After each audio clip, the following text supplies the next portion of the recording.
Hey yo, I slaughter, lion, drink some more Sinatra porters. This ordinary revolutionary lived before that. Modern mainstay in mainstream. We swam up river full steam with no liver, hard to figure. Logistics and logic entangled, mangled figures and shadows pose no threat. Say yo, this interlude is hasty. Kept my tongue wet, daily variation varies on technique. One speaks dialect, dead verse, no rehearse with to me. Magnetic pose me like Dead Sea Scrolls. Competition got me like Rick did Lucy.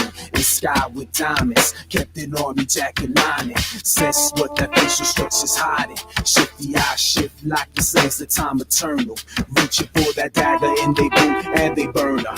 Urban turmoil got me coiled like cobra, never sober. My soul thrown off the cliffs of Dover.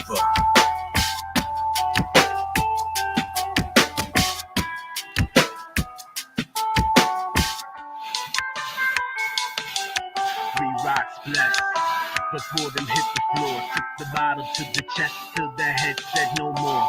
Pleasures of a man who's poor, revel in the pain I endure. Known to other ramblers and winos, off a straight head, young, poor and hated, a darker shade kid, caught them eyesores, mad jaded, kept my vocals gated, recessive trace emerged by resting on crates, sipping ancient grace, altering my states. This life on crumbled pace of a street poet, kicking gutter poems, at 8 ohms, unbalanced chrome speaks my misery, forgotten history through my degree. These kids don't rock, speaking on what they have not. Swear to God, they hot like them weed spots and quick to pull that Glock. But where those skills they got, where's my culture? 3 rocks blessed before them hit the floor. Took the bottle to the chest till their head said no more. Pleasures of a man who's poor, revel in the pain I endure. Transformation from norms to higher apex. Truth got stretched like latex. Their concern I lay on paychecks. Outer lobes got annex. Dramas play like Hamlet on modern stage. The scripture is for vague. Now look, this mess you made caused me to invade. Type Christian on crusade. Should do you in like Cain did Abel. And when did you disable? So wrap this mic cable round your vertebrae till your vocals rain. Some say I'm deranged. I ate the paint chips off my window pane. Just to dull the pain, must maintain. What is to be done about pain? It's a question which has compelled man, the state, and the arts for much of their common history.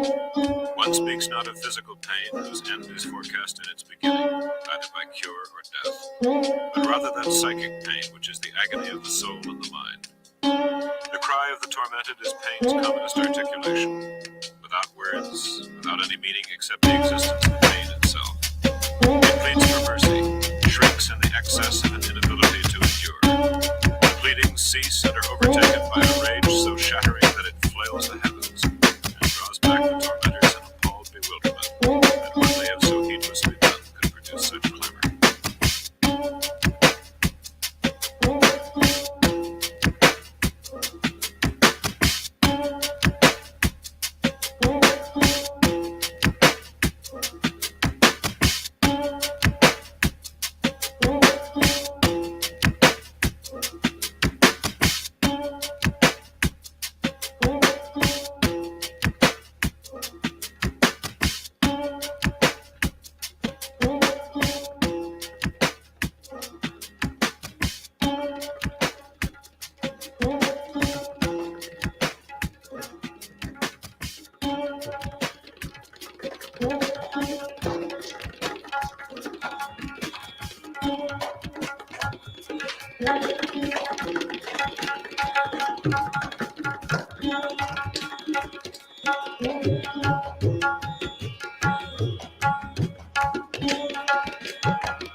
always were.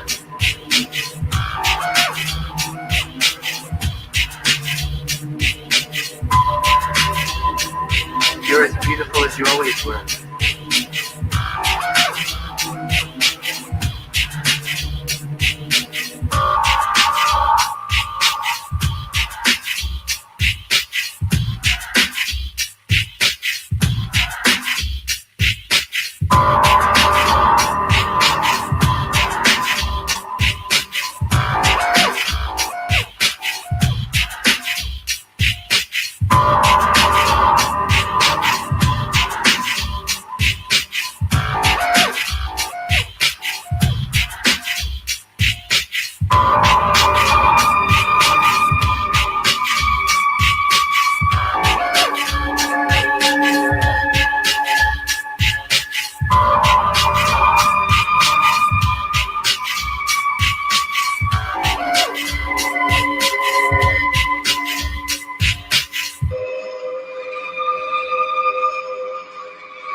What's popping? Yeah, that's right. Dream big, you know. That's what's up. Yeah, I'm gonna be spending that shit alone. Y'all already know. Hopefully not, you know, but it is what it is, you know. I was wanting to do some like music video to that music. It's pretty good. I like that. Yeah, yeah, it's a good song for real. But yeah, we about to get into some shit here. Man, I got this first of all. Hopefully this doesn't play the tinnitus ad that plays before every Rumble commercial. But we got this Nick Fuentes speech. You know, let's pop this open here. Christian futurism, folks. Well, you already know that's gonna be a banger. Well, I was But wondering. I mean, I was wondering where this terminology came from, and then I remembered he actually said it. You know, Nick Fuentes actually yeah, said it came from him. That's why I was tripping when I heard somebody else use it. I was like, wait a second, wait a famous second. speech. Yeah, the whole time I did my show last time, we were focusing on this term by Andrew Wilson, Christian nationalism. And lo and behold, I mean, I was trying to think of where this terminology actually originated. And lo and behold, you know, it's from this famous speech that you know, this guy gave. And I think he stole my style kind of to do the speech, but it's interesting. He's got like a visual, it's a very, you know, mesmerizing. It's like is Clockwork Orange type of vibes to this shit. This is kind of Yeah. crazy. Well, I just want to show you. I think I know where the term is going. I just wanted to show you the visual of it right here. Disneyland, right there, baby. Well, I'll tell you what. First, I heard about Christian atheism. with Jordan Peterson. And I thought this is a very interesting turn of events, Christian atheism, and then it morphed into this Christian nationalism, which was used by both Protestants and, more traditional types like Orthodox and the,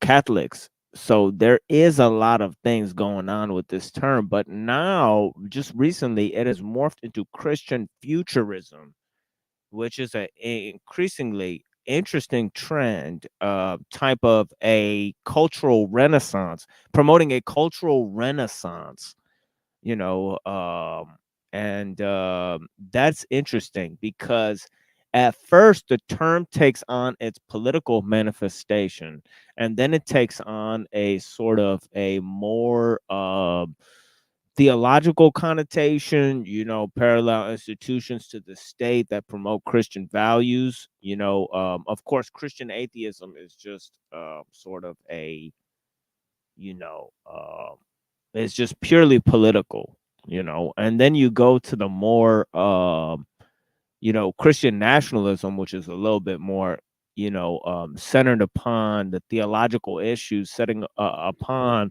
value structures.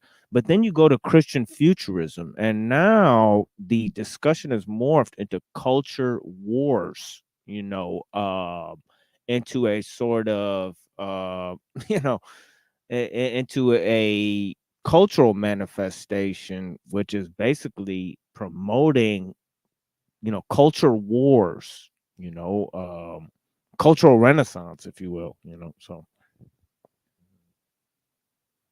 Yeah, I'm going to be very curious to see, like, well, I mean, I don't know if you heard some of the discussions we had the past couple of days. You were part of some of them, and then I think there was one last night that was kind of related to this. And I think that it's like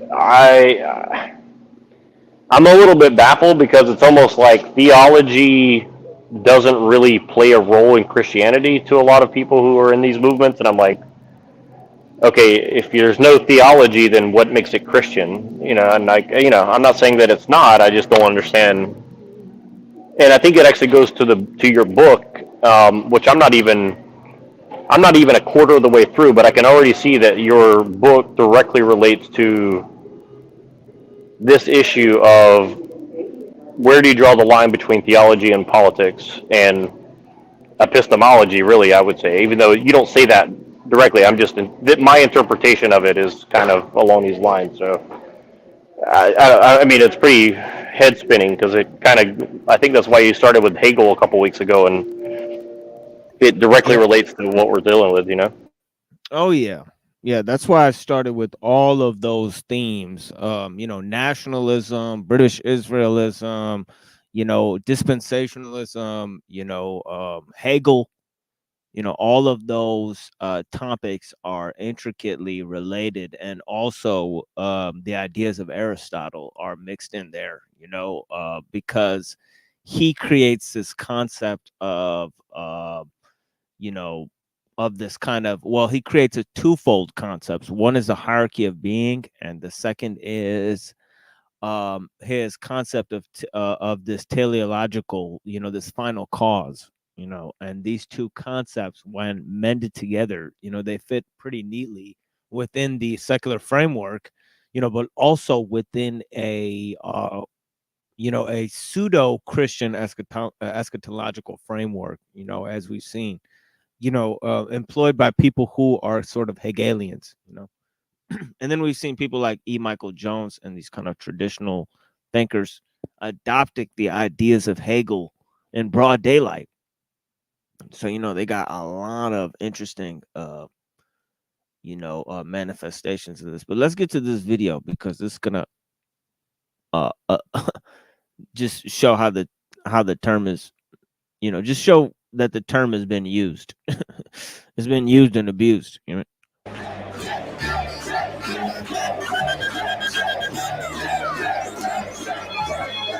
So often we as conservatives, I would say even Christians, the message is always something like, we gotta go back. It used to be so different. Remember when? I don't call myself a conservative anymore. I don't call myself even a traditionalist because history doesn't repeat. We can't go back to the past. That's what people always say, isn't it? They say, can we really go back? And the answer is, whether you're conservative or liberal, right wing or left wing, the answer is no. We're never going back. It's done. It's gone. All of that is gone. But I would call myself something like a Christian futurist instead, because Jesus Christ was our past before. Okay, that's interesting, huh? So there's no going back, you know. So already you're on that on a sort of determinism, you know, and that's part of futurism, you know, and accelerationism, really, you know. That Well, yeah. Isn't he saying necessarily that time is only purely linear? Isn't that kind of like implied in what he's saying there? Yeah, I mean it's also beholds the pseudo eschatology of progress, you know, but underlying it, if there's no going back, then you have no choice, you know. And then what does that say about the traditions of the past, you know, and about how secularism did away with those traditions? So what are we accepting about today that we're moving forward with exactly? You know, that would be the main question. You know, what about the modern world are we taking with us into this futuristic project? You know, we can't go back, you know. So I mean you're already, you know, don't have a choice to return to the traditions of the past. You know, that door is closed. You know, so I mean that's fascinating, you know.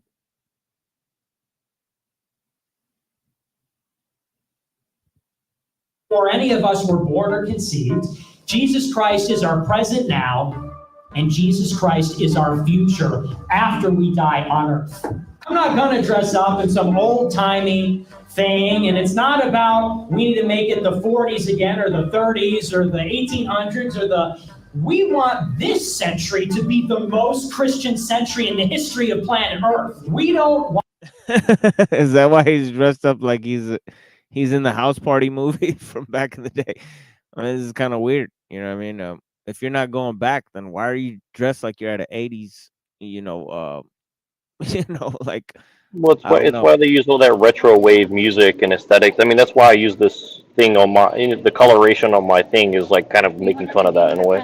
Yeah, that's like Kanye West, you know, his favorite guy, Kanye West. You know, he uses that, you know, the vocoder sound from Roger and Zapp, and you know, going back to the, you know, the funkadelic type of days, you know. And yeah, it's about bringing back the recent past. You know, that's kind of futurism. You know, it's this ideal, you know, of progress that has not been able to be achieved, you know, because of cultural stagnation. Well, they want to accelerate culture, okay, to bring this about. So that's another aspect of this, you know, what we got here. At the Wall Street, at the Journal, the Journal Eternal. Yeah, Exactly.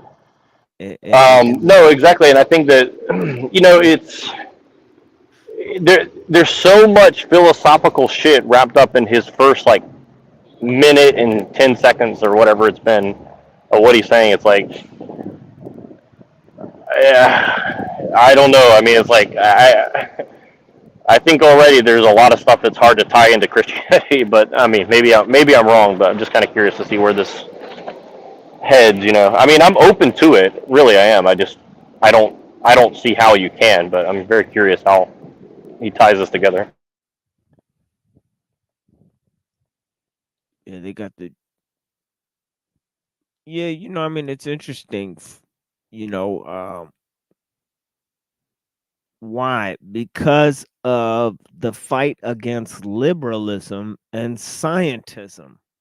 You know, that's on the one end. And then on the other end, you have the opposition, you know, from to this term conservatism and the adoption of this term futurism. So he's against conservatism. You know, is he also against traditionalism? You know, because he's clearly against liberalism. That's one thing he wants to stand against. So we want to get our isms correct here. But the thing is that, you know, you have quite a mixed bag here of ideologies, you know, a mishmash, hodgepodge, if you will, of fucking ideologies here, you know, into this fucking sack here. And What comes to mind is it, would you say that there is no tie to any first principles? Because that's kind of what comes to my mind is like I don't see any first principles to go out from, right? It's like, which, you know, I guess you can say there's some philosophical grounding for that, but it's not, that didn't exist until pretty recent, correct? Or am I way off? yeah, that's why I played the Andrew Wilson debate, because this little clip is not going to have much of that. But yeah, he does do debates, and actually he's going to mention it now. He's going to talk about it now. So it's interesting. He does kind of get into that now because he's like, I debate all these people like Destiny and stuff. And it's funny that, you know, Wilson and Dyer and all these other people that collude with these people like Alex Jones, you know, who all perpetrated the Fed J6 type of event. You know, it's like they are all promoting this type of ideology, but they're doing it from different ends, and they're all like these online debaters. You know, so that's another fascinating aspect of it. Like he goes after Destiny, that's this big guy, and then that he's gonna like attack, and then Wilson has this whole thing where he features, you know, the Destiny character. So I think that Destiny character is obviously a controlled opposition for these types of groups for some reason. You know, either he's being used by these groups or he's being, you know, paid to run gay ops with them. I don't know what it is, but he's kind of in there like just trying to like, you know, like I really don't know. Like they call him up like when they want like some type of liberal fucking fake debate, like tag team match with some fucking guy who's got like a lot of views. He's like a media gatekeeper online. I don't know what is really his role is, but you know, I don't picture these types of people like maybe when they get older, like they might be running for office. I don't understand. What's this? Well, the one ism that doesn't seem to come up very often is progressivism. Yeah, it's weird. Like he didn't want to say progressivism, and they don't want to say postmodernism, so they kind of just say futurism or something like that, you know, or nationalism, you know, because that's really all you get for it, you know, because you can't push into progressive or you know, you can't say, oh well, I'm not a conservative. Well, what's the opposite of a conservative? A liberal? No, I'm a futurist. It's like what you really are is a Christian liberal. It's like, you know what I mean? Like it's just like the last time, you know what I mean? But yeah. You know what that reminds me of? It reminds me of that foundationalism manifesto thing where he says something like something to the effect of yeah, we're gonna go into that. Yeah. Yeah, well, he says a specific line. It's like unlimited. It's like limited means for it's like limited ends with unlimited means, I think is the quote from that, if I can remember that correctly. But he says that very specifically in that thing, and I was like, wow, that's like basically a blank check for, you know, whatever, I don't know. But it's like that's like writing yourself a blank check for a very particular end, but then the question is what end? So I'm just kind of curious because like this seems related to that, in my opinion. Could be wrong, but. Yeah, it's a universal, like, you know, a categorical imperative that's not based in anything, you know, that you can substantiate, you know. So it's actually just you know, a moral precept that'll probably get us all killed. Want to talk about Constantinople, we are going to build new cities. We will conquer new lands, invent new technology. It's going to be the young people creating new Christians, getting married, having kids, raising the new country that we will create. But this country can no longer be held hostage by a small minority that doesn't even believe in the real God. That's just a ridiculous concept. And that's very ambiguous as to what he's referring to. Is he referring to atheists? Is he referring to Jews? You know, is he referring to liberals? You know, a small minority that doesn't believe in God. You know, well, it can't be liberals because we've already discussed that. You know, they're sort of following this neoliberalism. You know, so you know, he's either talking about you know, here Jews or atheists. You know. So the mission of our movement is to make this country a Christian country. The mission is to create a Christian future in our time. And we can do that. The only way that we're going to make this happen is with the boldness of a real Christian. It's the only way. And here's the difference. The people that you see out there that I debate when I go on these shows, whether it's Destiny and his open marriage, or it's these girls on these shows and they talk about their baby daddies, the difference has got to be this. Right. So he's promoting people. I mean, promoting. It's weird how I said that, huh? Yeah, he's debating these people, you know, but yeah, he's pretty much promoting them, if you get what I'm saying, you know. Well, he said the only way is the boldness of being a Christian. I don't know what that means, but I'm kind of curious what that means. They're setting up these fake like cultural conflicts and then participating in these like events, in these public events with these online performers, you know, in order to accelerate culture, you know. So it's this kind of, you know, so they're participating in a culture war through means of propaganda, you know, through propagandistic means. So they're participating in cultural subversion, you know, which is a liberal tactic. That's what we're going to get into, you know, how they took it from Saul Alinsky and stuff, and yeah, they'll admit that kind of stuff, you know. But yeah, we have got to be from Schmidt, you know, Carl Schmidt, who also, the other guy we saw promoting Carl Schmidt was you know, Peter Thiel. You know, so we see the promotion of Schmidt by people like Peter Thiel and Mencius Moldbug, you know, these atheistic types of more accelerationists. You know, so they're all promoting the same types of things. You know, they're promoting you know, kind of anti-enlightenment thought, like Thomas Carlyle, you know, monarchy and type of stuff. And, you know, yeah.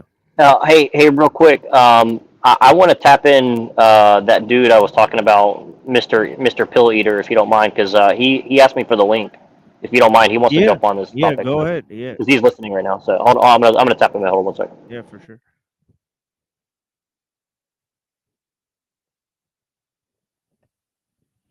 Yeah, we got some new people joining us, but yeah, you know, it is what it is. Yeah. Be willing to die for Jesus Christ.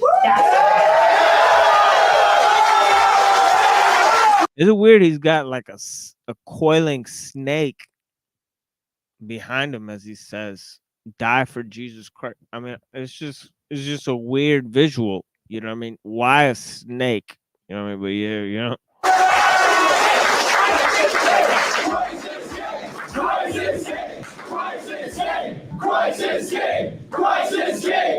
It's that simple. We have to want it more than they do, because if there are, yeah, they got that on the Charles Haywood website too. They got a snake there, a coiling snake on it. I don't know what their obsession with this snake, like Ouroboros. It reminds me of what I saw when I was on shrooms. I swear to God, that's what it looked like. It's like from the Fourth Crusade, like Order of the Dragon. Like I don't understand. Like, what is this shit? Yeah. Thousands and millions and tens of millions and hundreds of millions of Christians ready to meet their final destiny, whether it's fire, death, whatever, and take it Because we believe in God, then nothing can stop us, and nothing will. Thank you. God bless you. Good night.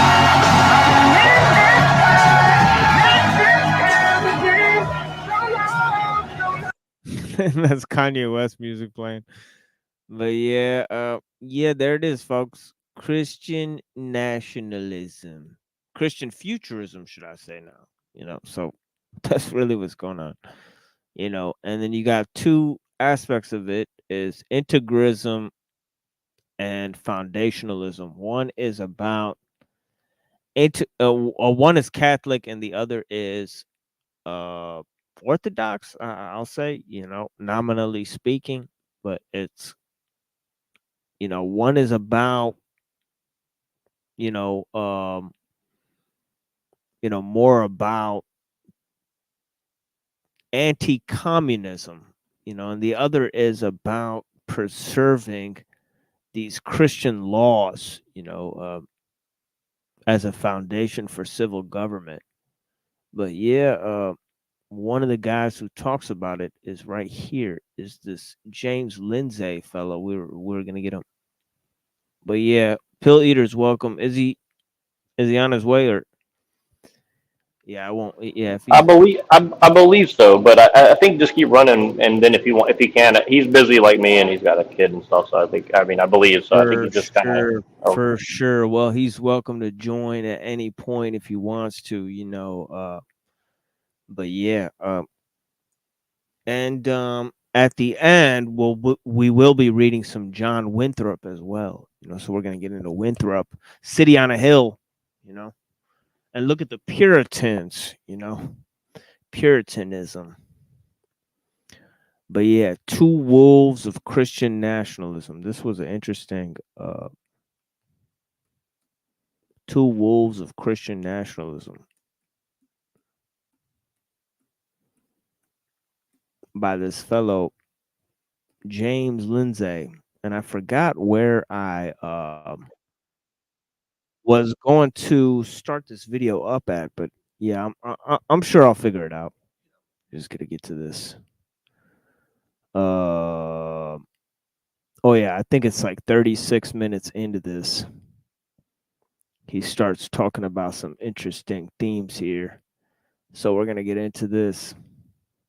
36 minutes to an hour in this video. Oh, we do have this, brother. What's going on, brother? What's Nothing up? much, brother. How are you? I'm doing okay, friend. Yeah. It's good Awesome. to see you. Yeah. Yeah, it's good to see you. We're looking at this James Lindsay article. Christian nationalism. You feel free to jump in whenever you feel. All right. Yep.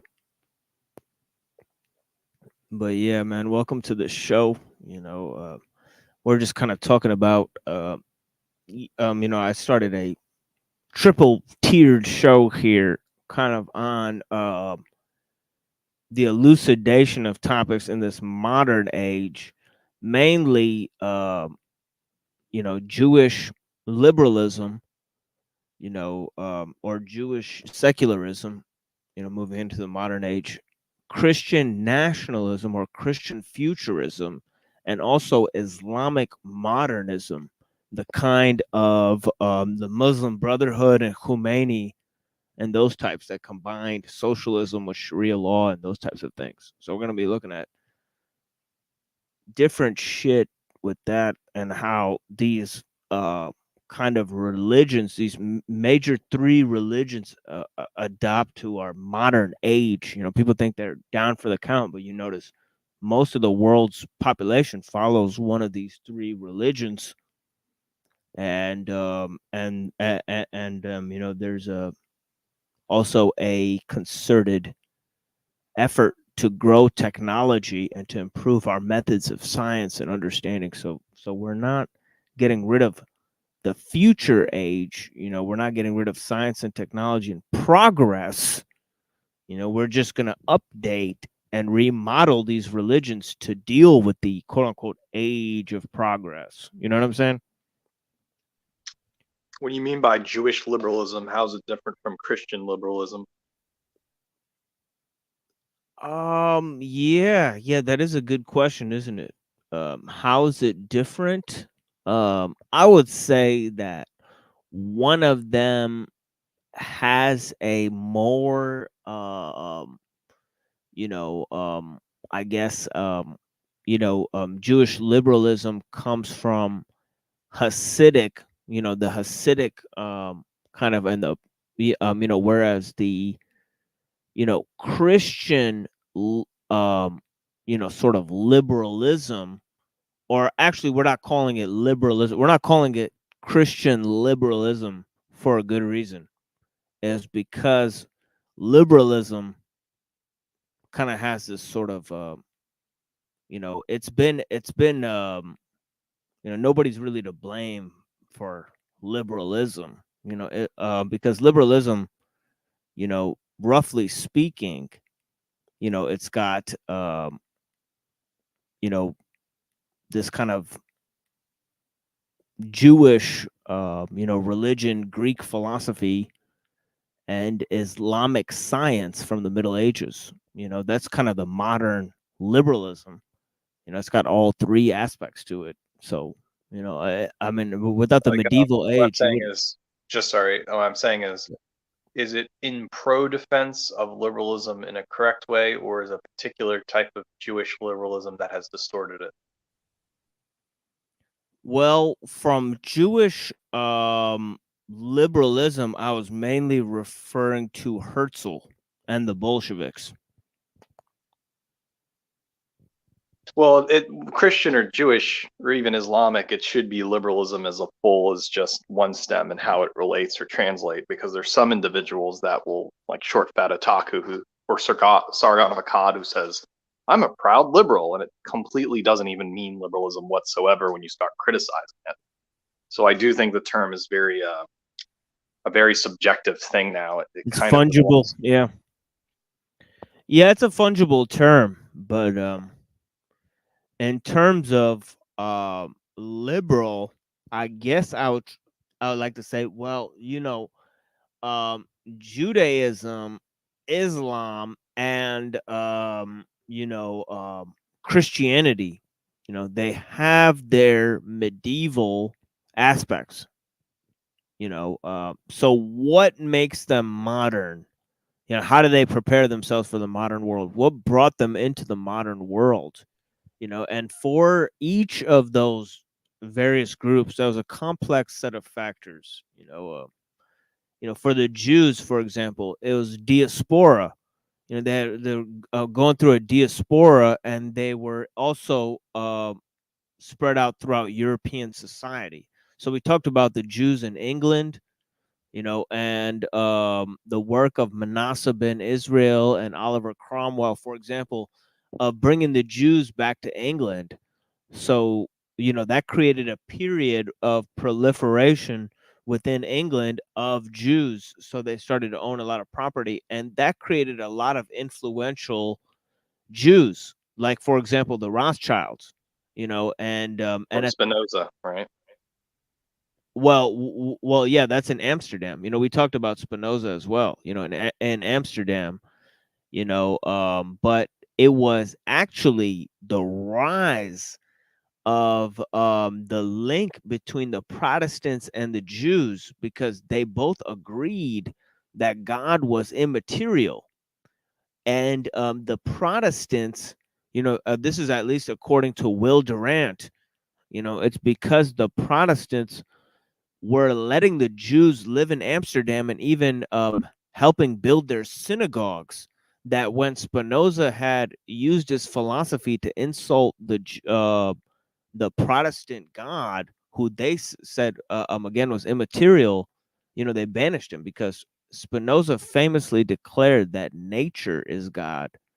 So yeah, it's a fascinating type of thing, and also he had connections to the Rosicrucians. So it's fascinating stuff about Spinoza and his philosophy too. And also the other stuff that was going on in Amsterdam around 1666, like the rise of Shabbatai Zevi, and the Frankists, who had that radical doctrine, that contributed to the occult revival, post 17th century. But yeah. Anyone want to buy some trophies? Oh yeah, I forgot to put this little banner up because my Cash App actually works now. So yeah, you guys, if you guys put that up, yeah. Thank you guys. But yeah, jump in anytime you guys want, Neurojack and Pill Eater. You know what I mean? It is what it is. Bless you guys for being out here. Mitch. Yeah. Well, I would just love to ask Pillator his opinion on Christian futurism and Christian nationalism generally, because I haven't really talked to him about it, so I'm just kind of curious. Yeah, for sure. I'd love to hear him. Yeah, for sure. Go ahead, brother.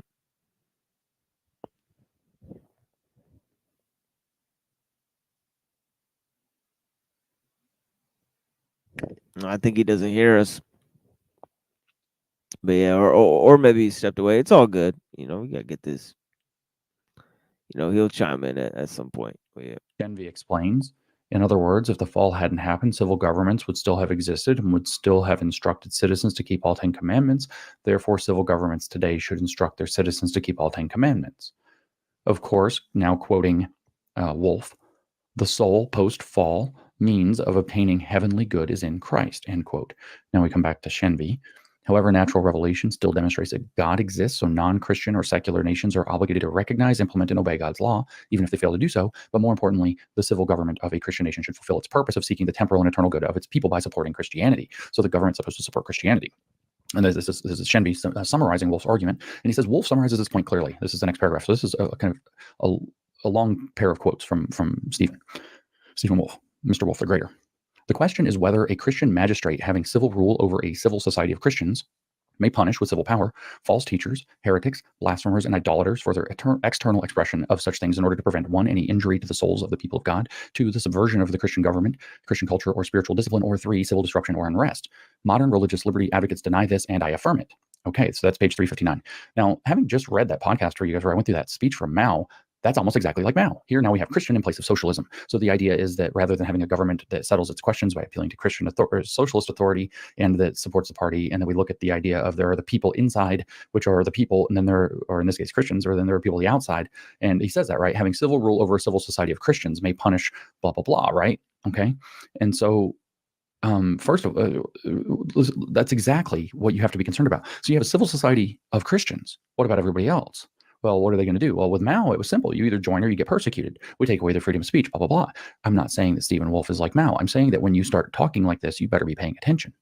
So this one brand of Christian nationalism by this guy, Stephen Wolff, and these guys, in my view, I think they are Catholic, a sort of Christian nationalists, like the Fuentes guy.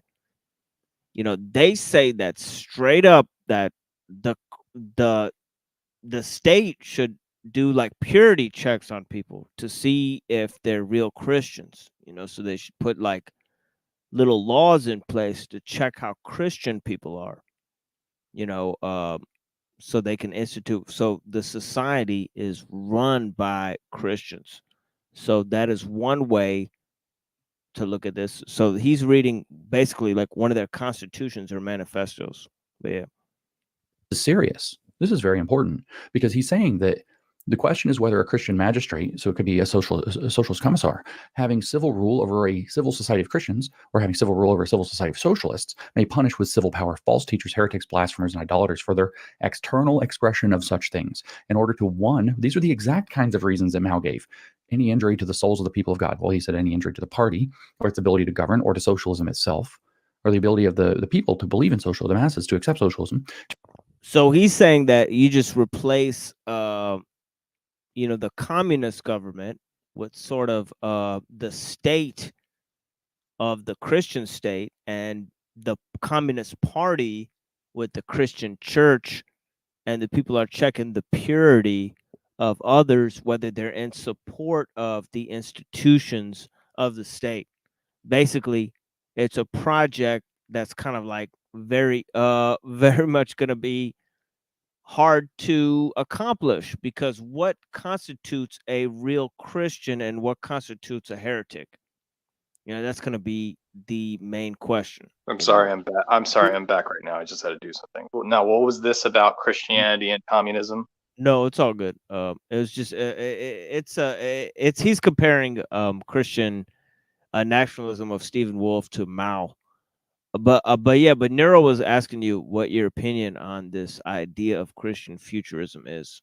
I guess Well, for one, I guess a futurism would assume we're going into the future and planning it now, like Afrofuturism is to, if you want to make the Wakanda Marvel argument. But if you were to add Christianity plus futurism, this would assume that the aesthetics, ideology, and culture of Christianity is planned today so it can accomplish its future goals of, I don't know, putting a church on Mars or something.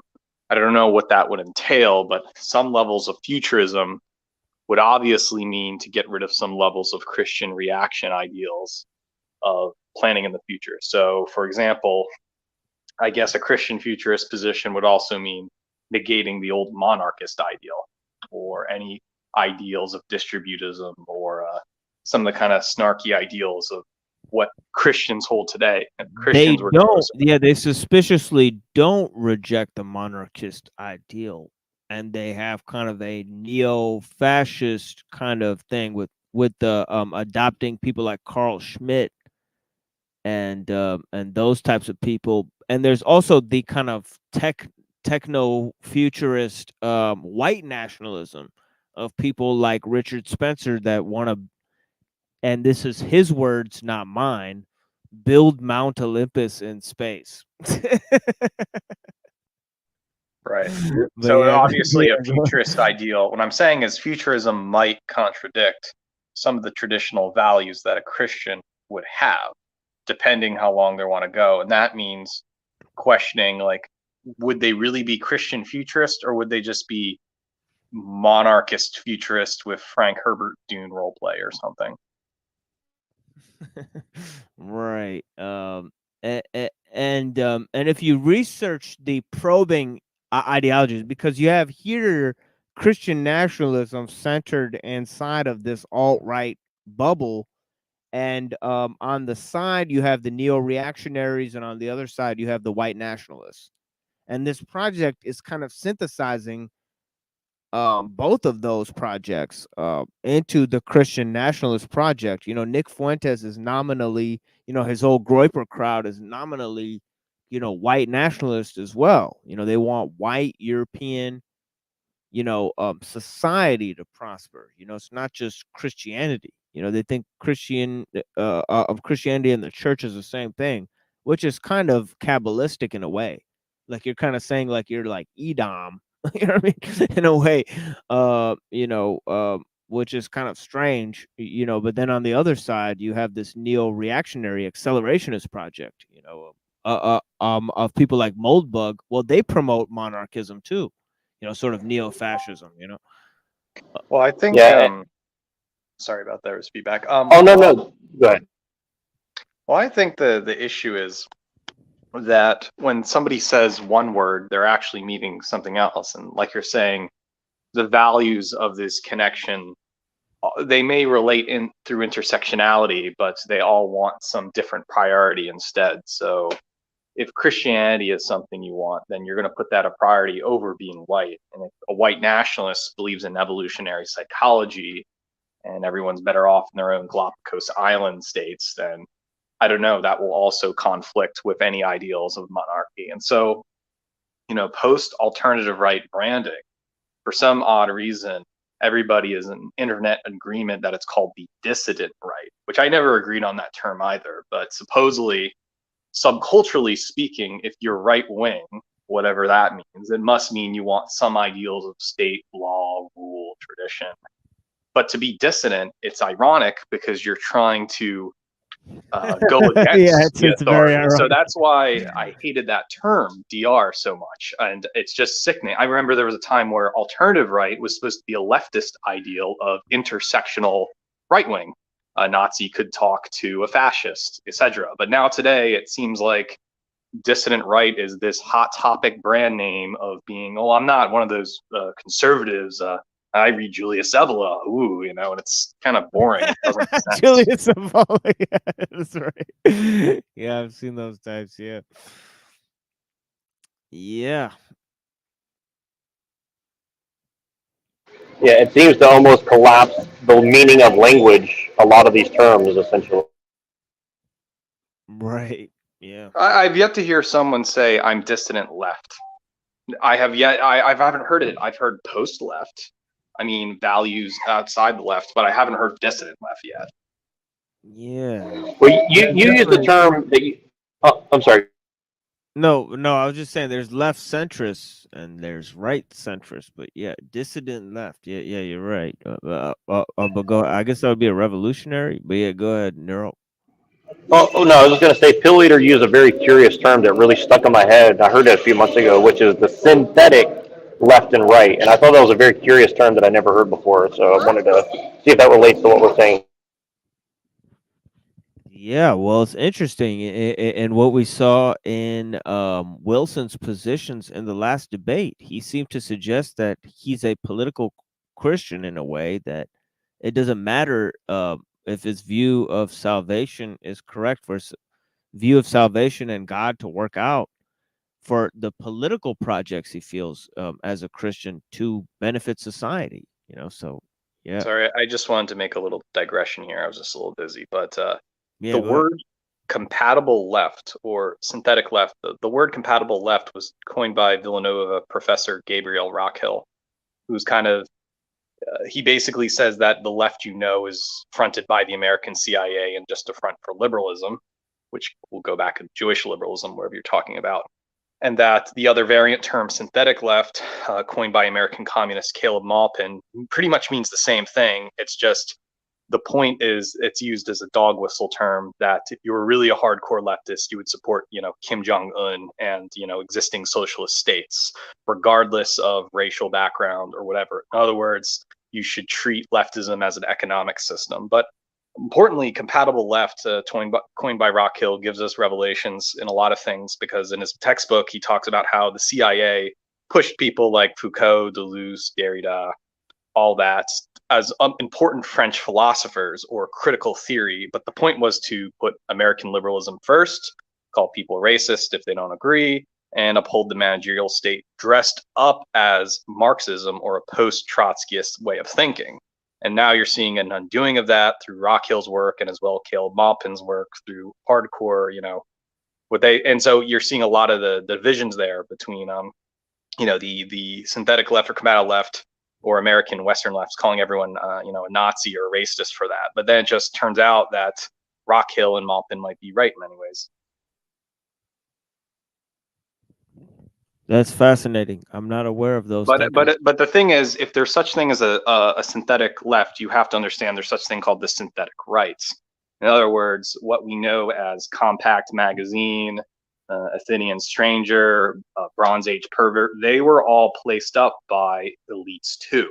In other words, there's no grassroots movement in this cultural right wing. Things like Dime Square is a synthetic right or compatible right project by persuading hipsters and subculture ideals by saying, well, if you like Julius Evola, you would support American liberalism. And it works because they're all going to vote for Trump. Yeah, how do you spell those two guys that you were just referring to? That's Gabriel Rockhill. Yeah, Villanova Rockhill. Gabriel Rockhill is the first one. Yeah, the main guy is the main guy. And then Caleb Maupin, he kind of took his ideals, his philosophy, and made it more blue collar working class compatible, for used it as a dog whistle term to be like, all right, these are synthetic left types. We got to make them, into DPRK agents now and overthrow America. Maupin? Maupin. So Caleb Maupin, Maupin, Armistead Maupin. Caleb Maupin. P-I-N. Caleb Maupin. Okay. Maupin's more like the activist, but Rockhill is the intellect. You got to look into Gabriel Rockhill first, because he formulated it, and Maupin is just the front. Okay, thank you for that. I'll definitely look into that. and let you know what I think. Yeah, but I wanted to Be get right those back. names right. Yeah, for sure. Yeah. Yep. That's how it is. We get rare authors, and I've definitely not heard of that. Gabriel Rockhill, it says, is a French American philosopher, cultural critic, and activist. He's a professor of philosophy at Villanova. That's what he was talking about. Critical theory workshop. Okay. I'm going to lose service for a couple seconds, but I want to say this before I lose. The thing he's talking about there relates like directly to like Dugianism and like the guy who was from the James Burnham, who 1984 was based on. Winston was based on, or not Winston. The O'Brien was based on James Burnham, who was the author literally of the book called Managerial Class, which is colloquially what you would refer to as a continuity of government. Oh shit! I think you cut out there. Infrastructure. Yeah, Neuro, you're kind of roboting here. But yeah, I wanna know more about this book on the managerial class that you're talking about. But yeah, you kind of roboted out there, brother. I don't know if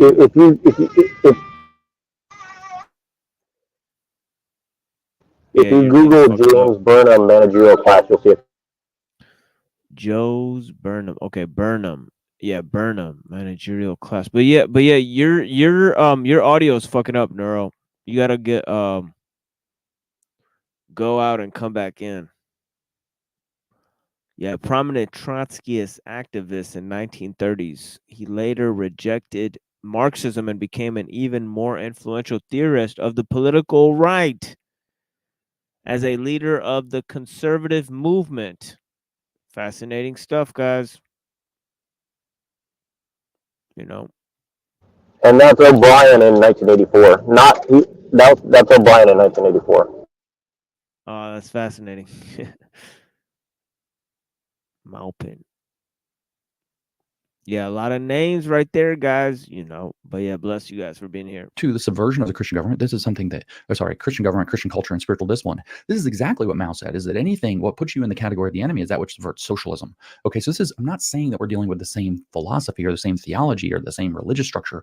I'm saying we're dealing with the same political application atop that religious structure. Socialism is one, Christianity under, I guess, Stephen Wolf's view of what constitutes Christianity, because his theology informs all of these decisions. And I'm assured by some other people that his theology is quite bad. I'm not the authority to make that. But this is exactly what Mao says. It makes you an enemy, is that you are possibly doing injury to the people, which is a society of Christians, in this case.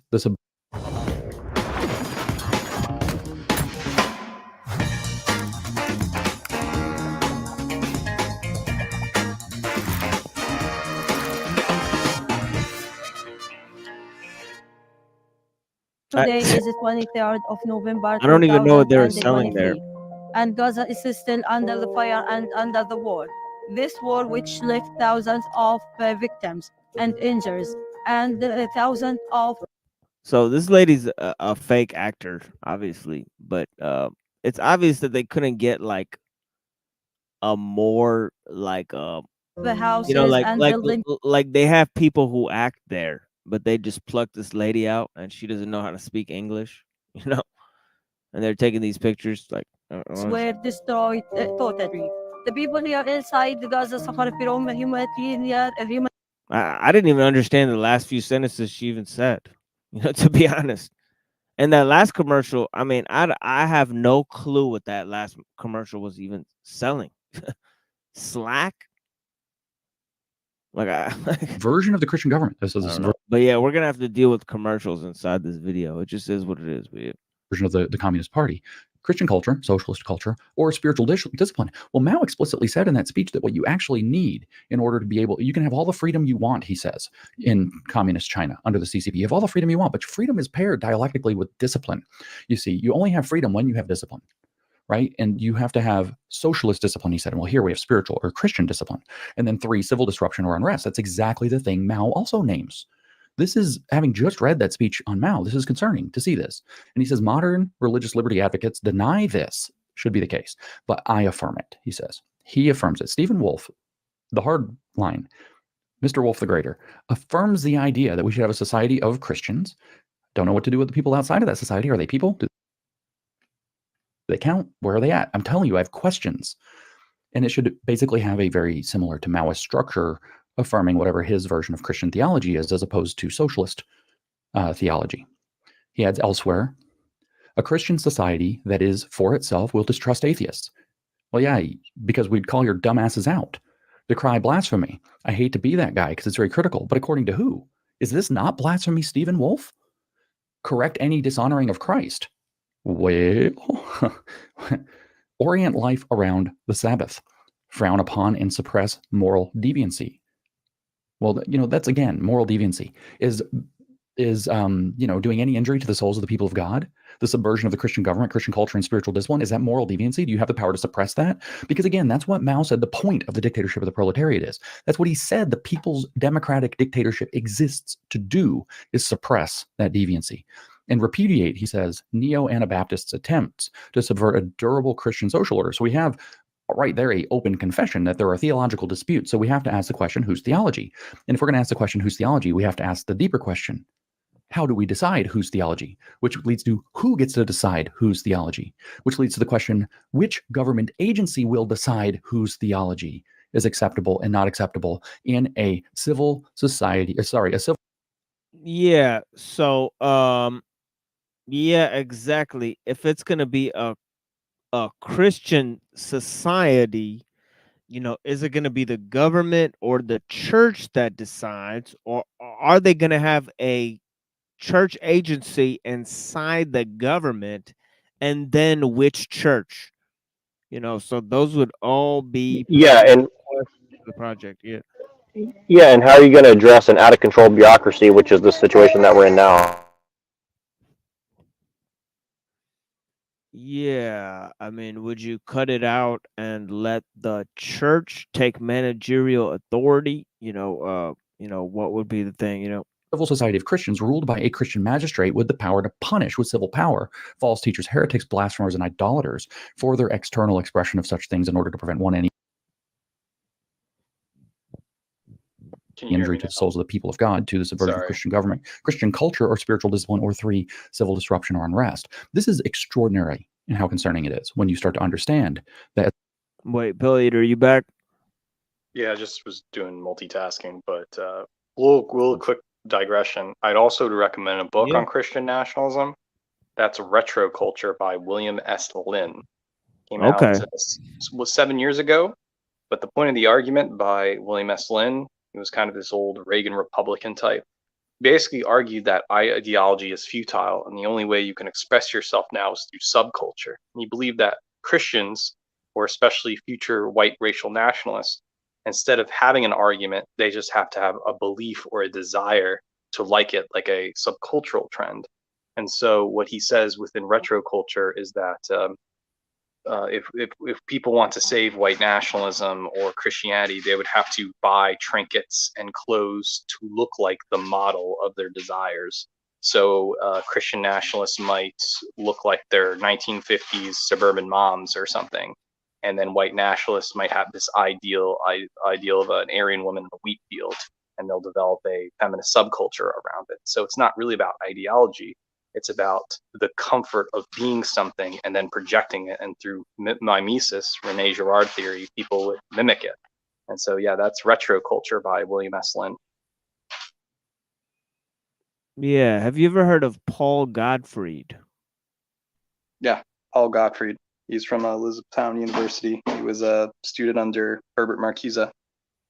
Yeah, this guy is really important because he's a Straussian, and he actually created these terms, paleo-conservative, and I think he kind of created the term alt-right as well. Well, his club was H.L. Mencken Club out of Baltimore, and while I never attended them, he was an old player in the old, he was an Americana translation of Schmidt, of some of the anti-liberal thinkers. Yep, Schmidt is one of the guys these guys gravitate towards big time, and they also gravitate towards the Mises Institute. Post-libertarian thought, yeah. Yeah. But Yeah, they Gottfried, gotta- he was he was the post guy who would translate a lot of the anti-liberal thinkers into Western thought, especially coming under Marcuse's wing. So Yeah. So there's a direct line from the alt-right from the postmodernists right there, you know. I mean, it's crazy. Right?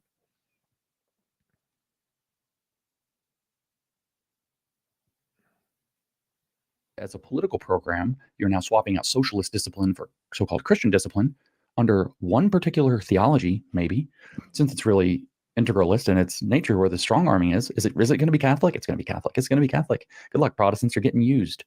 You're getting used. They'll bend your knee. But then who is this magistrate? You read Mao, you read Mao, you get super concerned about this. This is the same political program applied with a different religious bent. It's the same tyranny with a different religion, which we damn well better hope is perfectly good and holy, or else it's not going to be pretty. But it's also Narnia. Most people don't have the slightest idea that they're totally depraved, that they have these fundamentally fallen state, that they have to understand things according to this confession of this reformed, this. I wonder why he used the term Narnia. Is that because of C.S. Lewis? I don't know. Or that. There's so many questions here, and this is just within the clearer version of it. Without death by 1,000 qualifications of, well, we're not going to violate the First Amendment. We're not going to take people's religious liberty away. Sounds awfully damn like you are going to take people's religious liberty away. If the statement in, I quote, modern religious liberty advocates deny this and I affirm it, sounds a lot like you might. But then who's this magistrate, the Christian prince? Well, of course, it'll be lower magistrates, a magisterium, if you will, an episcopate. But the Christian prince is who is going to be in charge. See, the nation's going to have to be led by a so-called civil magistrate, whom he calls the Christian prince. Do we want to be led by a Christian prince in the United States of America? Is that what this is about? What is this person? Not merely a good leader. This is Shenvi, a capable administrator, or even just a pious Christian. He also serves as a source of national pride and inspiration. Here's Stephen Wolfe, Mr. Wolfe the Greater, describing the Christian prince who is going to be the civil magistrate with those powers that mirror Mao's. Having the highest office on earth, the good prince resembles God to the people. I thought we weren't blaspheming here. I thought we weren't dishonoring God here. I thought that's what we were not doing. My bad. Having the highest office. Yeah, I mean, representing God to the people. I mean, is that blasphemous? I mean, and yeah, but I mean, I don't know how it squares with the concept of Pope, but yeah, the God Emperor type of thing, you know. I mean, it squares with the church establishment. I mean, I just don't. I mean, I mean, I really don't know. You know.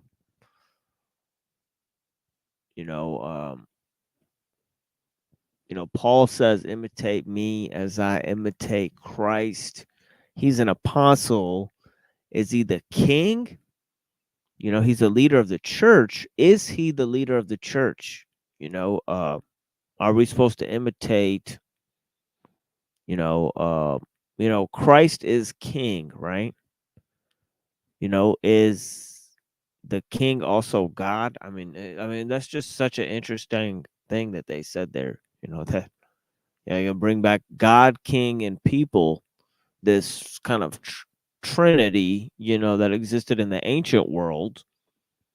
You know, and they're using this totalitarian philosophy like Schmidt and all that kind of stuff to do it. It's fascinating stuff. On earth, but it's a nation. On earth, but it's a nation. Does that mean it applies to China? I mean, not that China's like this shining star. What about India? Is Putin? What's Putin going to do with this? You know, there are other countries.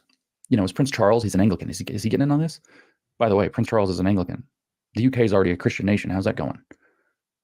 Having the highest office on earth, the good prince resembles God to the people. Indeed, this is some Constantine Sol Invictus stuff right here is what this is. Indeed, he is the closest image of God on earth. How's the Pope going to take that one? This divine presence in the prince speaks to his role beyond civil administration. Through him, as the mediator of divine rule, the prince brings God near to the people. Yeah, there's no blasphemy here. Like the prince is like, hey, God, come on down to the people through me. Yeah, right. What the hell is this? I'm an atheist or something. I'm not supposed to give you guys theology. I mean, God, looking at this is horrible. This is supposed to be grounded in Christian belief. Holy shit. If this is what Christian belief is, you can damn well bet I'm never going to get in on it. Like, holy crap. The prince is a sort of national god, not in the sense of being divine himself, What the fuck does national God mean? I'm not supposed to swear during Christian stuff. What the fuck does that mean? Like, what the fuck does that mean? The prince is a sort of national God, but not in the sense of being divine himself. So he's a God, but not a God. He's not divine, but he's God, but not a God. The prince is a sort of national God, not in the sense of being divine himself or in materially transcending common humanity or as an object of prayer or spiritual worship or as a means of salvific grace, but as the mediator of divine rule for this nation and as one with divinely granted power to direct them in their national completeness. So like the guy who sits on Peter's throne, whoops, that's the Pope. That's Catholic. That's not Protestant. That can't possibly be what he means. So it's something different than that. You mean like King Charles? What do we mean by this? This is the guy that's going to rule us. And he can bring God closer to us. The Christian prince, he says, can adorn himself and his residence with Christian symbols, as crosses were once painted on royal armor. Isn't that boss like royal armor? We get to wear royal armor now with crosses on it. Is military or militia which defends a Christian people. What about everybody else? And their church. Which church? Which church? There are 50,000 denominations of royal armor is cringe. Christianity in this world. Which church? Which one? They are not compatible. Which one? His military or militia, which defends a Christian people and their church, can be designated soldiers of Christ. Okay, Christ. I kind of messed that up a little bit. Sorry. It's a bad name to mess up. Earlier, he says, I identified the prince as the mediator of civil rule, and I described him in godlike terms. Following scripture, the prince is an image of Christ to his people. And he says we should pray that God would raise up a Christian prince from among us. So here's the question of how that you always have to answer. By the way, if you're wondering where everyone is, all the homies are over at Jack Talcott right now. Because they got Intelligent Imbecile over there, and they got Lanza over there. So I'm sure they're having a interesting discussion over there. I wish they were here to get involved in this one though. They would be very interested. Yeah, they'll be here. They'll be here soon when Talcott blows his lid. You know what I'm talking about? Essentially, but yeah, they're missing some good discussions on Christian nationalism for sure. But yeah. Some high level discussions we're having here for sure. But yeah, bless you guys for being 19. Well, I just wanted to say this really quick. What sticks out to me is like no one seems to address how technology will directly interfere with our epistemology. Like, how are we going to be able to know anything's true? And then all these problems that James Lindsay points out is kind of related to that, in my opinion. And it's funny because like I see so many people say, well, James Lindsay is a liberal. It's like, well, it doesn't mean his critique is wrong though. Like, yeah, that's part of the problem is that James Lindsay is coming at this from a libertarian perspective. So I mean, as much as he might gripe about Gnosticism and all these types of problems, I wonder if he sees the root of these problems in technology or liberalism or a more classical liberalism, or does he see that there are some legitimate points to be raised by the sort of trad culture preservers, if we are, but yeah, I mean, I'd love to have a discussion with him about that. I'm not so sure about what his own ideology is. I know he's a libertarian, and I know that libertarianism is just like communism. It's never been tried or whatever. Well, he's definitely anti-communist, number one, I think. But right, he's right. and I think he's like agnostic. Right, they're all vehemently opposed to some fake version of communism that's never been tried. You know what I'm saying? Right? You know what I mean? Well, but I think he is aware of some of the Gnostic and occult roots of stuff, but he doesn't seem to reject the occult roots of science, which I find curious, because neither do the people he's criticizing. So yeah. Right. What about just the occult roots of science and liberalism in general? What about those? And I don't know what happened to Pill Eater, but yeah, he gave some fascinating suggestions, and I hope he will join us soon. But yeah, the brother did say he was busy, so yeah, bless him for joining the panel, and thank you so much for being here, brother, and for making those key suggestions there. Thank you, brother. in reality. How do we determine who gets political authority? Well, we will pray that God will raise up a Christian prince from among us, one who would suppress the enemies of God, like Mao's dictatorship of the proletariat in the party, and elevate his people. Or if it said the people, it would be much more clear what he's doing here. Recover a worshiping people, restore masculine prominence in the land, and a spirit for dominion. Oh, so we're doing dominionist theology or theonomy. Okay, fucking theonomists. Masculine prominence, I'll pause, because all throughout this book, one of the points that I do know is that he says that we live in a gynocracy, a woman ruled by women. It's like, dude, come on. Like, you're not that studly. Like, chill. The wolf the greater maybe doth protest too much. But anyway, restore masculine prominence in the land and a spirit for dominion.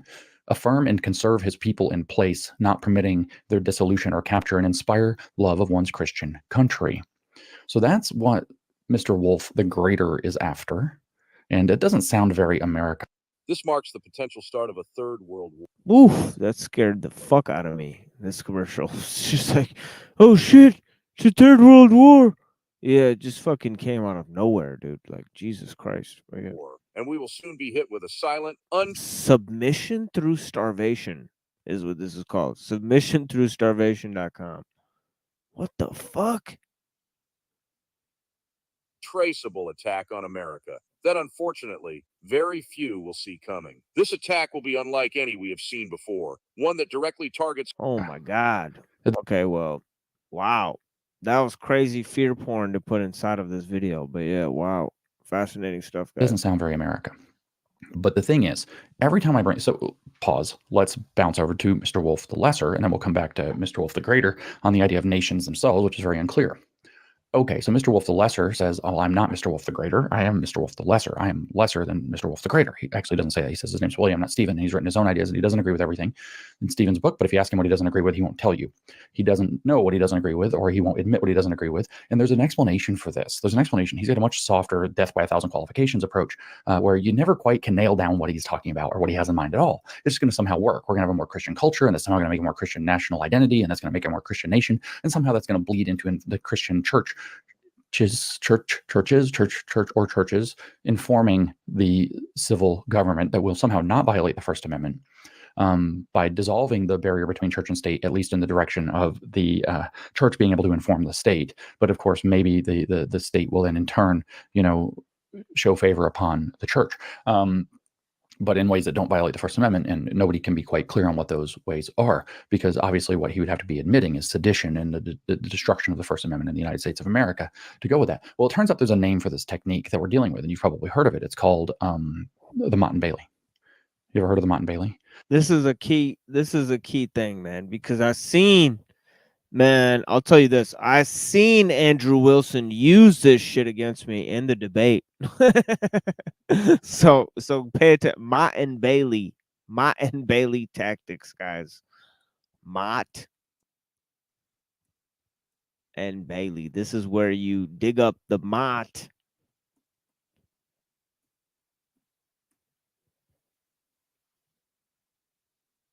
Or is it the Bailey? I don't know what it is.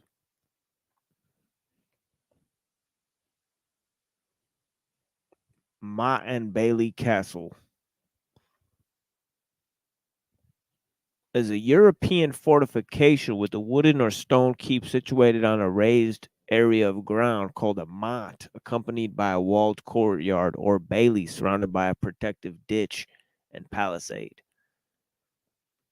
Okay, so this is switching between the trivial and the more deeper aspects of the argument, and it also goes with another term, which is trolls truism. That's right, trolls truism, folks.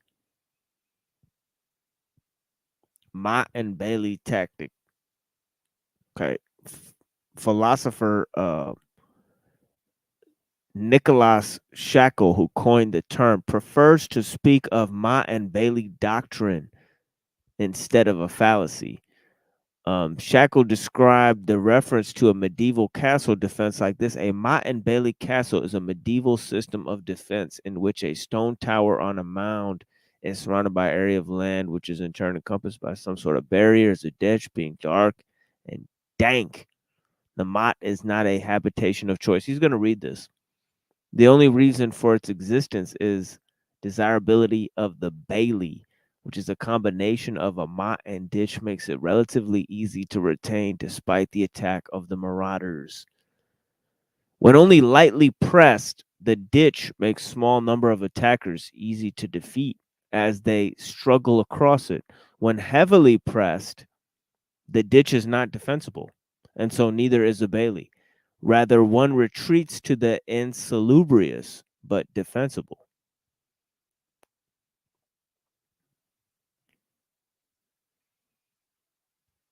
Okay. And this kind of relates to what the dude was just telling us, is that the duplicitous processes of arguments and works of academics such as Michael Foucault, Lyotard, Richard Rorty.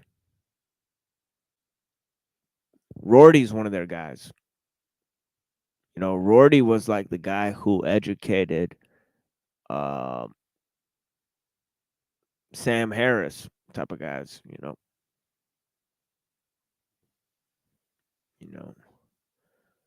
But yeah, let's go back to this here so he could tell us more about this Mott and Bailey tactic, you know, of defense. And it's funny because it's a medieval castle, you know, which is like a crusade type of shit. So it turns out there's a guy, actually, I used to talk with this fella, and he's written for New Discourses in the past, named Josh. I think he wrote for New Discourses, maybe not, maybe he didn't, but I've talked with this fella, Josh Dawes, D-A-W-S, Dawes, Josh Dawes. And he did a big thread about this when the big kerfuffle on Twitter broke out, and I immediately read the first couple tweets, and I don't care about this thread that much, so I didn't read the rest of it. And I just went and found the classic Mott and Bailey graphic meme and quote tweeted it, and that's all I put, no words. So then I decided I should go back and actually read this thread. So I go back and I click on it, I start reading, and I get into like tweet number 7 or 8. No kidding.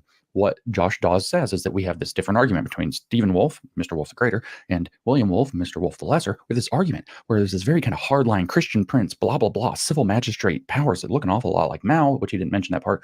On the one hand, Christian nationalism looks very much like a Protestant-driven ecumenical work with Catholic integralism, looks exactly like that, is that, as a matter of fact, being pushed very firmly here, where we're going to have a Christian prince who occupies the throne of Peter, although he didn't name it that way, and sits in the Vatican of the United States, and he's the most powerful man on earth, or something like that, to paraphrase. And then on the other hand, we have this other Mr. Wolfe the Lesser, who's giving this very namby-pamby, zero details, vague, maybe just aspirational, maybe cultural definition of Christian nationalism with no clarity whatsoever in terms of what it actually means, with 1,000 qualifications, killing it off at every turn so that it's never the thing that you say, you know, you criticize it and it's just never that. It's always something else. That's not what it is. It's something else. It's not what it is. It's something else. It's, oh no, nobody will ever have to have, it's like Obamacare. You get to choose your own church forever. If you want to, you get to choose your own church. You can go to any church you want to, and then, well, that, you see how that lasts, or something. Well, it turns out that in the tweet number 8 or 9 or so, or 7 or 8 in this thread, Josh Dawes said we need both of these approaches. And why did he say so? He put the picture of the Mott and Bailey with actually the two wolves as the Mott and the Bailey. So the Mott is the easy defensible position that you retreat to when you're being scrutinized. And there's William Wolfe. And then the Bailey is the indefensible position, which is actually your activist goal that you go out into anytime you think you can take ground. And there's Stephen Wolfe in the case for Christian nationalism with the Christian prince and the magistrate. And he's saying that he wants to use the Mott and Bailey in order to advance the tactics, or use this tactic to advance the concept of Christian nationalism in the United States. Where did the Mott and Bailey come from, though? Did James Lindsay make? Well, it kind of sounds like between the church and the state, between liberal institutions and theologically based institutions. You know, wouldn't that be another thing? And if you guys go and look at the end of my last show when I read Rousseau and Nietzsche, this was their main complaint about it, you know. Make it up? No, James Lindsay didn't make it up. Is it just something everybody's always known? No, it turns out the answer is not that. It comes from a paper that was written by a friend of mine, Nicholas Shackle, a philosopher. He wrote it in 2005. And the title of that paper, Who Uses the Mott and Bailey? Who uses Mott and Bailey tactics? Well, Nicholas Shackle coined the term Mott and Bailey doctrines. I have it in front of me. In this paper, titled, and I quote, "The vacuity," means emptiness, "the vacuity of postmodern methodology." postmodernist methodology. It is a postmodernist technique to facilitate between definitions. In other words, to strategically equivocate between something much more defensible but vague or narrow or reasonable and something very activist and maybe specific. See, he describes this concept called a troll's truism, which is where you say something that has two meanings, but in a trolly kind of way. It has two meanings in the sense that one of the two meanings... Troll's truism, where you say something that's kind of true, but it has two meanings. That's what it's called, folks. Well, I think it goes back to why I call out so many people lawyers in the past few months. You know, it's like they do this kind of like bait and switch aphorism or something, or, you know, it's like, well, it depends on how you interpret it, right?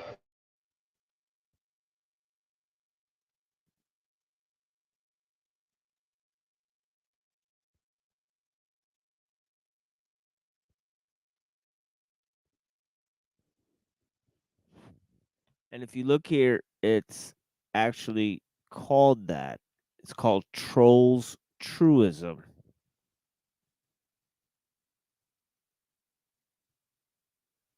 It reminds me of the term that Stephen Colbert coined, which was called truthiness, which he did it as a joke, but I think that actually it was a high-level propaganda thing where he was trying to let you know that essentially, you know, the right wing is eroding its epistemology, and he was making a joke out of it, in my opinion.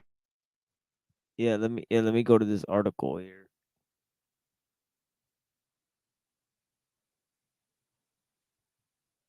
This article, Practical Ethics, Ethics in Use by University of Oxford, is on Mott and Bailey doctrines. And if you'll scroll down,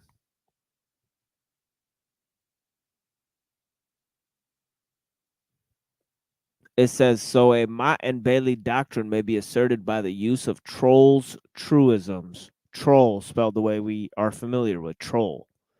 Using trivial truths for the Mott propositions and exciting falsehoods for the Bailey propositions.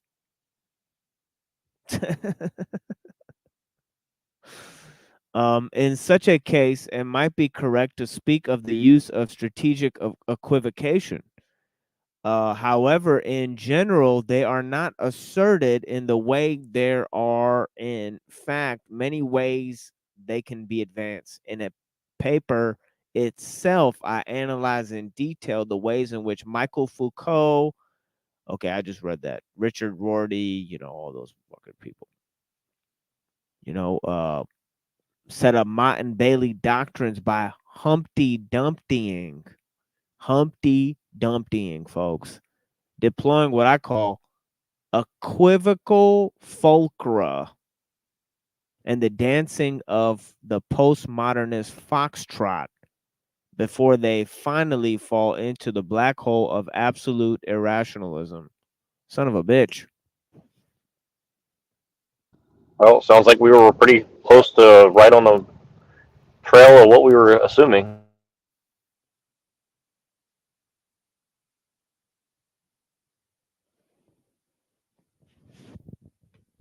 Yes, the use of, you know, intelligent distractions, you know, by useful idiots. You know what I mean? That's essentially what it is, you know. Would be amazingly profound if it was true, but it turns out to be false. But on the other hand, in a very boring and limited way, it's true. What's an example? A very famous example from the philosopher Dan Dennett of this phenomenon, troll's truism, is love is just a word. In the most boring and idiotic way possible, that's true. It is a word. Love is a word. L-O-V-E. That's how you spell it. It's a word. See how postmodernist this is? And then if it were true the other way, though, all this, you know, all these wars, all of this building, all of these commitments in life, all these things we organize our lives around mean nothing. So profound that love is just a word. We organize our lives around the pursuit of love, acting in love, changing the world through love, but it's just a word. That's so profoundly important if it were true, but it's false. Because love is a word that refers to something, and that something is not just a word. That's a troll's truism. So I have to say that because he starts with those words, because that's what he laid it out to identify. Mott and Bailey says, troll's truisms are used to insinuate an exciting falsehood which is a desired doctrine, yet permit retreat to a trivial truth when pressed by an opponent. In so doing, they exhibit a property which makes them the simplest possible case of what I shall call a Mott and Bailey doctrine, since a doctrine can be a single belief or an entire body of beliefs. A Mott and Bailey castle is a medieval system of defense in which a stone tower on a mound, the Mott, is surrounded by an area of land, the Bailey, which is in turn encompassed by some sort of barrier such as a ditch. Being dark and dank, the Mott is not a habitation of choice. The only reason for its existence is the desirability of the Bailey. Uh-oh, here come the freaks. The freaks come out at night. The freaks come out at night. Yeah, they coming out now.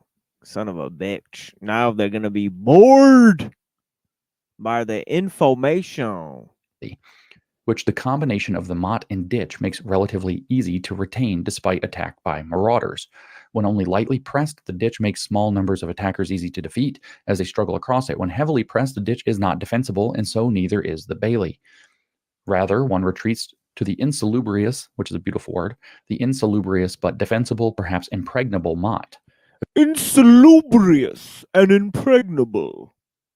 Eventually, the marauders give up when one is then well placed to reoccupy desirable land. For my purposes, the desirable but only lightly defensible territory of the Mott and Bailey Castle, that is to say, the Bailey, represents a philosophical doctrine or position. Sounds like a military operation applied to philosophy and epistemology is what it sounds like to me. Isn't it? It's like a psyop within. So, I mean, if I could read this again, I mean, this is just such a interesting thing that he says here. You know, he says trolls truism, you know, propositions, you know, the exciting falsehoods, okay, using the trivial truths for the Mott propositions and the exciting falsehoods for the Bailey propositions.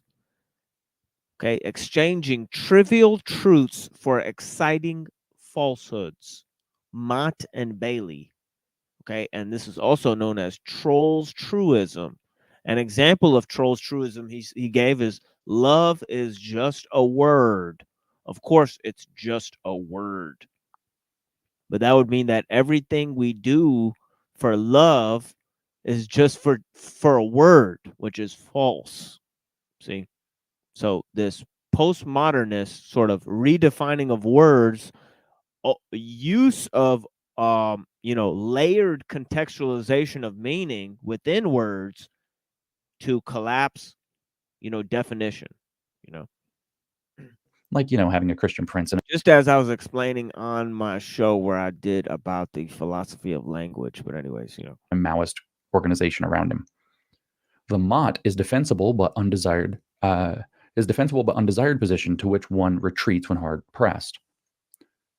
I think it is evident that trolls' truisms have the Mott and Bailey property, since the exciting falsehoods constitute the desired but indefensible region within the ditch, whilst the trivial truth constitutes the defensible but dank Mott to which one may retreat when pressed. He's explaining the idea of postmodern philosophy, their methodology, as being this. An entire doctrine or theory may be a Mott and Bailey doctrine just by virtue of having a central core of defensible but not terribly interesting or original doctrines surrounded by a region of exciting but only lightly defensible doctrines. Let's plug this into this. And then you said that he's explaining the psyop. Yeah, because MK Ultra is based on postmodernist philosophy, the kind of Theodore Adorno, you know, who wrote the report on the authoritarian personality, you know. So yeah, it's directly related to postmodernist philosophy, and also Paul of Paul Gottfried, you know, of this alternative right, you know. Isn't that a Frankfurt School? Oh yeah. Yeah, it's all related to Frankfurt School. Because Gottfried, as the pill eater fellow pointed out, he's a student of Herbert Marcuse as well. You know, so Herbert Marcuse not only, you know, responsible for the radical left in terms of Angela Davis, you know, but also responsible for the radical right in terms of you know, Paul Gottfried and the paleo conservatives. I mean, it's just crazy stuff, you know. You know, and of course the philosophy of Leo Strauss. But yeah, you know.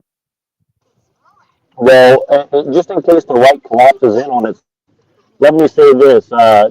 First, you said math was racist, but why not history too? Let's just forget about that.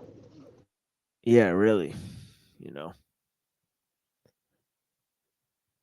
The given circumstance. What am I talking about? Well, you might have a vague aspirational cultural Christian nationalism where we're going to recognize ourselves, you know, like it was what John Adams said, this constitution is for a moral and religious people is wholly inadequate to the governance of any other. Okay, so we have to be a moral and religious people and we aspire to that. Well, the question is, how do you make that happen, right? That's the rubber meets the road question. How are you going to make that happen? Well, then you have this Christian prince and a Christian magistrate who can stamp out atheism as Wolf the Greater says, right? And that can. Let's be real. Life can get tough to say. Oh, this Asian kid. Man, Asians don't go to therapy. Come on, who are they playing with this shit? They really think some fucking Chinese kid. What do you think of this, Neuro? Yeah, I think they don't go to therapy until they get here and realize that they're living in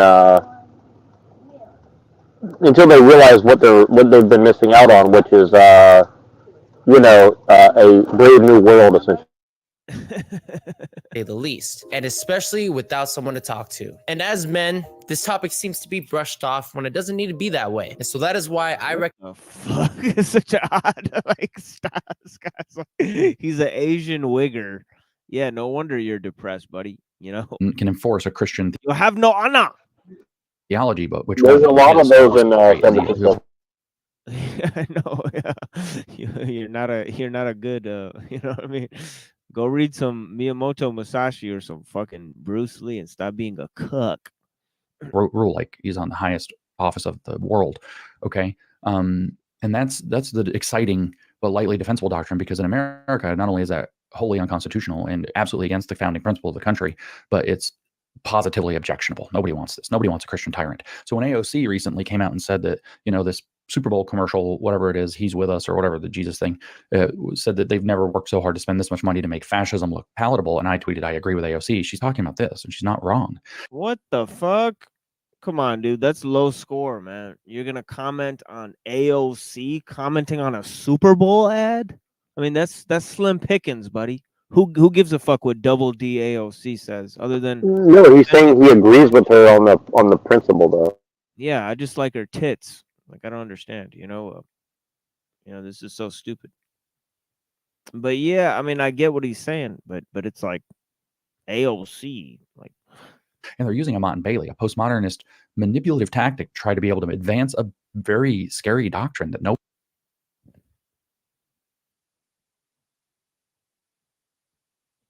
would be able to defend under the guise of, well, we just want a cultural renewal, which is hee-haw nationalism, not Christian nationalism. So just as the medieval Mott, Nicholas Shackle tells us, was often constructed by the stonemason's art from stone in the surrounding land, the Mott of dull but defensible doctrines is often constructed by the use of sophists' arts from the desired but indefensible doctrines lying within the ditch. Just like William Wolfe, Mr. Wolfe the Lesser's arguments for Christian nationalism and all the hee-haw nationalist defenses of them, where they've been sucked into it. Diagnosis of a philosophical doctrine as being a Mott and Bailey doctrine is invariably fatal. One hopes, because the Christian nationalist Operation Christian Nationalism, is in fact a Mott and Bailey. How do we know? One of its proponents, not only did I identify it, I went to the very thread where I read it. I'm like, well, shit, this is a Mott and Bailey, and identified it. And there we have the proponent of the thread saying that we need the two wolves as a Mott and Bailey in order to advance the doctrine.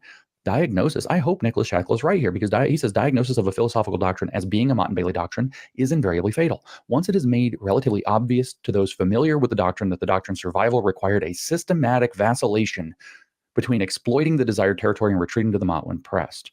The dialectic between many refutations of specific postmodernist doctrines and the postmodern deferences correspond exactly to the dynamics of Mott and Bailey doctrines. So why is the case for Christian nationalism? Okay. Now we can go to this stupid shit right here. And this is going to have some more fucking commercials for us. It is what it is. But yeah, we're going to get through this shit somehow, guys. It is what it is. But yeah, let me fucking... Oh, son of a bitch. Let me just unscreen this for a second.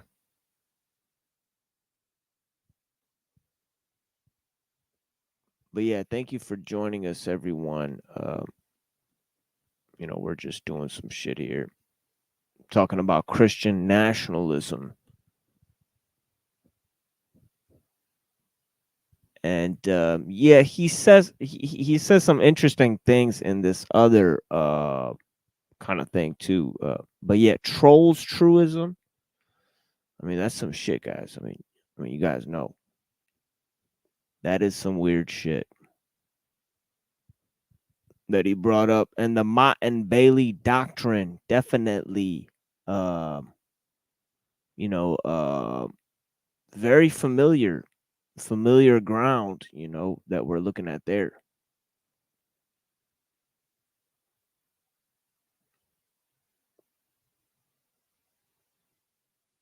With that whole doctrine there.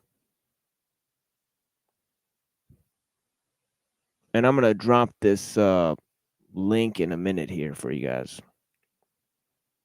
So you guys will get up here and talk to me about whatever you want. Bless you guys for being here.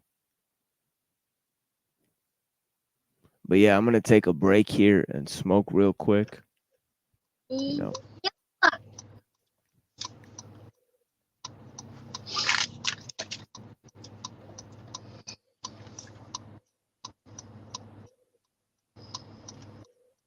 You guys okay? You don't want any more?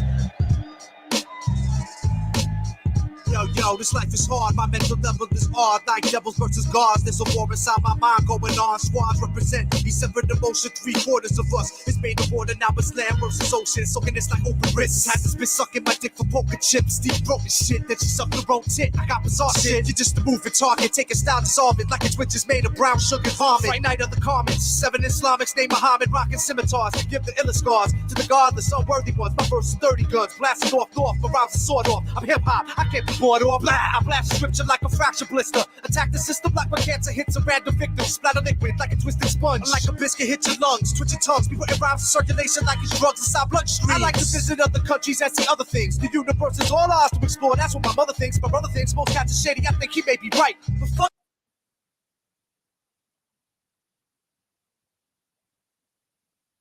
The darkness, I'ma try to focus on the light. I'll be the true and living ruler of my world. I want world peace, so if you got beef, stay the fuck away from me, chief. The green leaf is spark like soldiers stomping through a swamp without high boots and radiation suits that's glowing in the dark. It's like a tribute to myself. I'm burning kids like they was real cheese, and every time I open up my mouth, I kill MCs. I see the greatest men destroyed by cowards, so I watch my back. Most of these cats are so damn whack that they be lost without their gas. That's not to say gat is evil. Only people can deceive you, make you bleed through wounds that never heal, and leave your spirit feeble. It's the present, but the truth will set you free. Shit, just accept it. You don't even have to like my shit so long as you respect it. Without the positive, we can't exist. Without negativity, we can't exist. Without the sunshine, we can't exist. Without the darkness, we can't exist. They go without a little love, we can't exist. Without liquor and drugs, we can't exist. Without 3 religions, we can't exist. Without the television, we can't exist. It's like my views are ancient, rusty like basements, studying spaceships. Ain't no probe, metal prongs, testing temperature placements. Teeth of a dragon, face of a lion. Children of Zion, half-breeds who defecate iron. Burnt the flame, we find robots who bobble insane. Unknown intelligence, sons of the sun with astral resonance. Bigger than rap, I live a life of decadence. Turn mass to energy, medicine man, telepathy, conspiracy, television. I'll build my pyramid, never derivative, without less play. Confess state, more like stones in my breastplate. We militant, we legislate laws with no decency. 98 brothers use brains and low frequencies. One time for sharp kids, killers who biblical. There's 2 ghettos, one of the mind, the other physical. A break fool and be on that hunt for other niggas. Race haters and pigs in white sheets running with Quakers. Without the inner self, we can't exist. Without oxygen, we can't exist. Without a bag of weed, we can't exist. Without a little greed, we can't exist. Without some real friends, we can't exist. Without the dividends, we can't exist. And yo, without photosynthesis, we can't exist. Without mass transit, we can't exist. Prepare for mental calm, but I react like 20 gats and holster straps, ready for nothing. That's something to take me down or hold me back. Then I come back only to walk down main streets like Perry Thomas. I'm a seminar with 8 masters who practice the art of conscious. Beware of toxic water, drinking tap could be a dead trap, a setback to leave our arms folded and our necks back. Existence leads back to Egyptians and conflictions, war missions, color green property and fake religions, battle scars, beauty bars, a million stars who crash the earth, leave us jerked and out of word, forcing our mind to convert to carry weapons for aggression. Ruger and double sevens crash the heavens like our demo did at Geffen. Now we prepping barracudas, run computers, deja vu is forming fluids in our brain to reenact the deep attack that caused the pain of social differences. Existence is the listeners and businesses, our fiction is like menaces, walk the world until it finishes. Without some food stamps, we can't exist. Without reproduction, we can't exist. Without a clear mind, we can't exist. Without a little pride, we can't exist. Without self-respect, we can't exist. And yo, without some intellect, we can't exist. Without the old school, we can't exist. Without the real truth, we can't exist. Hey, what's...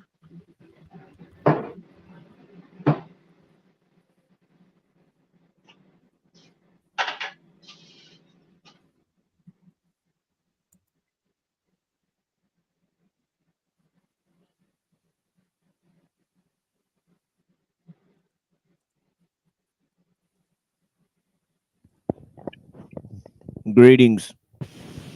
Hello, the machine lies. Blessings to you guys, man. You know.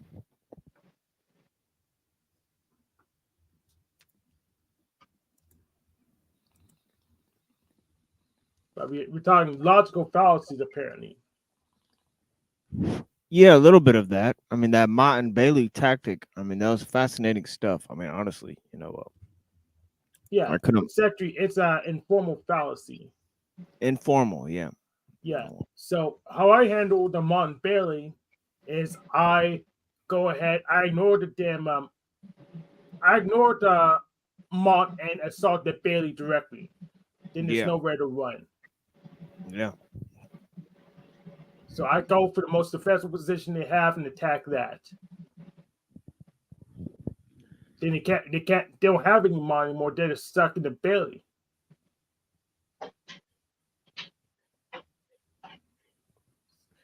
Yeah, and I've seen this kind of happening you know, in my debate on technology with Andrew Wilson. You know, I saw that the definition of technology kept changing, you know, and the level that we're talking on, you know, because society, you know, at one level we're talking about civilization, and the other level we're talking about tools.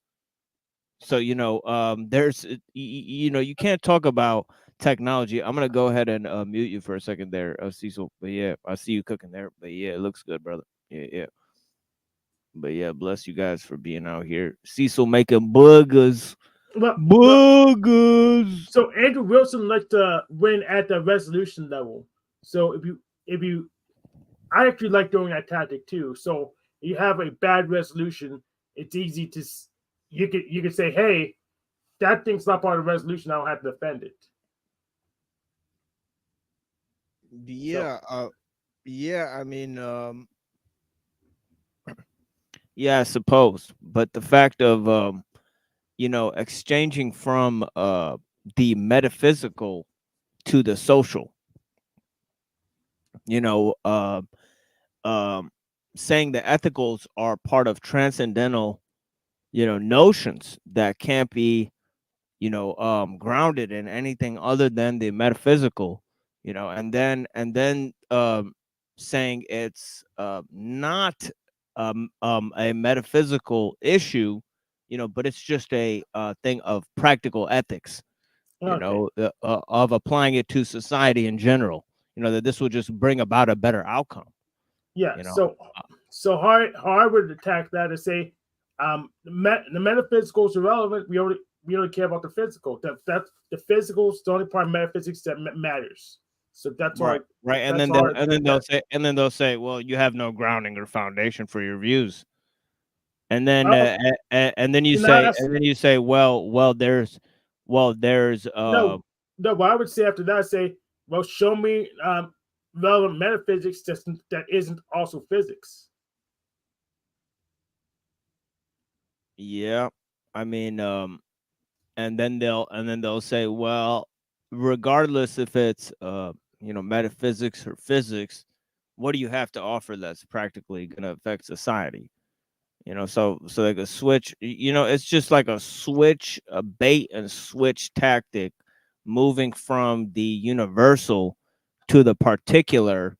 And we saw, you guys, to really correspond with and get some of what I'm saying, you're gonna have to watch the episode I did last time where I broke down the debate and all that stuff. Yeah.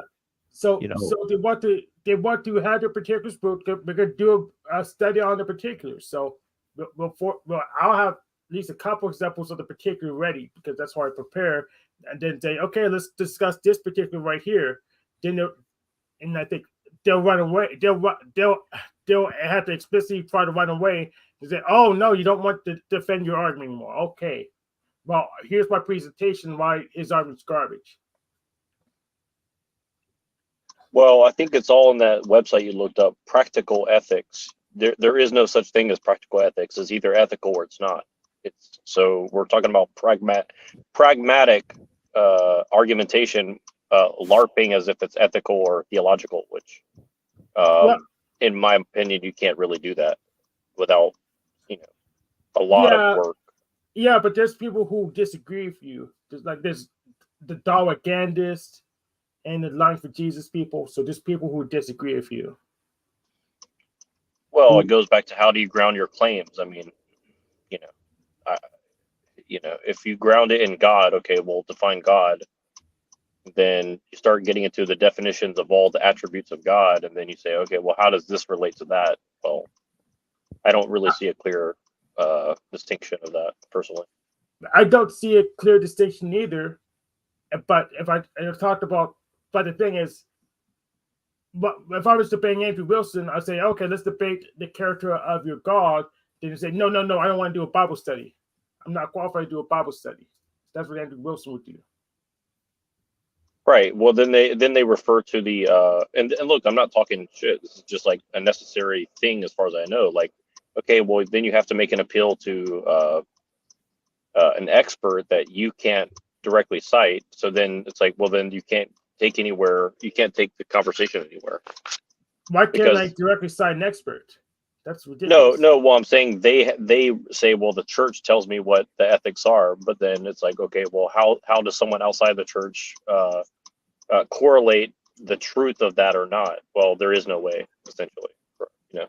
I wouldn't need to go that far. Just go, okay, let's look at what your church says. Well, your church says this, and your church says that. That's what I would just go ahead and knock on the door of the Mont. So you can't say it. We had to go for whatever the church says. Okay, let's read what your church has to say. Yo, could I throw up a question for the panel? Of course. So, we as human beings, right? We try to seek the truest form of knowledge that we could find, right? No, I don't. Well, I don't. Okay, I'm let him get it out, Hank. Yeah, go ahead. It was a question though. Like, all right, so if you're a human being that tries to seek out the truest form of knowledge, right, or God, or whatever you want to consider it, do you believe that there may be a higher form of understanding that is not based on information we could even obtain in the physical? Oh yeah.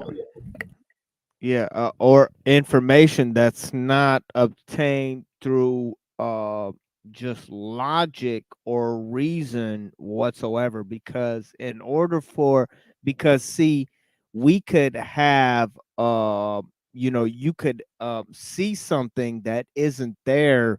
You could be shown something, a virtual hologram of some shit that isn't there. It's been proven. So you could see some shit that's not there. So perception is not reality. Perception is duality, or if you want to say, it's a redoubling of information, but it's also being interpreted by our senses.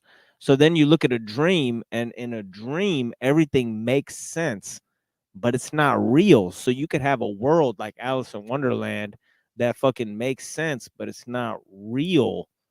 So reason could lie to you, just as much as Right, exactly. perception can, you could have a false construction based off of reason just as much as you could have a false construction based off of perception. So really, there should be a higher order judge, higher than reason, and that's the information that I think God has. It's kind of like the spirit. The spirit judges things on a higher level than the mind can, or something like that. I would say, I would wager to say that knowledge is infinite. So I mean, the more we know, the more we just figure out what we don't know. But there is a seeing from the perspective of the all-knowing. I want to respond to what you just said.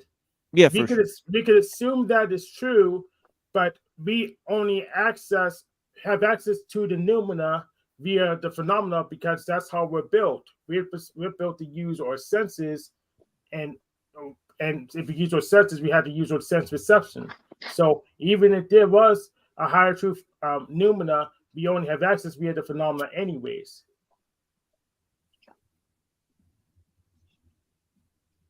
Hey, I was watching the beginning of the stream. I wanted to ask a few questions. I'm sorry, I don't mean to like go back or go off topic, but that dude that guy was talking about, Caleb Maupin.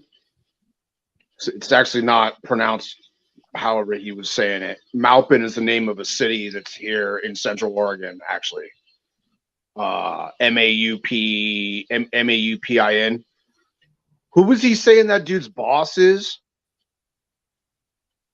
Recall the name there? Rock Hill, something like that. Rock Hill? Okay. I've actually spoken to Caleb Maupin before in a chat room, not on a panel. Oh, like yeah. this. That's funny. Yeah, I actually have. That dude's an idiot. He sits around slack jawed drinking liquor on cam, trying to talk like we're gonna start the next communist revolution, comrade. Don't worry. And I was like, yeah, good luck with all that starving and shit that the communists like to do to their people. And he was like trying to defend Mao and all this shit. I was like, yeah, whatever, bro. Retard. You said the name was Rock Hill? Yeah, I think that's what he said. I got to go back and look. He knows a lot of names, dude. He drops names like crazy. But I'll say he's online right now. Well, I'll say this: I think the thing that dude was trying to get across, the guy Pill Eater, he was trying to say that the right wing is basically using communist stuff to organize the right wing, and so it's getting very hard to distinguish between communist ideology and right-wing ideology. I mean, that's kind of what he was getting at. This is this guy right now. This is this guy right now. Well, I mean, I'm talking what is the left then? Organization. Yeah, the left is more so damn straight. The left is like, but they're gonna blur the lines to try to merge it into, like, they got thesis, antithesis, and now they're at the point where they're trying to like collapse it and blur the lines and mix it all together. You know what I mean? No, if I could just give my 2 cents on why I think that is, and I first started seeing this with I was never a fan of Alex Jones. I kind of just watched his fat ass try to be like Rush Limbaugh and freaking shake his jowls and shit. But I first kind of noticed this with his community. What happens is the right has become where they hate the left so much, and they're giving the left so much of their energy that they are transforming through that apparatus into the left. I 100% agree with you. I watched Alex Jones for 10 years, and I totally agree with you. You're nailing it, bro. It's like you're not supposed to. You're still like, the right is supposed to be the good guys, or at least from their point of view, they view themselves as the good guys, right? So you're supposed to be able to hold themselves. You're supposed to be holding yourself to a standard, right? You're not supposed to hate your enemy so much that you become your enemy and engage in their tactics. You see a lot of this with Cecil. What yeah. they did was they swung the pendulum as far left as they possibly could, bro, like to essentially enrage the right for many years, right? Yeah. And they were doing a lot of stuff like the fucking the story time hours, you know what I'm talking about, right? I don't know if you get into that, they'll fuck the channel up, but the story time hours, okay, and like all these fucking riots and shit, all of this shit was choreographed just to piss off the right wing, so that when the pendulum swings back the other way, they now have this like they have the right Christian Reich that they could now use to fucking collapse the system, and then that's gonna be overthrown.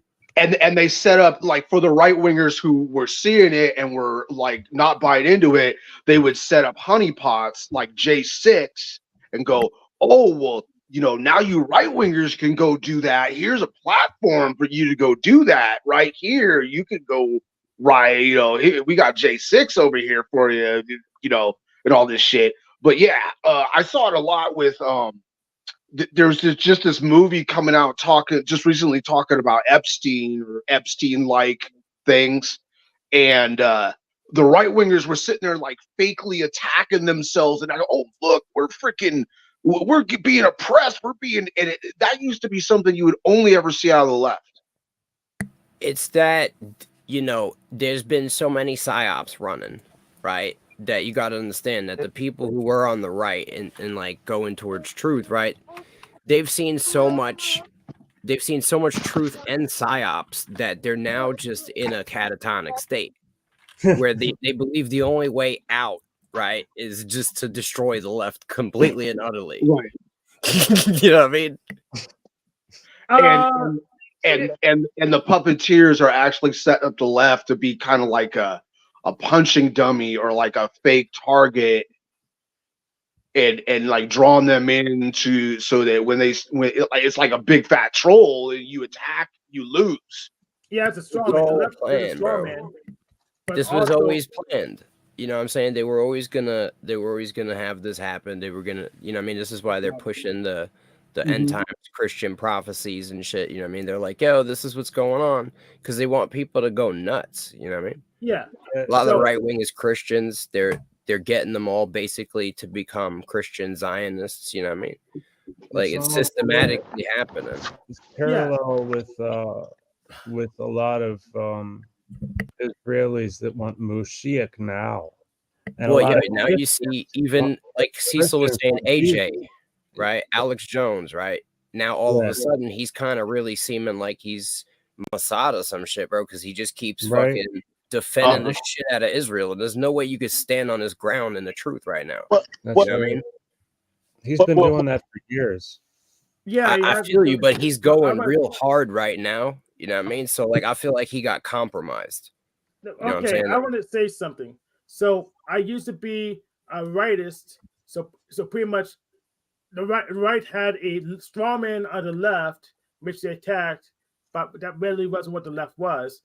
But at the same time, the left was pretty much just a bleeding edge to what will become the right later. So that's why Moldbug said just everyone's always moving left, and that's where the Overton window comes in. The Overton window always moves left, and the right always eventually became the old what the left was a generation ago.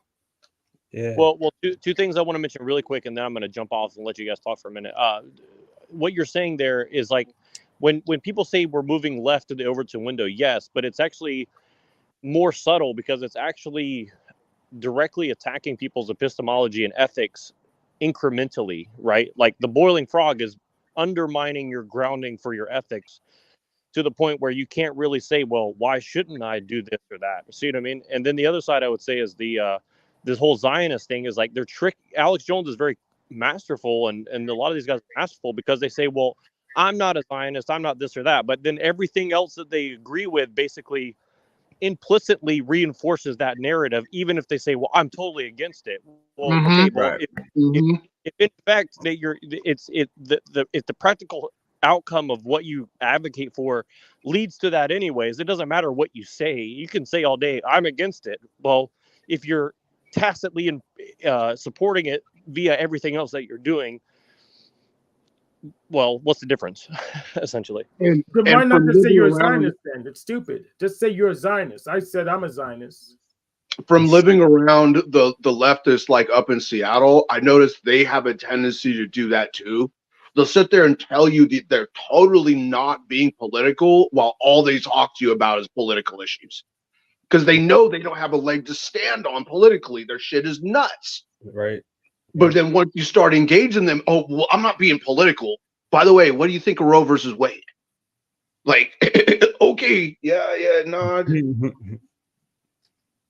You know, like wasn't it the Klan that was originally the left, wasn't it?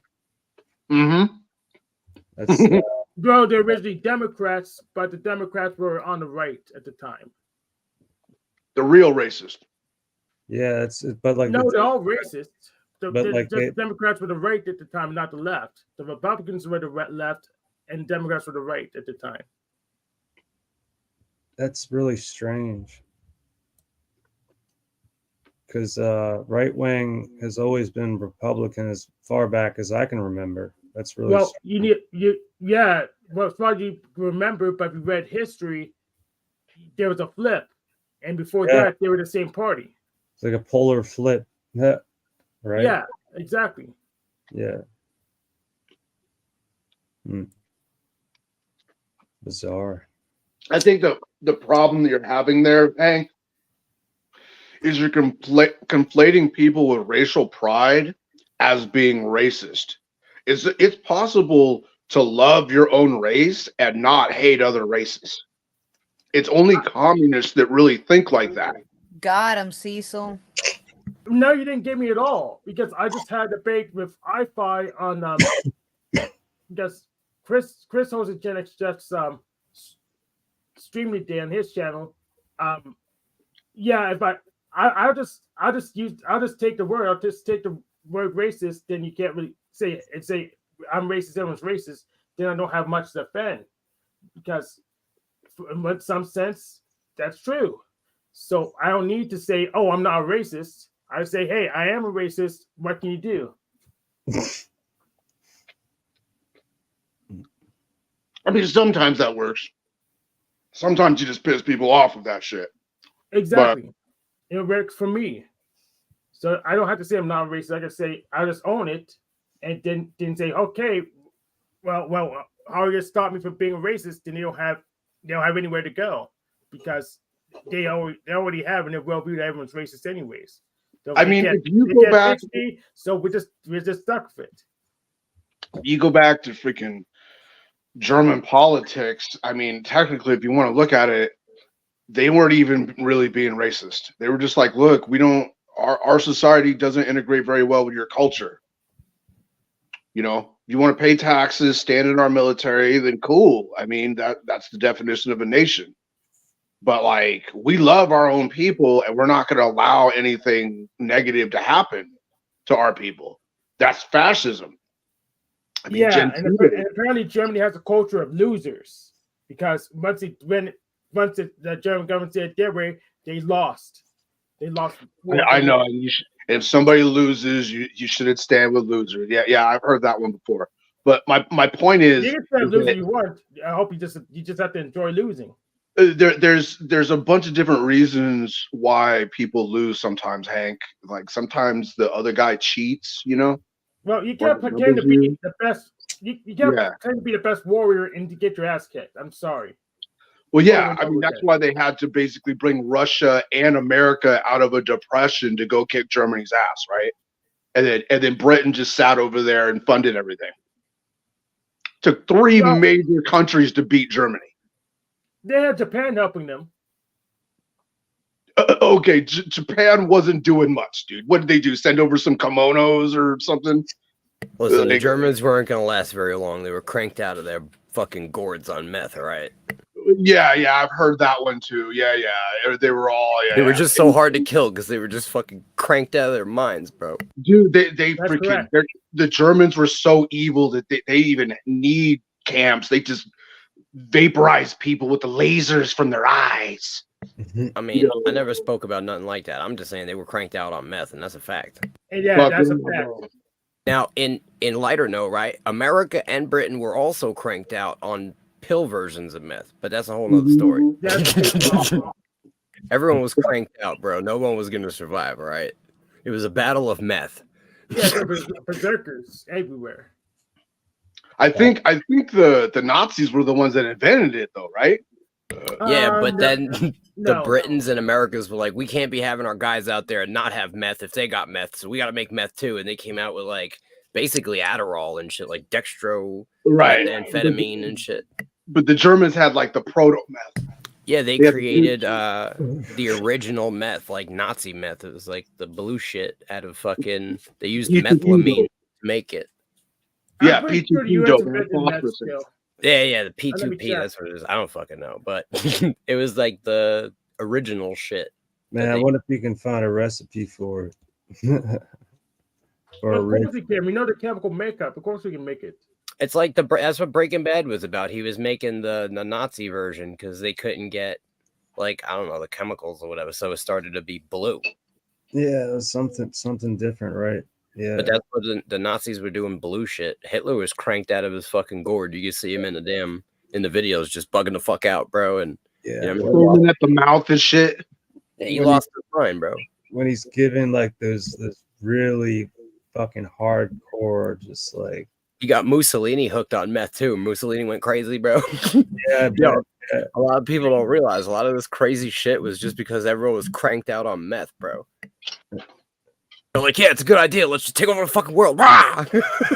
You know what I mean? Oh man. They shouldn't have went into Russia, bro, but they didn't feel the cold until the meth wore off, bro. That was it. It was the end of them. Yeah, that was definitely a tactical mistake. It was the meth, bro. They didn't realize it was cold until they got halfway in, bro, and they were fucked. I don't know the exact depth they made it, but they were so cranked out they ran halfway into the country and realized they didn't have coats on. Yeah. So I found history of meth on history.com, and I was right. The U.S. did make it first. Thank you, Hank. It was pills, and then they started making it like in crystal and like, I don't know, maybe smoking it. And I think they were injecting it. Old boy mustache was an injector. They started issuing it to the troops as their excuse was to get them to be able to march for a long time. Just wild in the hood. Yeah, I remember when I was a kid, they had us on that Ritalin. You know, man, that shit was wild. You know, I remember going to the bathroom like 15 times, like in elementary school. Like, just raise my hand. I'd be like, "Yeah, I need to go sharpen my pencil again." Like, I don't fucking care. Like I need to fucking just sitting down at my desk. Like, yeah, just dude. felt I like remember in middle school I was on that shit, and I became grabbing so onto the thin. fucking desk. Like, oh shit, here I comes was like, another lesson. Like, you could basically, I was so thin, you could in the school picture, you could like basically see right through my skin, dude. It was like, yeah. I Do they looked give like a do they give thermometer. Xanax? Do they give Xanax to kids too? I know they give them Adderall, but Yeah, they give they give Xanax to Adderall, kids. they probably. give Xanax to the kids too. I had Man, Adderall, that's bro. crazy. I wouldn't be surprised, but like, I don't know. My I don't know generation about didn't that. get the Ritalin. I had Adderall, bro.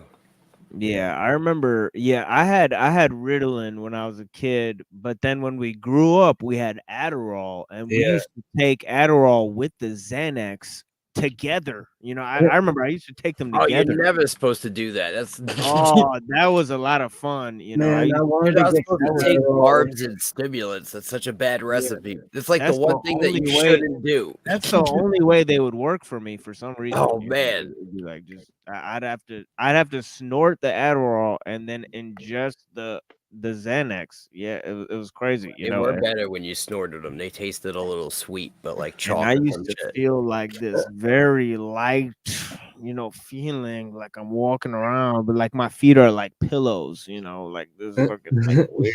Like, Bro, you eat a Oh, bunch of like- them, bro. You enter the matrix, bro. It was like limitless.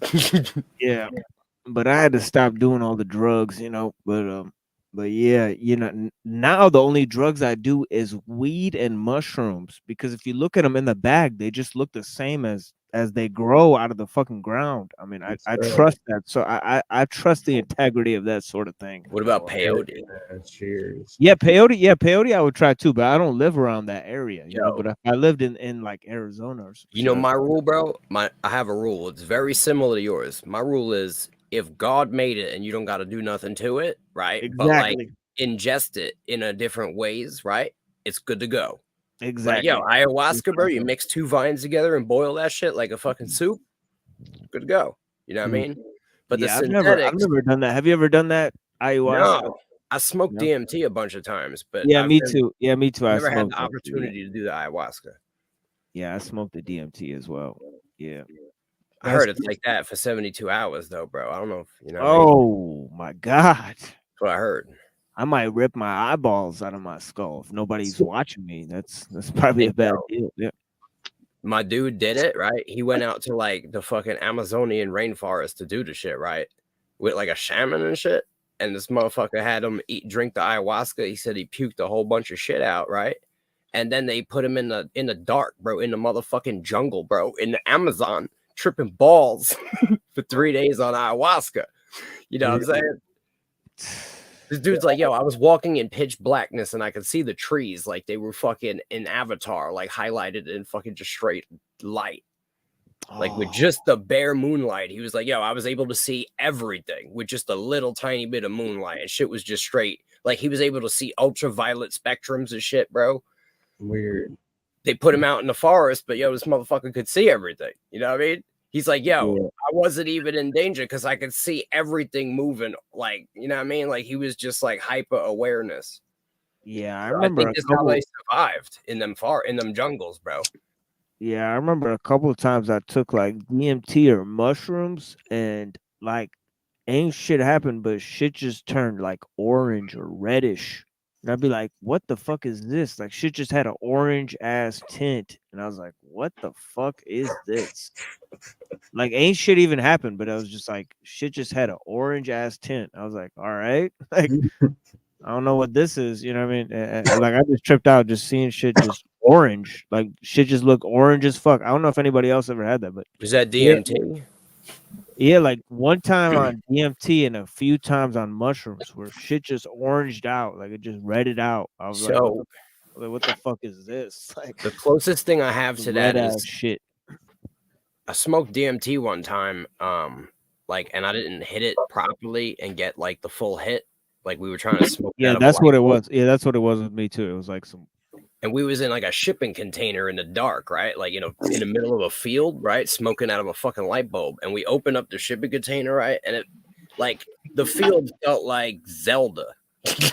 Like, it felt like a video game, like Zelda. But I wasn't tripping. I was just like, it felt like someone put a fucking Snapchat filter on my life. You know what I'm saying? For like a good 5 minutes.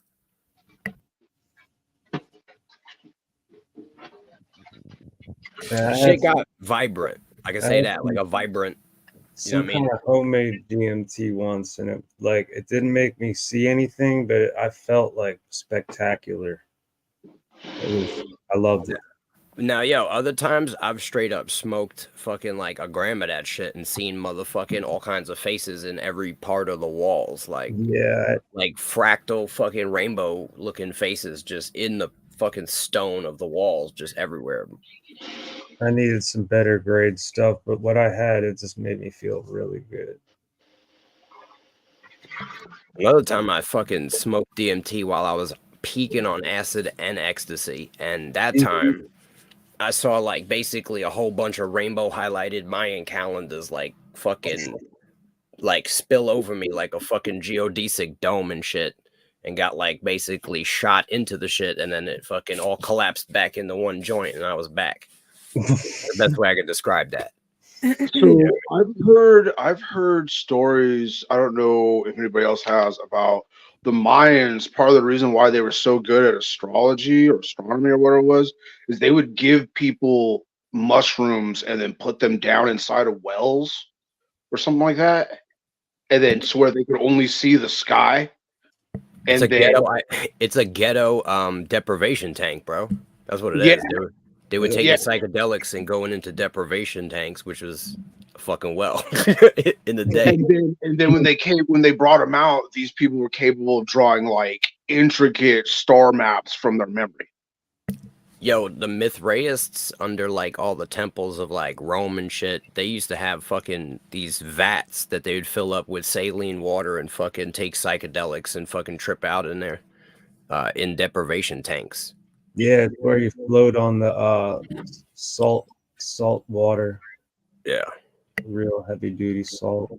And if you look up in like some of the art in like Rome, there's fucking like Jesus with mushrooms and all kinds of shit. Like the apostles are literally coming out of mushrooms. It's trippy as fuck.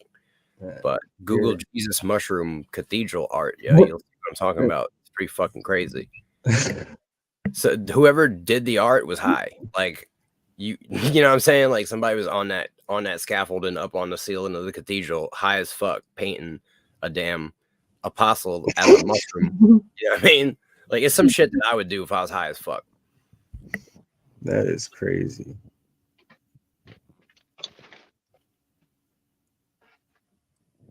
Yeah, Hieronymus Bosch, that's the guy who seemed like his art seemed like it's most mushroomed out, but it's just like I don't know, like he's the most Christian though, you know. But if you look at Hieronymus Bosch, his shit, because he drew hell, you know, and he's got all sorts of crazy shit, musical instruments, rats eating people and pooping them out and shit like that, fucking motherfuckers in black bubbles, just being like in a black ass bubble, like just being like, what the fuck happened to me? It's some crazy shit, man. It depends on the style, but like I've noticed like certain people that take like acid have an acid style. Like, you know what I mean? Like there's definitely styles to like drug art. Yeah, I think that was the first like drug artist was Hieronymus Bosch, you know, or the cave painters. The cave painters were definitely high because they were in the fire in the cave, and you know, they definitely fried some shit up, and they were in the dark, tripping balls and looking at the fire in the cave, and heating shit up on the fire. That's when they probably noticed that they could probably write shit on the walls by heating shit up, getting the juice from the shit that they were heating up and just writing this shit on the walls. And yeah, the cave paintings, you know. Yeah, they paint like aliens and shit and fucking weird stuff sometimes, right? Yeah, yeah, they paint like motherfuckers with like pineapple heads and shit. Not gonna lie, bro. I've had fucking straight up like gray looking motherfucking beings try to like talk to me and shit when I was high as fuck on ecstasy a bunch of times. And like Yeah, I me would just too. ignore them motherfuckers, bro. Like they would Yeah, legit me too. try to... But ecstasy seems like a weird drug to be on. Yeah, tell me more about it. Yeah, for real. For about a year, right? I was like straight selling ecstasy, bro, and just eating it like every day. You know what I'm saying? And like that was like, yo, it was like Skittles, you know what I mean? And so like essentially I would be going to raves, bro, and also selling acid. And I'd be eating like acid almost every day too for about a good year or two. It got pretty nutty. You know what I mean? I would also I had prescriptions of Adderall, so I was eating Adderall. You know what I mean? I used to kind of take random things too along the way. Like if I was at a party and found some mescaline, I'd probably eat it. Didn't matter what I was on. Jeez. Look, I'm gonna be honest. I wanted to know things, right? And I felt like I could not obtain true knowledge through, like, I was at an age where I felt like the mountain of actual research I would have to do to really figure this shit out is enormous. And I was like, I could probably achieve these understandings through like 40 years of meditation, but I think I could shortcut this if I just take like ridiculous amounts of drugs. I wasn't really ever into like dirty drugs like heroin and crack and shit, but I was real deep into like basically everything else. You know what I mean? You know, I lived in New York City, bro. It was real easy to go to raves almost every day with thousands of people there. And I'm gonna be real with you, you know, I was making like, you know, I don't know, $5,000 a day without really doing much, like just in an hour. So yeah, bro, I mean, I had the budget to just go fucking crazy, and I was on this spiritual quest to figure out reality. What I learned is that, you know what I'm saying, you can't really obtain a true understanding of reality with no knowledge and just blasting your mind into you know, hyperspace. But what you can understand is that there is a lot more to existence than this physical reality. And once you experience these other fucking states of consciousness, you are certain of that. And then you could start there with the research. You know what I mean? Yeah, too bad all those hippies from the 70s didn't know that. I don't think they did it right, you know? Like, they didn't stop. You know what I mean? I had a kid. I had a you know, a daughter, and I stopped doing drugs. Except for like weed and like, you know, natural shit. I did some mushrooms to fix my brain neurons, because the mushrooms will repair your neuron circuits that you fried. And you know, I just spent all the time, instead of doing drugs, just seeking, you know, the purest form of truth, and did a lot of research with an open mind from all the drugs. I'm so glad I reject truth. That means I don't have to take all those drugs. Oh, I never said I obtained truth from the drugs. Well, You know I what I don't. mean? I don't need to do either. I'm a narrative guy. You can consider the drugs like running a bunch of different simulation realities and fucking learning all kinds of lessons that you just couldn't learn in a normal reality at a Yeah, I really agree. fast pace. My methodology is video games and music and pornography. So I have a Inside- different way to get the same thing. Inside every human being's mind, Hank, there's these little doors in the mind of a human being. There's places that we just never go, right? And until we mentally go there, them doors remain locked. Now, through deep meditation and years of study and practice, you could start to unlock these doors. And if you unlock all these doors, you could reach, you know, what I guess the Buddha would consider enlightenment, right? But you can also battering ram all of these doors open with massive doses of psychedelics and other combinations of drugs, I've found. The only problem is that it's not like a key. Like, you don't just open the door. This is a battering ram. And sometimes what you find on the other sides of all of these fucking doors that you just opened today, that you might have taken 10 years to open, you can't close these motherfuckers. Now you got to deal with all these doors that are fucking open. And sometimes this breaks people. And then that's what you see with a lot of the hippies is they went so deep, but they couldn't rectify what they found on the other side of the curtain. And the reality is, Hank, I had to lose my mind many times. And a lot of people stop doing drugs when it starts to make them lose their mind. But I had to figure out why the drugs were making me lose my mind. So I leaned into the drugs and did like way more. You know what I mean? Like, if this one tab of acid fucked up my whole reality, what is 180 gonna do?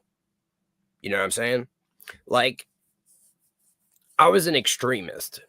I did extreme things. I've lived in other third world countries. You know what I'm saying? We've had villas, bro. I've sniffed Scarface piles of cocaine. You know what I'm saying? I've eaten fucking the whole corner of an acid tab on my first wedding night during a hurricane on a rooftop in Albany after I drank a bottle of vodka and snorted a couple Adderalls. I did it. You know what I'm saying? Yeah, Not a my little job bottle to pick of the vodka. lock instead of battering ram it, so I can open and close the doors when I need to.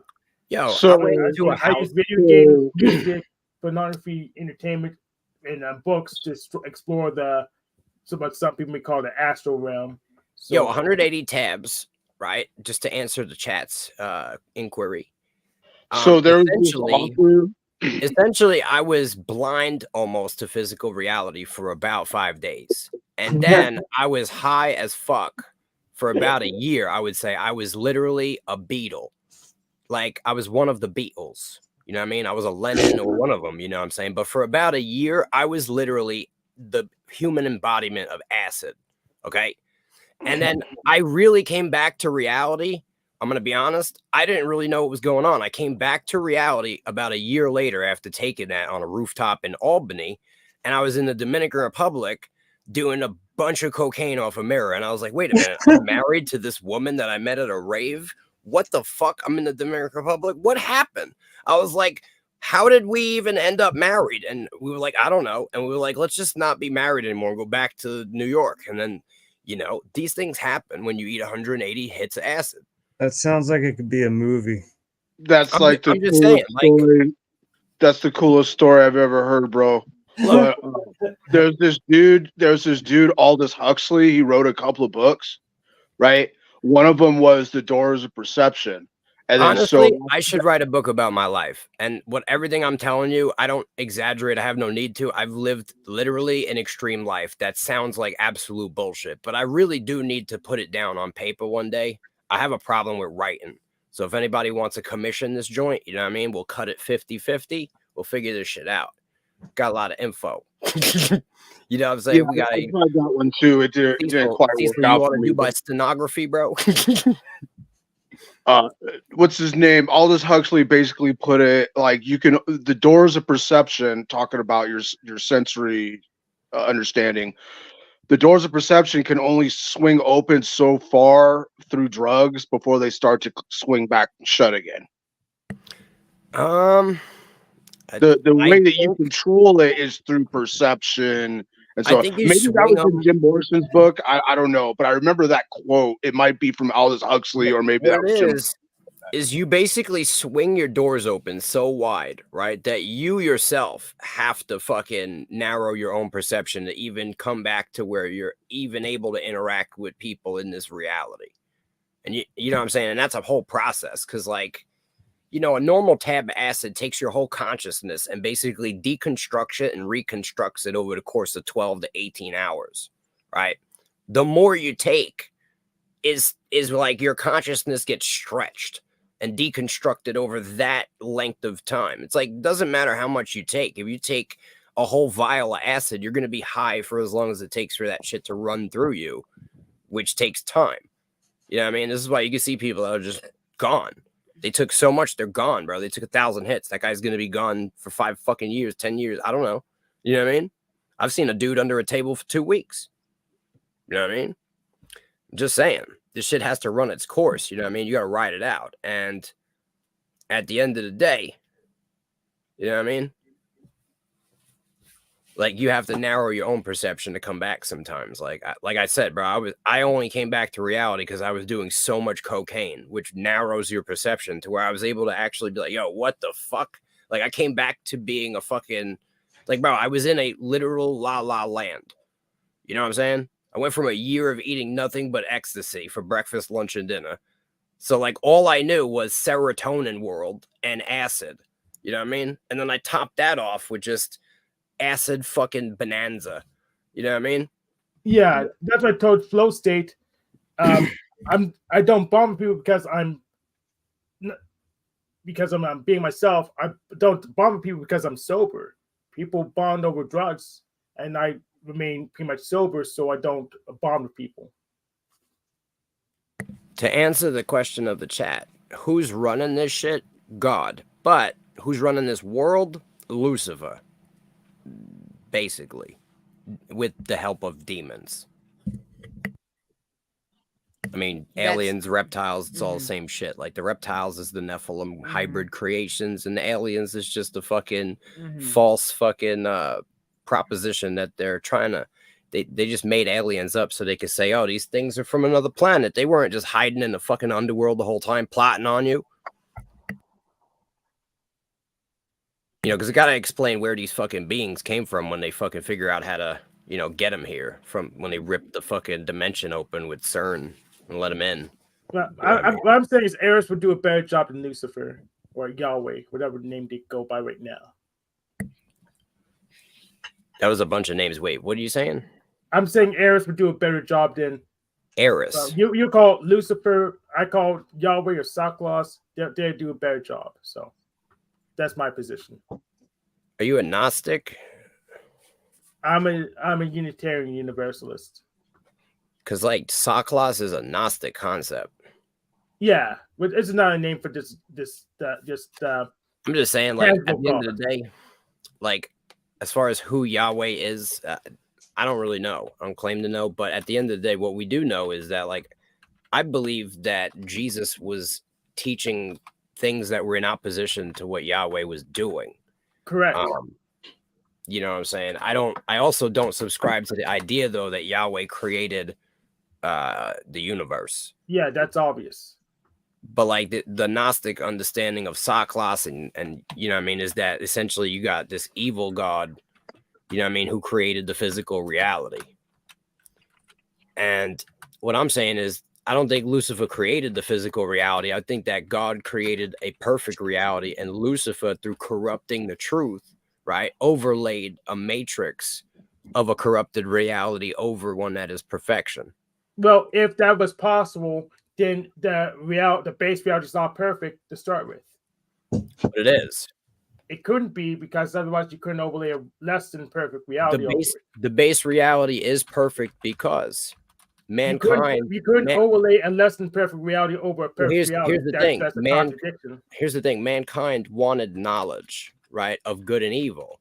And in order to know good and evil, right, you have to make good and evil possible.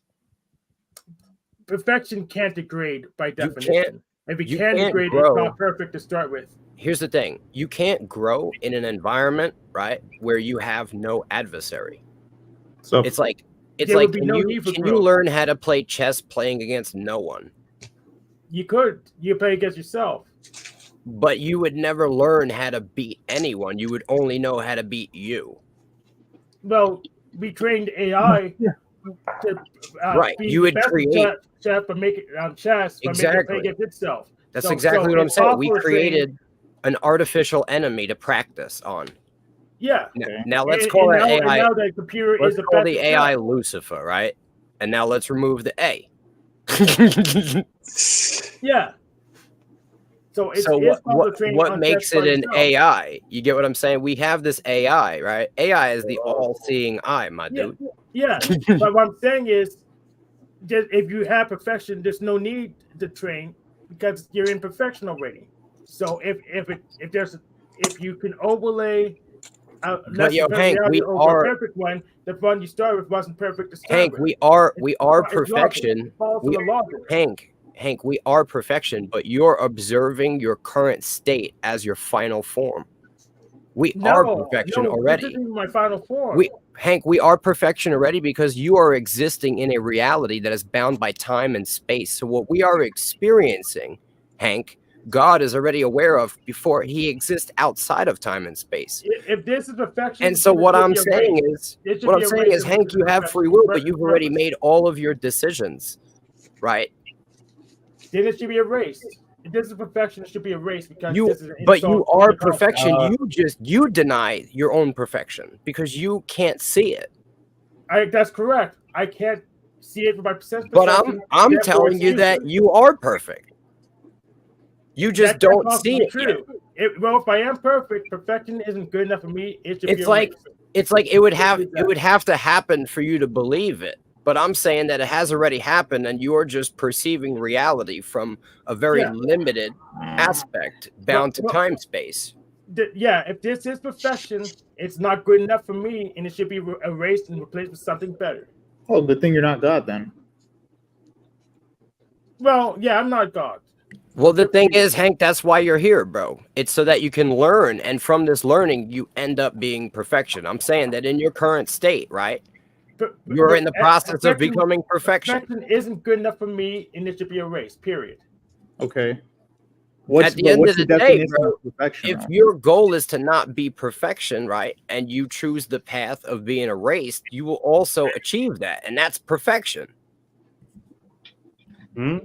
If you want that, you will obtain it. That's what I'm saying. Like, if you choose the path of being erased, right, because you are not satisfied, then you will obtain what you desire. And so that in its leverage, perfection. Yeah, I desire more leverage. I want the world to reconstruct itself in my image. I don't want to be erased, But if this is perfection, we can't do better than this, then we might as well erase it. No, I'm saying Because this it's is not not good enough. all that there is, Hank. I'm saying that you're perceiving this, right? This limited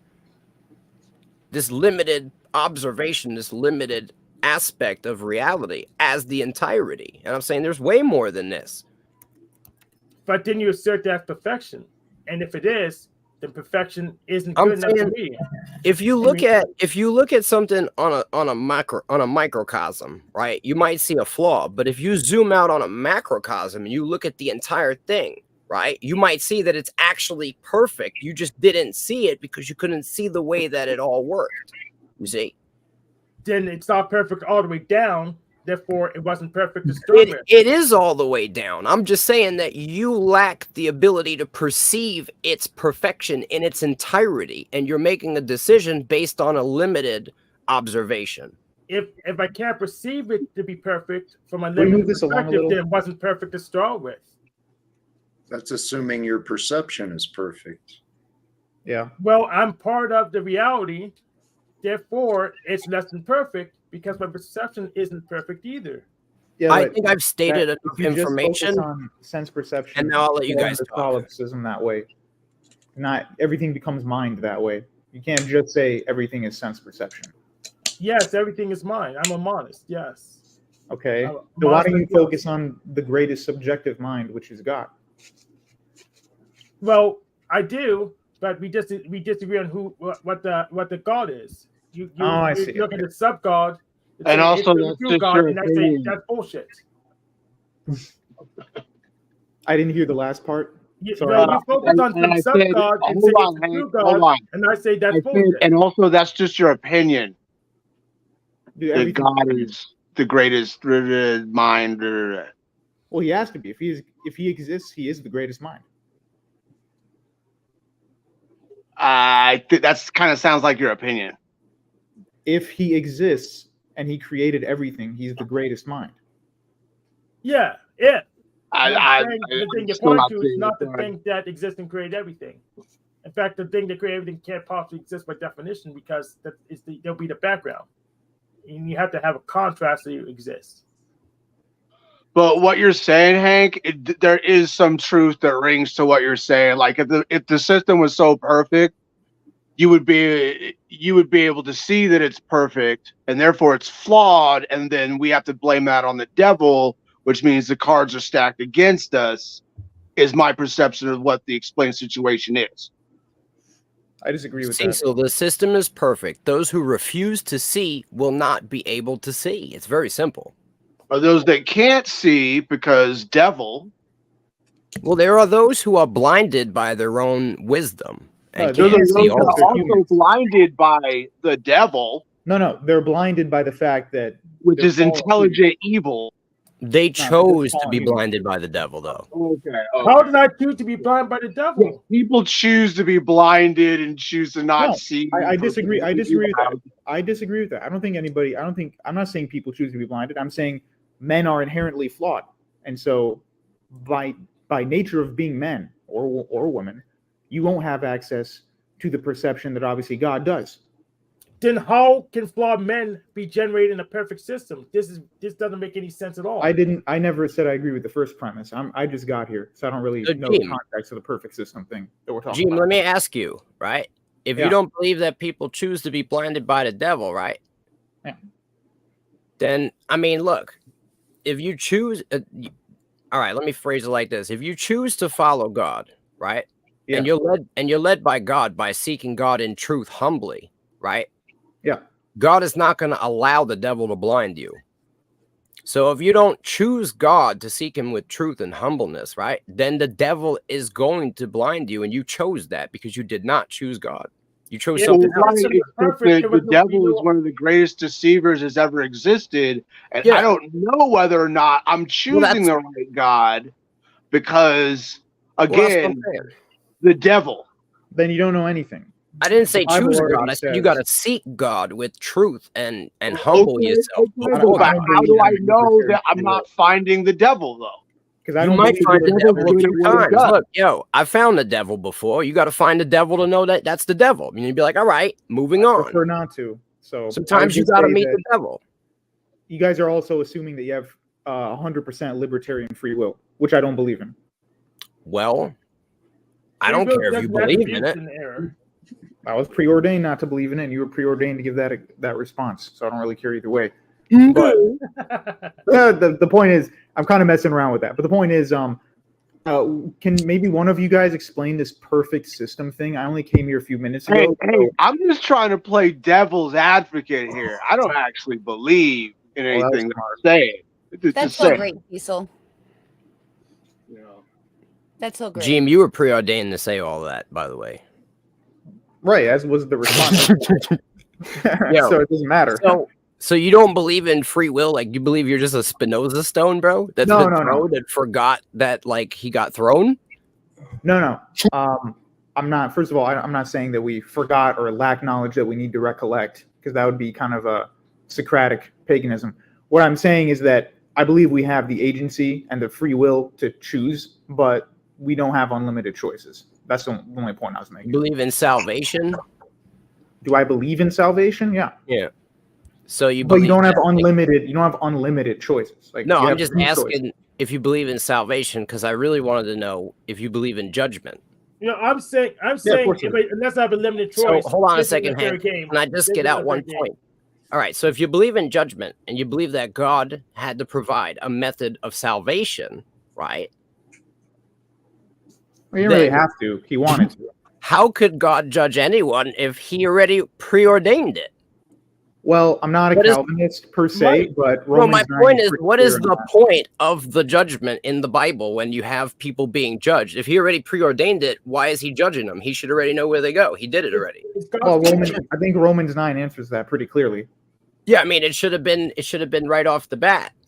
Well, it's not up for us to decide. The What's secret all things this belong to about? the If Lord. it's preordained, then what's it all about? It's about whatever God wants it to be about. There's no power like- over him holding him accountable to anything. Like, how did anyone fall? Right? I mean, essentially, here's the problem with the idea. I feel I like didn't say I was 100% Calvinist. I just feel like saying with that I this don't believe idea, in Jim, libertarian free will. I feel like with this idea, we basically blame God for all the evil, and I don't accept that. Well, if God Okay. created all the evil and designed all the evil, then who else can we blame? So let me raise my volume. Who Hank's about can to- we blame? Well, I If blame God- if God mankind. designed and implemented all the evil. Yeah, who else I blame can we mankind, Hank, and I can tell you why. I also blame mankind. I'm just saying. Oh, Hank disappeared. I would also say that we don't have 100% libertarian free will. That's the only point I was making. I was What not is saying- that? What does that mean? It means that you don't have unlimited choices. You can make choices within a select multiple choice, but you can't. You can choose A, B, C, or D. You can't choose X, Y, or Z though. Oh, okay. Choices Well, I that are mean, given to us. now that you've clarified your stance, I mean, that's essentially what everybody believes that believes in free will in the first place. No one thinks that you have unlimited free will. That's Well, never been a thing. That's pretty much what Pelagianism is. That you use your own free will and your own judgment to make yourself saved, which is why Augustinianism is against that. Look, I would just say what that I'm most saying people is- think they can do that every choice they make is 100% consciously their own. I think you have a problem with the understanding of what will is, right? So it's like this. All right. I have unlimited free will to choose, right? My intentions. And I can try to do these things. Like, for example, I could try to punch you in the face, right? Yeah. Now, I'm wrong for trying, even if I miss, right? And God just like throws my hand out of the way, right? See, I had the free will to try to punch you in the face. I don't have free reign. I don't rule over this world. So So I disagree with the will part too, because why you are punching me is because of pre-existing factors. You're not just doing it out of nowhere. Like there's a reason for you wanting to punch me. No, I'm gonna be honest, bro. There's been times where I've straight up punched someone in the face for no reason. But wouldn't I that be due to wouldn't that be due to your temperament and your past, and in part maybe your All genetics or I'm your saying history? is, like my main point is that, like, I have the free will to decide things. Like, I can shoot at you, but it doesn't guarantee I'm gonna hit you. It doesn't guarantee you're gonna die. My intention may be to kill you, but you may live Well, I'm Because not talking God about intention though, controls all Bunny. I'm things. saying before you even do the action, the decision to make it is still based on something. It's not completely in a vacuum. Like the In order for this reality to be a proper test, you have to have free will. The opportunity to choose. But here's the thing: this whole test thing sounds remarkably like what some like Ash'ari Muslims will say, because they dip into Hellenistic metaphysics a lot, and so they'll say, "Oh, you know, our souls came here because this life is just a maze, so we can get back to God." And that's why the Salafis have a problem with that. How do you explain judgment, right? Yeah. In relation to this limited reality of human life. What do you mean, God judging us for our sins or our wrongdoings? Like the fact that God put us here, we have a limited amount of life, and then we're judged, right? Well, it's not limited, because if you have salvation, it becomes eternal life. Like, what is that setup? Is that not a trial and then a judgment? Yeah, it is for a way. I mean, the Bible uses legalistic language. I'm not saying it's not a trial. What I'm saying is this life Not is a a maze. trial. It's like going into the gladiator arena, but at the same time, it's not just a test. It's also a learning experience. This provides you the opportunity to grow by being a physical being. If you remained a spiritual being since the beginning, right, you might fall like the fallen when physicality became a thing. You might lust after women, but now you're being tested, right, to see. I would you're at disagree that before you spiritual even have and that physical have to be. I disagree that spiritual and physical have to have such a sharp divide. But that aside, I would say in the Old Testament, you know, the Jews don't have the concept yet of eternal life, at least throughout most of the Old Testament. So they're just doing things assuming that this life is the primary thing. They're not worried about what's coming next, other than the pit, which is the sleep that, you know, there's really no escape from it until Christ shows up. So they're not thinking life is a test. They're thinking life is life. I have to live it to the best of my ability. And if I sin and I fall short of God's glory, he can take that life away, or he can punish the Israelites. They didn't think, oh, I'm going through a test, and then after the test, I get my result back, and then when I have my final exam, I can either go to heaven or hell. Look, the best explanation I can give you is a test, but the reality of what I believe it is that I believe God originally created perfection. I believe we are experiencing the process of that perfection. So you believe like coming to theosis? realization. Something kind of like theosis, do you believe? I believe that God created perfection in the beginning. He exists outside of existence, and this is how he knows the beginning and the end. Oh, that's why we're going to disagree. I don't think God exists outside of existence. Well, that's where you might be wrong. I don't want to debate that topic at the moment. We should finish this one first, then we can get onto that if you'd like. But I just wanted you to let you know so we don't talk past each other on that point. I don't think he exists outside of existence. Well, yeah, it's kind of unfalsifiable. Like, we're talking about abstractions that aren't really talked about in the Bible. That's the point. Yeah. I mean, at the end of the day, hello, Hank. Hello. You know, God is infinite. You know, he's aware of everything. He can make edits if he wanted to, all over the world, all at the same time. Wait, Yeah, what's I agree, infinite? but Yahweh is not God. I'm not sitting here talking about Yahweh. I'm just talking about God, and my God, your God, whoever God is the creator of all things. The most superior being in I have existence. to disagree with saying that Jehovah is not the God, but maybe you can give a reasoning for that, one of you guys. Oh yes, it's clearly not perfect. It's clearly not perfect. Jehovah is clearly not perfect for obvious reasons. But what if God doesn't want our concept of perfection? What if God says, I don't care what humans want. I want what I want. That's fine. I want what I want too. What do you say? I didn't hear you. Let me raise my point. that is fine. I also want what I want. Well, if God's real and he has more power over you, he's going to get what he wants, not you what you want. Yeah, because might makes right, apparently. That's what Romans 9 is about. There's no power over God telling him what he's supposed to do. He's the one who formed everything. Yo. Well, allegedly. Yo, I'm gonna be real with you, bro. Like, Paul didn't even walk with Jesus. Oh, here we go. Got that Ebionism going on. No, I'm just saying that's a fact. How is that so? Is it because Paul gets rid of the law or something? Okay, so Paul was not one of the apostles that walked with Jesus Christ. Yeah, but Paul meets with Peter and the others, and they never have anything bad to say against him. What do you mean? They brawled with him. They couldn't even stand him, bro. No. Paul confronts Peter to his face, which Bro, is they couldn't stand him. He didn't walk with Jesus. He was out there hunting Christians, and then he just had a change of heart one day and started. Yo, Paul would teach people to literally lie. He was like, yo, be a Jew to the Jews, be a Christian to the Christians. He didn't say Christian to Christians. Whatever the fuck he said, bro. All right. Oh, I guess it doesn't matter. But we're gonna slander Paul, and we don't know what he said. Give me the quote. Go ahead. Is it "I've become all things to all men"? I think that's what Right. we're referencing. Yeah, right. He's talking about Corinthians 9:19. Yeah, I wasn't quoting the exact verse. I'm just. But what he says though about the Jew thing is, wait, you need the context.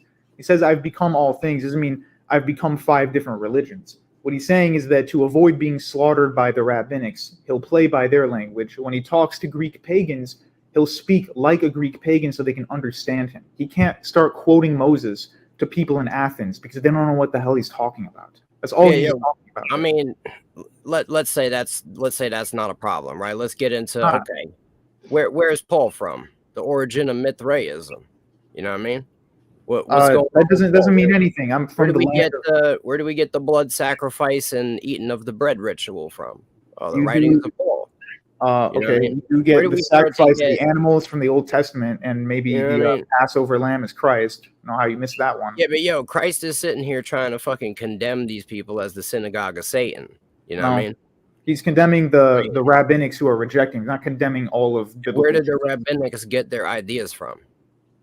From their own tradition, Mark chapter 7. Where did the own tradition come from? Doesn't say. It just says they have their own tradition, Mark chapter 7. Yo, the Torah came from those same rabbis. Oh, so now we have no Torah, we have no New Testament. So why are we even attacking Paul? I'm telling you, the same people that produced the Talmud also produced the fucking Torah. No, the same people racially did. Doesn't mean everybody in one race has to be in the same theology. Most people in my race don't follow my religion. It's cryptically coded. How? Research it. The entire Torah is cryptically coded with Kabbalistic understanding. So really, then why is it quasi-materialist? Why is it quasi-materialist? The Talmud is their understanding of the cryptic language that they use to encode the Bible. That's nonsense. The Talmud wasn't even authored until like 350 and finalized in 500 AD. So it's basically a reaction against the new. Did you see Jesus and the apostles walking around with Torahs? Well, I believe Jesus was quoting the Old Testament as the majority of his ministry. Yeah, he was quoting the Old Testament because he was appealing to these people who were locked into a control system of religion. Oh, so did Andrew Tate incarnate in John 1:1? Did Andrew Tate incarnate and get people out of the Matrix? Is that what happened? I don't know what kind of crazy fucking left field direction you want to take this. I'm making fun of what you're saying here. That people are in a control system. Like the Torah is not a control system. It's the religion they were following. It's literally a control system, and that's why like the majority of people who believe it, right, are just like completely for right now, right, just wiping out, you know what I mean, genocided motherfuckers based on what they believe, and it comes straight from the Torah. Okay. They use the Torah to fucking back up what the Talmud says. You understand? No, they use the Torah to establish tribalism, but we haven't declared why tribalism is good or bad yet. Now we're going into tribalism. Are we arguing? That's what you're complaining about. You're saying the Torah gives people the license to genocide their enemies. I'm sitting here saying that if you look at who controls the world, right? Not the Jews. It's not just them. We see also the Jesuits. You know what I'm saying?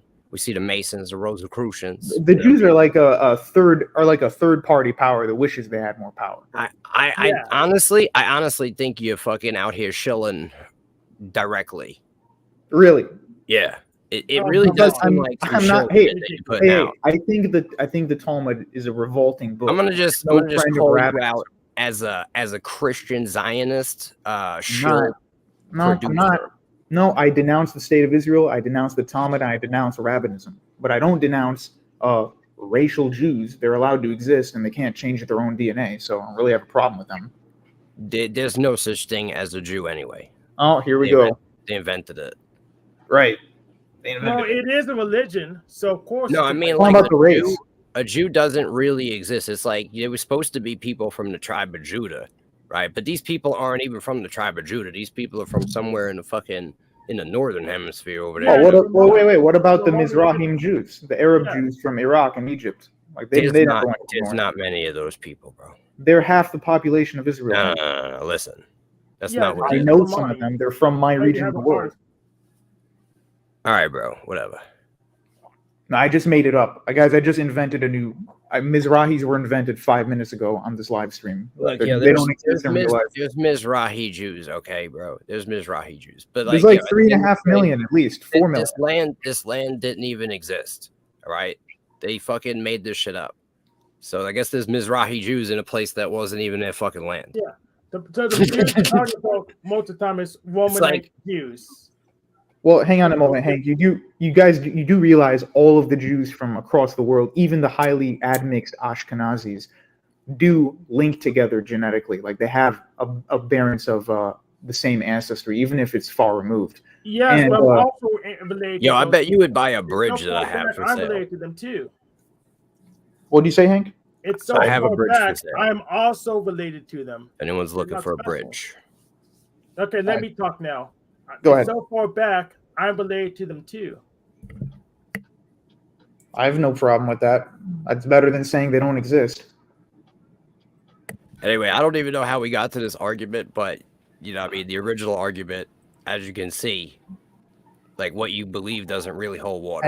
Hang on. My cat's hissing at another cat. Come on, man. You know what I mean? I don't know what you mean, and that's the Yeah, problem. I'm pretty sure anybody can figure out that all Jews bad is a fallacy. Okay, it just so happens Oh, no, that that's not what I said. I'm not saying all Jews are I'm just bad. saying, I'm just trying to back up Jim here because No. he's saying, "Oh, we can't hate Jews because The real enemy I is get it. Satanism, okay? And Right. Satanism masquerades as Jews, and Satanism masquerades as the Catholics, and they masquerade as the government. And Satanism has many faces, okay? Are Masquerade you as Satanism too? Hinduism. Huh? Grant? Are you also Satanism? No, are you? I'm not either. Oh, all right. So you would accuse me of being Satanism because I reject your religion. Oh no, I'm not people saying have. that. I don't believe that I even have a religion or claim to. And if you did reject my religion that I don't have, I wouldn't call you Satanism. Well, some people have. Like Lig called me Satanist, even though I reject Satan because I say Satan is Yahweh's little attorney general. So Are you trying to, by any chance, are you trying to enforce your will on other people? You know, without doing very much. of course, because they're trying to do it on me. I mean. Well, then this you might be advertising everywhere. you might be a They give us Satanist. Stuff. I still buy stuff I don't need. You might be a Still buy Satanist, stuff I and you don't might need. not know you're a Satanist. You know what I mean? You don't How have could I to not know worship I'm a Satan. Satanist? I fucking love this guy. Because No, you Hank don't is- have no, to. wait. Hank said he's all mind, so he would know. You don't have to worship Satan to be a Satanist. You got to understand that the goal of Satanism, right, is to get you to believe in anything but the truth of God. But Doesn't this is matter so- what you believe in. This is If so you stupid. don't Both of believe you in guys, God, then you're reject the Bible, and you're then you're in like, "Oh, Satanism. you're a Satanist if you reject God." But the That's you what only I'm acknowledge that God saying. through the Bible. Well, Like, you shouldn't not- worship the Bible either. That's idolatry. Who said I'm worshiping? I can't read it and refer to it. If you believe No, that it it's has to be uncorrupted, drugs. then you are not doing proper research. I didn't say it was uncorrupted. I just said I'm allowed to believe in the Bible. I know that there are some. What is this nonsense? I know that there is textual criticism of the Bible. I also think it's exaggerated by a lot of atheist scholars who abduct into what the meaning could be, when in most cases the textual critique is little things here and there, and it actually doesn't change. It's a lot more than that. No, I've Like, seen to it. be I've honest, spent it's years like- going through this stuff. There's like evidence, historical, evidence. There's been investigations because people actually wanted to prove it, but they just couldn't. For They what? can't find evidence of, people migrating through the desert for 40 years. They can't find any. Wow, it's almost like the desert is covered with sand, and Yo, people who are here's the thing, here's the Bedouin thing, they migrants find- don't really leave yo, anything behind. Listen, they find artifacts from all these other civilizations, but they don't find any Hebrew artifacts among any of them. They find They did, though. campfires, but they No, don't they find did. any artifacts. They There's did. no evidence that there was this amount of people that the Bible claims that was in the desert. There's no evidence in even campfire remains to support that they could have even There's no had this campfire many remains people in the in desert. the man. desert. You know what I They mean? have. There is evidence actually. It's I'm just saying there's a lot of evidence that says that it didn't exactly happen that way. okay. There's evidence that there were But here's the Semitic thing. people Here's the thing, from Gene. West Asia in Here's the Egypt thing, in the Gene. exact time they Does had to it be there. matter? Does it matter? See, it Yes. doesn't matter to me Yes, to it does. believe in God and what happened, to believe in any of the stories that they happen the way that it says, because we know for a fact that a lot of our Bible, or whatever you want to call it, has allegory, parables, psalms, songs, all different kinds of shit, poetry. We can't sit here and take all of this as historical record. Yeah, but the ones that are supposed to be historical record, you are supposed to. No one's saying you have to read the book of Psalms. But here's literally. another thing. You know, when we examine where these texts come from, we find, right? And we find only after the fact. So I can see why people were deceived until we started to dig up artifacts and translate tablets of clay that were found in Samaria. And now we're starting to find that essentially these biblical stories are amalgamations of stories that were already in existence. They've been remixed, chopped, and screwed. And now we have the Jews writing themselves into these texts as the chosen people. No, and then that's we have them abduction. presenting this corpus of work to No, you're Cyrus the abducting. Great, pointing out the fact that he's in the prophecies that they just wrote down on paper with wet ink. And then they used that to get out of slavery. And they basically got their little land to Israel. This is the first time they did it. Okay, You know, they you're just abducting recently though. did it again. You're just saying This is how they because operate. other civilizations You know what I'm have saying? something. This if is the how Jews Satanists have it, operate. they stole Gene. it. This is what I'm trying to explain to you. It's not the Jews, it's Satanists. They pretend to be everyone. Here we They go. swindle everybody. They control all that they can. They dupe everything. This is how they operate. They So, I have a invert the question, truth. Rent. Is Sounds like a everyone monologue. who's not you It a does Satanist? sound like a monologue. Sometimes you need to hear a monologue of But truth. they're Rent, still not is at the everyone top. who's not you a Satanist? But they're still not at the top. No, they're not. They're I don't- close to the top, but they're still not at the top. Oh, this is so weird. All I was going to say is that you're abducting by saying some civilization that's older than the Jews has a story similar to it, ergo the Jews stole it. That's just Yeah. inference of the best explanation. I provided you with a lot of reference points, evidence. No, you didn't. You just said the Sumerians had a story. points The of Jews evidence. have a story, therefore the Okay, Jews the stole it. Enuma Elish, the Epic of Gilgamesh, the Sumerian Kings List. These are a few texts you could start with, and you can compare them to Yeah, Genesis. but I'm saying it doesn't matter if they're older, though. You Listen. do realize the tradition of the Bible is Bro. that Moses wrote the events of Genesis thousands of years, or at least 8,000 years, I'm not gonna, after I'm not they gonna be able to actually. Let convince me. you. Hey! You were allowed I'm to not going to speak be able to for a little convince you while. that the Bible Let me- was chopped and screwed. let You're going me to have to do your own remix and Let- you know. I did research. plenty of that. Let me speak. It's my turn now, real quick. All right. The biblical tradition is that when the events of Genesis happened, Noah didn't immediately write them on that day into the book of Genesis. Moses wrote them centuries and centuries after they occurred. So if the Bro, dating, Moses did not if the write the dating, Bible. let me finish. If the Moses dating, did not write the Bible. It I was don't care. oral, I don't care. You're not even letting me finish. it was oral Whether tradition. Moses You're did, lying. whether You how want am me I to lying? let you lie? This is the tradition. No, No, no, you want me you're to let you lie? lying. You are lying because you're I'm lying. obsessed with atheism. You're When did obsessed with Moses write dunking the on Bible on paper? Tell me. Now it's paper. When did I say it was paper? Parchment, fucking scrolls, Or vellum. it could be What do you wanna engraved in call it? rock. Why does it have to be paper? Why did I say parchment? No one said ink or parchment. Moses had the 10 commandments that God carved with his finger, apparently. Yeah. And then, right, it was oral tradition until it was written down in the libraries The of Babylon. point is, what It was Moses maintained either as oral wrote tradition. You or can look this up. orated, he did it over 1,000 years after the events happened. So you're so getting when a was it record. written down? You're getting a record of what happened many, many, many centuries later. So it doesn't matter if the Jewish record is Well, they newer lost than the it. Sumerian one. They lost it. No, they didn't lose And it. now You're not what I'm trying to understanding. say is Nobody they lost the actual Nobody record. wrote it until it was time for the They prophet lost the Moses actual to record. recollect all the stories. And then they rewrote it, right? Dude, the But- Bible never claims that but Noah it wrote down his own includes- revelation. It includes the Sumerian stories and it includes characters, but they renamed them and remixed the stories. So they, They already changed- dealt with this, right? Like with the changed Noahic flood and the pagan myths. Are you saying they Basically, are you saying they corrected it? they're basing the pagan myths and they're basing their own ideas of the flood on things that really did happen, but they're their versions of the accounts. And Yo, the Bible is the reality correct is, version. I don't need the Bible to be 100% true in order to believe in it. You do, and that's why You don't need the defend it. Bible to believe in the Bible. What does that That's even why mean? that's why you're defending it, right? You're defending the Bible using false truth.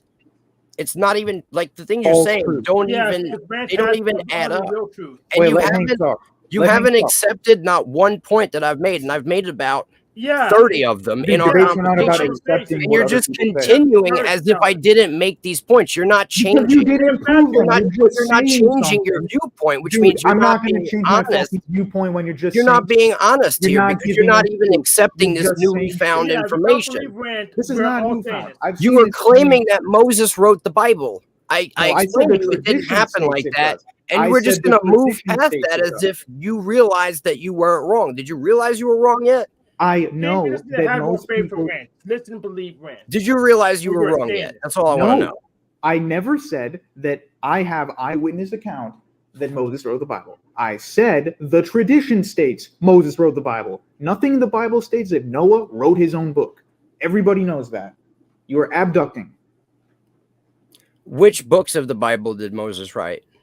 The tradition states that he wrote the Torah, the first 5 books. What books did Daniel write then, if Daniel's included? How is Daniel included in the Torah? What are you talking about? Daniel's not in the Torah? How is Daniel in the Torah? The Torah is the first 5 books. All right, the Tanakh. So Daniel's in the Tanakh, right? Yeah, Who wrote Moses didn't Daniel? write the Tanakh. He just All right, wrote the so Torah. Moses wrote Genesis, Exodus, Leviticus, right? And Deuteronomy. And Deuteronomy, right? Sure. And Numbers. Yeah, So, he and Joshua, he wrote Numbers, and Joshua was a major part of it, and obviously Joshua wrote the story of Joshua. okay, so now after they're enslaved in Babylon, where do they get these books that Moses wrote? They either had copies of them or they orally remembered they it didn't. and carried it on. They didn't have them. They Oh, lost. you were there? They lost it. You do know that Deuteronomy, God instructs the Israelites to teach their sons to memorize the Torah, because obviously Right, not that's what I'm everybody trying was to able tell to you. write that. That's exactly what I'm telling you. They didn't have it in writing. They had it in oral tradition. And Now, what's wrong with that? now hear me out. Now they rewrite the Torah in the libraries of Babylon because they were slaves and they were scribes because they knew how to write. That's still abduction, though. You're just assuming that they rewrote and corrected I'm everything. telling you that this is what happened. But you weren't there. And now we have the Torah being constructed containing all these different stories from these civilizations of Sumeria and Babylon, from the libraries of Babylon. And you That's don't see a abduction. problem You're with just that. saying no. You're just saying that, and you're going. I gave you I'm evidence. just saying Therefore, this. it's true. So we know they had an oral tradition. We know that after they come out of Babylon, they have a written Torah. And I'm just saying this. I'm not basing it on anything. That's what you're saying to me right now. You're just saying that they didn't have anything for thousands of years of history until Babylon. You're just saying they had nothing written down. Did you not just come to an understanding with me that they only had oral tradition and then became slaves and lost their Torah? How did they lose every single Torah, and how did they lose Because memory they of every were single Torah? taken captive into slavery. Oh, They so were forced. nobody slipped a single parchment in their backpack before they went into captivity, is what you're saying? So all right, they had the whole Torah shoved up their assholes. Okay. Now you're borderline. Now you're being borderline. Let's say they black. smuggled. Let's say they smuggled the Torah into Babylon, and They don't have to smuggle it. They as memorized slaves. it. God tells them to memorize it in Deuteronomy. That's exactly what I'm telling you that they did. But Yeah, now you're saying if they memorized it, hold therefore they hold changed. on, motherfucker. You just fucking did a flippity floppity fluke. No, I okay? didn't. No, Yes, I you didn't. did. Because He listen, did not we flip. started out on this point. flip. You fucking ran from this point to another point because you No. didn't want to sit here and admit that it was oral tradition. No, So I'm then we saying went that on both. smuggling. They Hold on, excuse me. motherfucker. No, I'm Stop not gonna cutting me hold off. on. You can go I've had fuck enough yourself. of your Don't bullshit. say anybody You cut me fucking off do every that. time I'm about to make And a you're point with your fucking ass if you flip-flopping continue talking. nonsense. Shut Listen, up. Shut I the fuck up. understand that you believe everything you believe, and it's what you basing your life on right now. I get No, that. it's And I not. understand that this truth is hard to fucking see There's and no actually truth. You are stomach just when this mentally is what you masturbating believe. and abducting I based get on it. your own inference of I the get best it. explanation. But if you are interrupt me every proving time I try to nothing. make a point, You're and proving if you nothing. ignore every point get that I made that talking. is valid, Get to the point. how do you ever Rant. how do you expect to obtain the truth? If you Rabbit, ignore you are every just- valid Rabbit, point, you are if just you interrupt every point you don't want to hear the end of. Dude, I let you speak for like 5 minutes at a time, and you literally say stuff and go, they didn't have it, therefore they invented new stuff. There's no proof to anything you're saying. You're just saying stuff. That's why I don't have to. I'm just saying stuff, guys. You are. You're just abducting. I'm saying making all of they this shit didn't up have the on the Torah, fly. therefore, they forgot all of it. It's like Where's the greatest justification story for that? ever told. Yeah, you're Yes, not it is. justifying it with anything. You're just abducting. All right. Yes. Give What James some are time you to going to talk. justify it with? The book that it is? They memorized. Are you the going to use Torah. the book Whether they that I'm had it trying written to down or sit not here and doesn't talk matter. about? You're going to use the book to justify itself. Is that what No, you're of telling course me? not. No. Or so give what are James you some going to time use talk. to prove your counter argument? How about reality itself matches the reality that the Bible describes around us? What is that reality? The lack of Hellenic metaphysics, for one, which you're appealing to. The lack of Hellenic metaphysics. Yeah, which every other religion falls prey to, but the Bible doesn't. The Old Testament doesn't fall prey to Hellenic metaphysics? No, it doesn't, actually. And neither does the New Testament. So as a how do matter the of fact. Hebrews keep falling into idolatry, child sacrifice? I believe and all that that the other shit? idolatry they were falling into was their Canaanite neighbors, not Greeks. That's much later in the Old Testament. Really? Yeah. So who were the prophets confronting? The You're pagans? talking the Canaanite pagans. Yeah, that's who their primary enemy was for most of history. I see. Then we get to the story of the Maccabees when the Hellenists arrive. That's a different part of their history. Oh, well, I guess you know everything. Case closed.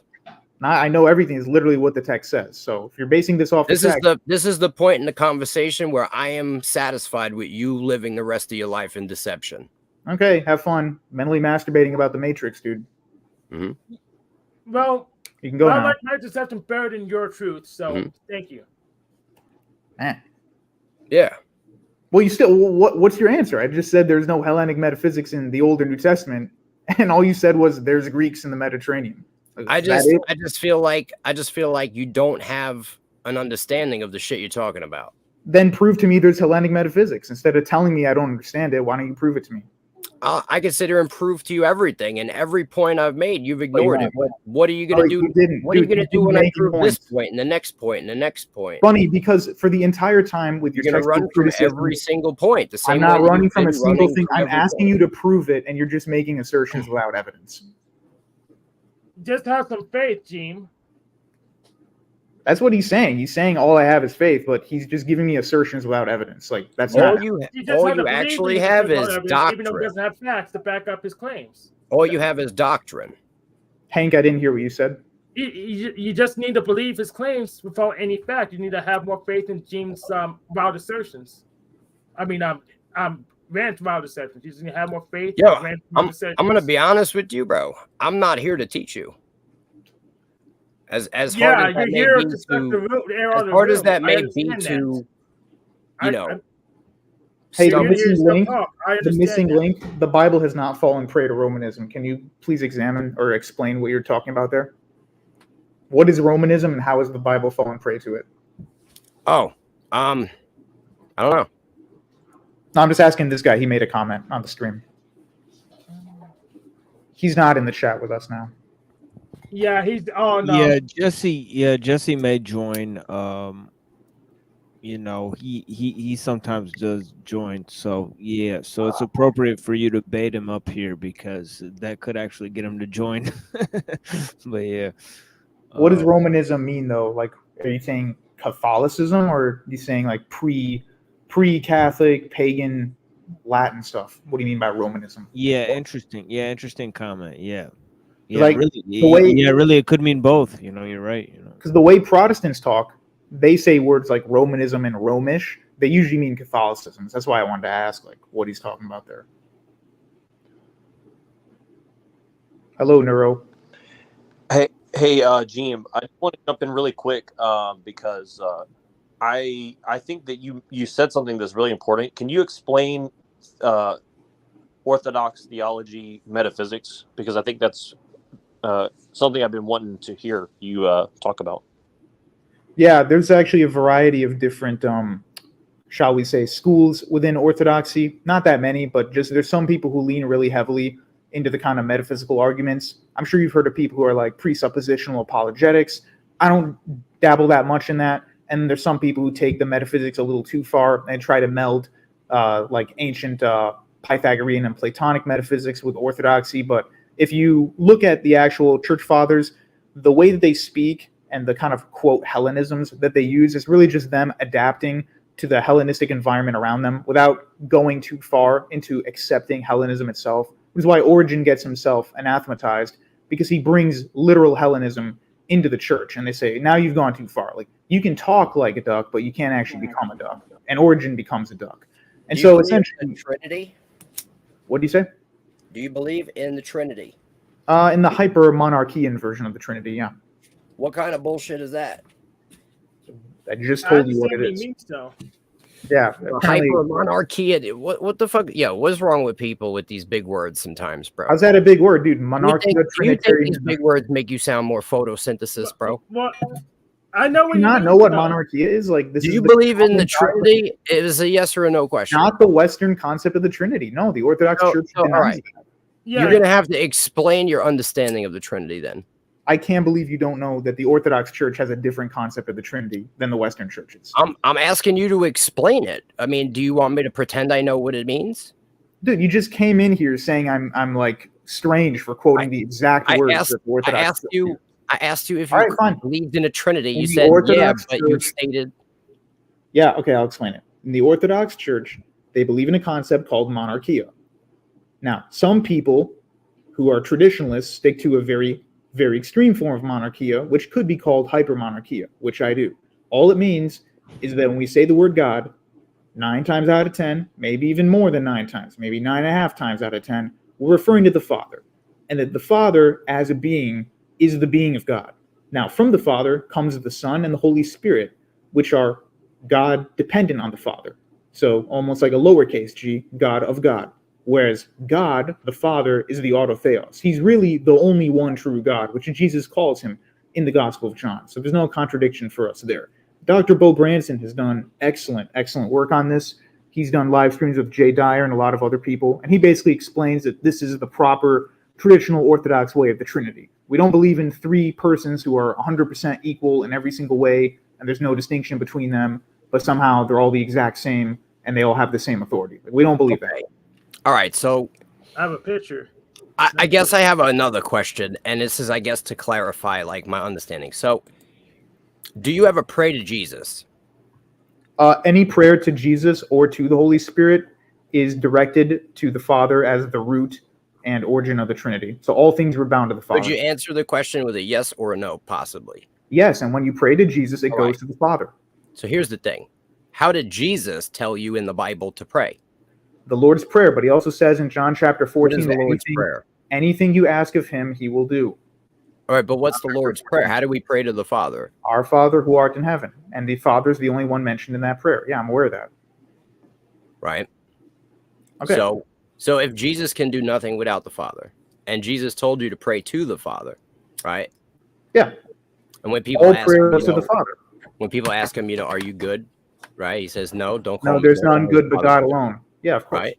When people ask him if he knows the day and the hour, he says, no, only God knows the hour. So there's definitely a separation between Yeah, of the course. two. Matthew And 28, all power and authority has been given Now, to me. here's the thing. Even if God does refer to Jesus as a God, right? Yeah. You are not supposed to have any gods before God. And therefore, the prayer to Jesus, the worship of Jesus, is idolatry. Well, if the prayer toward Jesus or even just the invocation of Jesus is still ultimately going to the Father, I'm then just it's not saying- because the purpose is going to the Father. I'm just saying, I believe you have been wrapped up in one of the greatest deceptions ever constructed, the Here we go. literal antichrist system, the false Christ, which is idolatry. But you don't even believe in the New Testament, so why do you care what's Christ or Antichrist? Like that I word. believe in comes the from New teachings Testament. of Jesus. I believe in the words of From Jesus where? Christ. From where? I don't consider myself a Christian. I think I'm going to invent my own understanding because people keep wanting to put a label on me. That's I don't fine. You have don't a have to. label. You don't have to be a Christian. I know people Let's who say- are like Messianic Jews. They Let's don't say call them- I believe in Jesus Christism, and I believe in the teachings of Jesus Christ. Then you're using the Jefferson Bible. You're Unitarian. I don't use a Jefferson Bible. I believe that there is truth in the Bible that is not in the New Testament. I believe there is truth in the New Testament. So why don't you just accept Islam then? Islam claims there's some truth in the Bible without fully accepting the books. Well, I don't accept Islam because I've looked through Islam, and they don't believe that Jesus is the Son of God. And I don't believe that there's a proper understanding of what Jesus did. And I think they kind of ran with the understanding of like what they said Jesus did. And so like there could be confusion. But look, at the end of the day, you know what I mean? I did not study the Quran as much as I studied what I do know. And from what I did study, it didn't appear to be, you know what I'm saying? Do you mind if I just respond to the missing links, Jesse Hall's comment? Go ahead. Yeah, he says Hellenism equals Greek culture, Romanism equals Rome culture. Okay, so you're not talking about Hellenism. Jesse, could you explain how either the Old or New Testament do Roman, which I assume you are now meaning Latin culture or metaphysics or whatever it is? Yo, Jim, it's like, I believe that when we pick a religion, right, because like we think it's the most true, I feel like we have bought into a control system. So that's why I kind of reject all religion. I think they are all the rebinding of the control system generationally. You know what I'm saying? I don't believe that you have to be taught the understanding of God. I don't believe that anyone has to force the understanding of God onto you, and I don't believe that any man or men contain or can have the only true understanding of God. So let's talk about my training model. I have that presented on my screen. So It's incomprehensible to mortals, man. Yeah. Okay. Well, maybe I'm not mortal. So I have God the Father at the top of Trinity, but that thing's so powerful we can't possibly know anything about it. I disagree with that. That's why I drew the knowability barrier. Okay. Because God the Father can embody all contradictions of contradiction because that's how omnipotence works. Then we have the Holy Spirit.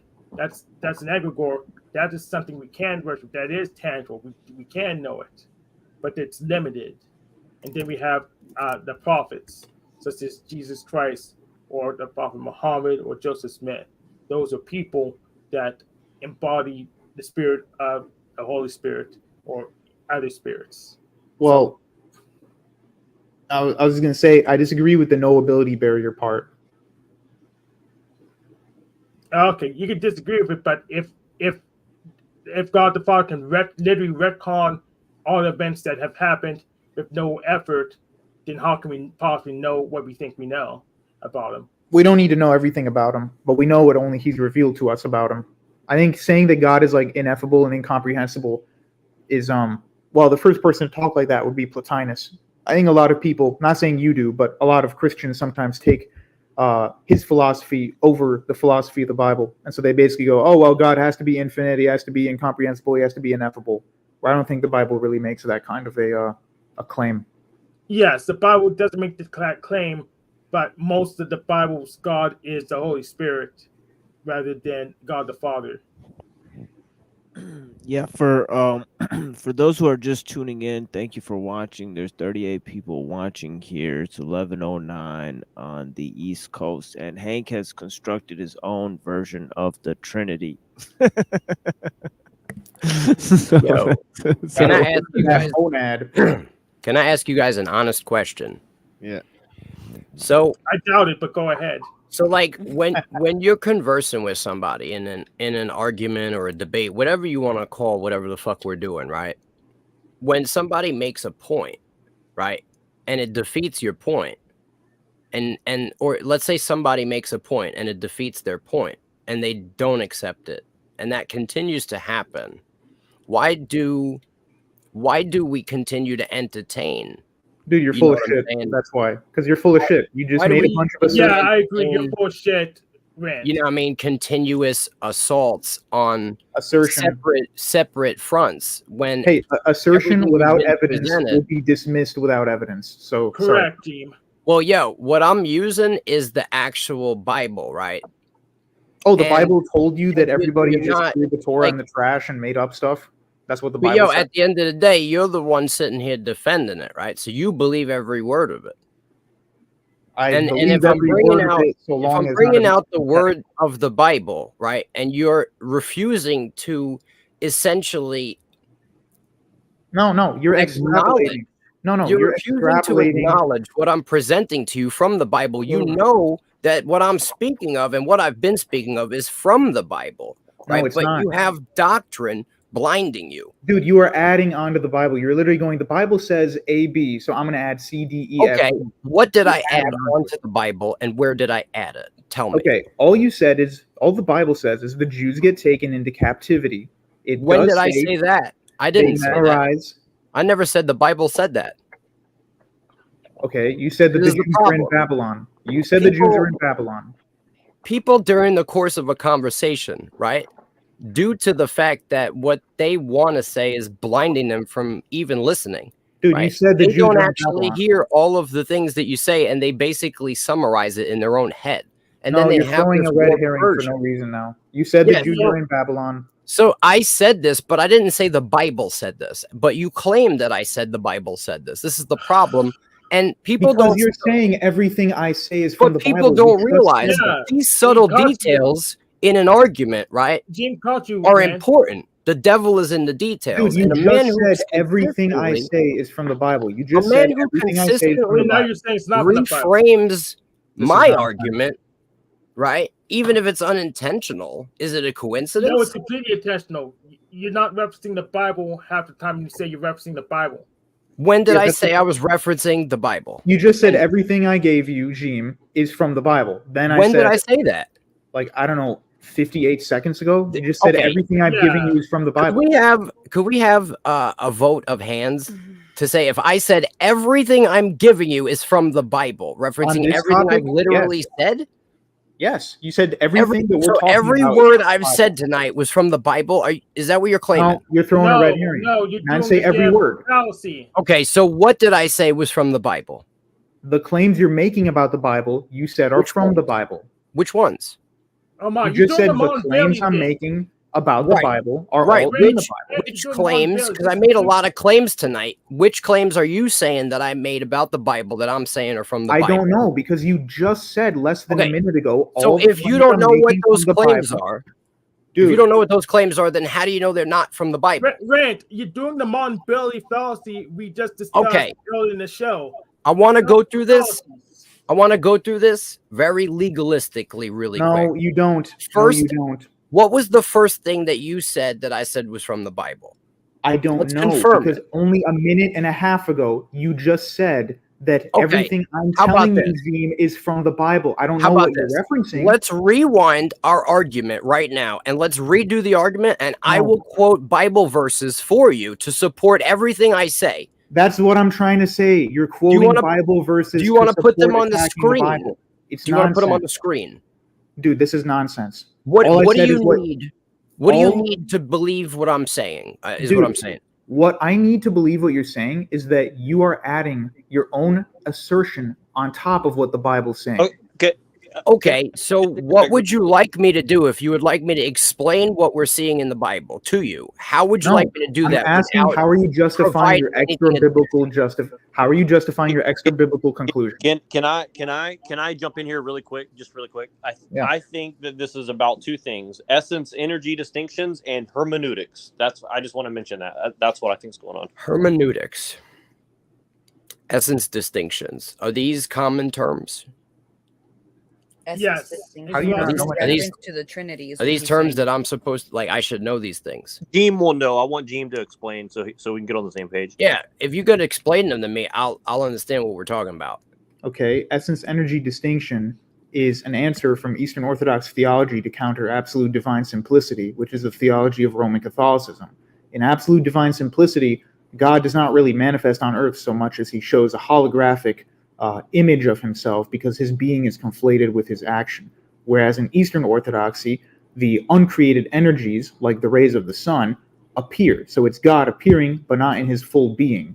So when a ray of the sun touches you, you can still say, I'm being warmed by the sun, even if the center of the sun is not geographically right next to you. That's the concept, in a nutshell, of essence energy distinction. And that's how the Orthodox believe that you can interact with God, even though his entire essence... Sun worship. Yeah. And No, it's I not describe- sun worship. It's Sun an worship. analogy, man. I can't make Yeah. an analogy now. Yeah, which is why I describe the Holy Spirit as a separate thing from God the Father. That relates to my model. So my model is what the Orthodox says. So Catholic sun worship, which I'm aware of, heliocentrism, Jesuit-based fuckery. What else? What else are we referencing here? We're not. And I just wanted to clarify really quickly that when you quote something from the Bible, I have no problem with that. What I have a problem with is the assertion that you add onto it and the conclusion that you reach.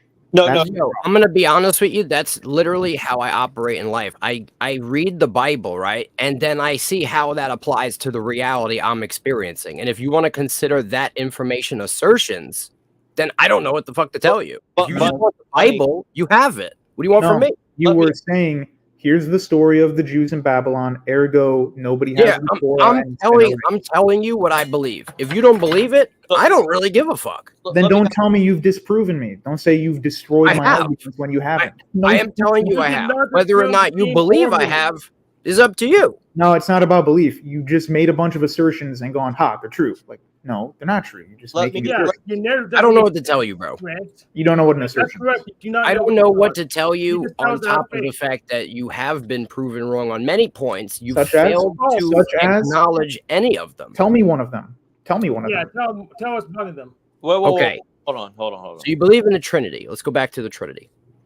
I know already you're gonna just pray to confuse this Jesus. with Augustinian triunism. You pray to Jesus. You think Jesus is God. You think God is God. You pray to Jesus to get to God the Father. You're already wrong. I never said that Jesus is God. God is God. God is Let's God. rewind. God is a God. God is God in a different way than Jesus is. You already got God the is God and Jesus is God. No. Jesus is not synonymous with the Father, man, and he's not equal to him. So in you the way got you're God the implying. Father, right? And then you Strawman. have Jesus, who you believe is God, but not in the same way that the Father is God. Yeah, the word theos and Elohim are used pretty loosely in the Bible. Okay, fine. So now we can assert that we have Father God and Jesus God, right? No, because you're using the same words and saying that they mean the same Okay, so thing. Jesus No. is not a God. Only the Father is You're God. Jesus emanates from the Father. And you're- Jesus emanates from the Father. Yeah. Okay.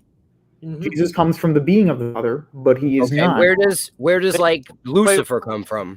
Hold on. He does not emanate from the Father. He's made Where ex does he nihilo out of emanate nothing. from? Like where does he He come doesn't from? emanate. He's made out of nothing. He's Let me ex nihilo. explain. What about all the other angels? Where do they come Ex from? nihilo, made out of nothing.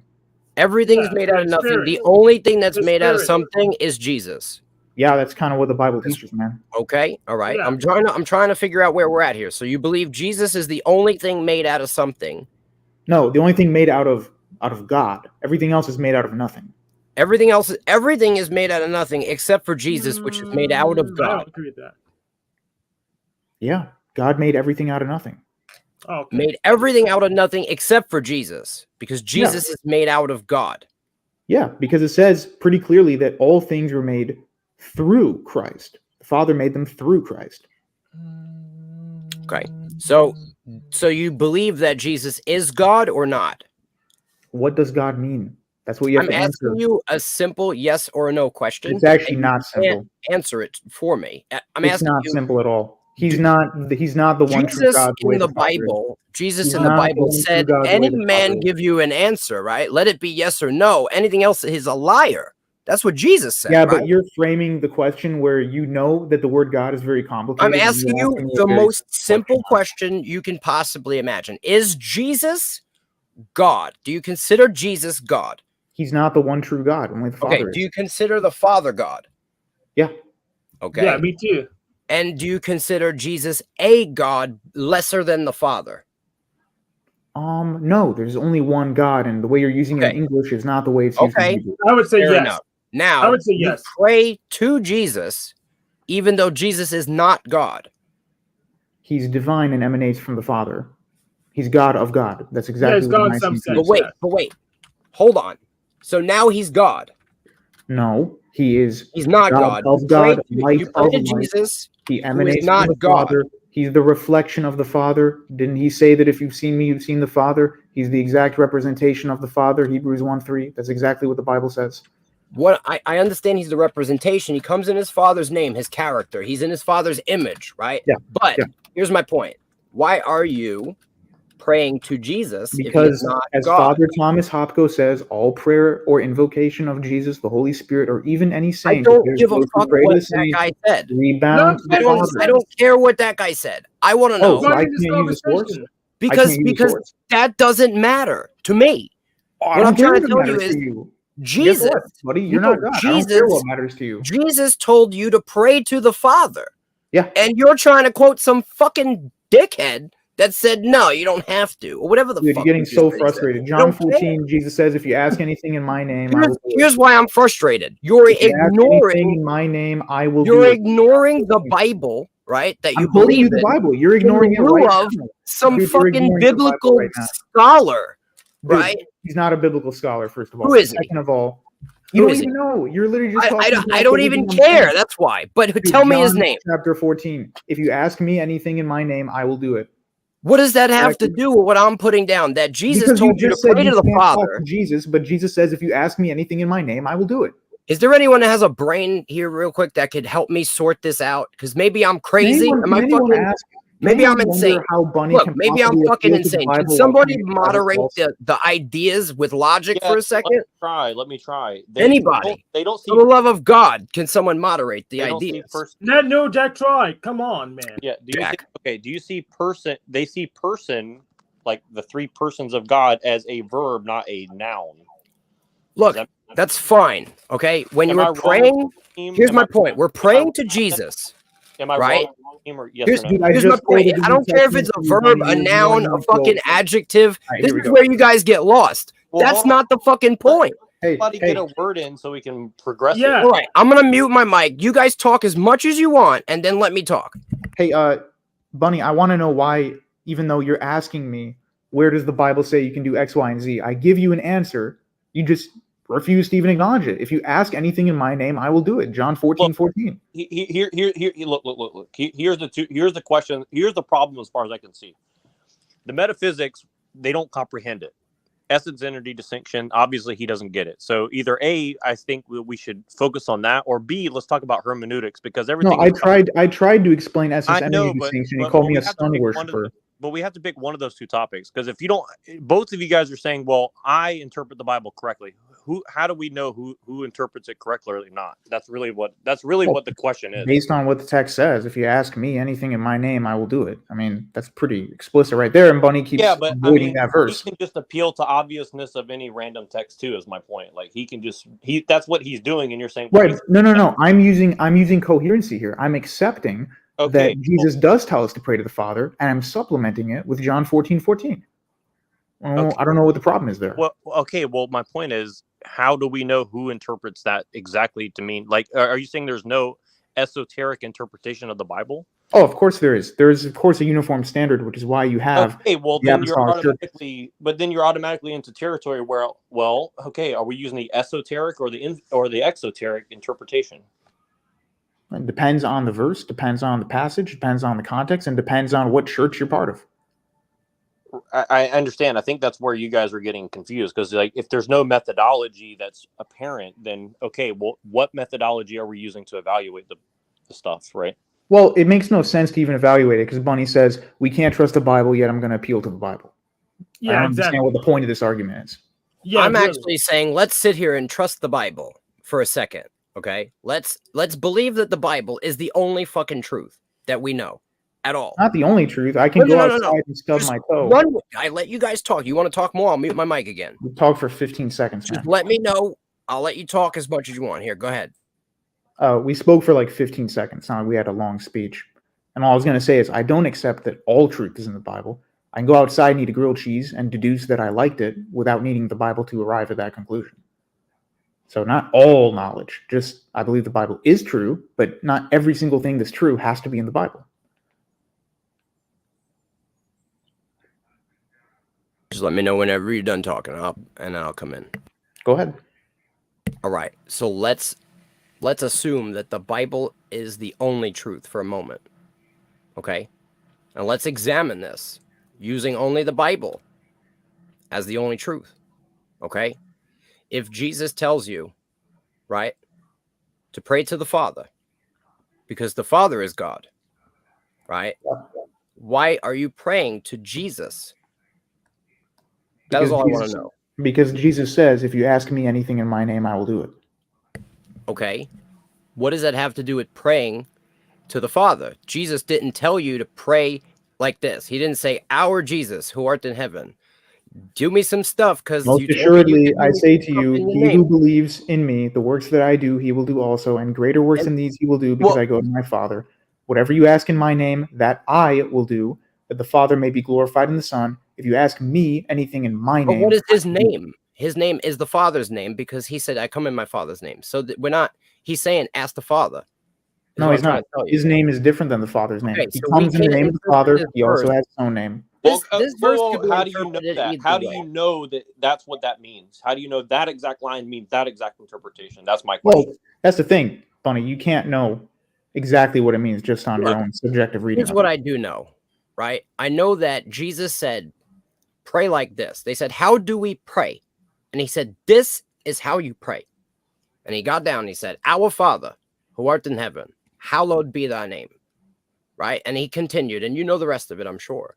Yeah. But you pray to Jesus because Jesus said also that if you ask him anything in his name, he'll do it. If you love him, keep his commandments. Right? That's a different verse. It's the next verse. And I will pray the Father, right? You understand? So now is a chain of prayer, I suppose. But he also instructed you that you can go directly to the Father, right? So Yeah, of course I'm you just can. saying, now, if you're going to say that this is also God, right? Jesus is also God. Not the one true God the way the Father is, no. What I'm saying is like, yo, if you're around people, right? You're with your peoples and you're like, yo, like I'm having a rough time. Can y'all pray for me? Right? This is what he's saying. He's saying like, yo, I'll pray for you. You understand? But he's telling you, you got to pray to the Father. You're praying to him. He didn't say to pray to him. He said, ask him anything and he'll pray for you. This is what he's saying. But you didn't want to know that's the interpretation. How do you know that's the interpretation? See, this is what I'm saying, because that's what it says. It says, if ye shall ask anything in my name, I will do it. Yeah. If ye love me, keep my commandments, right? And then it says, and I will pray the Father, and he shall give you another comforter that he may abide with you forever. So that's what the point. How do you know two lines are linked, though? Like, how do you know he's talking about the exact same Because it's 14, 15, and 16. That doesn't mean anything. There was no, bro, you got to understand. No, these you got to numbers, understand you need a uniform. These numbers are not part of the Bible. They're not actually in the text. So what do you mean it's linked? It's in the same fucking paragraph. It's the next line.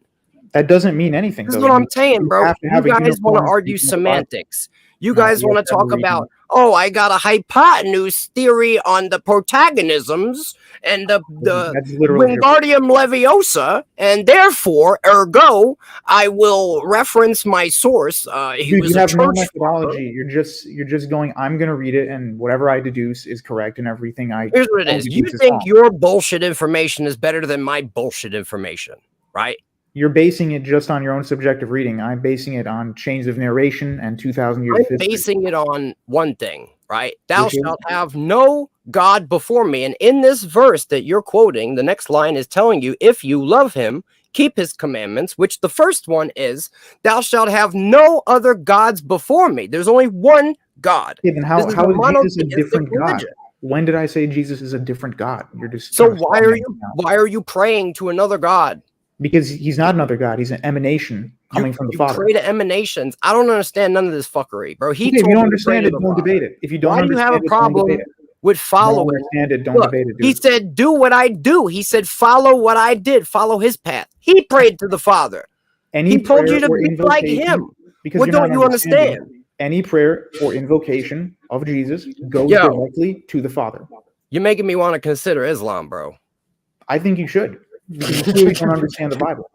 And there's billions of Muslims who don't understand the Bible either. So you'll have the machine lies. I think I'm starting to understand. Just saying.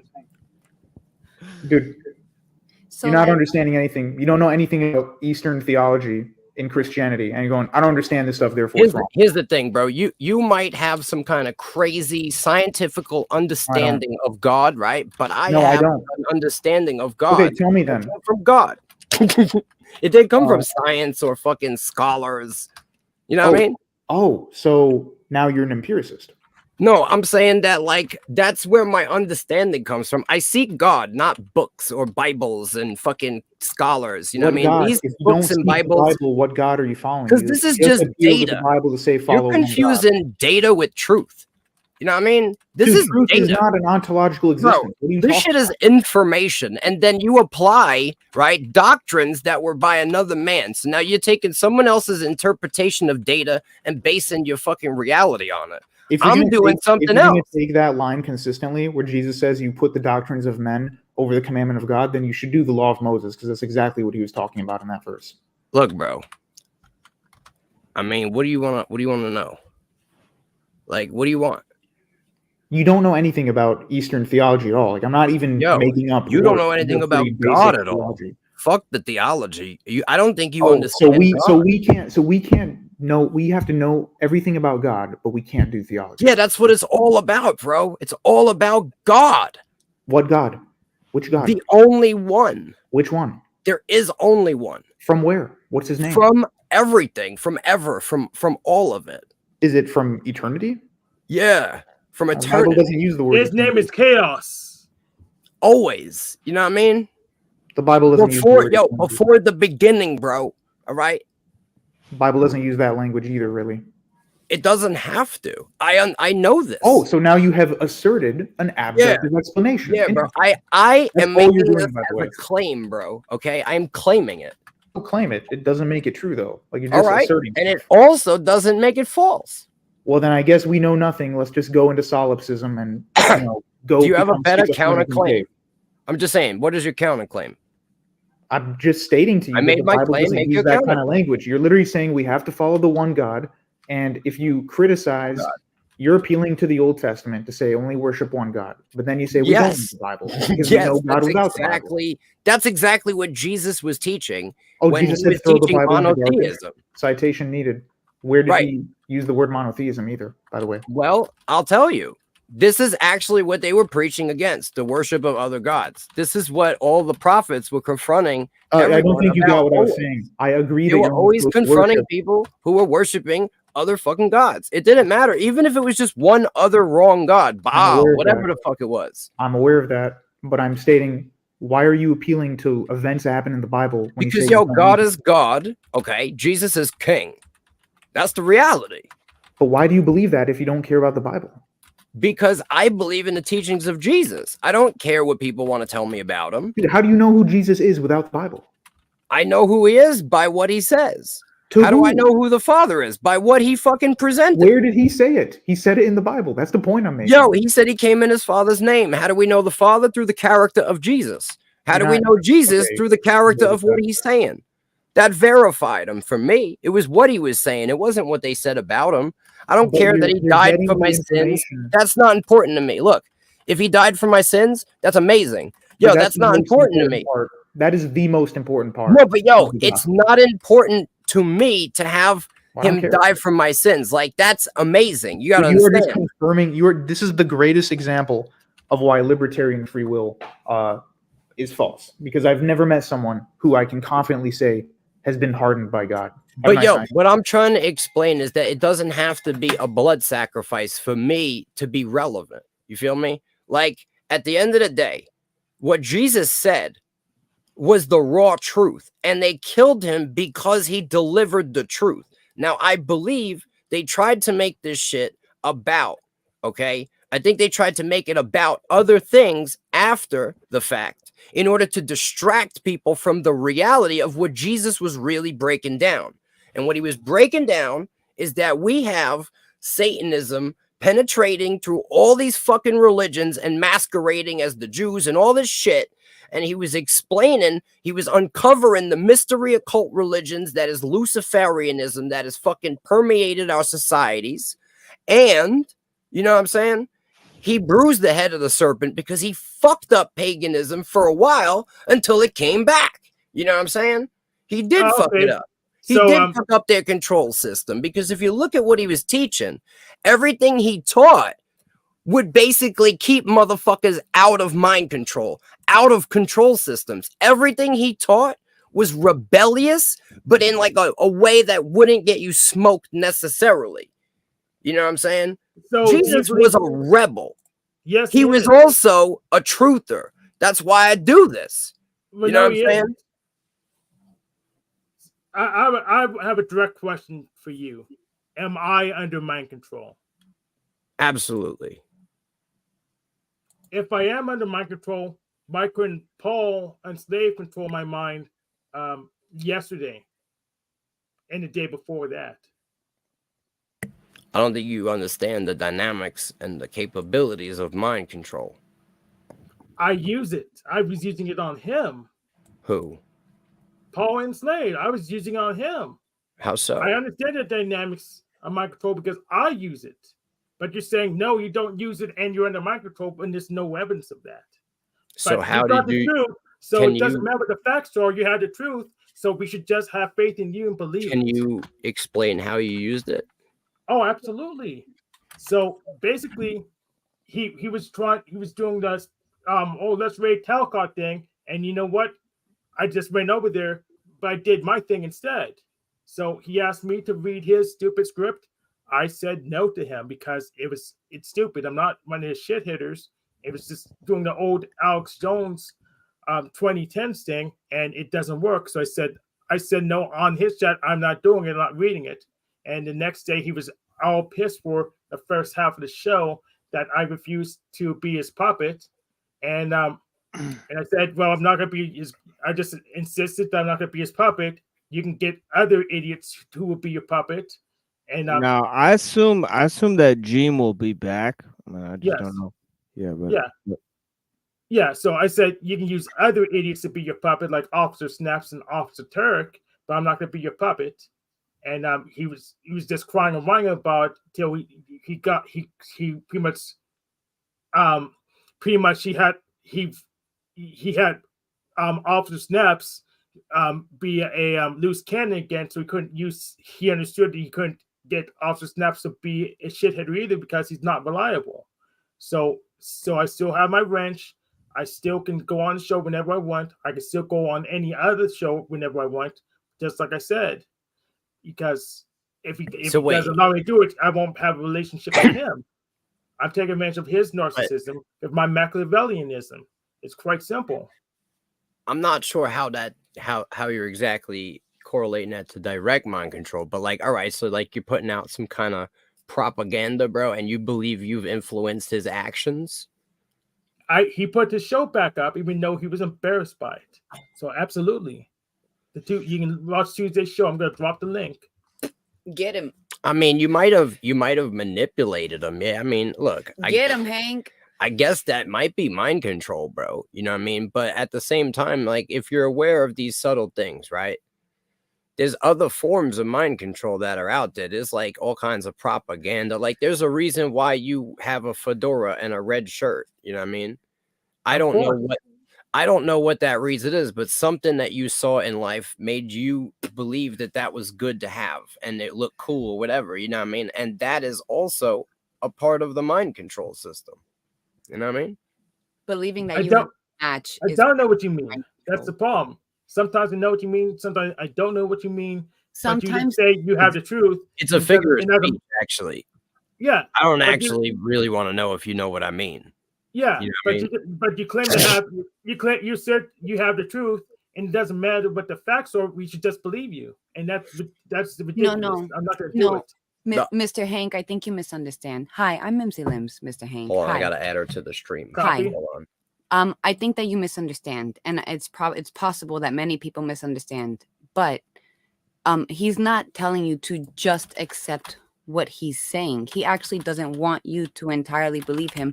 Imagine seeds being planted, right? The seeds need time to grow. So now imagine he tells you something and he doesn't entirely have enough time to sit here and go through all of the years of his research that he's gone through. You understand what I'm saying? So like he plants the seeds. He wants you to be curious and have the questions. Don't necessarily believe what like consider him a liar. Try to prove him wrong, and that's how you go and you dig through your research. You understand what I'm saying? Does that make sense? Yes, it does make sense. Okay. But I do that too, but I always try to find a summary and try to simplify it so I can get it in this soundbite. I understand that some things are too complicated to summarize, and you just have to be explicit about that. Yeah, I hear you. I feel the same way. All right. It's like, you know, when people be engaging in these like discussions and then they turn it into a debate, right? I've heard, yes. This in itself is people trying to trying to affect mind control without even knowing it, right? Because now they're trying to force you into a debate style argument, but then you take it to a debate style argument and then they don't want to deal with the points you make and they just kind of ignore them. You know what I mean? And so then they want to take it away from a debate style argument into some fucking arbitrary shit. And then, you know what I mean, it gets to a point where they're just like, "Rah!" and they're scoffing at shit. You know what I mean? Yeah. So there's an issue. Sometimes you can address the point, but a lot of times when I hit the point head on, people get up and retreat and try to just put a whole bunch of shit on the table, and it's very annoying. Yeah, yo, first of all, I want to address the chat. No woman speaks for me. It was actually a meme. Mimsy Limbs has a mind of her own, and she was just here speaking. But, you know what I'm saying? I thought it would be funny to make it the politeness anger translator. The reality is Mimsy Limbs has a deep understanding of me since she spent almost every day of her life with me for the last 10 years. So she was giving you her own personal understanding of me, which is not necessarily speaking for me because I can't really speak for myself. That's crazy. You know what I'm saying? At the end of the day, it do be like that. You know what I'm saying? Yes. But yeah, I mean, look, I'm noticing that this is a kind of an issue. It's like I want to engage in discussions with people, right? And try to provide the truth. And I could provide all of these facts and statistics, but like when we're at a simple point where we're using like, all right, you believe in the Bible, we're using the Bible, but now you don't want to accept what I'm putting out right from the Bible. Because like I believe in the Bible too, just I don't believe all of it. You know what I mean? I think it was altered, redacted, fucking edited, chopped and screwed. And we have evidence of that through all the translations from the original Hebrew, the original Greek, when it goes into the English and then it gets remixed by the Freemasons. We have fucking problems with the Bible. So like if you're gonna sit here and say it's the utmost truth, you know what I mean? It's not possible. But if we're gonna do that, let's at least acknowledge what it says.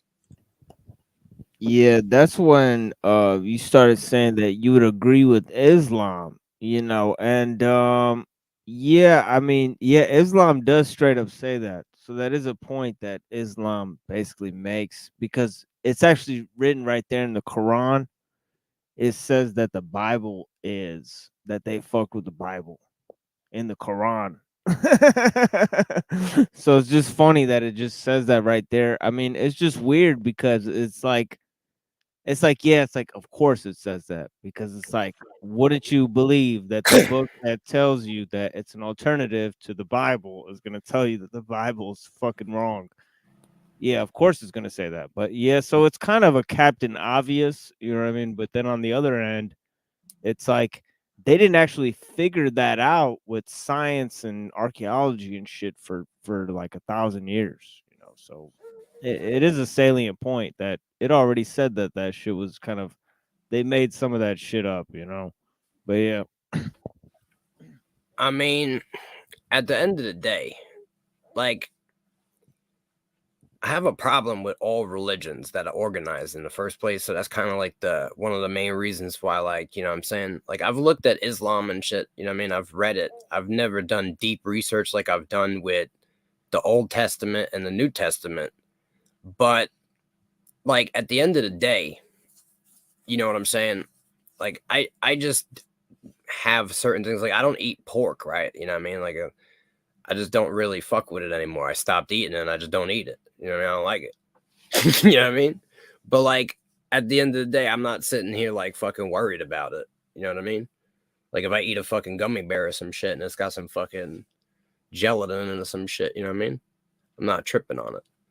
I don't know, bro. I mean, I think all religions try to put people in like a box. You know what I'm saying? Yes, that's what they're designed to do.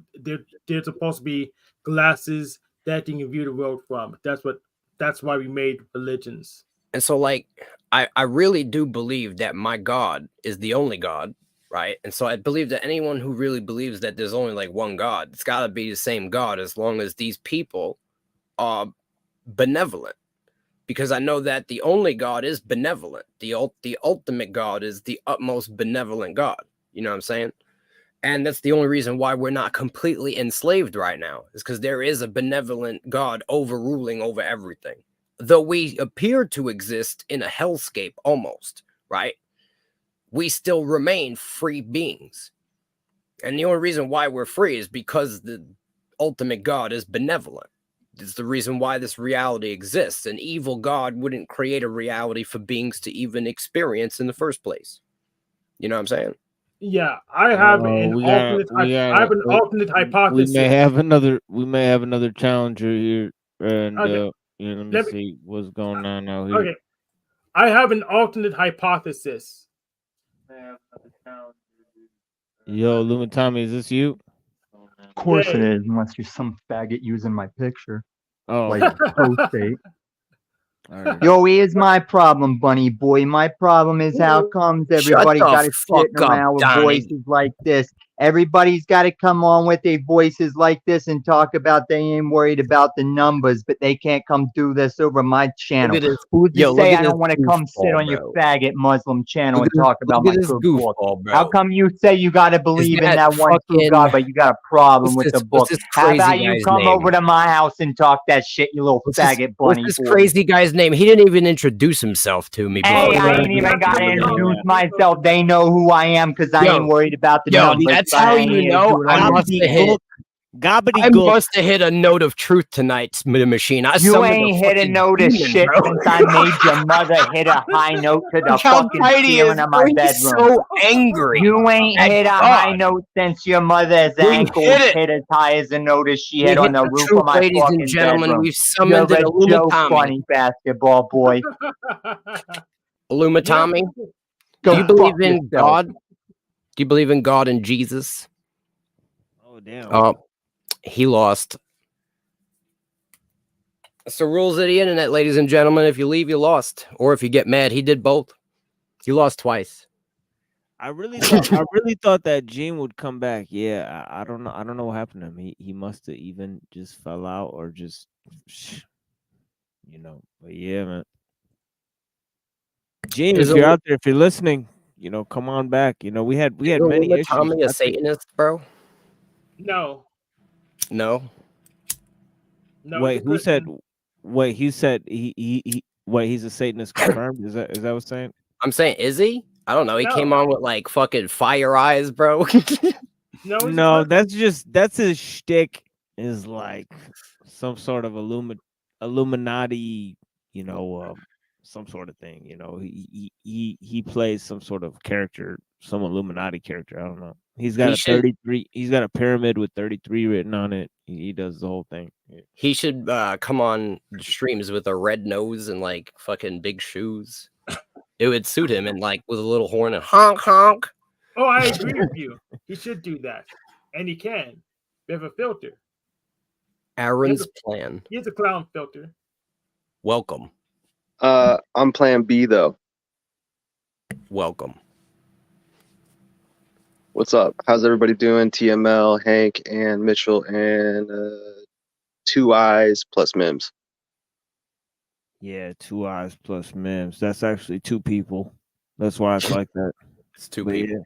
Yeah, it's 2. But yeah, you know, everybody's a square, but that's 2 people in 1 square. But yeah, you know, there's mysteries. Mysteries abound. You know, I mean, scriptural authority. I mean, that's a real mystery. I mean, I wanted to get into it with him. I mean, I will have him on the show at some point. You know, because I have, you know, I regret to send him an email. But yeah, scriptural authority, you know, free will is another one you guys went to. Romans 9. You know, did the video just skip? I don't know.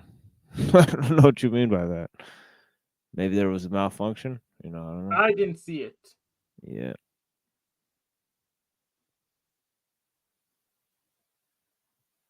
Yeah, scriptural authority.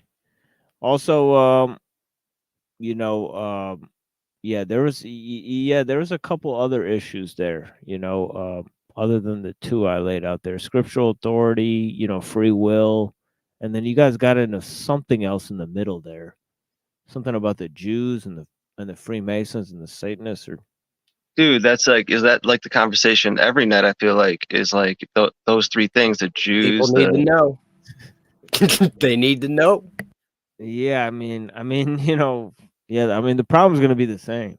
The problems are gonna be the same. They're gonna It's have the not. same It's Right, see, what that's the can you say? problem. Like when you label it the Jews and stuff, it's really just the Satanists operating through all this shit. Yeah, that's the thing is that that's the thing that I also agreed with you on, that I wanted to get into it with them, was about the just are there such thing as Jews? You said there's no such thing as Jews. I kind of agree with you on that, more No, so. there's Romanite Jews. There's plenty of Jews. They're just from Europe. Yeah, but like, what is a Jew specifically? It seems to escape definition because, as we discussed earlier, it's ethnic, it's racial, but it's also religious, and each of those have different versions, I appreciate you reiterating that it's ethnic, it's racial, and what was the last one? Religious. Religious, ethnic, racial, religious. ERR. It sounds like an Yeah. error to me. Yes. No, I'm kidding. But you could have like different, there's different ethnic versions of Jews. There's different Semitic peoples, and they're not all the Jewish religion. And there's different types of religious divisions of people who claim that they're Jews. So what can you say? I think that's just a context issue. If we go with what the Jews say right now, they say they're a religion, pretty much. Then you have to have different terms to not confuse yourselves for the ethnicities. Otherwise, you can be confused and not know what the hell is going on. So we just need to make sure we get the ethnicities explicit and well defined, so we don't confuse ourselves. But if we just go with the Jews say right now collectively, they say it's a religion.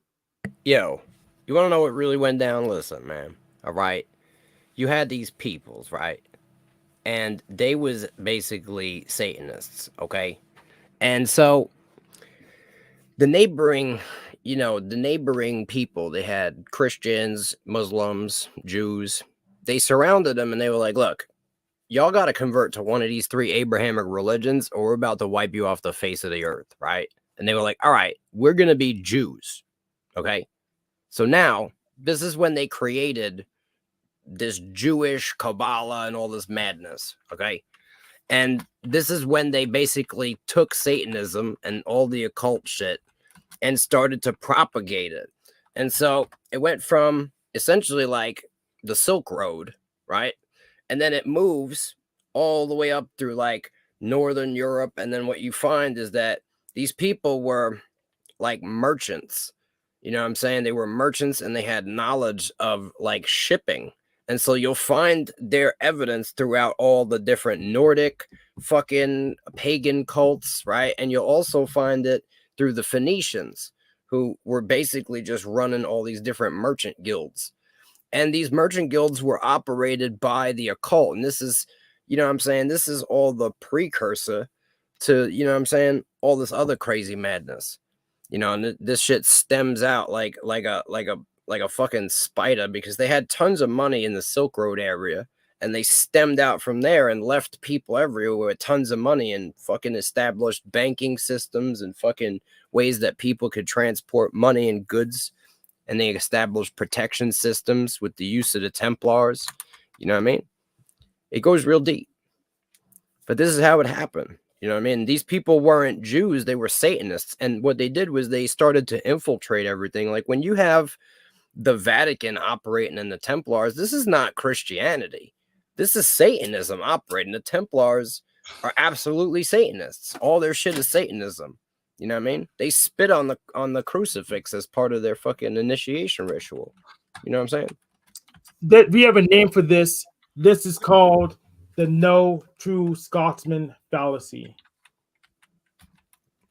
I don't know what you're talking about. I've heard of this term, and it seems fallible to me personally.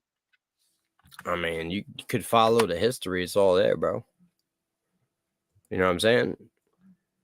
Then we have no methodology to determine the difference between a true Christian, true Abrahamist from a false one, other than asking you. That's not good enough methodology for me. Well, I mean, I'm not sitting here claiming that I could tell you what a true, Hebrewist or a Christian really is, right? But what I could tell you is that I follow the teachings of Jesus Christ, right? And I also believe a lot of things that are true, and I try to discard false information. I was gonna say real quick, buddy, man. Go ahead. No, real quick, buddy. This is why some of what you said might be a little confusing, is because I was talking about Jews and like if Jews are real, right? And then you said about the Satanists that they're not really the Jews, they're really Satanists. Am I correct on that? So yeah, bro, they were told they had to convert to one of the 3 Abrahamic religions, right? And so they said they converted to Judaism. But you're talking about the Khazars, right? Or essentially, yeah. But like, right. I mean, I'm not gonna sit here and say Khazars, bro, and be like, yeah, you know what I mean? or like you're just talking about like a race of people that converted into That's kind of a no word on here, bro. into what we talk about, what we colloquially say is like Jews, you know. It was So look, there was an empire, right, on the Silk Road, and they were essentially pressured to stop being Satanists, right? And they converted to what they claimed Judaism, but then eventually they were ran off because they were found to be still practicing the same satanic shit. And so, like, you know what I mean? They had a lot of money from being on the Silk Road, managing this fucking, essentially this trade post that everyone had to cross through to really, do trade in that area. And so they had a monopoly on it, and basically they were just extorting everyone that wanted to go through, taxing everything. And then they used that money to establish, swindling banking systems. This is how they operate. I mean, the Satanists. Now, after they started to branch out, they didn't just remain Jews. You know what I mean? They formed the Jesuits. They formed all these other occult mystery religions. Like Masons are pseudo crypto Jews, if you really look at it. There is a issue with your hypothesis.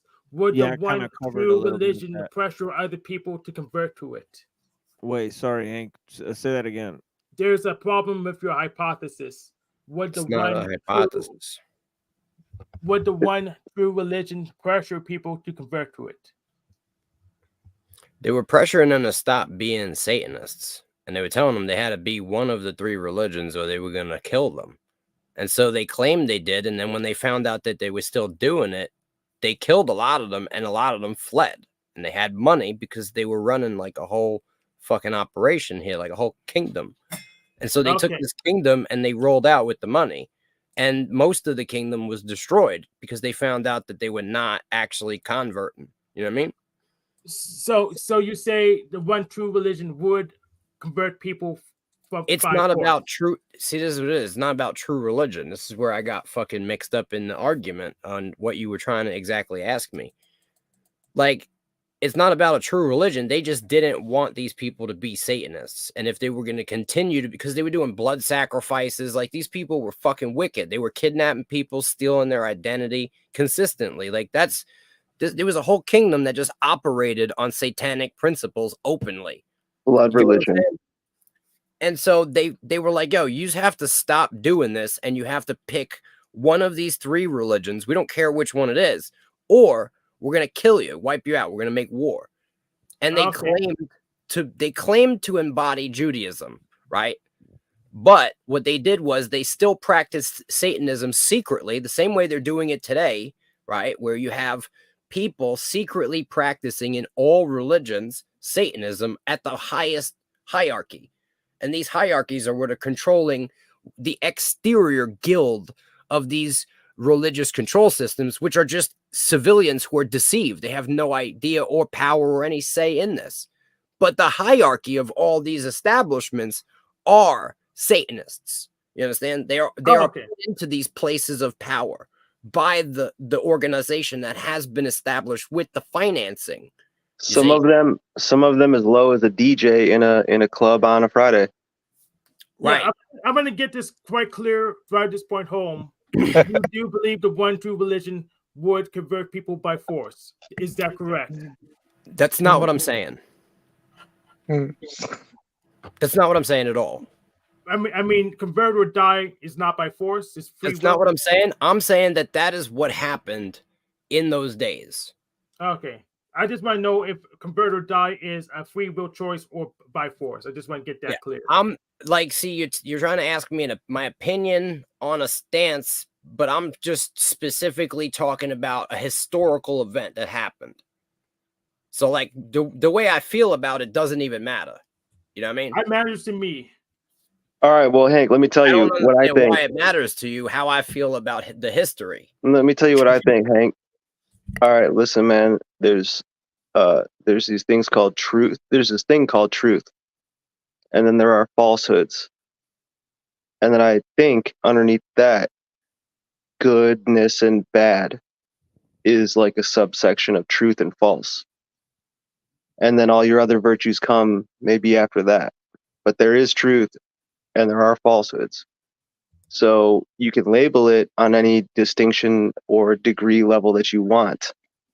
But ultimately, what you're going to look at is, I guess up to you. Yeah. So I don't focus on the bullying truth and falsehood anymore. I want to see the narrative. I want to see the flow control the whole program. That way I understand what's actually going on and don't get stuck in a pothole point.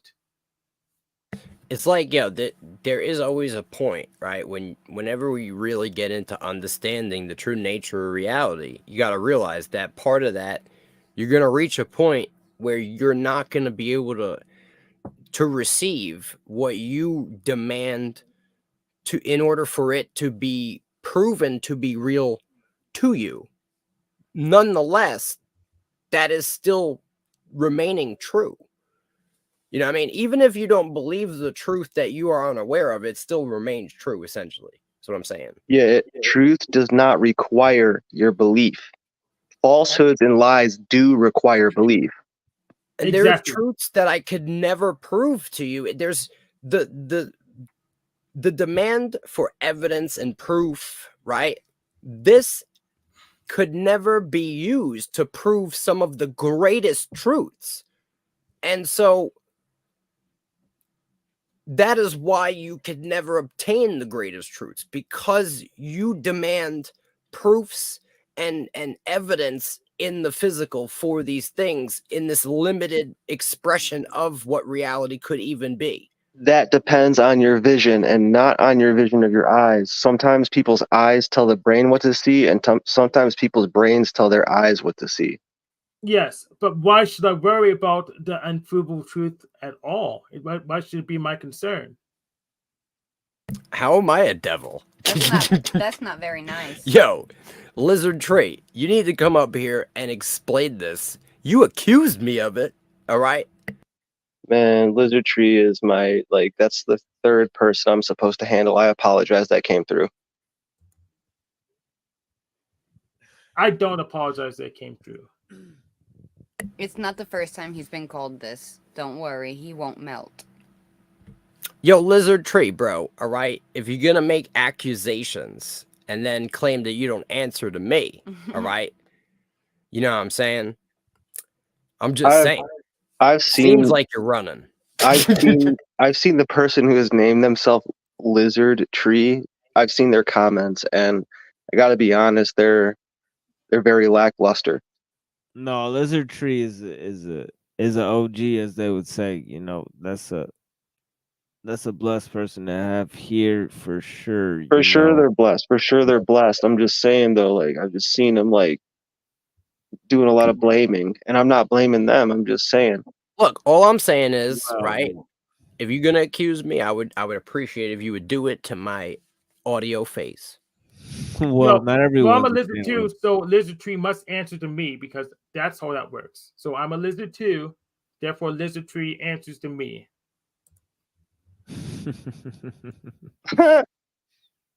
What do you guys know about the black cube matrix? What do I know about it? Oh, I have one on the floor. It's called I call it a personal computer. So I have one of those. I don't know. It seems to me it seems like a subject that's worth investigating, but I don't know much other than it has 6 sides, and but there's always a center point. Yeah, you were kind of talking about that earlier about there's a perfect world and then there's a false world laid on top of it. Is that part of your explanation of the black cube matrix? You know what I mean? You know what I'm saying? Because there's something interesting with that. You know, you started off. That's how we started off with the crazy religious discussion. You know what I'm saying? So the real world, I believe, is the world we live in, and I believe that the matrix, the false, world that's been overlaid, is the way that we understand it. You know what I'm saying? The matrix entered in the way that we understand the truth. See, you could have the truth, but understand it wrongly. And that would be knowledge, but not wisdom. I don't understand how false worlds can be implemented on the perfect world. It doesn't make any sense to me. What I'm saying is there was a world created that was perfection. And then in comes knowledge, right? Now, this is where I say Lucifer, right, is the light bearer, but not the source of the light, not the source of the knowledge. But Lucifer has the knowledge and now reflects that knowledge to mankind, but in such a way that he has total control over mankind. And it is not the truth. It is a working matrix model that appears to be functional. You see, in all these different metaphysics, witchcraft, alchemy, these appear to be working models, right? And it enables people to hack the matrix of reality, right? But this is the deception, you see. 100%. I understand what you're saying. Reality is the deception. I shouldn't. So if I pick up this pen, I shouldn't believe I'm holding it in my hand. I'm just trying to understand what you're trying to tell me. Pretty much.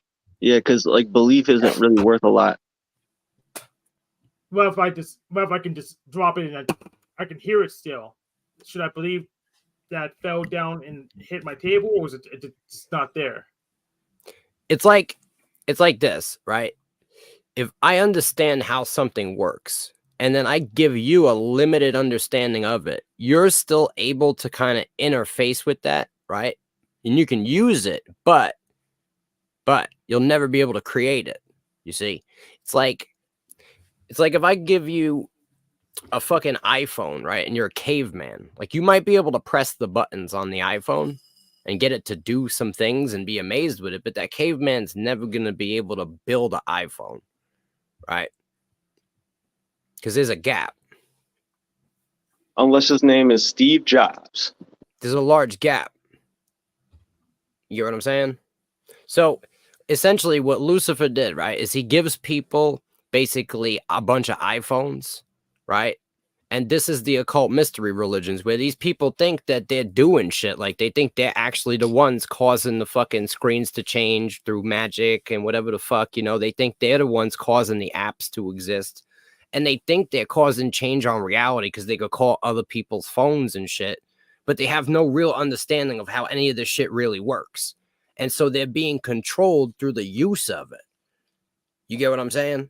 Yes, that's fine. But you're claiming to know the guy who can just build an iPhone from scratch. But what I want you to do is bring him up, have him demonstrate that for us. So what I'm saying is, understand. What I'm saying is, I want to see him build an iPhone from scratch right in front of my eyes, like he can. What I'm saying is, without any issue.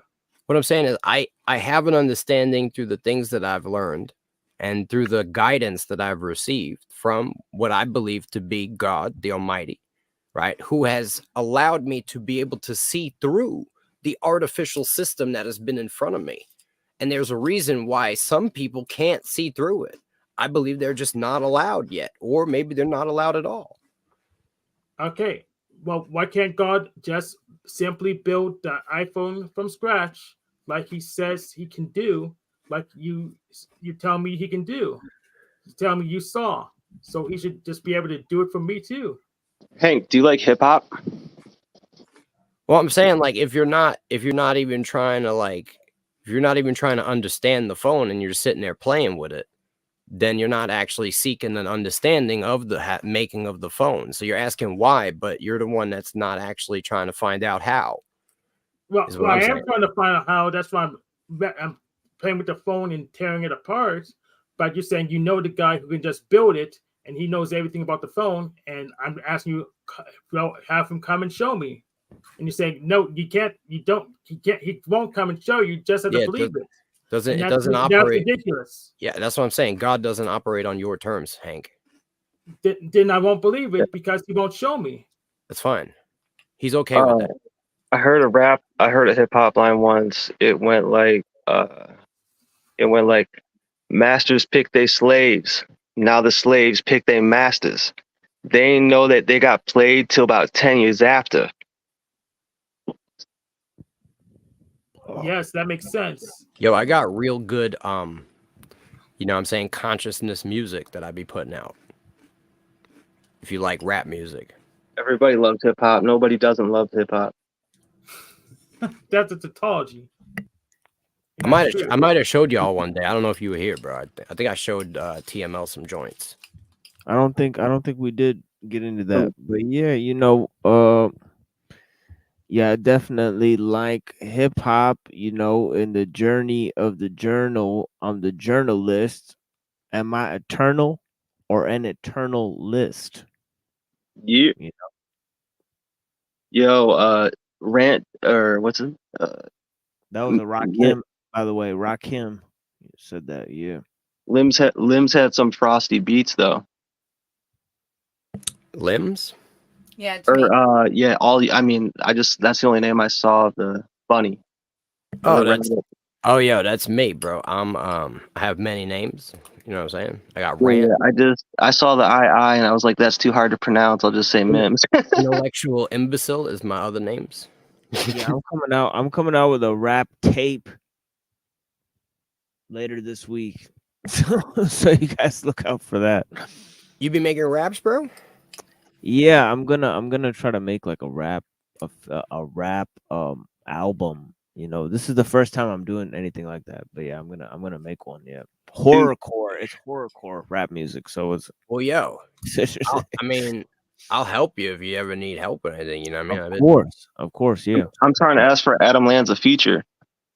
I make beats. You know what I'm saying? I do all that shit. I do the mixing. Yeah, for sure. Yeah, I'd love to have you on a project. You know what I mean? Fuck yeah, bro. When I get my thing off the ground, yeah, definitely, I'm gonna get up on there. You know, and we'll do a collaboration. You know. Fuck yeah, bro. But I'm gonna do just one song, and then I'm gonna do 2 songs, and then I'm gonna kind of make 6 of them, and then just release that, you know, on a different channel that I have. Try to make a clip channel, you know, and clip up my own shit because I've seen people making like little clips and stuff. They say that's a jump off. You got to make like little clips. Of your shit. No, let's do it on this channel. It's simpler. That's what Cyberwitch did. I'd say just do it on this channel instead of making that channel. TML. It's easier to manage. Go to Opus Clip, right? And it's a fucking AI, right? That you could just drop clips in there, right? And it'll automatically make shorts and put the fucking words on it and all that shit, right? And like it costs a little bit of bread. You get a trial for give you like 2 hours or some shit on a trial when you first start it, but then you gotta pay. But yo, I use it all the time, bro. It's amazing. Opus Clips. Yo, it does the editing. It zooms in on people. Like if you have a panel and people are arguing and you got a good like argument, it'll zoom in on the person that's talking and put their words on the fucking short, and it clips it down. Oh shit! Okay, I see what it's. It does everything, dog. You could just drop the YouTube link, but I suggest you edit your clips down so that you don't have to fucking waste your credits because it goes by time. You know what I mean? But it's the jump off. If you just want to throw shit together, it saves you like fucking hours of fucking stupid editing. I guarantee you Adam Lanza could kill at least one verse. Oh yeah, of course, dude. You know, the one I wrote. Yeah, I mean, I never really wrote rhymes, but I wrote like 2 or 3 rhymes. But one of the ones I wrote was something interesting. You know, but yeah, I'm working on this new one. You know, yeah, Pantechnicon. Yeah, we should make a track called Pantechnicon. Does anybody else really like enjoy like phonetics? Like I just love it. Like it provides me like I'm trying to reach grandfather level jokes through phonetics. Yeah, I love like phonetic supremacy. I love like syllable shit. Like I like man, you know who I really respect is Cool G Rap. It's just so good, you know. You guys ever hear Cool G Rap, you know? I have not heard I'm of not Cool familiar. G Rap. No, you guys aren't familiar? No. Maybe through this channel. Maybe I heard once. Oh my god. You know, yeah, you know, let me look up Cool G Rap for you guys, you know? You guys ever hear the Bee Gees? No, I'm kidding. Yeah, he's got, you know, or Scaramanga. You guys know Scaramanga? Nope. No. Oh shit. Yo, what kind of horrorcore rap do you listen to, bro?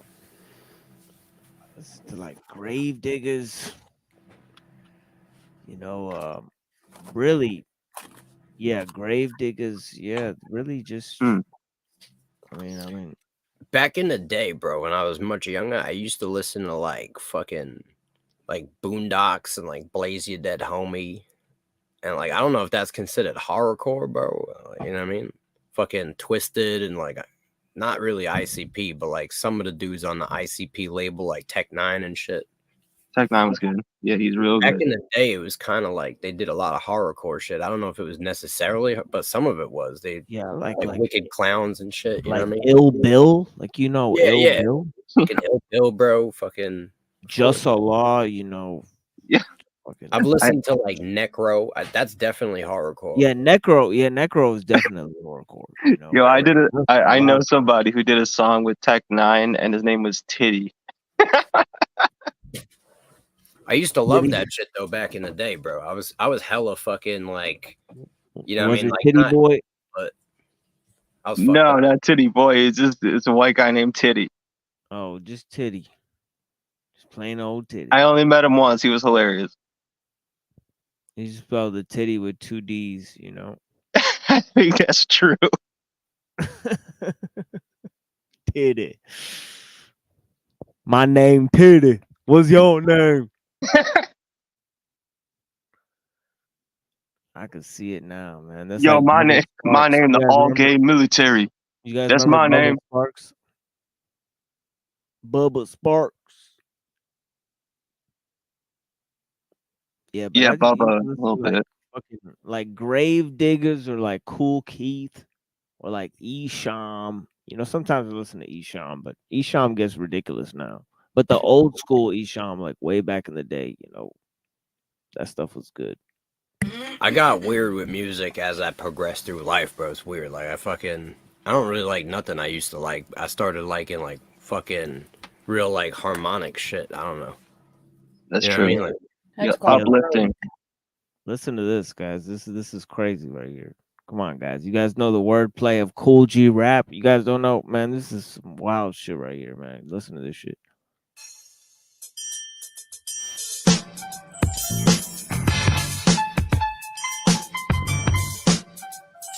Now it's your hit. You pick the wrong cat to fuck with, the wrong thug bitch to fuck with. You better Oh shit! Here comes a stupid ass internet connection.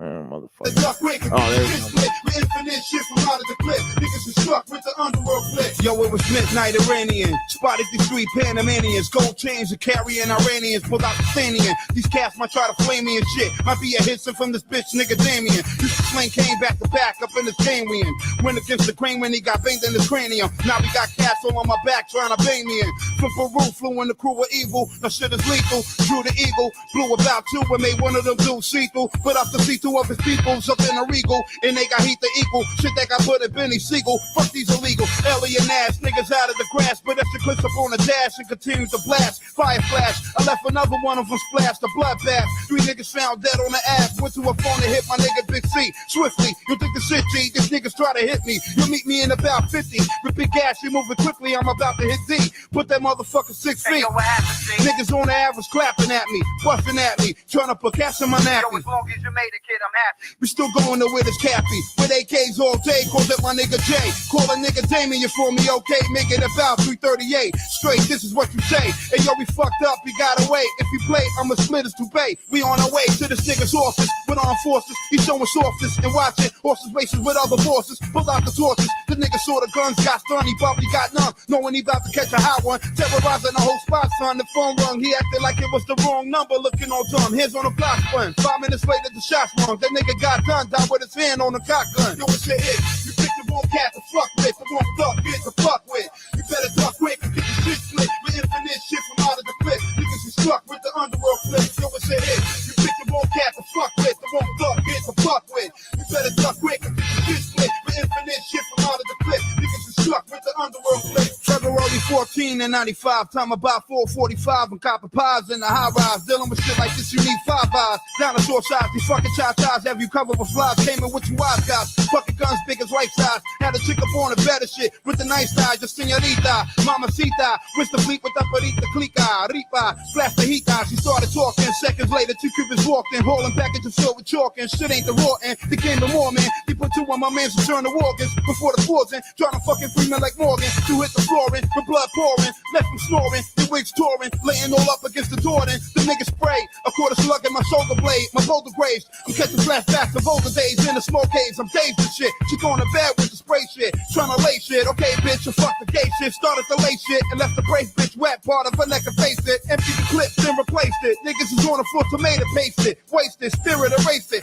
Body cased it. Went to the other side and braced it. The whole place is lit. We scar faces shit. Cigar cases shit. On some marksman shit. One nigga strain him on in the pain name in his biscuit. My man fixed it. Left him with his wing twisted. Right through my fingerprint ballistics. Went to the other room and saw the brick shit. Straight legit shit. Bagging and zip it. That's out the front door like weeds and shit.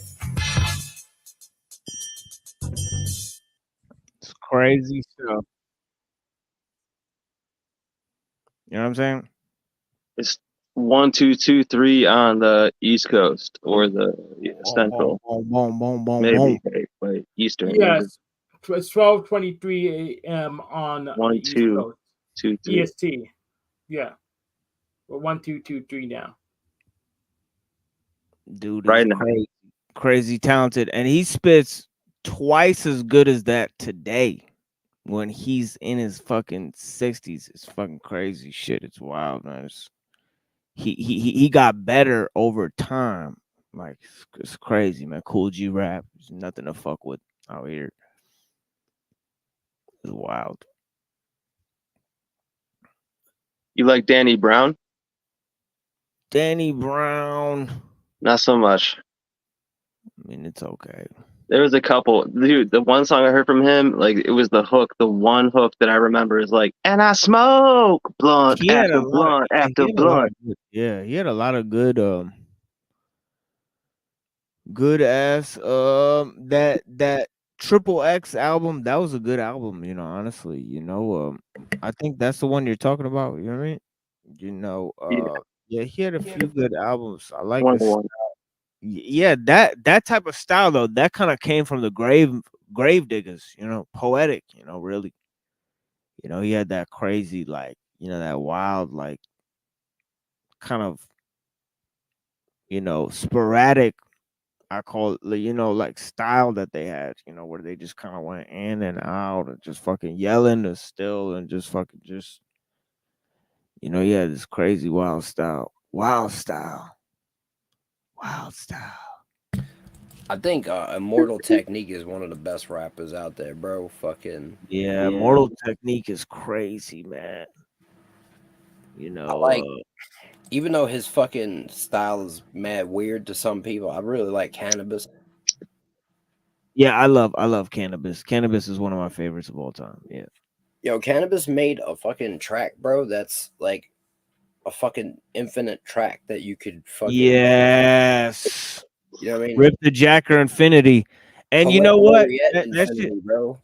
yeah, that shit's Came out with fucking like 1,000 blank. fucking bar fucking track, bro. He's out of control. You know what I mean? Yeah, that shit is insane.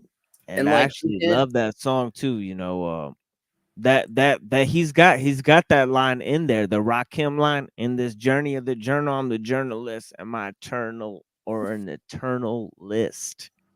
Yo, he's a fucking maniac, bro. Cannabis. You know what I mean? Yeah. I heard But, a like- good. I heard a good one that was like that once. It said like, "I'm an entity into titties."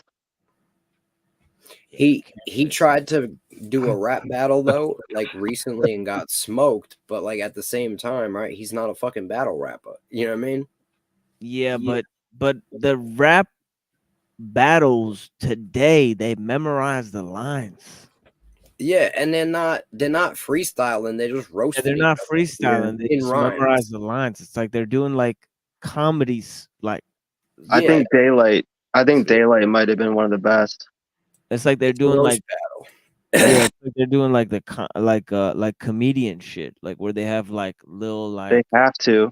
what do they to call them? get They have name like bits. exposure.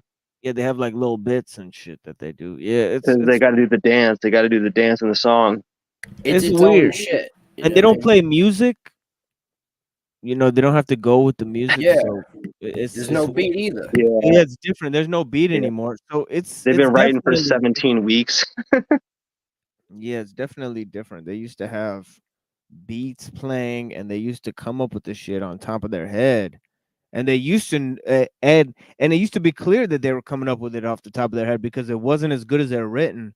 But now they're memorizing their written verses and then battling with that, doing research on their opponent, like Damn. looking up like YouTube videos and shit, and you know, like looking up all of this lore on them and shit. It's just fucking weird, like Is talking that about their not- baby mama and shit. Oh, your Dude. baby mama's like, yeah, I seen her down the block and shit. Like, it's like, You know, what the fuck is that? Is that so? Is that not parallel as fuck to like your like modern day life though? Like that's like vision. That's like a human scripted. I vision. feel like they had like scripted fights. Like the guy who the Cannabis guy did a battle with, Disaster. He had this fight with this other rapper called Matt Hoffa, and it was clearly like scripted. Like this guy like punched him, then he like acts all offended. He's like, what? And then like all these people like started going, oh shit, and it's like this is a scripted event. Like you know, Yeah, they do, should like, tar and feather the loser of the battle, and then that shit'll get more real. it's so stupid. Yeah, guys, look up Disaster versus Matt Hoffa and look at how fake the fight looks. It looks fake. You know, they have a fake ass, you know, scripted like fight, like in open air. So it's like, I don't know. They do all types of shit, gimmicky shit. One of the freestyle battle, the most popular ones, is owned by Drake. Like That's a great sign. yeah, like I mean, think about that. It's owned by Drake. The King of the Dot battles are owned by Drake. A dumbass. The or sort of. American, Not dumbass, but the Jewish American rapper Drake. Like, all right, yeah, the slave, the pimp slave. yeah. I mean, he's from. Well, I guess he's not from America anymore. He's from Toronto, so he doesn't even live in this country. He lives He's in from Toronto. he's from whoever pays him the most. Yeah. That's what I heard, man. I heard that guy, like I haven't heard any, like I don't even know who are the top artists, but like when Drake was like big as fuck, that dude could have made a song that changed the world, but decided to talk about bricks and money and fucking stupid shit. That's because he's part of the mind control system. Obviously. Yeah. he displays the fucking owl symbology, which is essentially, you know what I'm saying, that he considers himself illuminated, like an Illuminati member, and he can see in the dark, you know what I mean? Yeah, and you know, like Lee Scratch Perry said, he said they call him Drake because he moved like a snake. You know. Well, yo, owls, right, are fucking they're like in the same classification as a predator as like a snake. You know what I mean? I forget the fucking term, but The term is their lines are fake and their breath is stank. like, yo, a snake and a bird are very similar. They hatch out of eggs and shit. They use the owl at the Bohemian Grove. They got weird similarities, but yo, the fucking an owl is a class of fucking predator. I forget the name though. The name is similar to like what a snake do.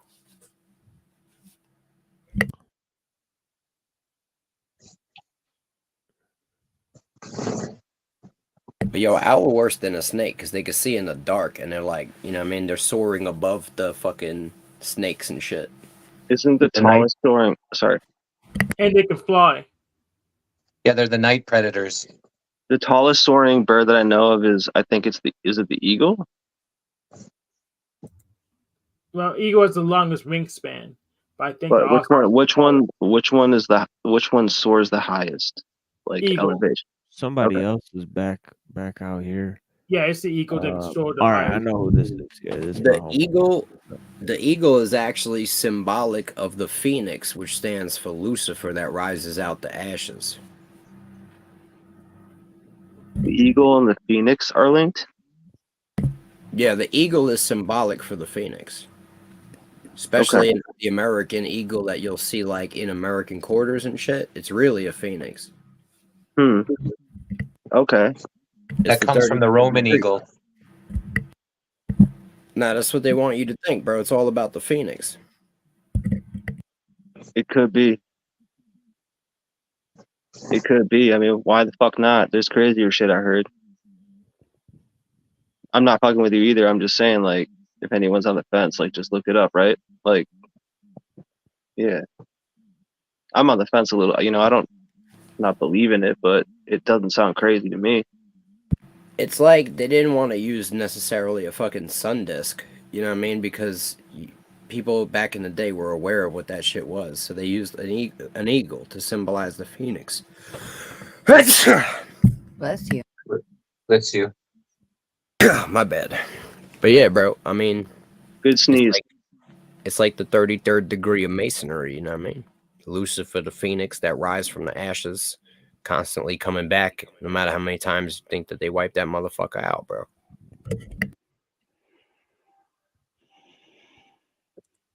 Yeah, It's almost like God wants Lucifer to come back over and over again. I What just up, want Nero? to ask a question really quick for anybody, but for Bunny specifically, really quick on the Phoenix issue. What occult groups use that symbol specifically? Well, it's the 32nd degree of masonry. You know what I'm saying? Well, where do you think it came from? Like Mithraism or Zoroastrianism or the Phoenix? Or are you just saying it's like pure Satanist? Essentially? So, I mean, the Phoenix comes from fucking. It's found throughout all mythology, bro. They would worship it as like a sun disk. You know what I'm saying? And it's essentially the occult mysteries, bro. You know what I mean? Like Lucifer brought these occult mysteries, and it remains like no matter how many times people try to wipe it out, it's like these fucking societies, they go underground and then they resurface and reestablish the civilization. It's like even after the fall of like the advanced civilizations, like in the antediluvian era, we have, you know, these fucking ambassadors, essentially these refugees surfacing up everywhere and reestablishing the same control systems and the same occult mystery religions.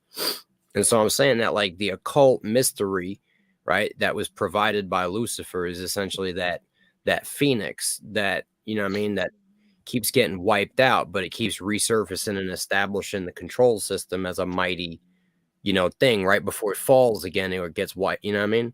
So I would think, like, what is the conditioning? Like, what is the allure of that symbol? Other than me personally, I can think of, like, yo, we're just trying to label shit into 1,000 million degrees, and that way, people are like lost. Yeah, it's reset symbology also. Like, so you have, like, America right now is about to be collapsed essentially over the course of time, but it's going to be pretty soon, I believe. And then it's going to usher in a new fucking control system that's going to be worse than what America was. You know what I'm saying? This is the Phoenix being reborn. This is what they show you in, like, if we pull up the UN fucking mural, it's got a giant phoenix on it, and it's showing you their whole plan. Well, I don't know if anyone could pull up the UN mural. I think I get what you're saying. What you're saying is it's almost like a controlled demolition, and that's why they have the double-headed eagle as the symbol of a lot of these things as well, right? Like, it's like two heads of one bird or something like that. So it's even more than two wings on one bird. It's a reset. It's a reset system that comes from Lucifer. It's the Luciferian way of how they keep the knowledge hidden, is that when society becomes advanced and starts to understand shit, they basically cause a reset and then reestablish the control system. If you see two ways, it's harder to see one. That's actually very Adam. That's actually a very good way of putting it. Can you say that one more time? That's a pretty good line right there. I think it was like, if you see it two ways, it's harder to see one. What do you mean by that? What I mean by that is that there could be multiple interpretations, but what I see by that is that vision is not it, like, just things may not be what they seem. Like, they may, like, with all of these characterizations and all of these labels and all these denotations and earmarks and all that, if you want to follow it, you can, and it's good to follow it, but, like, to a degree, I don't know. I mean, you got to start somewhere if you even expect to obtain anything close to the truth, right? If you just sit there and say, well, I can't obtain it, so fuck it. It's definitely obtainable. Well. Here, I wanted to ask you, Bunny, what did you think of your interaction with Jeem? Like, specifically when you guys started talking about interpretation of the. Do you want my honest opinion? Sure. Honestly, I think he is so stuck in his own polarized belief that he can't admit to anything that is contrary to it. And so he just completely ignores completely valid points that I've made, because he doesn't see them as completely valid points because they can't possibly be. And so, like, what do I think of a person that converses in that way? I think they're a fool. Honestly. Well, I think it relates to what Adam just said about two paths. If you're walking in a dark jungle, like you use the ayahuasca analogy, right? If you're not on ayahuasca, you're walking through a dark jungle and you're kind of just bumping along. And then if you see one light in the distance, okay, you know that, well, at least there's something there, right? But if you see two lights, now you have a 50-50 shot, right? How about I give you a better one? I put you in the middle of a dark room. On one half of the room is a perfect mirror. On the other half of the room is a doorway with light coming into it. And I spin you around and you have no way of knowing which way you started, right? You can only go in one direction, right? You'll only know you're headed for the lie when you bang into the mirror. And what I'm saying is, I personally have banged into the mirror, realized I fucked up, turned my life around, and headed for the door. That was better than the two, and that was better than mine, by the way. No, I agree. How would you advise people? It's one of my favorites. Not bump into the mirror first.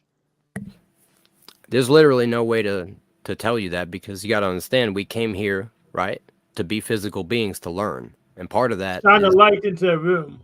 Part of that is we either learn by banging into the mirror, or we learn and we just do it right. Turn the light on. We could actually just keep banging into the mirror. Some people bang into the mirror indefinitely and never turn around. You know what I'm saying? That's the people that run the world. Yeah, no, Jack, just turn a light on. Then you don't have to bang into that mirror. Well, or drink ayahuasca in Bunny's case. But so this is what I'm saying, and I'm actually not joking. I'm actually trying to say, okay, well, here's the way I look at it. Is there an opportunity after this life to also learn, or is this life it, and then that's the end of learning? I just wanted to address one thing. I don't claim that ayahuasca had anything to do with it. I never even claimed to ever have taken ayahuasca. I don't claim any drugs or psychedelics was actually banging into the wall. What I believe banging into the wall was, for me, right, was when I had been consumed with wickedness. Right, and no, I didn't mean it like that. What I meant is if you're in a dark place, you can see things that you can't see because of, a way of us seeking enlightenment is what I'm saying. Yeah, right? This is what it is. I didn't believe in God after I had gotten out of Catholicism. I was raised Catholic, and I rejected it, and so I didn't even believe in God at that point. And I was still young, right? And I was living real wild and violent. And that was with the wickedness. The main wickedness was the violence. You know what I'm saying? I was never really a Satanist, but I was a bad motherfucker. I would rob you and beat you up. You sound like a Wiccan. No, I was just a fucking, just a run-of-the-mill street thug, bro. Nothing special, right? Hey, no, Jack. I'll show you how. At the end of the day, what I'm trying to say is, you do it like this. What I'm trying to say is that I realized at one point that I'm essentially working for Satan, right? I'm working for the devil. I'm doing fucking evil in the earth, right? And so I turned around my direction. That was the wall that I hit. You know what I'm saying? I realized that there was, in fact, a fucking devil that was operating. I saw the whole control mechanism because I was engaged in that fucking evil. And it was drawing me deeper into the evil, right? And so I was confronted with what I believe to be the devil. And, you know what I'm saying? I was essentially being offered, right, like a deal. Like, yo, it wasn't like, I don't know if I broke this down, but one day I was approached by a fucking entity, you know what I'm saying? And I wasn't tripping on no drugs. This is before I ever even did psychedelics and shit. You know what I'm saying? And basically this fucking rainbow highlighted looking entity was like, yo, you working for me. And at that moment, I didn't even continue this conversation. I fucking bugged out. And at that moment, I knew that was the devil and God exists. And I found God by being fucked up and being confronted by the devil. That's the reality, because I didn't believe in God at that point. You know what I'm saying? How do you know it wasn't God that came as this dark figure, making you think that you needed to think it was the devil? Because I know the kind of shit that I was doing, and I know who I was working for, and it wasn't God. But no, not God saying you're working for him, but God came as this entity to scare the shit out of you, to making you go your path. Ras Jezdan. This wasn't God. But I'm saying, how do you know? For me, that's hard for me to prove to you, but I experienced it, and if you experienced it, you would have felt the energy that I felt. This wasn't God. That's all I'm saying. But I'm not you. I can't test that. I can't verify that claim. And here's the thing. I actually don't care. That's fine that you don't care. I'm not here to prove anything to you because I can't verify it. I don't care. Yeah, either. I'm not a scientist doing an experiment. We're not trying to prove a hypothesis. You know what I mean? This isn't. Yeah, it's pointless, but this is what I now believe. you ask me to have faith in you, and I say no. No, I'm not asking you to do anything. I'm not asking you to do nothing. I'm just telling you what I believe. You don't. And I know that's why it was just a question, like, why do you think? And it's the energy. So that's your answer. It's the energy that you felt that it was a dark energy. So you feel it wasn't God, that it was this dark entity. And I also saw it, and I also correlated with the things that I was doing and experiencing, and that was the vibrational energy that I was feeling during that wicked shit. You know what I'm saying? What's your Violence, thoughts on mind manifestation? unbridled rage. You know what I'm saying? Yeah, what's your thoughts on mind manifestation? Manifestation is not real in a sense that you can't actually do it. Now, it is possible, but it is through, right? It is through the means of essentially demons that you will receive these manifestations. And the thing is, anything you manifest will destroy you. If you don't believe me, do it. Okay, let me do one right now. I manifest What about that writing diagram though? again. Like, what about writing? Because like I know the word manifesto, and like that has to do with writing. Do you see any correlation there, bro? Manifesting is essentially willing things into existence. And if that's not what we're talking about, then So I don't know I'm what we are gonna pray talking about. I pray to TML to manifest that Yeah, no, greater you can't model will. again. You just, I mean, yo, what That about sounds that? like mental health issues. Bunny or Rabbit, you said once that there's some sort of statue somewhere that like all the atoms are facing a certain or the same direction. I It's a remember pillar that. made of iron that's in, I believe, India somewhere. And essentially all of the atoms of iron are in the same direction. And it doesn't rust, but it's made out of pure iron. And they said that there's no way we could have made this or fabricated it. We don't have the technology to process metal in this way. And they say the way that it appears is that it was atomically printed. Like it was essentially like I guess manifested physically into the reality. You know what I'm saying? Right, like yeah, there had to be something strong that like might have done that, you know. Or like, is it the only thing? That'd be crazy if there were But other things. what you're referring to is like I'm trying to describe the way that a technology that I don't understand Yeah, no, I created know. something. Yeah, And yeah, so yeah. like the best way I could describe it is it like materialized it like Star Right. Trek. I wouldn't say manifest because that would Right. require conscious input, which Right. you know what I mean can't come from a technology alone. And Well, yeah, you know what I mean? Like yeah, I guess. But you may Yeah, have I don't know how I can. I mean, I subconsciously, can't do it. like you may have subconsciously needed that experience because you didn't really want to be in, in that life anymore. So you may have created or allowed it to happen because you What life? needed that experience. What life? No, I'm talking to Bunny.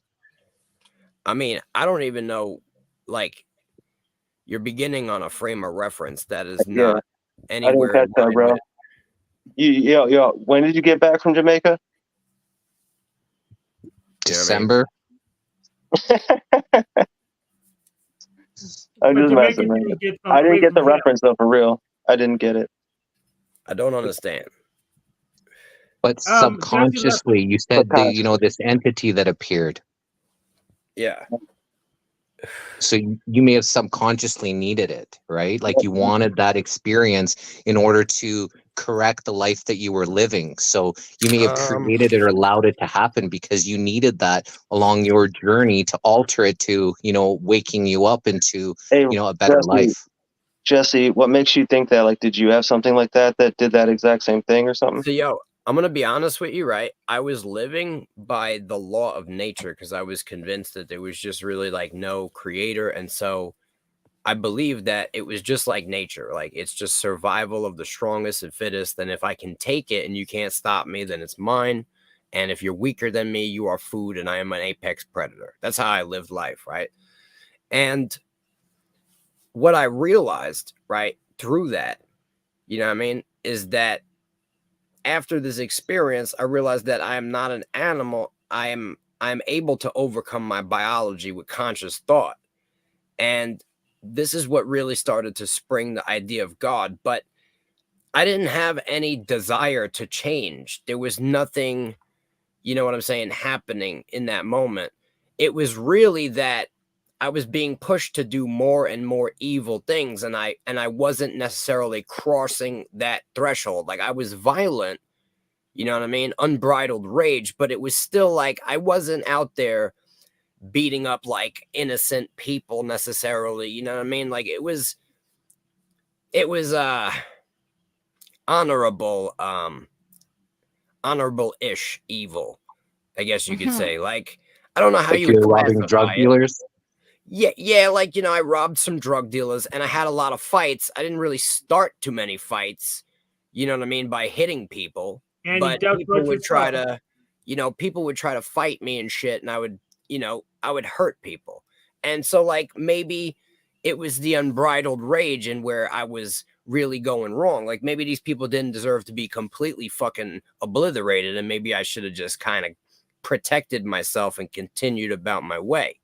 You know what I mean? But I allowed rage to take a hold of me a lot of times, and that rage started to grow as like a fucking fire. You know what I mean? And it continued to grow, and it was essentially got to the point where like I was being pulled by a force that I can't describe to you. It was something was pulling me to do worse evil. And it was putting me in a lot of situations to give me opportunities to do these. It was like my whole world was shifting and changing.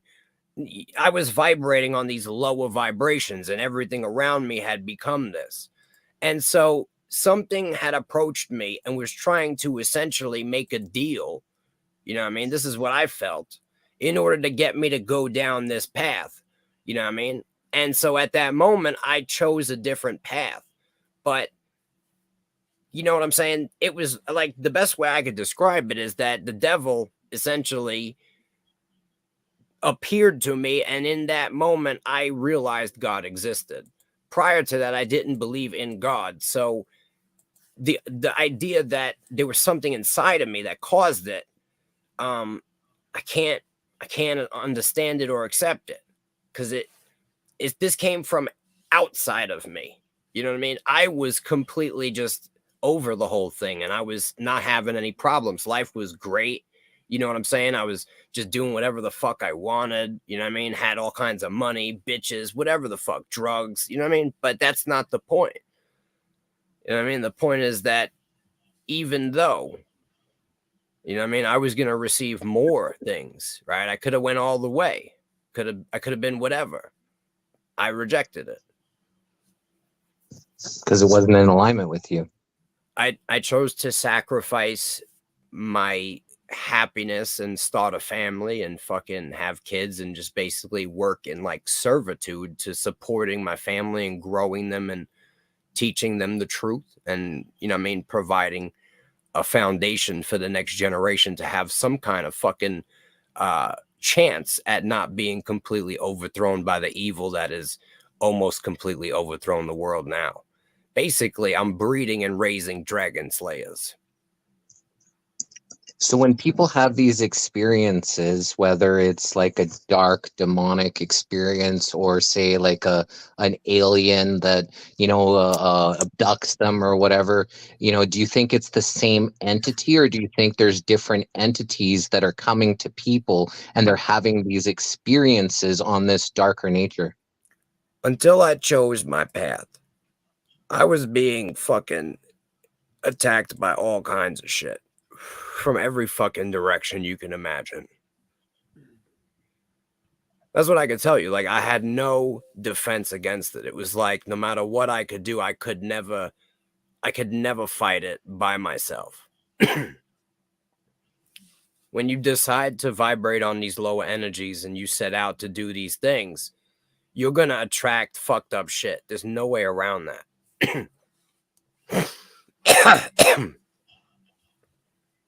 If you go out in the world and you do fucked up shit, you're going to have fucked up shit done to you.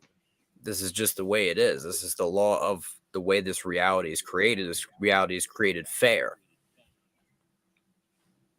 You know what I'm saying?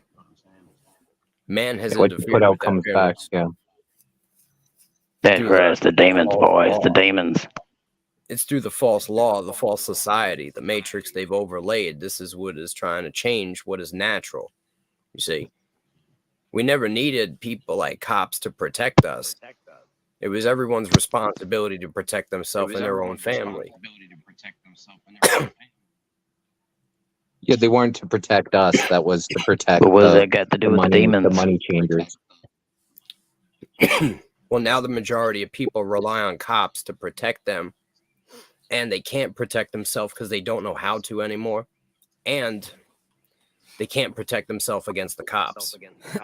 Well, the cops don't work for you anyway. Never claimed they did. But They're they just rely here to keep you contained and docile until they're needed. Oh my God, what did I walk into? Don't worry, Jeff. I still have control with the Hey situation. Jeff, just a forewarning, bro. I just want to warn you that if you get out of line or if you decide to spark a conversation that's on the side or some like dumb shit, I'm gonna call you on it. Okay? Okay, yeah, that's what you're gonna do. Okay. I just said it. Yep. Okay. Yeah. Keep it in mind. I'm trembling Hey, in fear. keep it in mind. Like Thank it's you. gonna be different than any other Keep it in time. mind. Hey, pack my cigarettes and keep it in mind. Yeah, okay. He's getting his lotion ready. I heard your lips flap. I don't know. Is that a flashlight? What is that, man? Get that out of here. The panel Karen is back. Yeah, that's right. Watch your step, boy. Okay. Welcome, Machine. Satan's least favorite welcome color is to your green. own show. Have you met your new host? Satan's least favorite color is green, by the way, boy. So, Gen X Jeff, do you have any opening statements on your support for Satan? Who's talking? Mimsy? Oh, Bunny. Hey, Bunny. This is Rant Bunny, intellectual imbecile, where the rabbit hole ends. Whatever you want to call me today. I don't have anything to say about Satan yet. If he comes up, I'll So, chip in. why do you worship Satan? Worship is a little strong of a word because that sounds active. That sounds like I have to get out of my chair and like do something. I admire Satan. I venerate Satan. Does he give you I attention? kiss of the Baphomet today. Does he give you attention? No. Satan doesn't give a shit about you. You don't worship Satan to get I any. asked you, does he give you attention? Yeah, I'm answering. If you could listen, if you're going to police the Yeah, chat, but at least listen. All right, to what listen. I'll people are listen. saying. All right, listen. I'll listen about how. Yeah, pollution. Yep. So it's really hard to talk to Satanists about Satan because Satanists believe in lying about everything. Because they're all different too. I'm just one. Satan is your friend. What are you talking One about? person. Yo, So we I'm have to calling speak it. in riddles.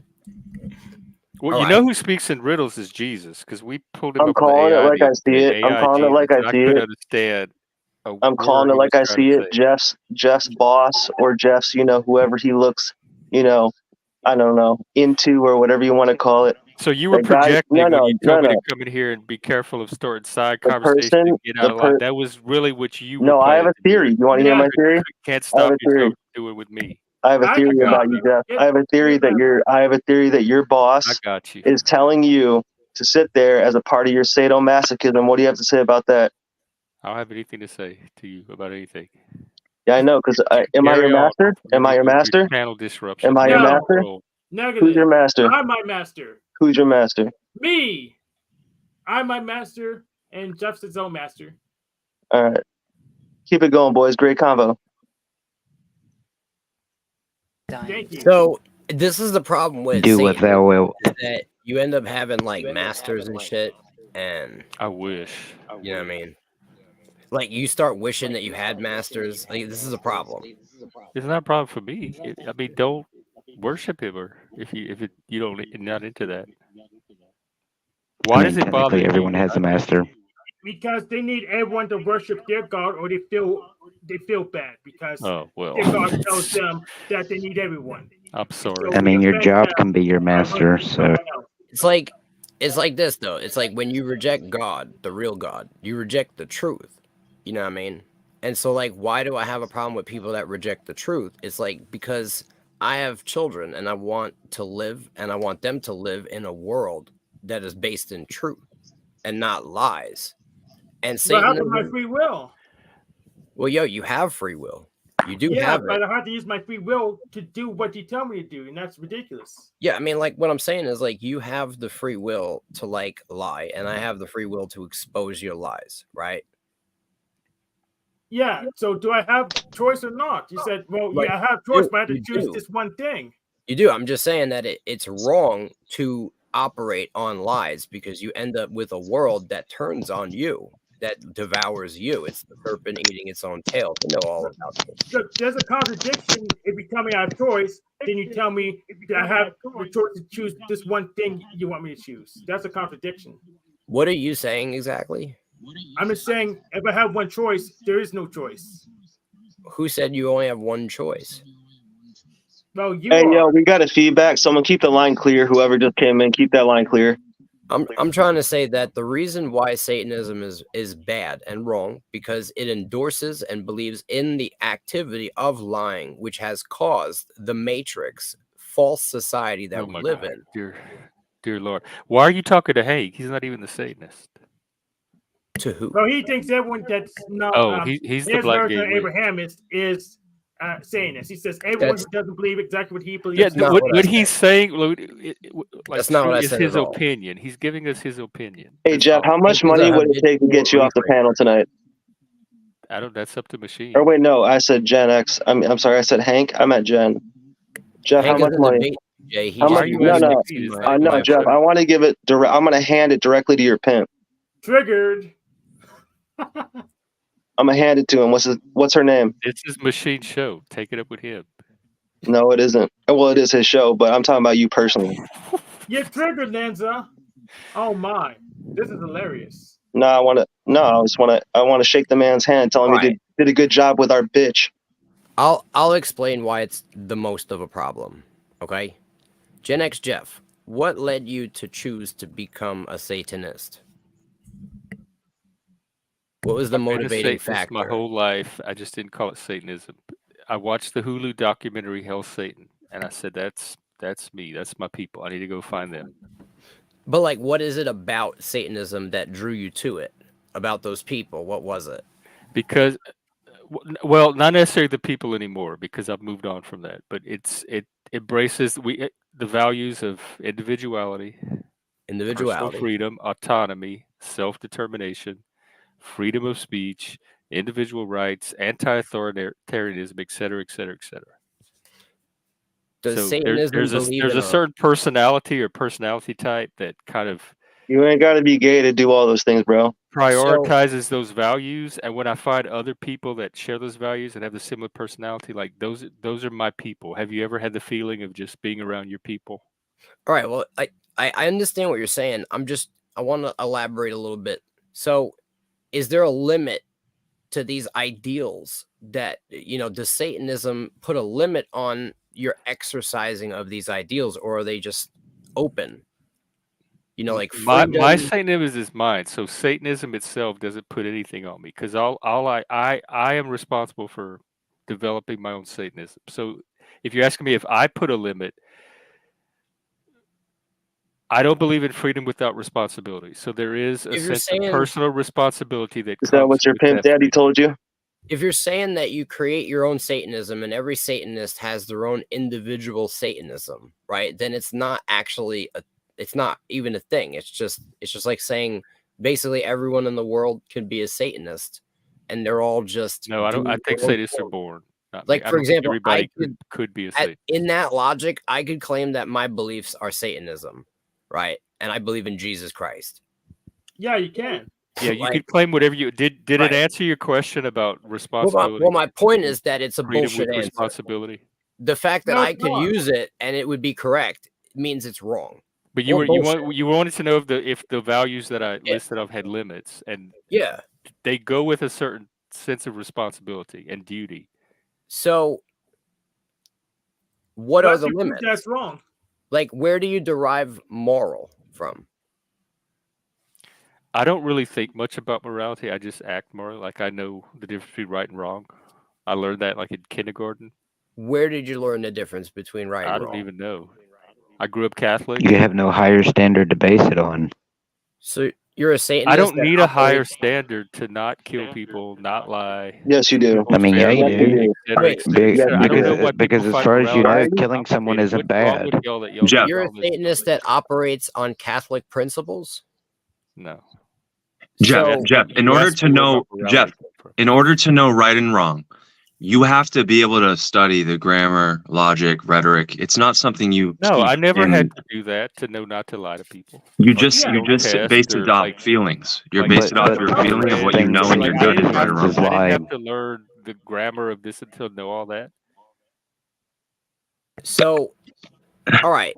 Like worry about your own morality. If you're struggling with morality, worry about Quit your. dodging. I'm Quit not struggling dodging. with Quit morality. dodging. It's Okay. not an issue for me.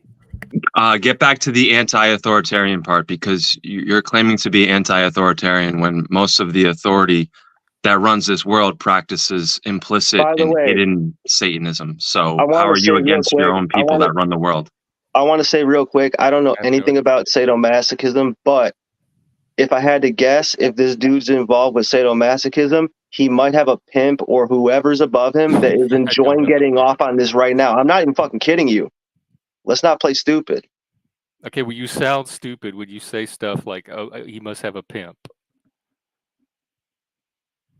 Hi, Michael. Hi. So I don't. Have you heard of sovereignty? Have you studied what sovereignty is? Have you read anything like the canons of sovereignty? Have you? Because Is you that talk I about. know what the word means. Is that a specific movement or ideology? So there's spiritual definition of what is a sovereign, and it's when you start talking about freedom or free dominion with personal responsibility, you can't have freedom with personal responsibility when you're bound to an entity that's been evoked for years, that has edicts, oaths, decrees that you're now bound by, and you don't understand that you're bound I'm by. not bound to an entity. I'm a non-theistic You're Satanist. when you claim Satan, there's it's not just Satan in the Bible. It's Shaitan. It's a long list of beings that all masquerade under the same thing, that are basically just it's caught in this system of this archonic system, or whatever you want to call it, this cyclical system, where it is, in my opinion, it is anti-life, or it's at least anti-understanding that we're self-regenerative beings and that we can self-source, and that there is a spiritual hierarchy or order that comes with an objective sense of morality. And for whatever reason, people that, whether you claim Satanism or you claim Jehovah or Lord or Yahweh, YHVH, that Yaldabaoth, that whole being that is the Roman Catholic God, that is the God of the Jews, that being, many people have shown that that's more than likely in works with Satan, or with powers that invert people's minds, invert principles that are sound principles that follow nature's cycles of regeneration. So like claiming like, I don't know what Satan is, or like it goes back, it's farther than back just Satan. And there's other systems. There's Egyptian systems that they have their version of Satan.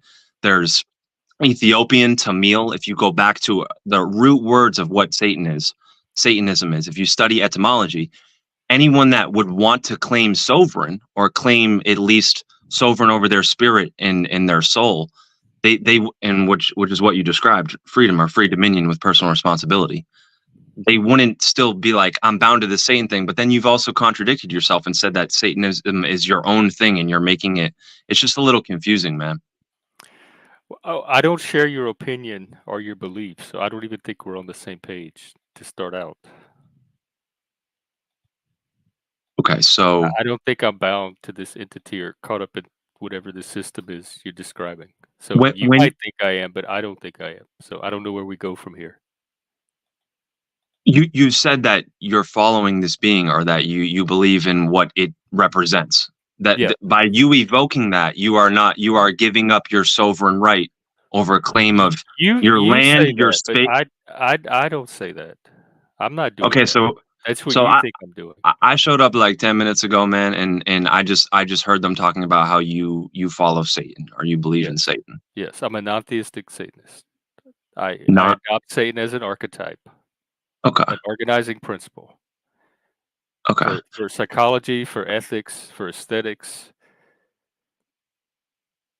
It's an archetype, just like some people use the figure of Christ. I use the figure of Satan. Okay. I don't think you know what communicated to you. I don't think whatever happened No, when I something. agree. I have no idea what Yeah. you tried to communicate to me. No, and that's fine. You can blame shift or say it's about me. Whatever communicated to you unconsciously when you chose to take on these beliefs, I'm just going to say maybe be open to the fact that it was part of your unconscious programming. I don't and believe maybe in the unconscious. I don't know how you have any kind of insight into my unconscious programming. And I sat here and listened and tried to understand what you were saying, and I didn't. So I That's gave it a fine. fair attempt. Yeah, I mean, it may be good to look up what sovereign law is in the canons of sovereignty and study a little bit more about that word Satan, shaitan, and go back a little bit further than just what you've heard about Satan in the Bible, because that word Satan was never even originally in the Bible. Okay. Well, that has nothing to do with my personal Satanism, but you're saying words in granted, right off the top of the dome, I mean, I'm not an etymology master. I don't understand. I don't. I'm not a master metaphysicist, but I can at least acknowledge it. It sounds foolish when someone says, "I follow my own sense of morality," or anti-theistic Satanist morality. And then when you question them, they say, "Oh, morality is just what I feel is right or wrong." And then you said something about since 4th grade, and when morality is a deep study of philosophy, you have to understand grammar, logic, rhetoric. Like, that's your opinion. I don't find that to be true. My experience with morality is very different. That it doesn't require all that stuff, and I don't see how following my own personal Satanism or personal sense of morality is a contradiction. Do you hang out in community with any other Satanists? Do you find any others? I would love to find some other Satanists to hang out with, but most of them are either Satanic Temple, which is very woke, or Church of Satan, which I'm neither one. So there are some organized bodies of non-theistic Satanism. I don't belong to either one of them, so it makes finding a Satanic community harder.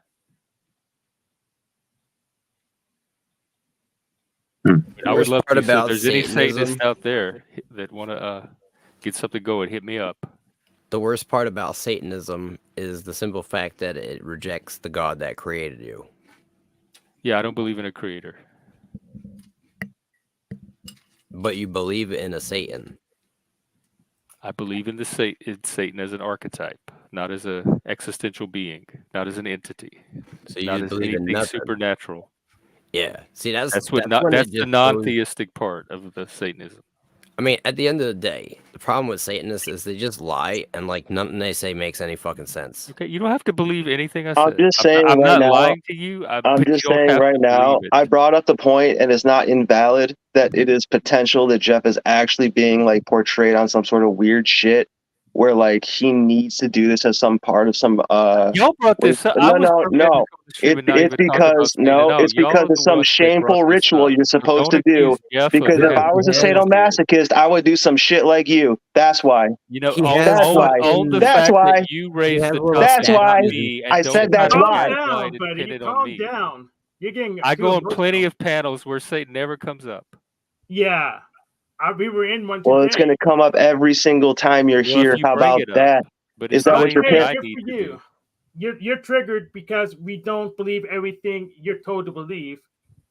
I don't give a fuck what you believe, Hank. Spit some truth and I'll give a fuck. Are you also a Satanist, You give a fuck Hank? what Jeff believes, though. Are you admitting to being a Satanist finally, Hank? I do. Well, you just accused me no matter what I say, so it doesn't matter. It doesn't matter what I say. In this case, how about this? Everything you tell me to in believe. this case, in this particular case. Go ahead. In this particular case, go ahead. Are you saying I convinced you to become a Satanist now? Well, the thing is, unless I believe everything you tell me to believe, you would label me a Satanist. So it kind of doesn't matter what you say. God, dude. Hey, yo, how long are you going to detract from the conversation? Is what you believe more along the lines of closer to Gen X Jeff, or what, like, you know, like Jeem believes? I don't know. He should say who gives a fuck, but he's not saying it about for some reason. I don't know. I had to figure out if Hank is a legit Satanist. I had to do research and get back to you on that. That's Yeah, be but you were so sure just before. Whatever. That's a fair answer. I accept this. Gen X Jeff, you're unexcused for being a Satanist. There's no relevant excuse for it. You know what I'm saying? I'm telling you, bro. It's his pimp. I'm telling you. To be a Satanist. Like, you gotta understand. Here's the problem, bro. Satanists, you know what I mean, are the worst kind of people. You know what I mean? No. Okay. What's his name? Because, like, isn't that part of it? Don't you guys want to be the worst? No. Don't you want to invert everything? No. Well, that's a lie, because that statue right over Some there. Satanists might. I'm not one of them. Like, you have a I don't statue know that any of teaches you a principle of as it is above, so it is Why below. does I keep going back to my original question? Why any of this bothers you? Why That does doesn't bother me. I'm just pointing out. Why does your pimp want you to that I do kind this? of I'm understand just pointing out relate some to, inconsistencies which in is your that you have fucking children and you spiel, want them Jeff. to grow up in a certain kind of world that reflects your values. That I understand. Look, I have to expose you without you agreeing with me because you lie. Expose me for what? For being Unless a everyone liar. agrees with him, they're liars. I'm Because saying I you're a don't agree liar. with your opinion that makes me a liar. Because Okay. you tried to sit here and say that you don't believe in the principle that you have being displayed by the statue behind you. Yeah, Bunny's presupposition is unless everyone has faith in Just him saying. and agrees with everything he says, It's they not must be like- a Satanist, and all Satanists are liars. It's not like you have a lot of statues. You just have one. There's just one No, statue in that look, house. I have a skull. I got my little mammy statues. Got her. So Bunny's I false. got plenty of Bunny lies. statues. He must be a Satanist. I'm wrong. I'm wrong. You have many statues apparently. I mean, fuck. Hank, you're a smart guy. Why don't you tell this you guy guys he's got- fucking you guys dumb for got being me. a Satanist? You got me, bro. Look, I got this is cute. I got the little elephant toy. You wind it up. You're dumb. And the little No, I ball said you're turns smart, buddy. I got all kind of stuff. Ah, All right. So, you know, I guess Gen X Jeff is the I guess you know, like a process server of triggering people on the internet or something. Yeah, like a process. No. Yeah. Hey, Apparently Bunny, I do by your own trigger standard, you some are a people on liar, the therefore internet. you are a Satanist. You said No. you only have one statue. No. You had a bunch of statues. That's false. Therefore, you're a Satanist by your own logic. All right. So, look, at the end of the day, right, is the Satan statue a religious icon for you? I guess more or less. It was given to me by a friend. It was a gift. I collect them, Jonathan. So, all right. I mean, look, Satanism is like essentially founded on inverting the truth. I mean, does that not make sense? That's your understanding of Satanism. Well, what's your I'm understanding? not interested in, if you've watched me on the panels at all, I'm actually obsessed with. You are the helping least people to authentic find the person. truth. You Not are the invert- least there's enough authentic inversion of the person, truth and I hope goes that does on not satisfy. You're the that I least try to cut through. I am authentic not person, and I trying hope to that does disrupt the not satisfy your pimp. Yo, I'm just saying that if that's not true, then why is it that we see these things associated I with can't tell you Satanism why you see what consistently? you see. I'm not the one to answer that. Like in all the literature, in all the He's symbology. not the one to in all the answer that. Did you hear that, guys? He's not the one to answer that. So who answers these I questions? can't tell you why you see what you see. You have to figure why you I'm see not it. asking you to tell me why I see what I see. I'm You asking said you why it's there in the why first do we place for me see to like see when we it. look at you, why do we see whatever? I hope don't your know I'm not master here to does play not. mind games, Jeff. All right, I'm not here Yeah. to play Jedi mind tricks. All right, I want But some you- real But answers, bro. This is But an you need interrogation. you right Well, now, ask some Jeff. intelligent questions that I can Jeff, answer. right now, you need. I'm calling for your pimp, whoever he is, to not hit you at least one time tonight, extra, just because I asked nicely, in Satan's name or whatever the guys. The We're fuck you gonna think? we're gonna have to do an Okay. exorcism on Jeff before he can get any information out of him. All right. Oh, And come Hank's on. smart. And Hank's actually fucking smart. And he's not even helping his fucking buddy out. Look at that shit. That's weak as fuck. I'm knocking your ass out. I just said you're weak. I just said you're weak, dude. You are weak for not doing that. You are. That was a good one. No, you're That was actually a good weak. one. You're actually fucking weak, bro. Come on, this is funny. That's a No, I good like one. you, but you're weak. And I'm trying to help you. It's Is just, that all it's right? just like you got triggered by just me coming on a panel. Like, how weak is that? Jeff, is Satanism in line with nature? Oh, I was gonna play. I think it mine is. Hank, I Does- fucking Whatever love you, bro, nature but that is, was weak. mostly human nature. It's Mine in is. line with human Wait, what do nature. you mean yours is? Do you live in nature? Do you farm? Do you garden? Do you? Because you're by yourself, so it's your version of Satanism. And then by default, other versions of Satanism that should be the question. Are they in line with nature? Literally, When your they- tone of voice is detracting, bro. Your tone of voice is detracting. I have a good question. How do you feel about people who kill and eat babies? I think they should be punished. I think that's a crime. So why do you follow a religion of people who do that? I don't kill and eat babies. Like, I don't know where you get this crazy stuff No, from. but Like, what but YouTube most channels you watch or Satanists, propaganda. most Satanists do. Jeff, do you know what an egregor is or an eidolon? I just showed it. Do you know what when you evoke that name Satan? I've seen Conor McGregor, man. He knocked that dude out 13 seconds. What?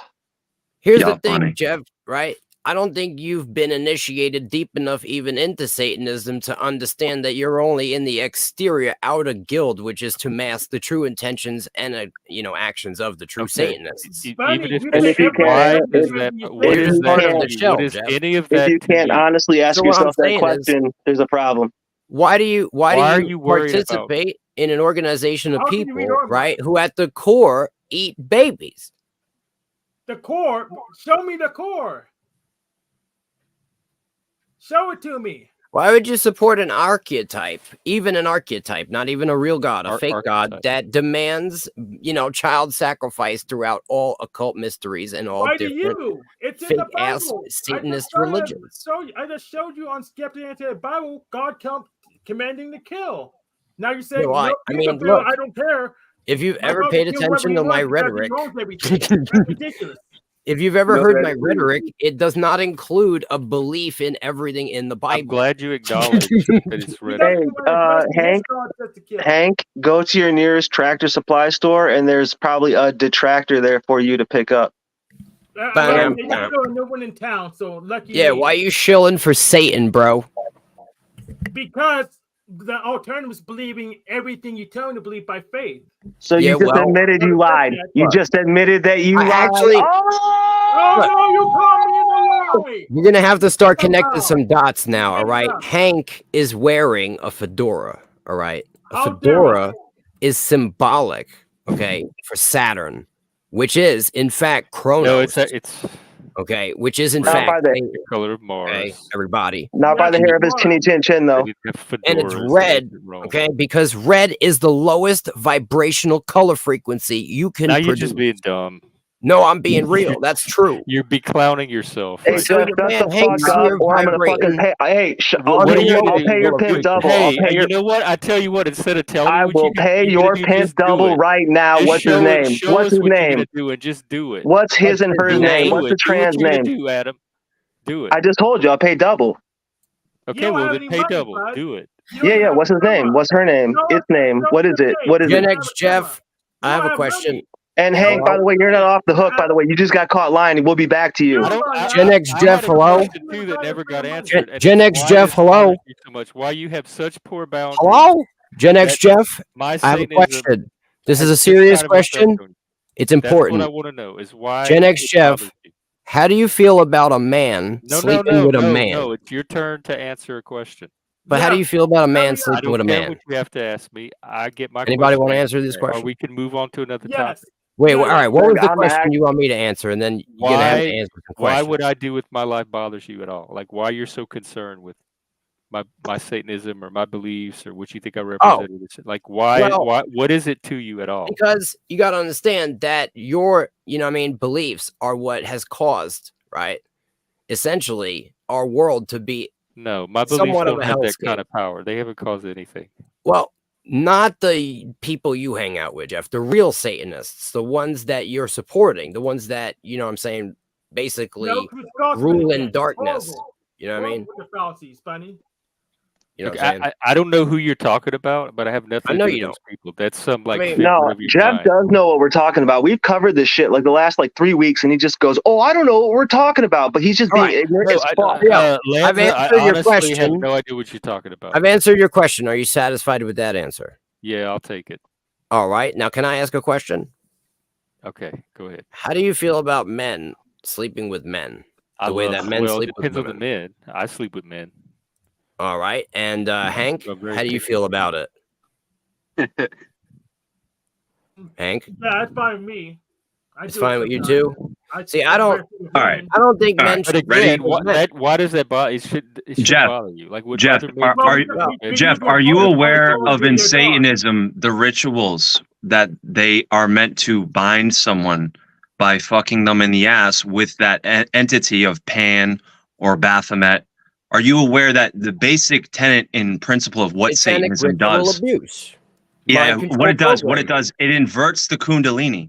So that's It's the mind whole idea of control what Satanism is. And if you study occultism, you'll see what it's meant to do is take, rather than raising your cerebral spinal fluid up into your chrism or the Christ, it's meant to break it at the sacrum and invert it down into your asshole. So when you get fucked by another man or another Satanist who's worshiping Satan, is evoking that and then doing that to you, you are now bound to something at your root chakra, and your energy can't actually circulate throughout your body. Your hormones cannot circulate actually so just tell effectively him to through your stop body. banging why are you guys. worried about Like, my hormones? Yeah, I would love that was to a good find a hot explanation. I'm satanic sorry, man. but like, dude, just seriously, from that explanation and like me being the extreme opposite, just I stop care banging because guys. I'm Just stop human and I banging guys. have compassion.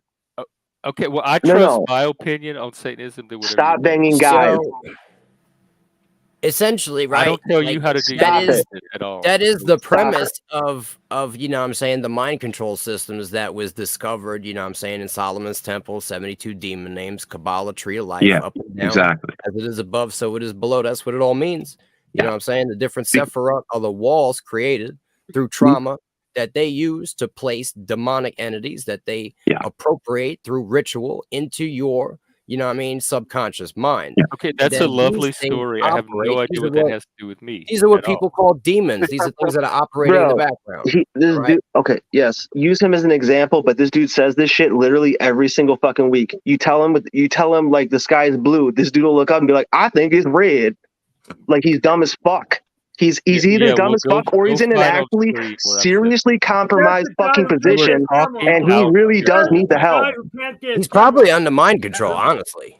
Like we're probably not even conversing with Well, then Jeff. you should not waste another How second. about of your this? time Who with me. are we If I'm under talking mind to control, right now? Then you're How the about that fool one? for Yeah, even define wasting yourself, your dude. time Define to have a yourself. conversation with Who are somebody we under speaking mind to? Who are you? Who is this? Turn your Yeah. camera on. Who are we talking to?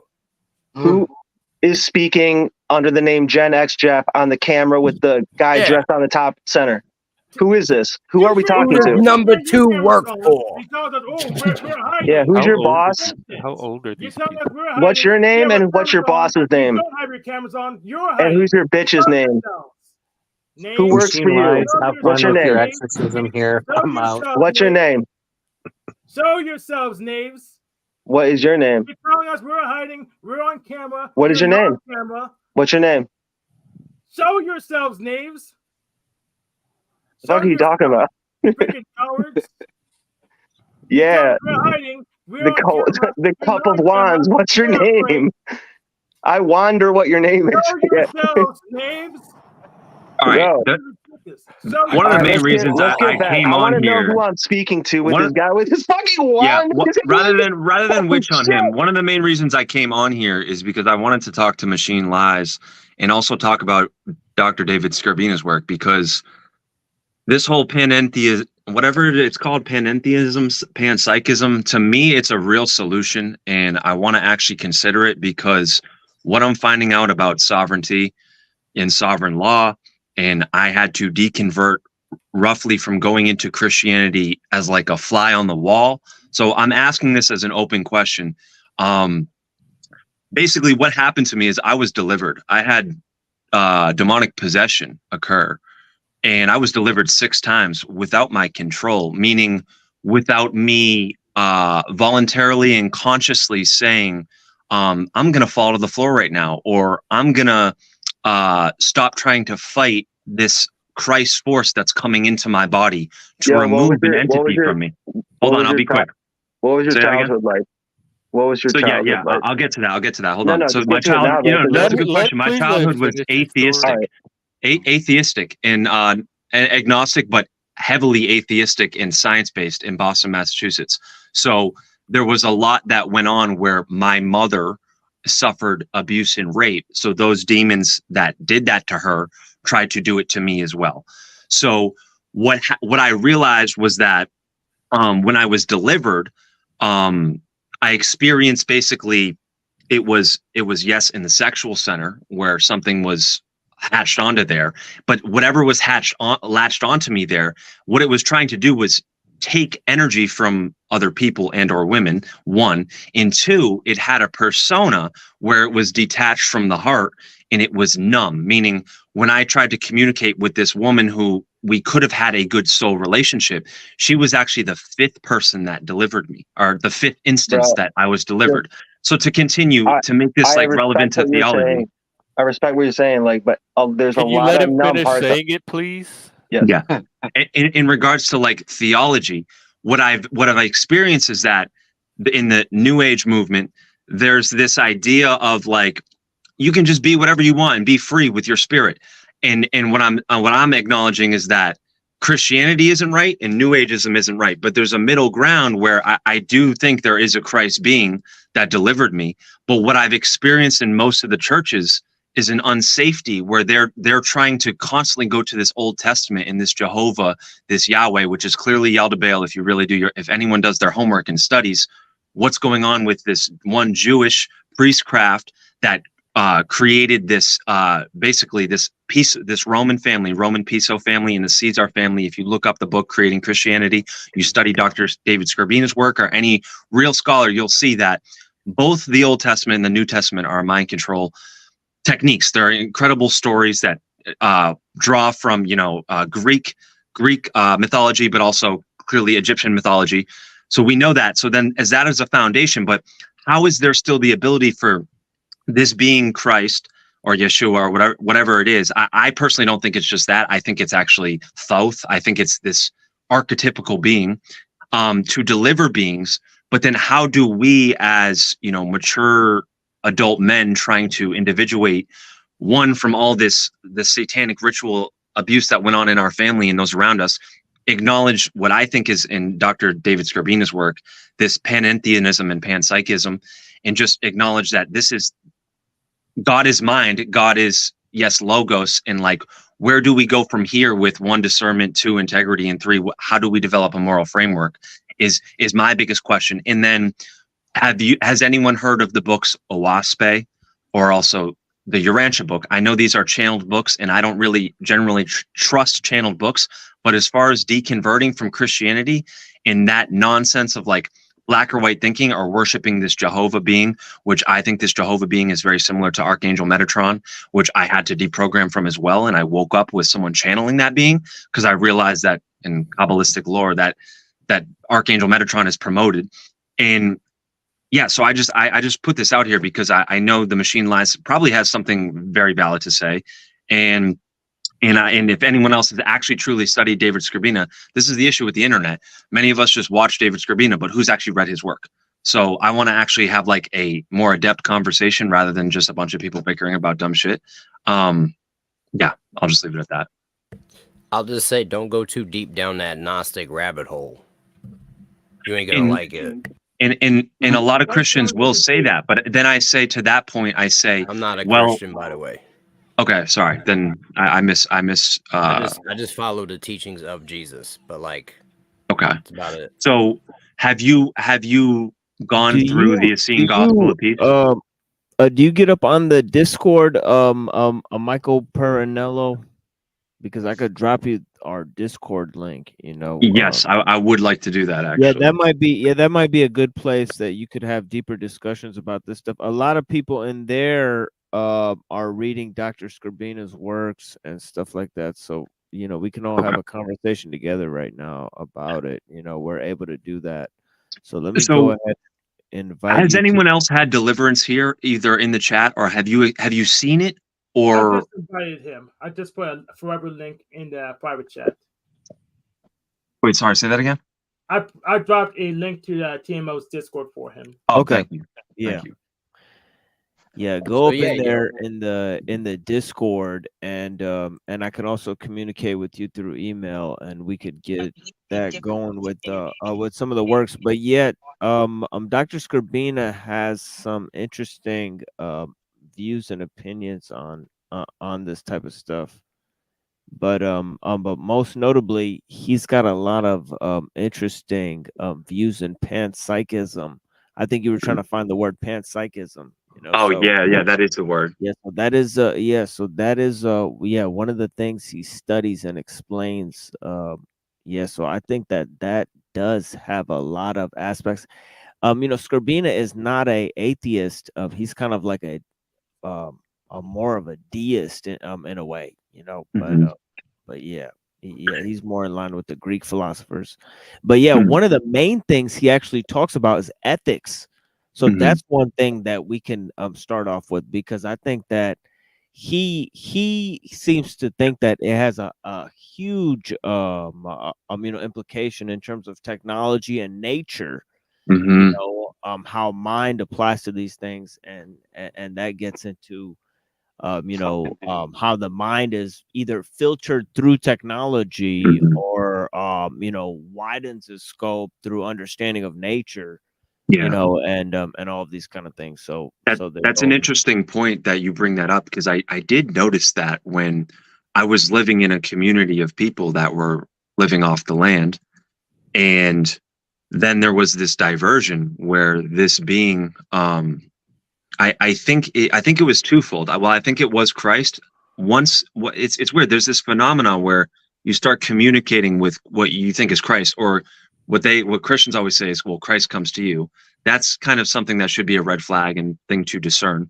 But then once that happens, the way I notice most people get drawn in is, like, let's say I get delivered, and this is an ethical question. Let's say something delivers me. It relieves me of suffering, and clearly there was a voice inside me that was wanting to fuck, fight, fornicate, kill, right? So that thing then leaves me. At this point, now, am I ethically in servitude to this being? And from their end, ethically, if they were doing that out of the goodness of their heart, or they saw that this was what if there is a source, wanted them to do, just naturally to promote life and restoration of my family bloodline, like our sanity, the integrity that is, I don't know exactly, but whatever integrity is, the definition, right? So if that is the case, now am I in servitude to that being indefinitely? Now, this is where I think that Jehovah or Yahweh being stepped in and was like, now you also have to be in servitude to me. And that's where I think most people actually need an ideology or a framework to go towards, quote unquote, an archetypical father. Because while I know my dad, we're a decent relationship, but it was very volatile and aggressive in the sense where he really pushed me to be like really good in school and really pushed me to educate myself. So at some level, I was missing that component of like a spiritual capacity with a dad or father, and I was fulfilling that void through what I saw as the archetypical father in Christianity. But now I know a little bit with psychology that basically when the super ego scripts are lacking that good, gentle, and like successive good storytelling, we look for anything to fulfill it. So of course I imagined a father in my own consciousness and own mind. But the thing is, what I noticed is I got away from the principles of nature. And this was one of the things that was main in my deconversion. I started realizing the more I was eating meat and not honoring animals. And then once I started taking the blood oath with Jesus Christ, something was off immediately. And then once I looked at what Skrbina was saying, I'm like, wait a minute. The Bible, as I'm downloading this data that is the Bible, I'm seeing how the Adam Eve story doesn't make any sense with, like, it's literally trying to demonize woman and make us like we were in the garden, now we're excluded. So there's all this division going on, and then we're eating the apple, like we can't eat knowledge, we can't engage with the fruits of it's just, to me, it seems fanciful and like it wants to create distortions. Are there any specific other examples someone could point to where Scribino and or you've noticed that the Bible is kind of anti nature's natural systems and way of life? Oh, absolutely. I actually had skeptics answer the Bible up saying kill or not to kill, where God says to kill a whole bunch of people, and also says don't kill anyone. So there's a contradiction there. That's a good point. Yeah. In fact, Yeah, and I see in the like biggest problem. Sorry, go. I see the biggest problem being that, like, if somebody sits here and says, all right, the Old Testament God was not God, therefore this evil being created this earth, right? That's the first mistake, right? That's where it breaks down. I don't see how it's a mistake. Okay, I'll explain it. The proper understanding, to my knowledge, is that this is a reality that was originally created in perfection. Mankind wanted to know what good and evil was, like God, and in order to do that, mankind had to become physical, because you can't learn what it is to be, to suffer, to cause suffering. You can't learn and grow without being physical, as just being a spirit. It's not the same dynamic, and mankind wanted to know. And so in order to know, we had to become physical. Here's the issue. It's not that God didn't create perfection. It's that we desired imperfection in order to understand what God knows. God already knew. He was like, you don't have to do that. It's like, yo, the way I live my life. Hey, hold on a second, Hank. Hold on a second, Hank. God I want to bring something out. didn't know, otherwise he wouldn't set the board to be imperfect. Come on, bro. He didn't know. Look. He didn't know, otherwise he just leave everything perfect. Look, I lived my life, right? I lived a rough, fucked up life. Look, I'm just bringing something out for you. This isn't something you could disprove. This isn't something I'm trying to prove. I'm laying out a fundamental point. Hold on, one of you talk at a time. Hold on. Yo, this is a fundamental human understanding. Look, I lived my life. Motherfucker. Fuck off. Hold on, let Hank talk. Let Hank talk now. He didn't get his whole point out. Yeah, let him get it out. Yes. So clearly, perfection wasn't good enough for God, assuming we started with perfection, either because we're in an imperfect state right now, allegedly. So yeah, we can't. Maybe we didn't want things to be fallen. He would left the universe to be just himself, by himself, because it was already perfect. So instead, he set the board to bring sin in the world. The Bible even says he creates sin, but he says, "Well, don't believe that part of the Bible." And now it said, "I don't know what to believe." Then he just says, "Believe me. Believe have faith in what the bunny says. Otherwise, we're Satanists." Hank, how could God provide us a world of good and evil if he didn't provide it? We wanted it. We wanted to know good and evil. He said, okay, you want good and evil? Here it is. But here's the reality. Here's what I'm trying to say. He didn't need to make it. Hank, you're a fucking prick, man. Hank, what I'm saying is, look, I lived a rough life. My life was fucked up, right? So my goal as a parent is to make my kid's life as good as possible. I want them to never have to experience the fucked up shit that I've went through. Now, I might have a child that's gonna want to know. They're gonna want to know what it is to be in the fucking fray in the streets. They're gonna want to know what it is to get into a fucking bar fight. And you know what? I can't stop them. They really want to know. They're gonna do it anyway. Once they become an adult, Hank, I can't stop them. Here's the issue. Here's the issue. But here's the reality, though, Hank. No, let me. I'm not done, Hank. I'll let you speak. I'm not done. Let him finish. He's not done. Here's the reality. I might have two sons. The one that chooses, okay, to know, he is gonna be a stronger person. He is gonna be developed in a lot more ways because he's gonna have experiences that the child that didn't even want to know. He's not gonna have it. Now, I'm not saying that one is going to be bad, the other is going to be not as good. I'm just saying there's going to be a fundamental divergence on the experience of life that they have on and what they learned and how much they've grown. The one that decides to know is going to grow a lot more. because he's going to have more experience. That's the Is it reality. my turn yet? That's the reality, Hank. Is it my turn yet? Yeah, go ahead. So the issue is, once you have an omnipotent God, that development process is unnecessary. He could just do it without any effort. He can make someone's stats arbitrarily large without any effort at all. So this whole development process is a game. It's unnecessary.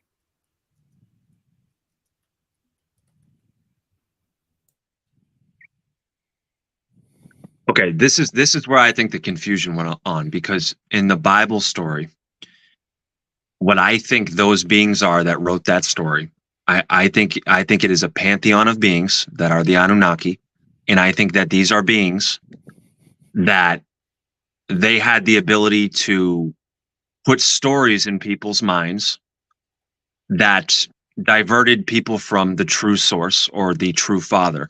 And I think even just using the word father is a deception, because we automatically go on to the eidolon and the egregor of what we see, the image in everything that we've ever recorded in our human unconscious collective of what a father is. I think it's a source. I think it's an original essence. And I think these beings directly knew that. And in my estimation, I think the Bible is a spell book. And I think it's a code book from the Anunnaki, and these beings are draconian, reptilian, and or the Greys. These beings. How did you get to this point? Yeah, and how I got to that point. No, it's like from the beginning. Yeah. How are we talking about this right now? That's a good question. Well, I studied sovereignty along the way, and what I started to see is the connection between all these secret societies worshiping that being at the all-seeing eye. And that, in my opinion, that is it's the Anunnaki pantheon, or I'm not saying that word correctly, but pantheon from ancient Egypt, from all of the beings out east in India, these blue-skinned beings, because the iron worked differently in their blood. And what I'm just saying is that the whole idea of like people following the story of God in the Bible, it's automatically going to redirect the mind in an incorrect way where they're not orienting correctly. I don't think they should be following that story at all. I think honestly, bro, I think there's more at play than even that. Okay, so elaborate. So sometimes to learn, you have to remember. You're lacking a fundamental aspect of this whole, recipe. So okay. So yeah, then teach me. I'm willing to learn where I'm faulty in my thinking. So these beings, right? There's people that put out these Anunnaki, understandings of it, and like while they are referred to as the Anunnaki, right? The understanding that they created humans is a wrong understanding. True. So what we essentially have here is we have the sons of God, right? Coming to earth, falling. Dimensionally, they lust after women and they fall to earth.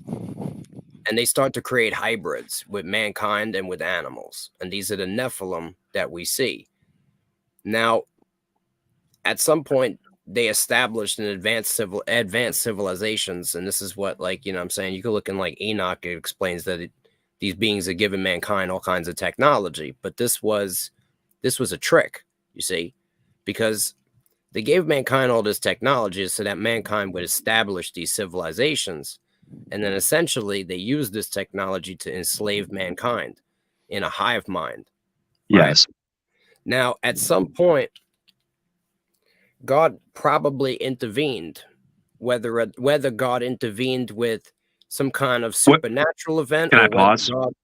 Can I pause for 1 second? Just to clarify and ask a question. The God that you said God's sons fell down, is this the God of the Bible, or is this the original true father that Jesus came down and said to the Jews, you're not honoring my father? Which God is this? The creator of all things. Okay. All right. So, you know what I mean? Like there's only one creator of all things. And you know what I mean? Don't get it twisted. I support the idea that we do have a false god masqueraded in the Old Testament, setting up the synagogue of Satan, giving Solomon the knowledge of the fucking, like you said earlier, satanic ritual abuse, all Yeah. that shit. the Sorry, Kabbalah, I cut you off. Continue with where you last left off. Right. So essentially, what we got is we have a situation where it doesn't. I don't know specifically if it was God that did it or if it was actually they fucked up and their system failed. They had a system set up that was operating on the ley lines, and they had these different temples built on them to project essentially the control grid that was operating the whole fucking control matrix of all the people who were completely enslaved. Now, the enslavement was through a nanotech system that was bound to these people, right? And after this event, you know, this is when we have Exodus and shit. So everything in the Bible, it's not necessarily bullshit. It's allegories. Yeah. And it seems like bullshit. And it's remixed and they wrote themselves in certain places. And it's a fucking mess. But that's why, you know, I explain this all the time. The Bible contains truth. It is not the unaltered word of God, period. Correct. So we have this cataclysm, which essentially, right, flash freezes half of the crater of the earth we live in, causing a flood on another half, and it floods the other half.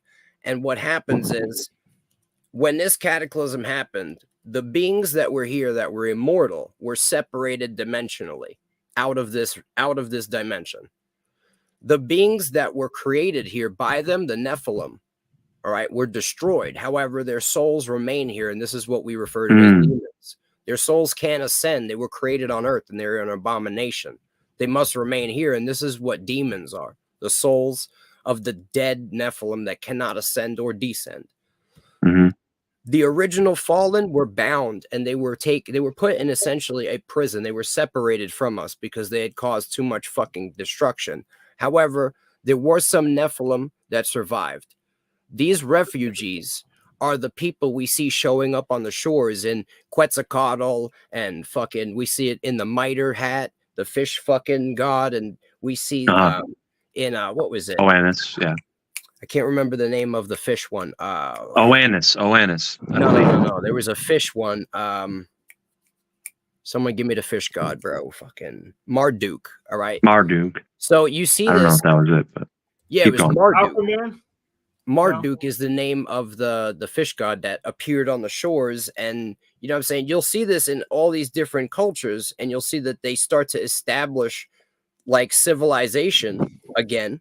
And you'll also see that they also provide the setup of the mystery occult religions and instill human sacrifice. So this is widespread. This was what they did.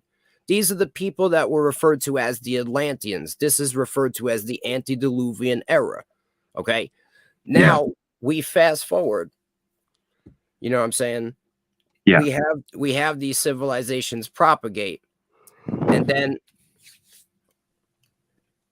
essentially the occult has evolved into many different branches, and it started in the Exodus. You know, you have the separation. So now you have these entities that are in a prison, and now you have some of their offspring, but they're weak in numbers. There's only a few of them. This is what I claim to be the offspring of Cain. I don't think it's a division in between human beings. This is the offspring. This is the devil's seed, the seed war. Okay. So now these beings are weak in numbers. Human beings are populated, but these beings are advanced, and they have connection to their fucking creators, their parents. They can communicate with them, and they receive knowledge. They have the knowledge of ritual. They are able to open up these dimensional rifts and communicate with these entities, and these entities provide them knowledge. So they're able to, through this hidden knowledge system, propagate the occult mystery religions and set up society in a control system. And they are able to, after a while, basically take over the world through these control mechanisms, which were evolved through all different kinds of countries, and everyone was putting in work, but they were receiving technology and information. Like we see the Vril Society, Mustache Man had witches getting fucking blueprints in Sumerian for these fucking weapons that were being used in the World War. Okay. Yeah. So we know that Jack Parsons and Aleister Crowley, all these occult Satanists were all working with government organizations, getting secret information and building all kinds of technology. So it's not little green men from space. It's fucking fallen angels, sons of God, trapped in a prison that they're communicating. Okay. Yeah. But it gets deeper. Okay. These Nephilim are the royal bloodlines. They inbreed because they are diluting their fucking connection to their fucking ancestors. Okay. And so this is interject just for 1 second. Go ahead. Sorry, because I don't really have a problem with what you're saying, but I think I just want to get Jeff's take on this, because one thing specifically, you said something about how they interact with non-physical beings to get information. Right. And this is actually admitted by scientists. Like the modern age of science came out of, what's his name? The channeled entity that Aleister Crowley drew looks like a gray. All right. Yeah, but Liam, or whatever the fuck it is. Like a scientist. Like who's the father of modern science? What's his name? Somebody help me. I can't remember his name right now. There's not just one father. Are you thinking of Francis Bacon? Francis Bacon. The guy who what's his name? Somebody help me out. What did he do? The father of modern science. The scientific method, or what do you mean by science? He knows who I'm talking about. I'm pretty sure. Why don't you know what you're talking about? I can't right now. I'm like my brain's a little scattered. Galileo. Not just the single father of modern science. It was Galileo. I don't fucking know. It's not Newton, but it's someone like Newton. It's like Bacon, Francis Bacon. But essentially, Plato. Einstein is modern physics. No, I'm talking about like Sabine Hoffelfelder. Bill Gates. Did he wear a powder? Gentlemen, science as we know it is for the most part nonsense. All right. The other part. It would have to be to compete with what you're spitting out. This is what I'm saying. You see, those still in the Matrix laugh at the truth, because the idea of the truth is so crazy to those in the Matrix that they can't see it. It's invisible to them. Oh, no, Hank, I laugh. Hey, Hank, I laugh like that when I get my electric bill too. Oh my, yes. So, I mean, that's a whole other topic, though. Stay on point with where we were. The control systems were set up through, I'm saying the Vatican essentially established the Antichrist system. All right, the Vatican established the Antichrist system, and they've been operating through the Jesuits, who also operate with the Freemasons and the Rosicrucians. Rand, and did you talk to your therapist about this? Yo, calm down. Look, they Hey, shove your cane up your ass. They all received the same knowledge through the occult mystery religion. All right, which is the thread that connects all of this wickedness together. The Templars discovered the control systems originally in Solomon's temple with the 72 demonic names, which was the programming method. You're connected. Oh yeah, Jeff, you know all about it, Jeff. Shut the fuck up, I used to work Jeff. I've seen this before. They were already. No, Adam, turn your camera on, Adam. They were already operating propaganda style mind control, but then it evolved into systems of systematic ritual abuse and programming of specific programs, which evolved into later MK Ultra, Monarch, and I mean this is the work that was carried on, like I said, from the mustache. Why don't you write a book from their Operation Paperclip? You're the you know what I'm saying? Program and MK Ultra, not us. Thought police. Thought police is here. Nah, Neuro's good, dude. The thought police right now are Hank and fucking the other guy who's at the plane sitting up his ass right now. I couldn't police that mess if I tried. I'm just trying to truncate it so the rest of us can have a panel. For the audience, let me entertain an idea, please. Okay, Descartes. Stirring the shit though. Descartes is the father of whatever the fuck he was the father of. He admits that he got mystical experiences that gave him his insights, and which birthed like modern science as we know it, right? So, Jeff, do you think that he was lying, or what? I'm sorry, I didn't hear your question. I was too busy Rene Descartes. laughing at you for being one of them. Well, you don't know if I'm one of them or not. Well, Rene Descartes. if you think Descartes had like mystical visions and Well, that's he what gave us said modern that. science, you're on the verge of one of them. Well, okay, let's bring it up right now. Ask your AI if Descartes had. Just what was the question that you had for me? That's the question. Did Rene Descartes have mystical experiences which influenced his thoughts, which became part of modern science? I don't know. Ask machine might probably no. know Ask better than I would. AI. It will tell you what I'm saying is true. He's asking you to verify it for yourself because you're sounding fucking dumb and you're playing fucking ignorance. Yeah, I thought he had a question for me. exactly what he's I'm not his doing. secretary. Okay, Yeah, really. Do your research. No, Jack. Come on. This is a well, no. You're Come being on. lazy. No. You're being lazy. Open your web browser, go to your search engine, and bring it up. Then you can present it. Okay, but well, don't look. get the evidence to present. And Hank, you can just keep talking and we can never get to the bottom of it. You can just keep talking and we can never get to the bottom of it. No, let's just take one instance. You won't get to the bottom of it because you're freaking loopy. So listen, it's a multifaceted control system that I could break down all the intricacies of the fucking intricacies of it. All right, I could break it all down, but here's the reality, right? Fuck all that. We'll skip that for right now. I think I've broken it down a million times. It's the great work of alchemy. It's man trying to become God, right? Yeah. This is the problem with all of these systems. This is the end of the belief system for all these Masons, Rosicrucians, Jesuits. They're all actually Satanists. They want to become God. The 9/11 symbology is the Kabbalah going from 9, all right?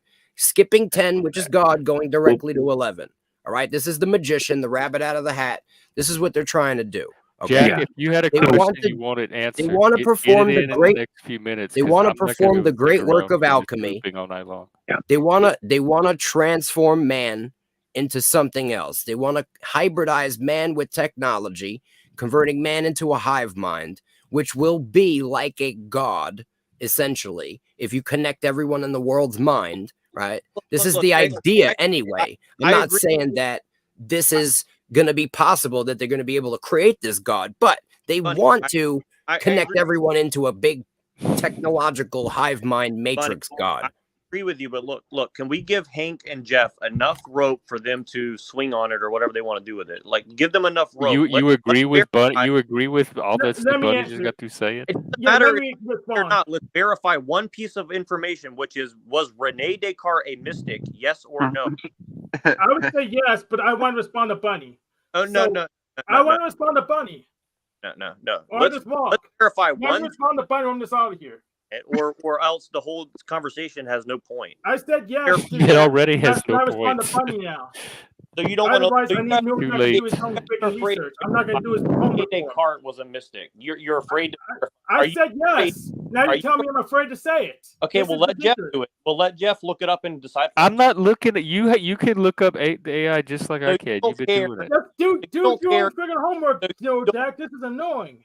Look, okay, so you're telling me you don't care if Descartes was a mystic or not? I said he is. No, that's not something that keeps me up at night. I'm asking Jeff, not you. Let Jeff answer. Do you care? No, I don't care if Rene Descartes was a mystic or not. That is not something that keeps Why me don't up you at night. care if you don't believe in God? I don't care. I don't care about. I don't think about Rene Descartes or what he was. You say that science is true, yet you don't want to look up how Rene Descartes got to his. Your question was, do I care if Rene Descartes was a mystic? My answer is no. I said it 3 or 4 different ways. I don't think it affects your whole worldview if he's a mystic or not. No, I don't care.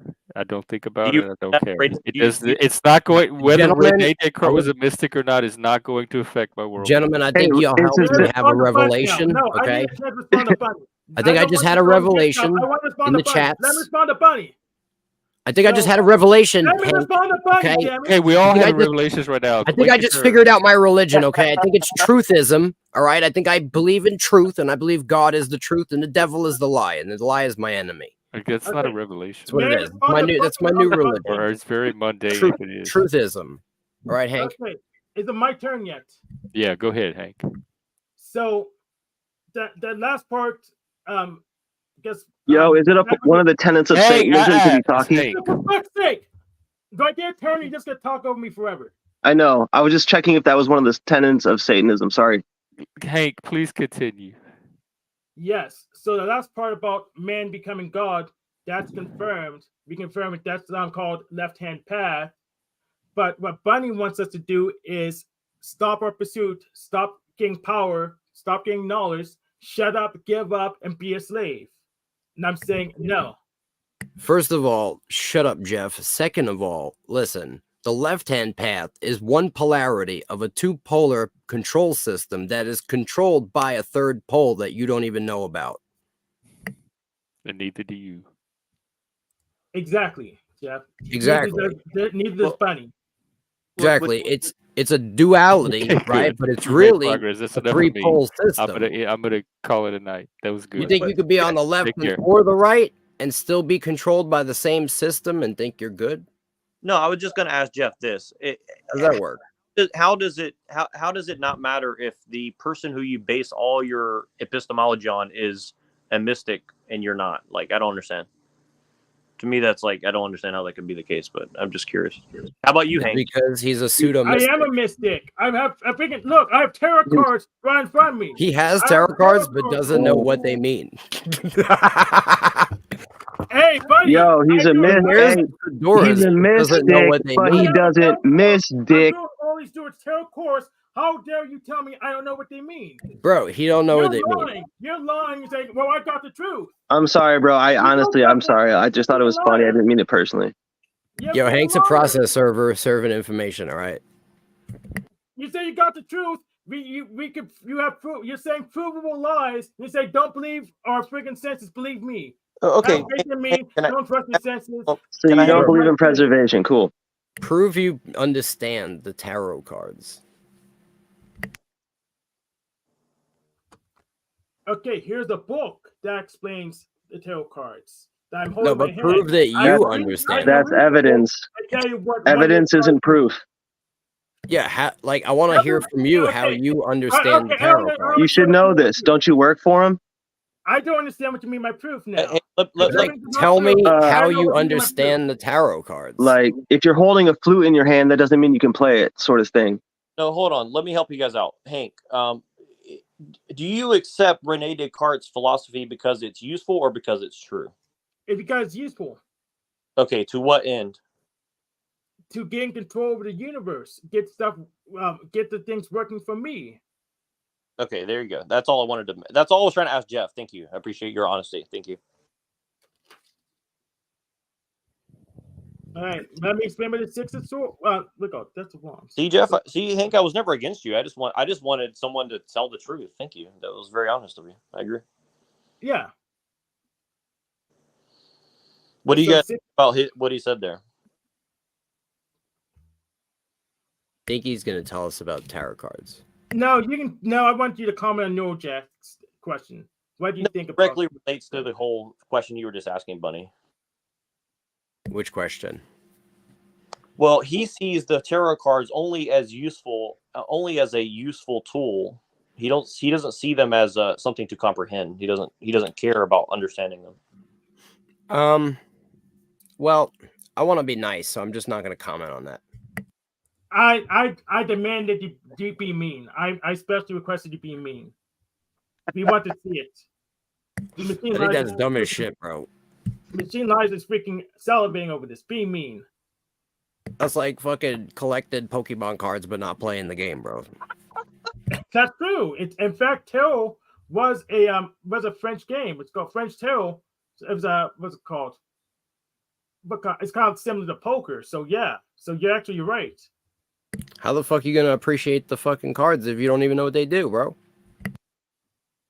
I'm just saying that your comment that them being a game, you meant that as a joke, but that's actually what they're from. How you gonna end up having a favorite card if you ain't even ever had a battle, bro? You ain't even gonna have a relationship with Pikachu, bro. You know what I mean? Like, you ain't gonna have that bond. That's what I'm saying. Now you're assuming stuff. You're assuming stuff you don't know. And that's the reality is, people don't like collect Pokemon cards and not learn how to play Pokemon. You're assuming a whole bunch of stuff you don't know. it's like, all right, here's what I'm saying.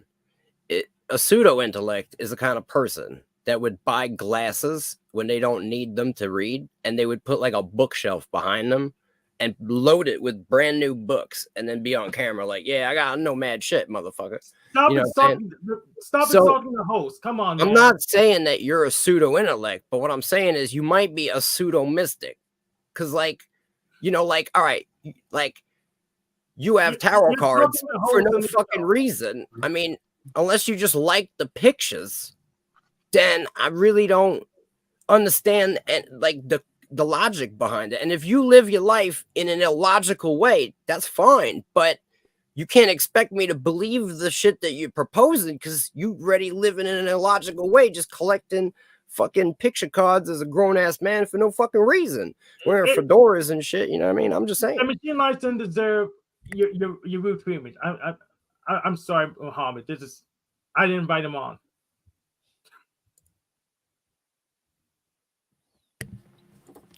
But yo, on the low key though, I do like Hank. Oh well, shit, we got Michael Perinello back in here. This guy's a heavy hitter. Bless you, brother. Back, man. Hey, I like Hank too, Loki. I couldn't just on a conversation about ethics. You can't just, when the phone dies, just absolutely leave the space and not honor the space. That would be unethical. That would be Hank's so got a unchristian of face. me. No, He's got a face that you just really can't be mad at for too long. I can't fucking be mad at him, even if I wanted to. Hey, no, Michael, I'm glad you're back because ethics is a very underserved point on these panels. So I'm glad you brought it up. Well, let me say this to Hank. What I think Hank is saying is he sees ignorance as a virtue.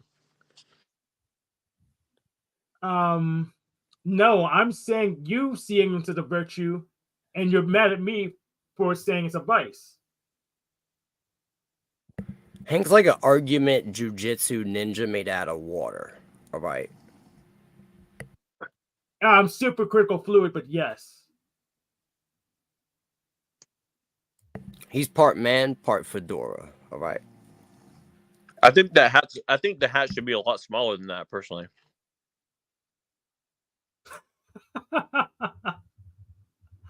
I know what you mean. No, well, you know what I mean. The master of the Hank Lodge. It's in Hank's bedroom. He does rituals every night.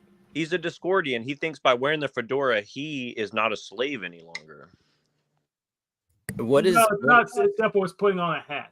Yeah. What is the reason for the fedora? It looks good on me. All right. That's a much better reason than Saturn. Well, he doesn't have the obligation to tell you it's about Saturn. This is true.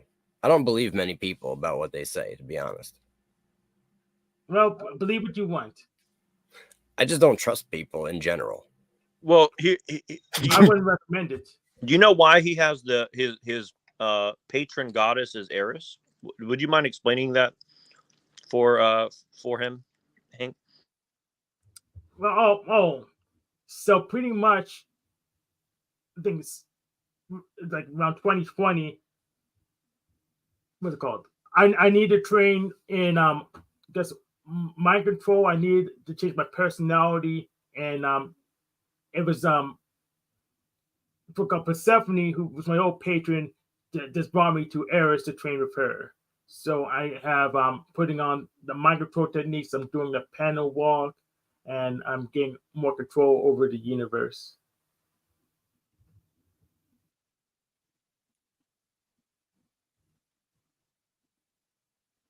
Did you copy that? Damn, Hank was pretty animated there for a while, and yeah, I think he's coming to a slow halt here. You know what I mean? No, I'm not halting. I'm just not angry anymore. Yeah, you're not angry anymore. Yeah, I noticed that. But yeah, you were pretty furious for a minute there. You were going at him. No, he was mad because nobody's understanding what he's saying. That's the reason why. Right. He's being clear as he can be, but people aren't really listening from his perspective. Yes, that's correct.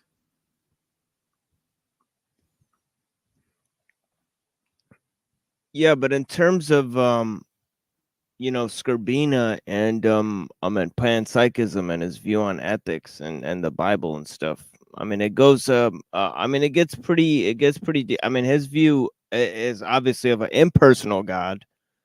You know, so he thinks that God and nature are the same thing, and he believes that nature and mind are actually the same thing. So there's three things: God, mind, and nature, which he believes are, you know, one, you know, essentially part of the same system. You know, and then he also believes that nature is, you know, technology. So there's a Yo, lot. So what he's is got that this. called again? What's the name of the guy? Because I'm Yeah. not familiar with the term, but I've heard that Um, understanding before. Panpsych. It's the theory is called panpsychism, Yeah. and the I person know that who's yeah, and the person whose theory we're going over right now is by Dr. David Skrbina, and he goes into a kind of a pantheism that's or a panpsychism.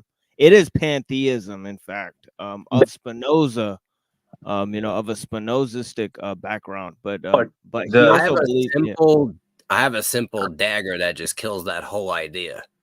But hold on before you get into that, just to be sure, it's panentheism, because a lot of people will run with that pan and think, oh, it's Pan the goat god. There's a difference if you look at the etymology of it, and it's panentheism and panpsychism. And if you just Yeah. search those two terms in a PDF, I've yet to dig through this book, but just searching ethics in this book, there's 104 references of ethics. Which So I'm definitely which book is it? it's panentheism and panpsychism. It was on archive.org, and it's by Godard Bruntrip. That's a tough name. Here, the subtitle is Philosophy of Religion Meets Philosophy of Mind, and that sounds a lot like what Skrbina was working with.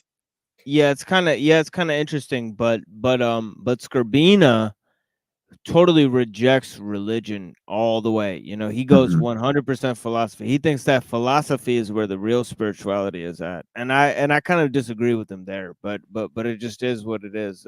Between me and him, we've been having that discussion for like 20 years. You know what that lines up with? Dude, that's awesome. I don't think there's a difference between religion and philosophy. I think. But hey, that lines up Lanza, with is that Manly you P. real Hall. quick? Is that you, Lanza McCranker? Yeah.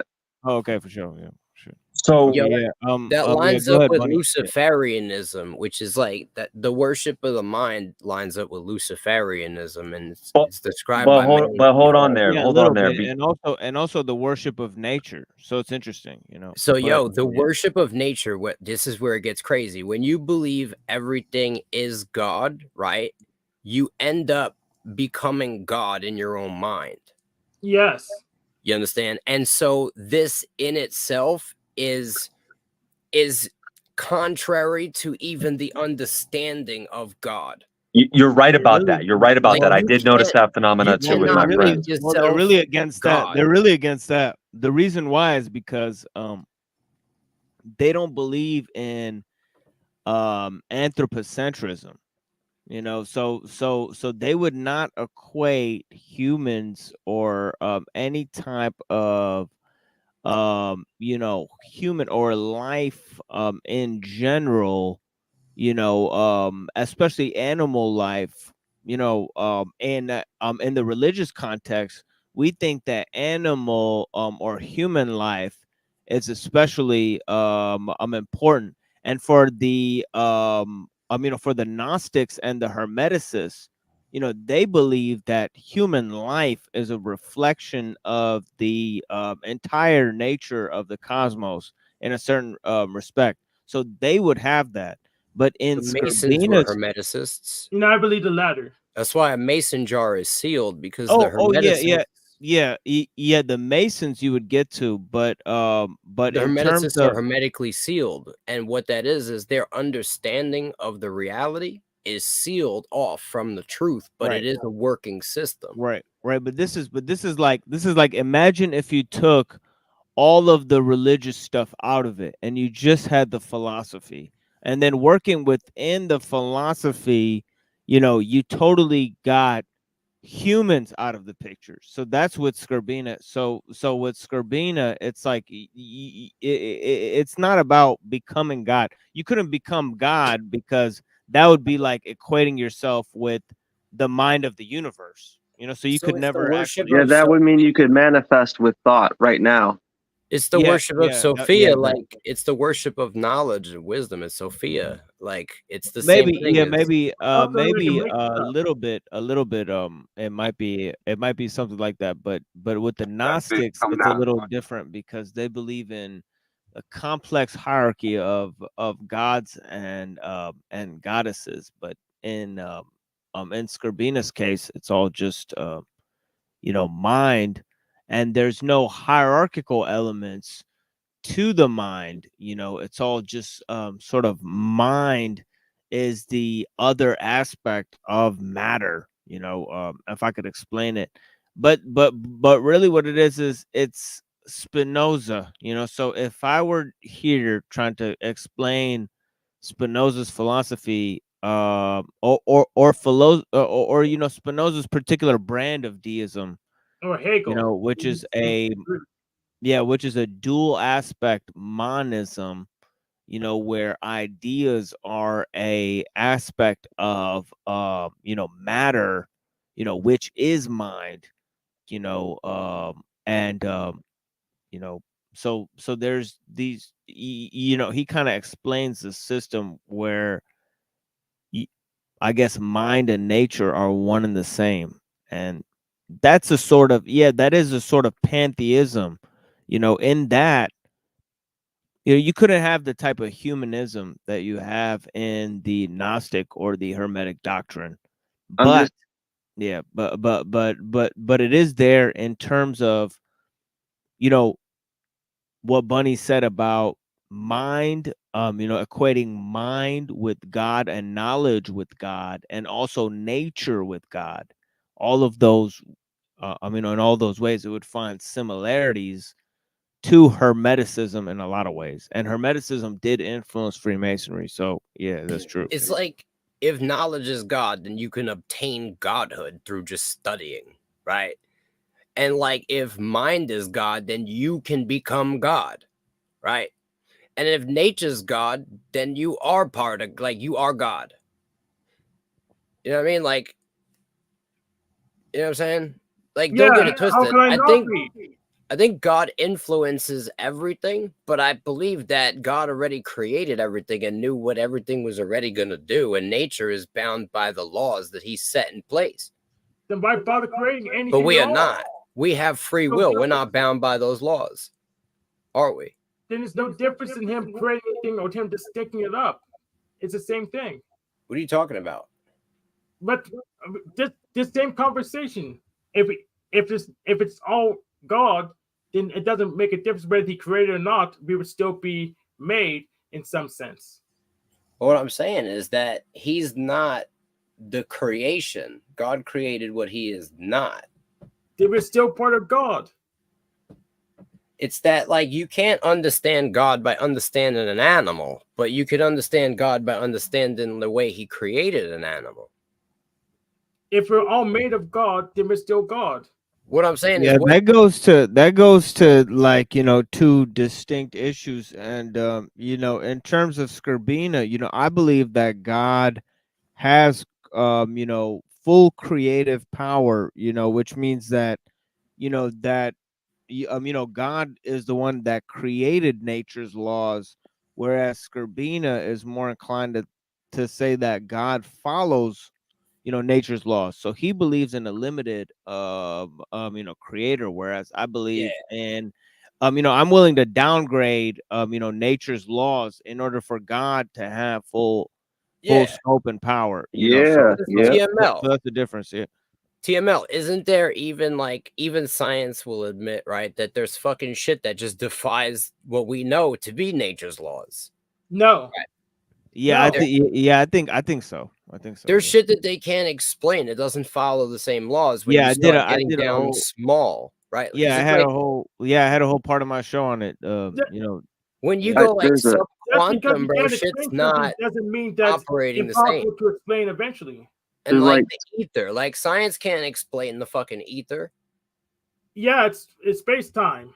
It's space time. The ether transcends nature's laws. Can't fucking No, can't it observe doesn't. it. You can't measure No, it. it doesn't. Otherwise, we couldn't have Permeates it. through all reality. If it contradicts nature's laws, then it can't be actualized. I'm saying that it doesn't. It's not bound by them. Doesn't have to be actualized. You don't contrary. have to worry about it. It's not bound by them. Like The things that can't be bound by nature's laws cannot be actualized. What are you Old science books trying to describe the aethers. That's where it's at. It's great. It's space time. Ether is space time. And things that aren't bound by nature's laws can't be actualized in the universe. It's very simple. But I'm saying God exists outside of space time. And I'm also saying God exists outside of space time, which means we don't have to worry about him because he can't affect space time without being inside. so can hey Hank, can you grow another penis? Not my body. I can use. Yeah, I could use. Well, I can inseminate a woman and grow another penis inside of her. It will be attached to another. Dude, you are fucking so smart, bro. Seriously, I swear to God, that shit is funny as fuck.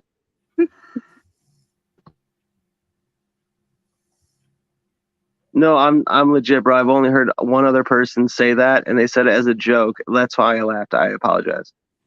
I'm just saying, it's funny. bro. I think it's funny too. I think that the ideas that are being proposed by Dr. Skirvina, is it what you're saying? Is that his name? Skirvina? Yeah. I think that the ideas that is being proposed is not logical.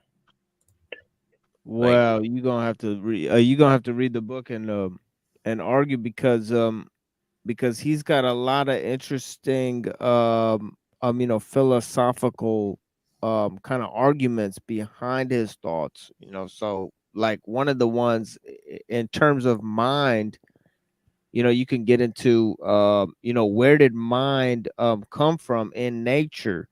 Well, if you look for like scientific explanations, see, if you look for religious explanations for things, because I know you tend to just go into the religious explanation, right? But if you get into philosophy, you're gonna have to logically argue from a secular from a totally secular understanding, like what is mind, like what is free will, like where did ideas come from, like what is math, like what is nature's laws, like how you said that God created nature's laws, right? Yeah. Yeah, remember that, Bunny? So see, right there's a problem, because see, did God create through nature's laws, or is nature's laws something that exists besides God that he creates through? Or is nature's laws already perfect, to where it's made up of a perfect understanding, to where God already has the understanding of nature's laws, or what is nature's laws? You get what I'm saying? So I don't like you get into I don't a problem. believe I don't believe there was nature's laws before God created them that existed, because we see that like in the beginning of any proposed creation, there's always chaos first. There's no creation story that doesn't begin with chaos. Yes, and it begins with chaos and not God. So what I'm Not saying is Abraham that God, at least. God was the Right. original cause of that chaos. It's like, No, you said it begins with chaos. Which one is it? well, what I'm saying is something had to cause the chaos. No, it doesn't. I see what you mean. It's kind of like us Well, on what caused screen the right chaos? now. It's kind of like us on screen right now, and each person is kind of playing a certain character that other people identify to. So even though Hank doesn't realize that he's playing a role, in the eyes of the people who are watching this conversation will see that there's a certain level. No, I know I play a role. But you don't know I that's know. what it is. It's like boom, boom, boom right there. You know what I mean, right? It's like interesting. You know what I mean, right? It's like where did mind come from? Where does nature come from? Where does order come from? What's chaos doing there in the beginning? You know, if there's just chaos, then that means that there's nature. It's just not ordered. You know what I mean? So what is chaos doing there at the beginning? There's another question. You Well, understand, yo, right? TML. Yeah, well, nature's pretty much Look at it like order this, and right? disorder that derive from chaos. It's all chaos, but we use our Check this out. senses to order and disorder And right in front of us. just to let you know, everything you said so far, Bunny, Dr. Scribina already believes that shit. So Yo, I'm trying to check this out, right? It's like, so what are you we disagreeing exist, with? Yeah.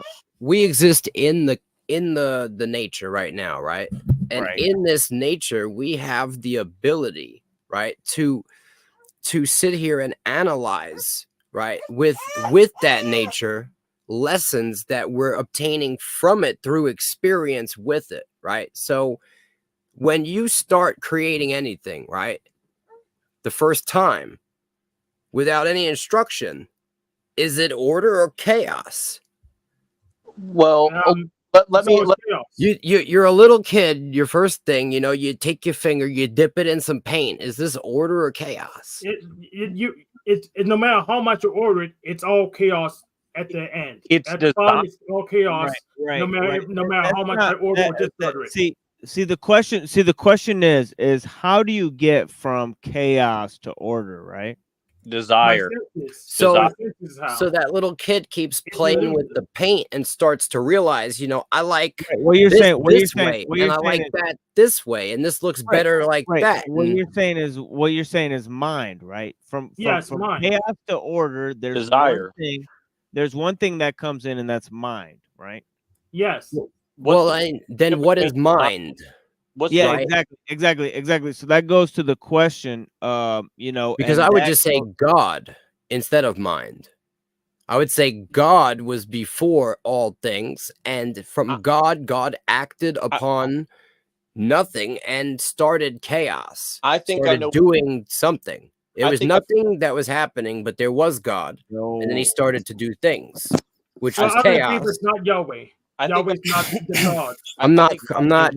All right. Rather than God, just an emanation of light with a frequency wave playing a certain scale in harmonics that corresponds to what we now see as words. Is that what you mean? Yes, God is I in would between. think that, yes. That's not what I mean. That's what I mean. Okay, then what do you mean? Just I mean to get the more clear. I mean the creator of all things. I don't know where the mic levels are. I don't know. The existing one who caused all existence. Yeah, it's not Yahweh. That's not what I said. I never said a name. I'm just saying God is the title that I'll reference. What about desire? Yeah, I'll say a name. It's definitely Creator not of Yahweh. all things. What role of desire is in your guys' system? All right, I'm just gonna trust this. It is what it is. What role of desire? Your trust is warranted. Yo, Oh, I what's didn't know up, that. Brad? Yo, what's going on, brother? Yeah, we got Grace with Reddington. So- yeah, that's what's up. I think one of the biggest fallacies though that just human minds go into is like thinking it has to be a binary way and there's not a trinary component, or at least for instance, like with Luciferianism or you're either believing it's all God or you're a Luciferianism or you're a Satanist. Like it's these polar extremes when there's nuance clearly. Well, what And- role do you think? What role do all you guys think desire plays in all this? Like, could you replace free will with desire? Could you say, instead of you're judged by the weight of your heart, how about the weight of your desire? See what I'm saying? Like, this is why I keep trying to get Hank to, because that's how Hank sees the world, and I just want to see how you guys think desire plays into this. Like, are we judged by what we desire, our intent, or are we judged by something else? No, Jack. I told you like 10 times already that free will is an attribution error. Yeah, I Because don't know what you'll that be means. So controlled explain it. like a puppet for your entire life. If Yahweh says, "But it's your fault," then there you have free will. It doesn't matter if he controlled you the whole time. Well, explain how that relates to desire. It does. It's Yahweh's desire. If he desires to not take responsibility, so you have free will, and he has no responsibility anymore.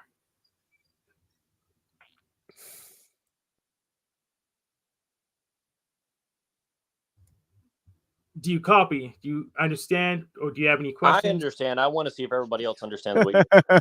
he said. He said. Ask for a friend. Well, because Hank is basically trying to tell you guys in another way, I think, that he thinks that you're all just basing everything on desire, just the same as he is.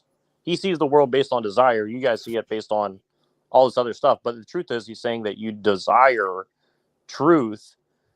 Therefore, you really are looking at what you desire the most, essentially. He's saying you're worshiping an idol you call truth, essentially. Hank's Trinity right there.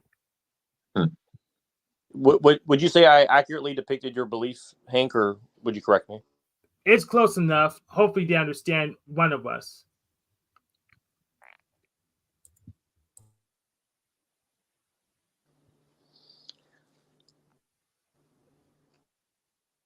Does anyone have any questions?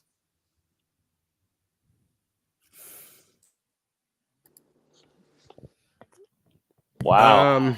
That's amazing. So I think that the worship of the mind and the idea of it and the potential that you could fall into the idea that you are God, right? Because you worship the mind and you have the mind. So therefore you are God and you caused all things to begin with, right? You could fall into this understanding.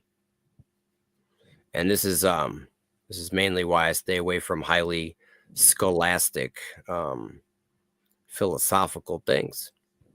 I do lack knowledge in a lot of these things, yo. Yeah, real talk. Yeah. But Yeah, I believe a lot of those dudes worship the mind and got lost in the pursuit of something that they needed to prove what was already there. And you know what I mean? Well, maybe not the mind, especially. That's kind of a rare thing. You see people kind of saying, well, the mind is God. You don't really see that a lot in the professor domain, but reason, now that's one that they get stuck on. They will say that they do worship reason, like it's like, or nature, they'll even worship nature. And even they'll, I think a certain amount of them will worship science, but they won't really tell you because they'll say like science controls all the aspects of their life. It saves them from nature, so in a way they're kind of placing this undue faith in science and the progress of science, that, more than they even place in other humans. So that doesn't even make sense. That seems totally illogical because, surely the scientific enterprise is based on human effort, so. There's two issues. So Donald Hoffman and Bernardo Kastrop would say that we're dissociated from God, but we're still God because God is the substrate that we all exist on. Substrate, and the ground of being. They believe in the ground of being type of stuff. You know what a lot of people don't do? Yes. People don't sit I have there a second point. I said I had a second point before I started. All right, go ahead. And my second point is that science is a method to figure out how the universe works so we can get control over it. It's a technique. It's a set of techniques. It's an applied science is what you're saying. Do you think it's working? Here's the thing. Yes, because I can talk to you via my black screen instead of trying to mind read you from across the world, and it's recorded, so I can always go back and reference it. So it's working Quick question, really Hank. well. How do you judge a tree, bro? By its fruit, right? Yes, what are the by fruits of science but lies and deception? Hank, do you see? Why do you believe in it? I could check the lies much faster than I could have done because it's archived. What has science done for this, Earth except destroy it and destroy us and kill us? And make us into fucking really tasty food. Make us into weaker, shittier, miserable, unhealthy, Here's what he's saying. poisoned, depressed. Societies with lots of mental problems, violence problems. Really quick, let me ask this question really quick. Hank, you say that you're saying I don't care, I want it, right? Absolutely. Okay. And do you have any questions about that? You got to judge fruits of the tree. So you like think if you I- start out with a fucked up tree, you can't expect to obtain good fruit. Well, here's the thing, Hank. Do you think that desire goes both ways? Do you think that your desire, like, do you think that technology can influence you just in and of itself without you even being aware? Yes, but it goes both ways. I can influence technology too. So I'm here to influence technology and Well, get it to work for me. How do you weigh whether who's winning out between you and the desire? I haven't found a good methodology to figure that out yet.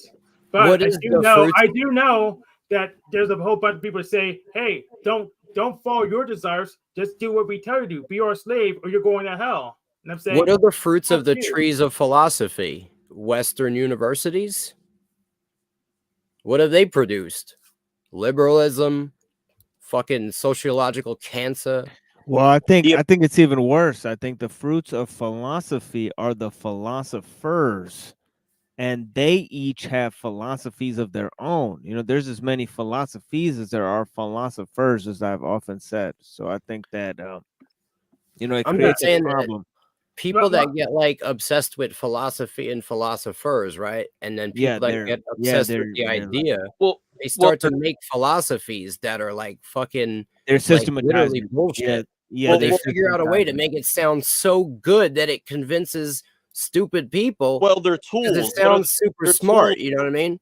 They're And then tools. They're tools they basically constructed. build a satanic society around it. Like Well, look, fucking, yes, Marxism and all these other fucking philosophers. they are you know? tools. They are tools that are built for a specific purpose, or they are being used for specific purposes. Now, You the know, question is, Freud, you know what I are they mean? being used for? I mean, a lot of people like Yeah. Nietzsche, but you know what I mean? Even Nietzsche, bro, all these Well, I philosophers think- were Well, we have Bunny hijacked. here telling us I to think stop it's using worse our than tools, that. I stop think the using our philosophers. senses, stop using our minds, and just shut up and be his slave for God. It's not that. It's I'm not that gonna do it. it's No, that the if you're determined philosophers- enough, you could prove lies to people and they'll believe you. And you could even convince yourself of lies if you want to enough. You know what I mean? And so that's Oh the yeah, issue you're with it. demonstrating it very well for us. Thank you. What were you gonna say, Machine? You said you said it's worse than that. I'm very curious. Yeah. I think that philosophers, historians, and theologians, and these types of people, and to a certain degree in our age, but only in our age, you know, scientists have kind of created, they've created disciplines, they've created areas of study, they've created paradigms, and they've created sort of worldviews.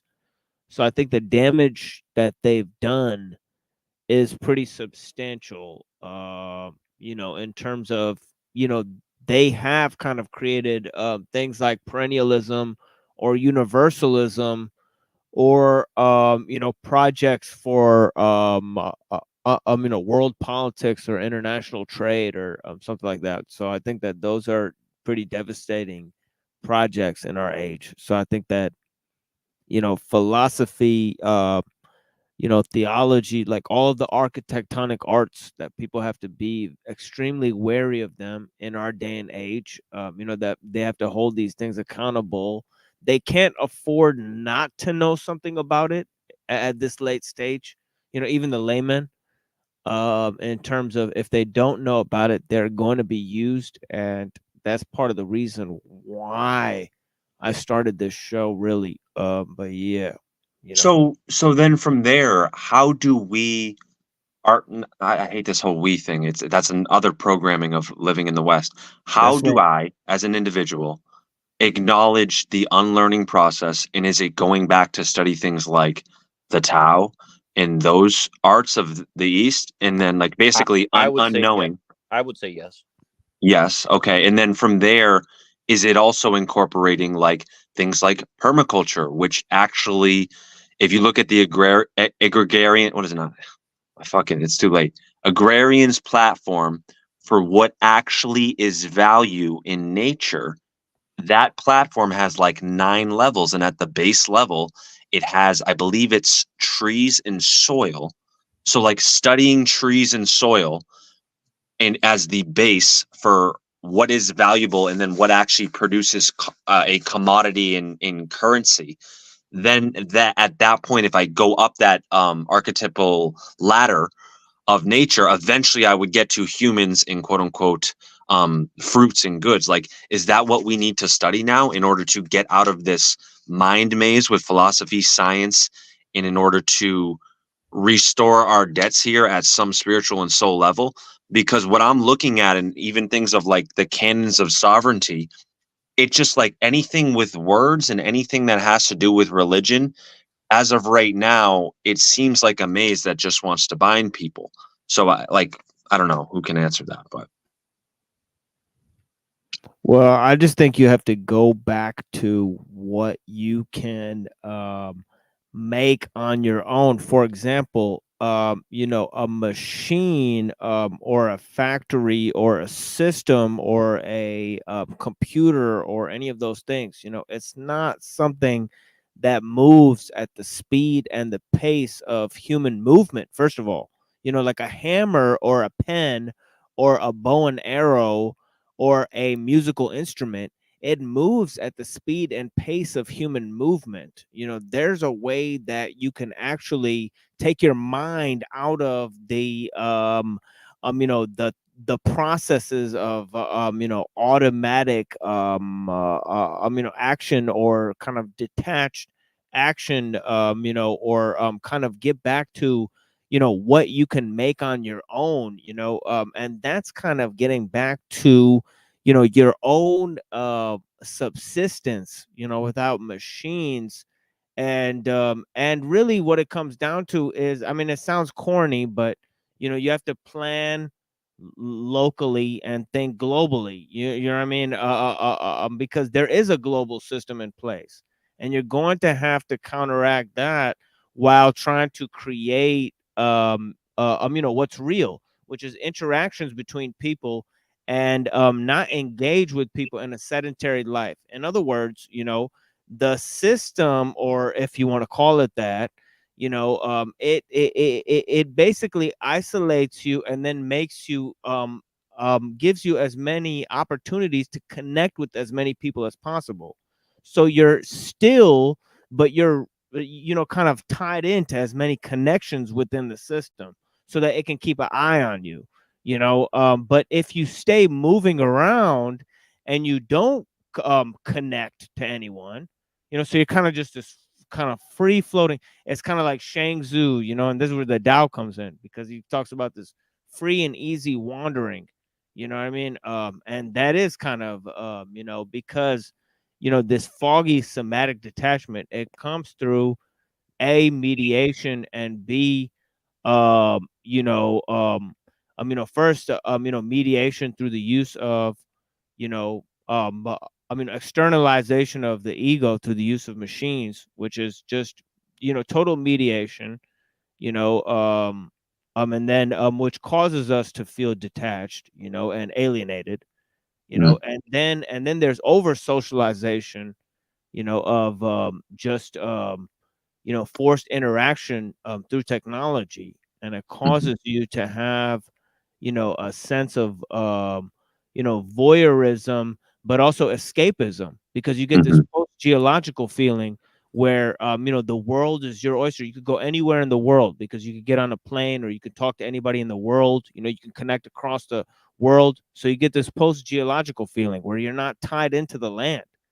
You know, so you think, so the end result of that is escapism. People feel like, you know, they get FOMO, you know, fear of missing out. They think that something's happening somewhere, you know, and everybody wants to move because everything's moving. You know, it's accelerating. You know, I got that.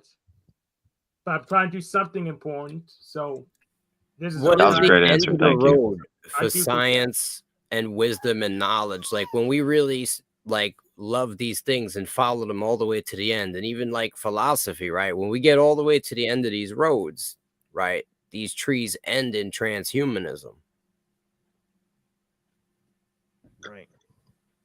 Right. What are you gonna say, Hank? I guess I didn't think that all the way through, but that makes sense so far. I just wanted to say thank you, Bunny. You made me realize the worship of my mind tonight, and this idea that I can control my free will or myself. So I'm out, guys. This was phenomenal. I'll be back in the weekend. Appreciate y'all.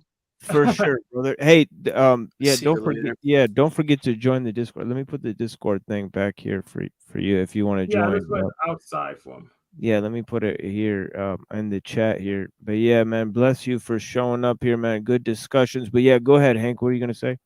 Yeah, I do get fear of missing out, but that's why I'm trying to participate in stuff that lasts longer, like these panels. I have. Oh shit! Whoops! I accidentally put a slash at the end of that. Sorry, guys. I'll put it out too. I put out the same link because you gave me the power to do so. There you go. Yeah, you guys joined that thing. Yeah, yeah. Yeah, Yeah, but so- yeah, I get the you fear of have to missing join out. that. I don't feel like I'm doing enough important stuff, so that's why I'm doing these panels right now. I'm upgrading my operating systems. I'm making moves, so I do get that. Wheeling and dealing. Yes.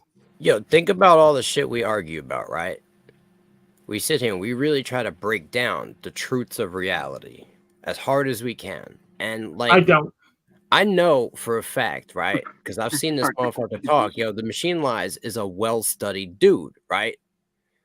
And you get all these people on these panels that are constantly interacting like a massive group of people. And yo, even with that, we still can't really come to any kind of agreement on anything as a whole, as to like what the truth even really is.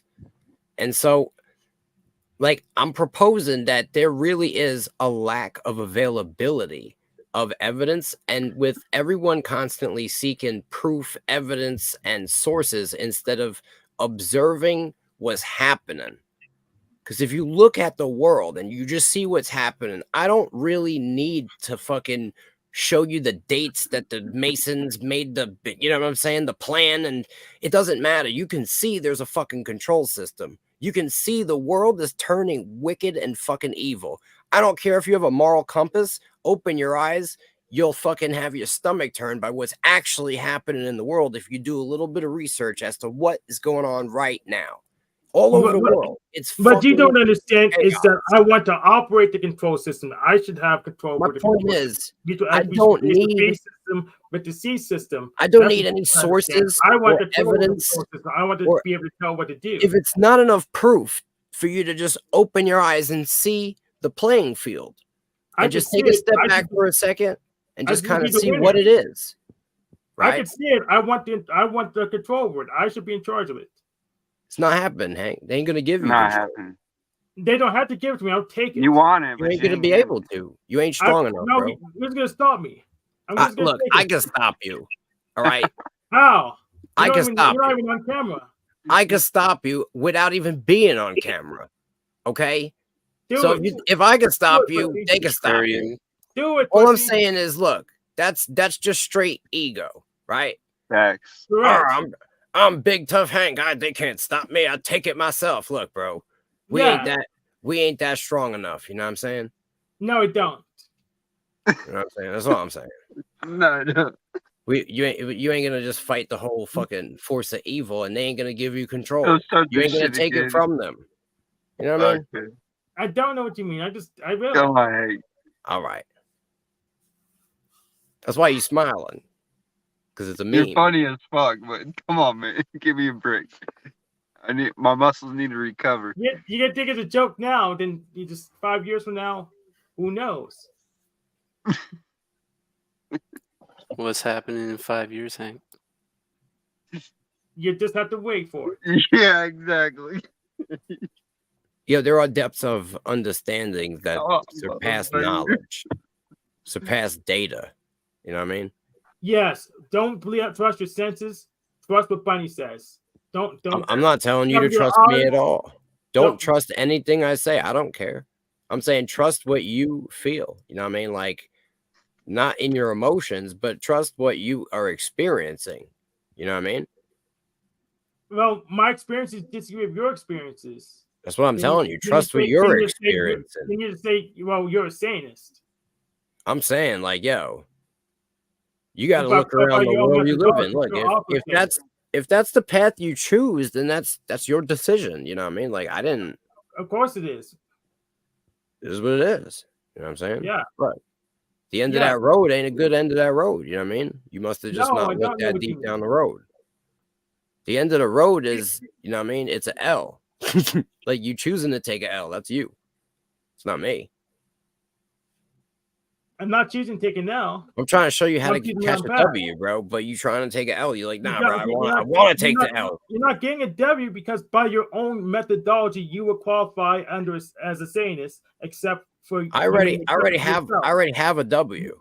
That's what it is. I already have the W. If we use your own methodology to find the Satanist, you would be a Satanist because you didn't say the right number of statues behind Gen X Jeff.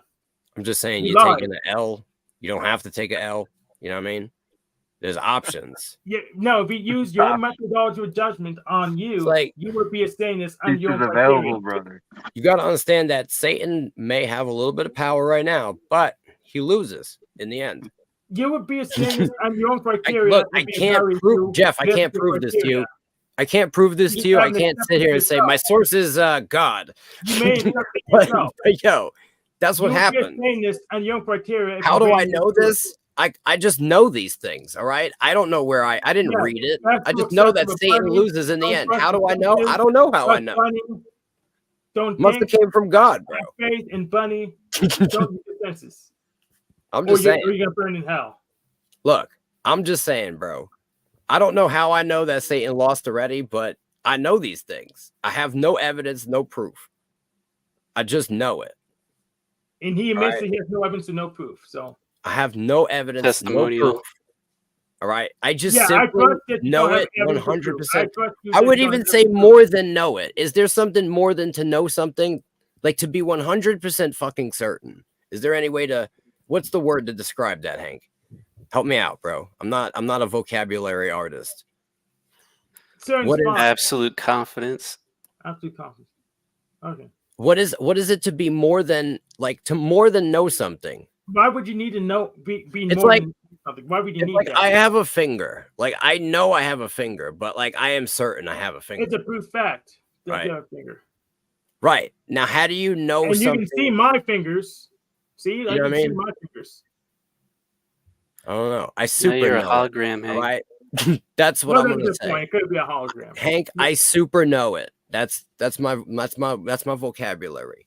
I Okay, added the you prefix super super, know it. I which don't means have your it's more senses. than knowing. All right. I don't have your senses, so I had to use my senses. I understand the concept past knowledge, okay? That God wins already. Well, I can't use your senses. I have to use my senses. And So, my like- senses says give me an error buzzer. You might even win a few debates with fake knowledge. But here's the thing, right? The Yeah. team you chose still loses. Yeah, the thing is, Bunny's right. Don't trust our senses. Just have faith in him. It's not me. Don't have faith in me. Have faith in God. You know what I mean? L stands for loop. Sometimes we go insane. So if you trust your sanity and you go insane, then you be lost. If you trust in God, right, and you go insane, you're still good because God don't go insane. He don't move. Satan's all over the place, bro. He's gonna lead you all over the fucking place. I'm just saying. Says the guy who claims to have created Satan. What the fuck? What? God claims to Look. have created Satan, and Satan's causing all these problems. Why doesn't God just fix it? Look, what I'm saying Lickety is, split. Why Fix doesn't he? it. what I'm saying is he causing the problems or is he providing the opportunity for man to cause the problems? Fix it. Lickety split. Fix You get the what? problem. If you want to fix it, I've man done has God. to It's stop in the making the form. wrong You decisions have and all the following power in Satan. you have all But the man power wants to in keep it. following Just fix it. Satan. Maybe, bro. This is what I'm trying to explain to you. Nature is neutral, right? There's good and there's evil. They exist in two separate spheres. They enter into this realm through the conduit, which is mankind. Okay? Now, if you choose to convey evil into this world and worship Satan, right, you're choosing the wrong side and you're going to go to the side that you've chosen. It's very simple design. But there wouldn't be more than one side if God was omnipotent and creating anything and didn't create those two sides. He created that side because every house needs a trash can. Why would a Because perfect after you're done cutting up the cow, there's scraps that you throw out You throw out the crap. Be able to make trash in a perfect house. You know what I'm saying? You ever cut up vegetables and there's parts that you don't like, you throw them out. You eat the good stuff. Perfect vegetables like You know what I mean? I'm just saying. If the Like, vegetable is perfect, you grow I a can weed eat it. plant, you throw the It wouldn't be stems bad. out, you smoke the buds, right? There wouldn't be buds in a perfect house. I'm just saying, you're choosing the path of the stems. Don't be There stem shouldn't city. be stems. It should Be be bud unnecessary. city. There wouldn't You be know what I mean? necessary if it's a perfect house. Look, I'm just saying. It just- What is it the doesn't fruits? make any Let's sense. do this. Let's do this. What is the fruits that Hank has in his tree? And I'll tell you my fruits. And we'll judge I'm on the camera, not tree gonna by break. its fruits. Hey, he won't turn his camera Another on. word for What have you produced with your life, being that you follow Satan? Well, I have a job. I had the same job for like 5 years. I have that wall of computers there. I'm going to wire together. I'm going to make I have a door for 39 on my computers. I'm probably going to make a tutorial on how to buy a mid to high end computer, because I know some of these streamers run on their potatoes, and it's just very annoying. And you can build it. You can build one with a graphics card for like So $200-300. essentially everything that you've produced with your body of knowledge and your path is desires for yourself, just selfish desires, essentially materialistic nonsense. Okay, I have to give up my selfish desires and just do what Bunny tells me to do. Okay. Well, no, I'm going to explain. Like, see, we could produce in this world. We have the power to actually create. See, people are so focused on, oh, I want to manifest. You actually have the power to create life. I know. But here's the crazy thing. You have to procreate. I have 4 children.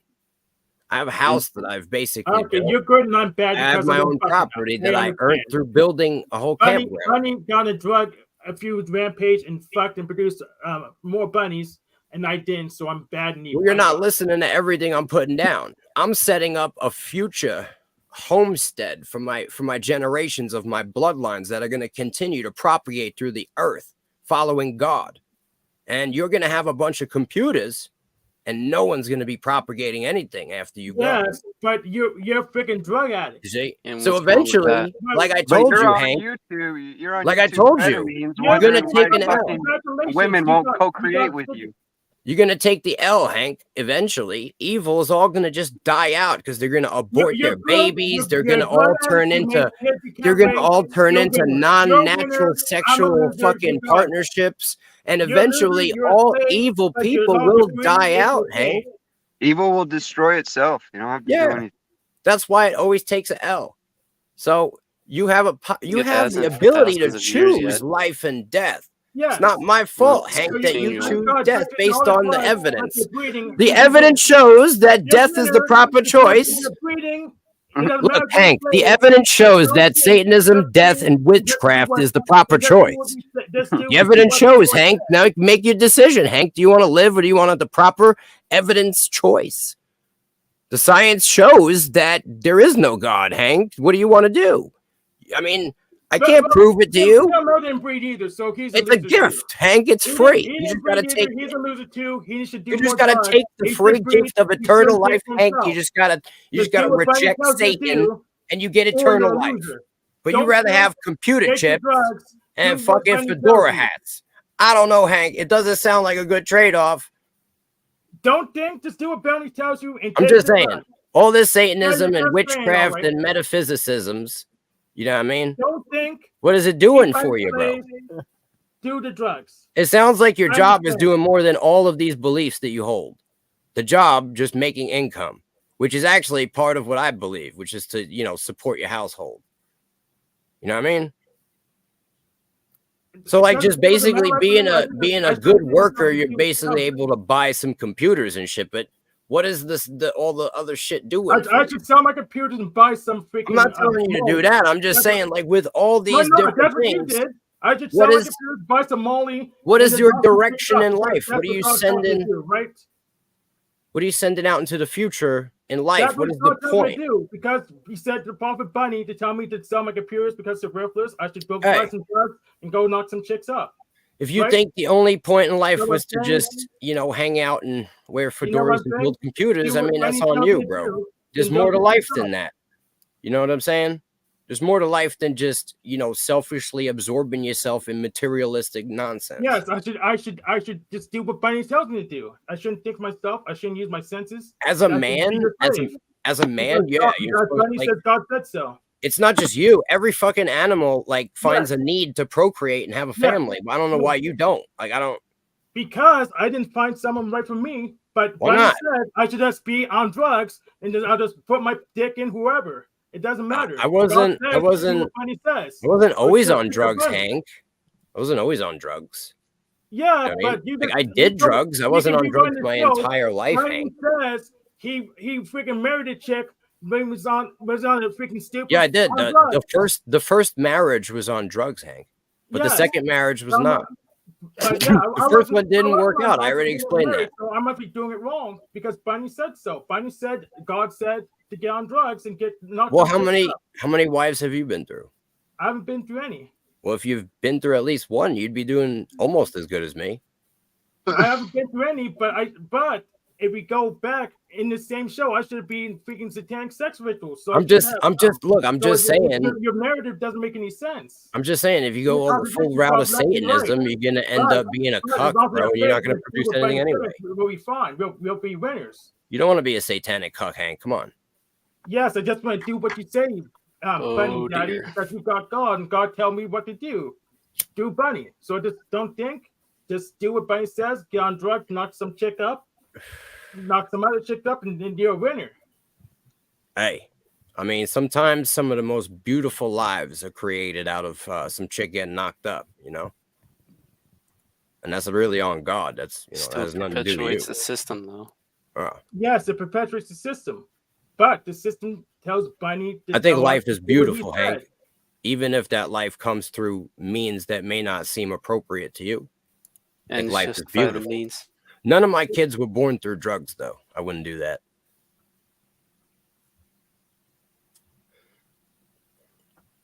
You know what I'm saying? But yo, you can have kids and still fuck it up. Don't get it wrong, Hank.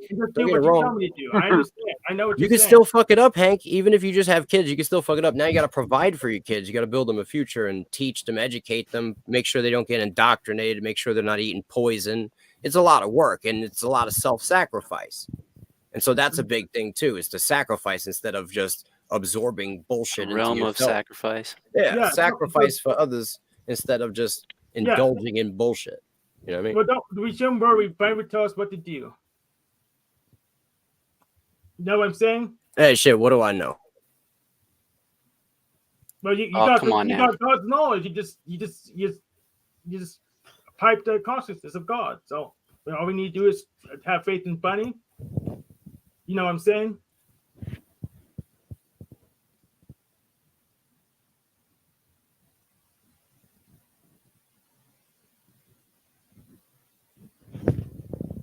Good shit, everyone.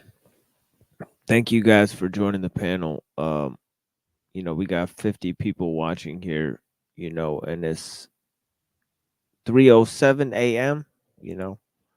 Yes, sir.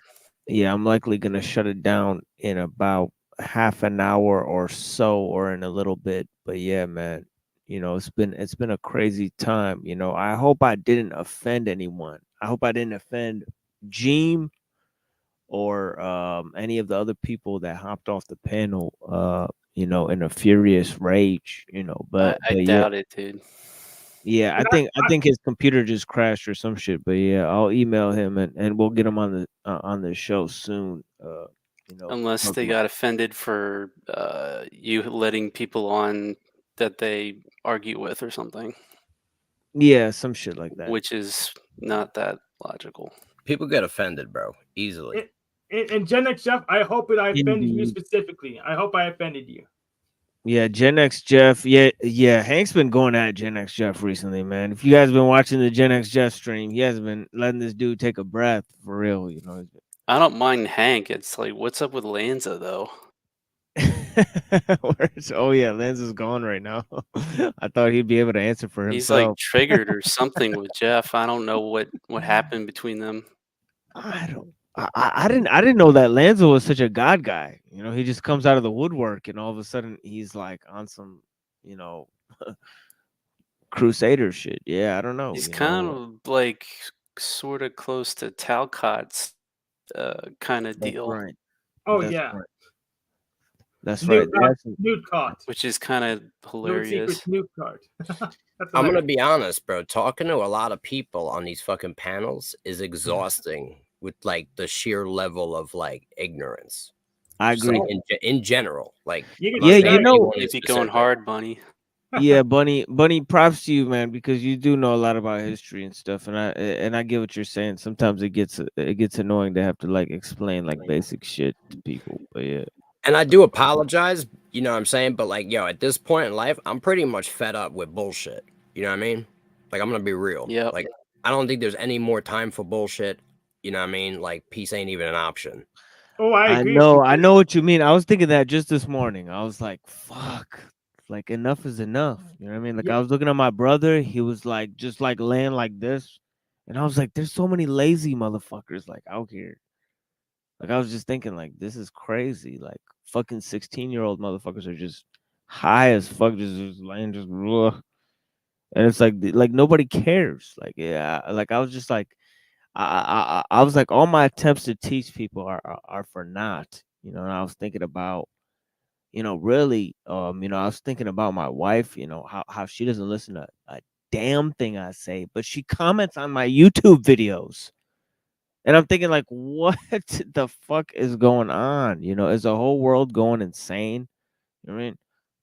I just kind of get this weird feeling like I'm a monkey, like fucking in a circus, like doing this fucking juggling trick or something. It's fucking weird, you know? It's a rough dilemma because you go out with the intentions of providing people with an understanding of the truth so that they could wake up from their fucking mind control. You know what I mean? And sometimes it's like you're not even fighting a person, you're fighting the mind control That's right. itself.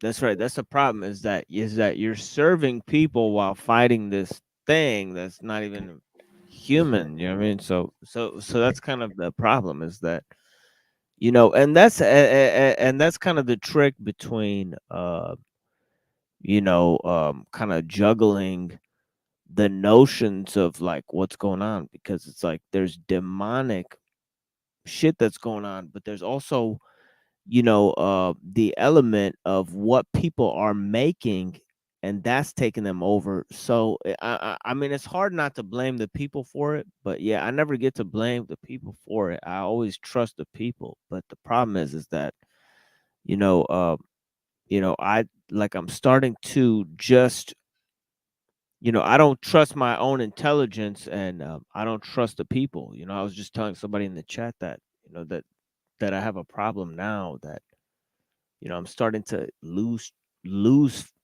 not faith in people, but like trust in people, you know, I guess. You know. I'm gonna be honest, bro. I'm gonna be gravitating away from just straight nonsense. You know what I'm saying? In search of just straight fucking raw truth. Yeah, that's part of the reason why I came out here this year. I started up this year again, is that I said, you know, let me just try to, you know, go at people with some type of truth or some type of semblance of truth, or you know, really ask them some important questions. So, you know, that's my goal this year, you know. So I've been collecting, if you want to work on this thing with me, bro, I've been collecting information and I've been editing all this together and collecting a big body of evidence to support this theory that essentially, yeah, for sure, we have a problem on the internet here with all these panels. And this is why I'm out here swinging heavy. I've been on all these different panels just fucking throwing haymakers because there's an issue. And, you know, essentially I've been making it more apparent so that it could be, you know, seen, essentially. Yeah, you're right. We should shut all these panels down and just stream you to their heads. No, I'm serious. I've been doing a lot of research, now, Hank.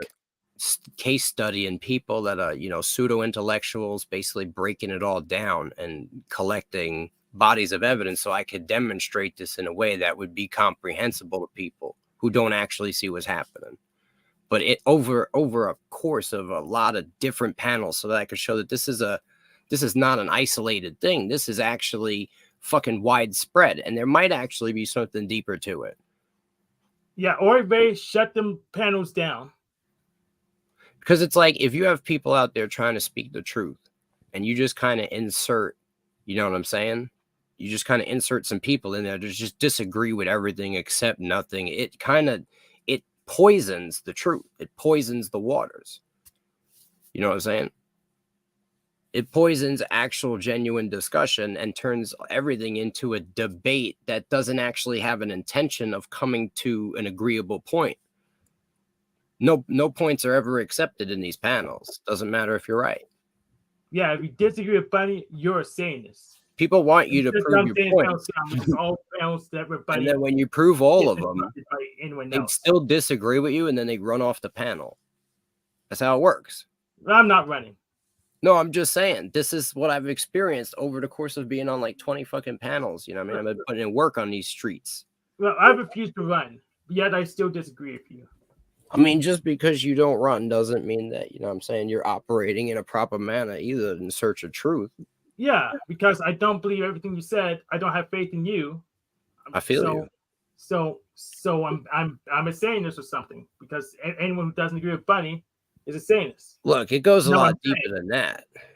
That's what I'm at too, though. This year I got like 20 of these like shits like saved up, so I'm gonna be on 20 of these fucking like whatever, like you like I'm gonna be on all of these fucking, you know, internet shows or whatever. So like, yeah, I mean I don't really know what that's gonna do, but I know like that, like I saw in the university or like in the local political or like whatever, like there's nothing happening, and then they're running a lot of psyops on the, like through these computers. So yeah, I mean what you're saying is actually true, you know, in terms of like there's something happening like through this type of medium.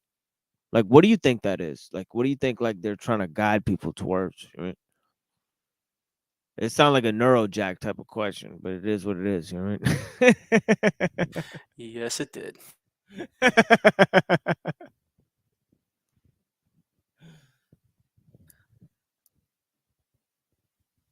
It's guiding towards technological thinking, obviously. Yeah, that's one aspect of it.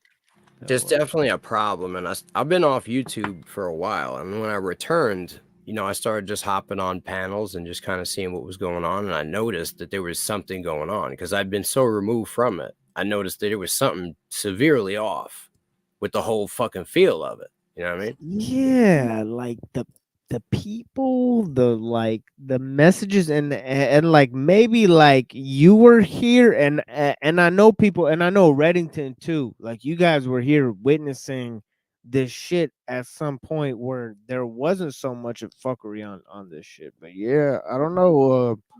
Yo, I've been noticing people, right, blown up channels, and all they do, right, is fucking have drama with other channels.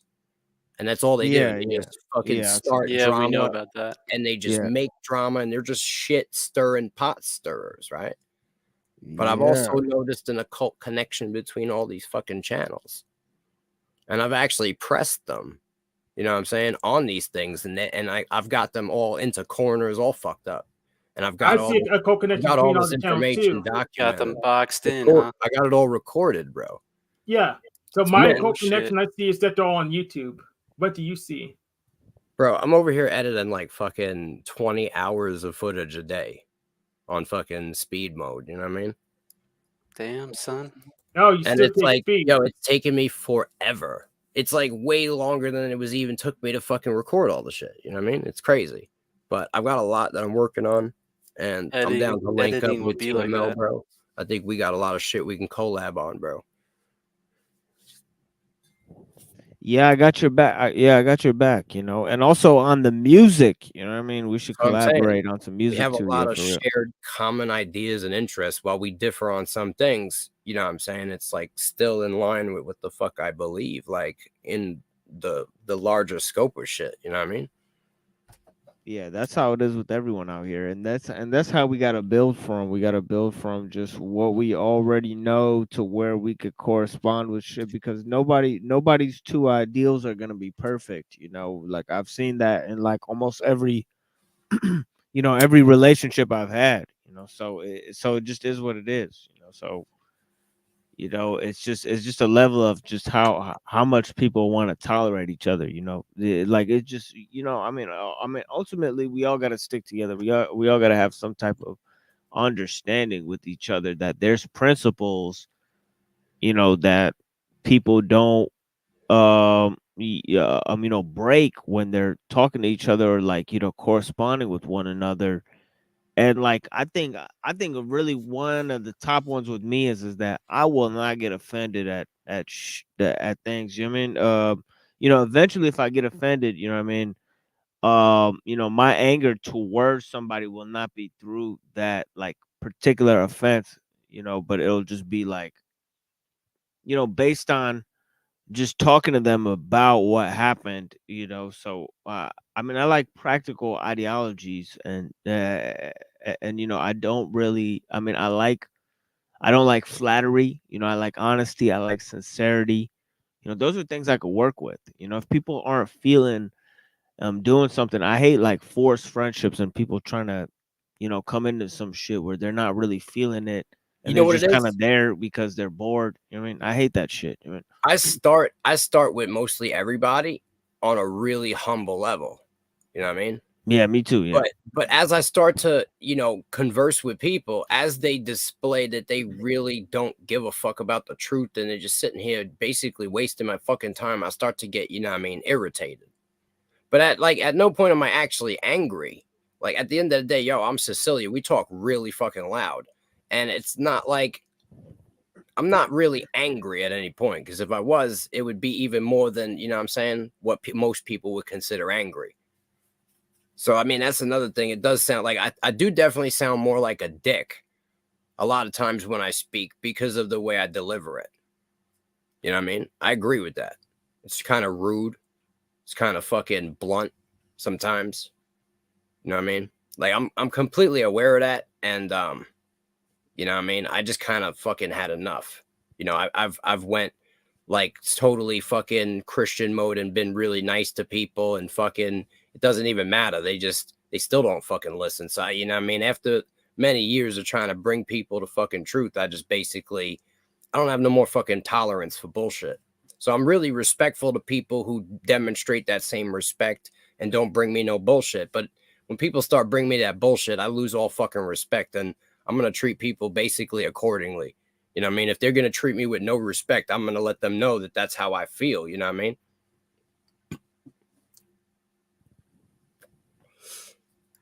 Of course.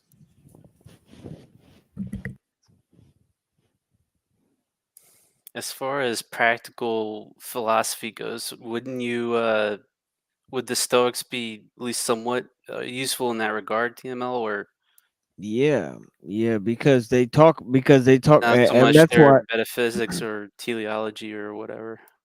Well, their general metaphysics is important, because I like a strong philosophy that incorporates nature. Just like not like the worship of nature per se, but just just an understanding of nature, as opposed to the comforts of civilization and refinement of culture. I think that nature is a stronger teacher than the arts and the sciences or anything like that. It's a stronger cultivator of spirit. So I think that the Stoics have a lot of understanding of that. They are kind of into well, they kind of go into a sort of worship of nature, but Being one with nature, not in nature. yeah, just kind of the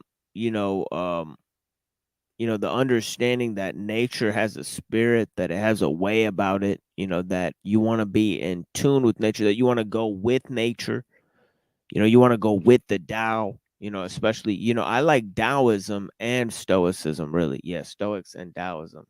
Yeah. Those are two philosophies that, I mean, in terms of philosophy, because I think philosophy is pretty bad, like in terms of solutions.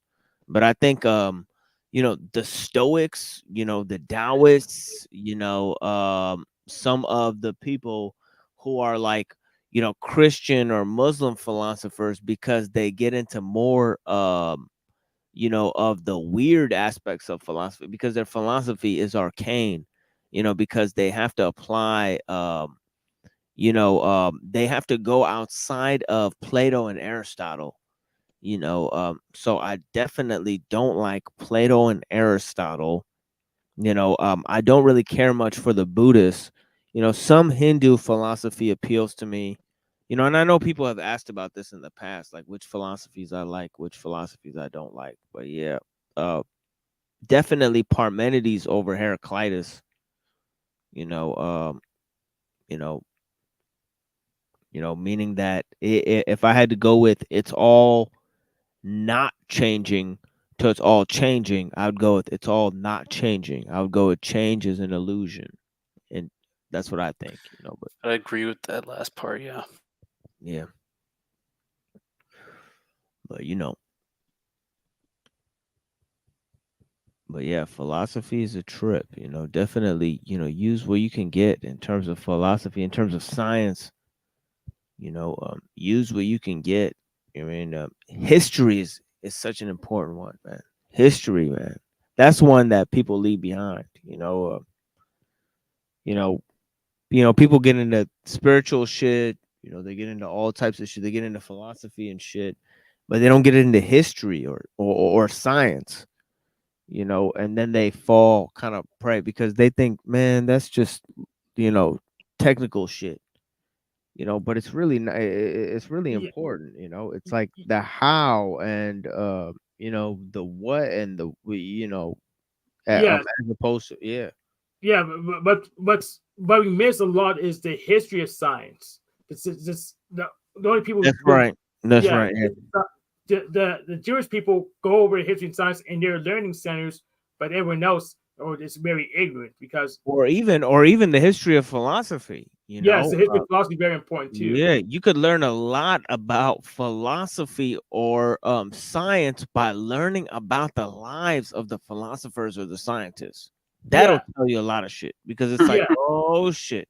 Yeah, that'll tell you almost everything you need to know right there. If you just study what these motherfuckers did when they woke up to when they went to sleep, it's just like, oh shit. So really, I there's know how they came to their conclusions in the first place, rather than what they said. Just found why they said it, and it's being looked over. Yeah, and people say, in philosophy and logic, they say that's a genetic fallacy, but really, everyone came from somewhere, and if Gotta have provenance. It's not a genetic fallacy. Well, we should know.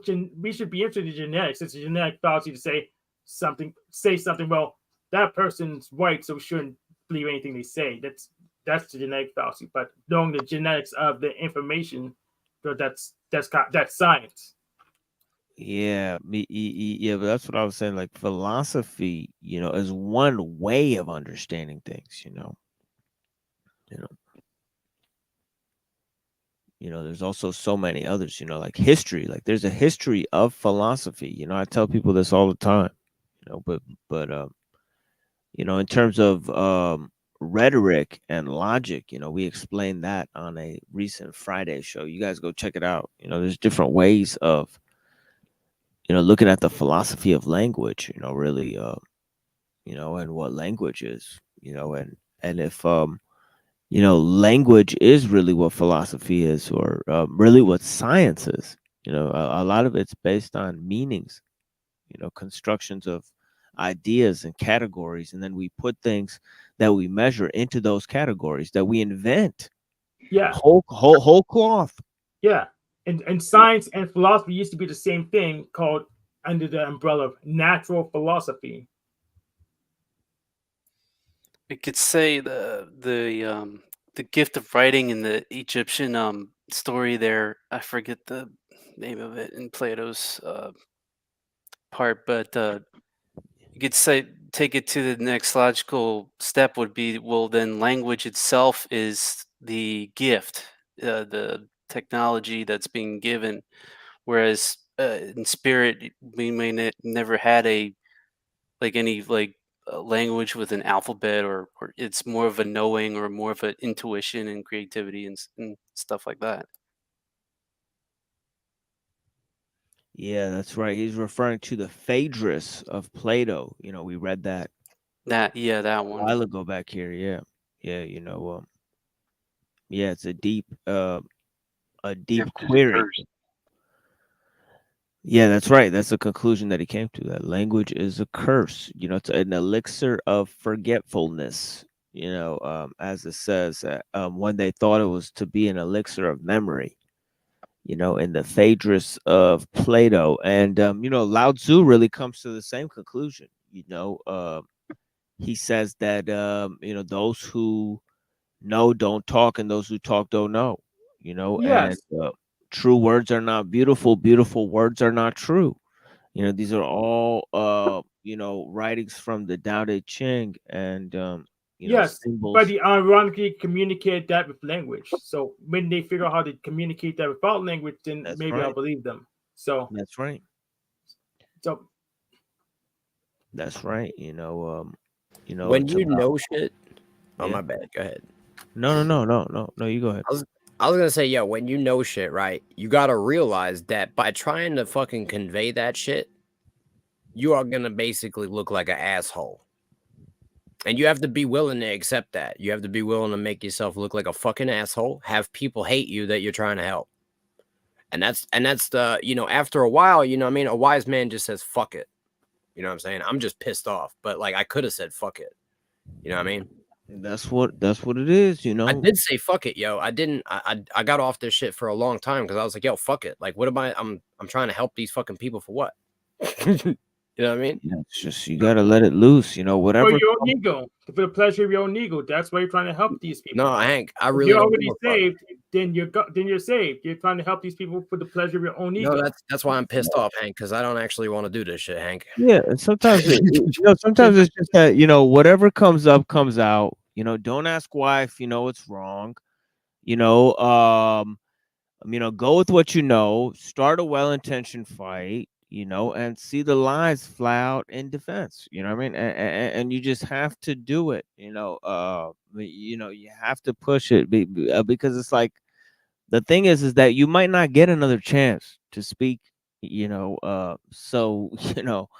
And you know, that's the thing with God. You know, notice God is heard but not seen. You know, don't worry about being noticed.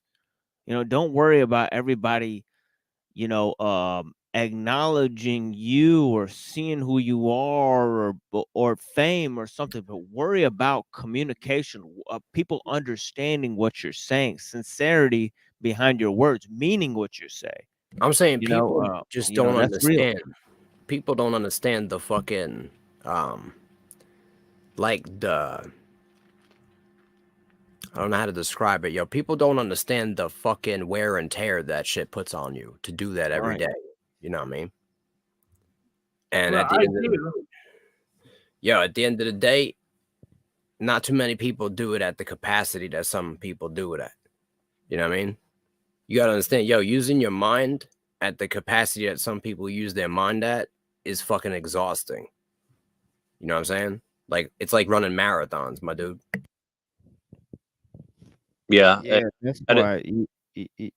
Oh, go ahead. Well, oh no, go ahead, Neuro.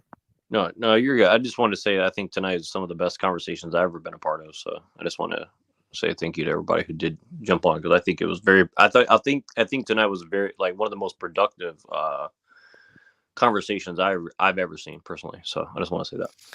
Well, I it's agree with also a you on little that. unruly.